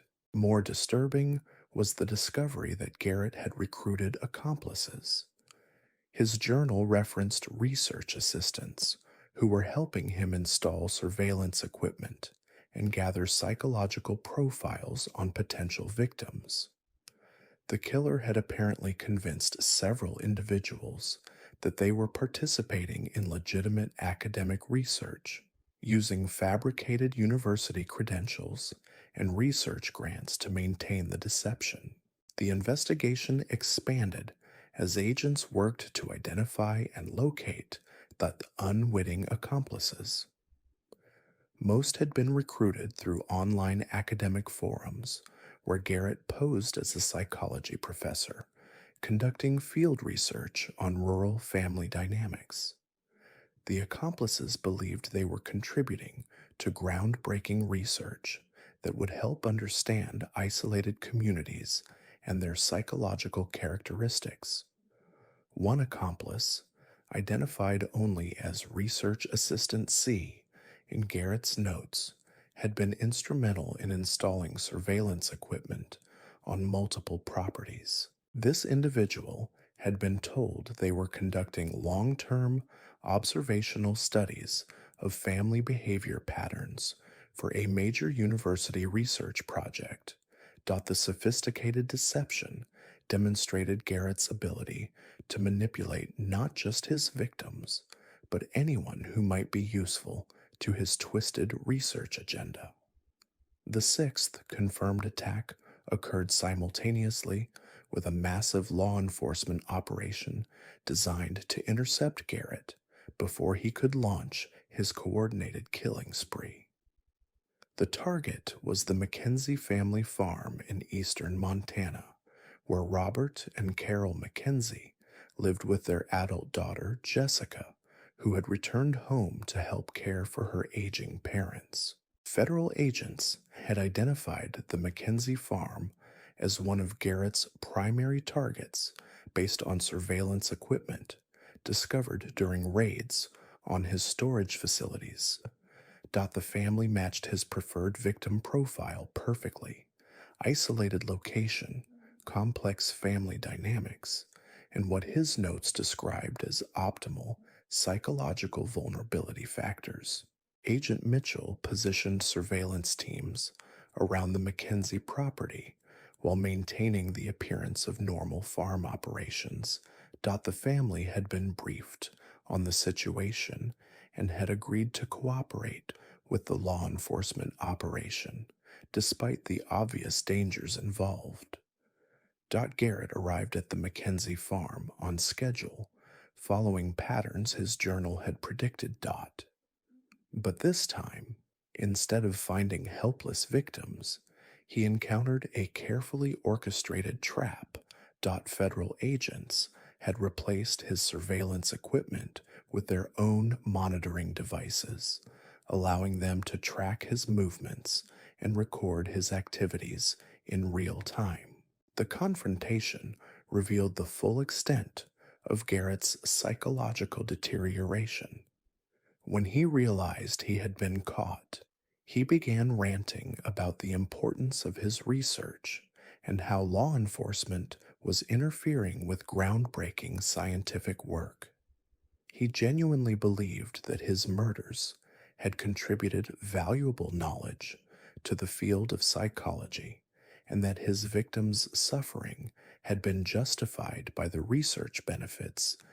Even as he was being arrested, Garrett continued taking notes about the psychological dynamics of the situation.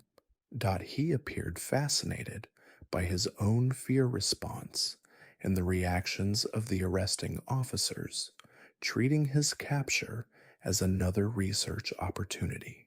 His clinical detachment from the reality of his crimes was unlike anything investigators had encountered in previous serial killer cases. The arrest of Michael Garrett, known as the Shepherd, concluded one of the most disturbing serial killer investigations in American history. His systematic approach to psychological torture and his academic justification for murder had created a new category of criminal behavior that law enforcement agencies struggled to understand and classify. But the investigation was far from over. Garrett's research network had extended far beyond what anyone had initially suspected, and authorities were discovering evidence of additional crimes and potential accomplices across multiple states. The full scope of his psychological experiments and their impact on victims' families would take years to completely uncover and understand. The psychological evaluation of Michael Garrett revealed disturbing insights into how academic knowledge could be perverted into instruments of terror. Dr. Williams discovered that Garrett had been developing what he called fear algorithms, mathematical formulas designed to predict optimal torture sequences based on individual psychological profiles. His arrest prevented the implementation of these algorithms on a massive scale, but the damage to existing victims' families was irreversible. What made Garrett's case particularly haunting was the discovery of his successor protocols. Hidden in his research notes were detailed instructions for continuing his work, complete with victim selection criteria and methodological improvements. He had apparently been grooming other individuals to carry on his research, treating his potential capture as merely a temporary setback in a larger scientific endeavor. But Garrett's story pales in comparison to our second case, which takes us to the industrial corridors of Detroit in 1994. Here, a killer known only as the Machinist turned abandoned factories into laboratories for studying human endurance and pain tolerance. Unlike Garrett's psychological approach, this predator focused on physical torture, but with the same methodical precision of a research scientist. David Chen was a former automotive engineer who had lost his job during the industry downturn of the early 90s. But instead of seeking new employment, Chen had become obsessed with what he called human mechanical limits. He believed that people were essentially biological machines, and he wanted to understand exactly how much stress the human body could endure before complete system failure. Chen quote, "S engineering background gave him a unique perspective on torture. He approached human suffering with the same analytical mindset he had once applied to manufacturing processes. His victims weren't people to him. They were test subjects in experiments designed to map the outer boundaries of human physical and psychological endurance. The first indication that something was terribly wrong came when homeless individuals began disappearing from Detroit's Corktown district. These weren't random disappearances. Chen was selecting subjects based on specific criteria related to age, physical condition, and what he termed baseline stress tolerance. He wanted healthy specimens who could provide reliable data over extended testing periods.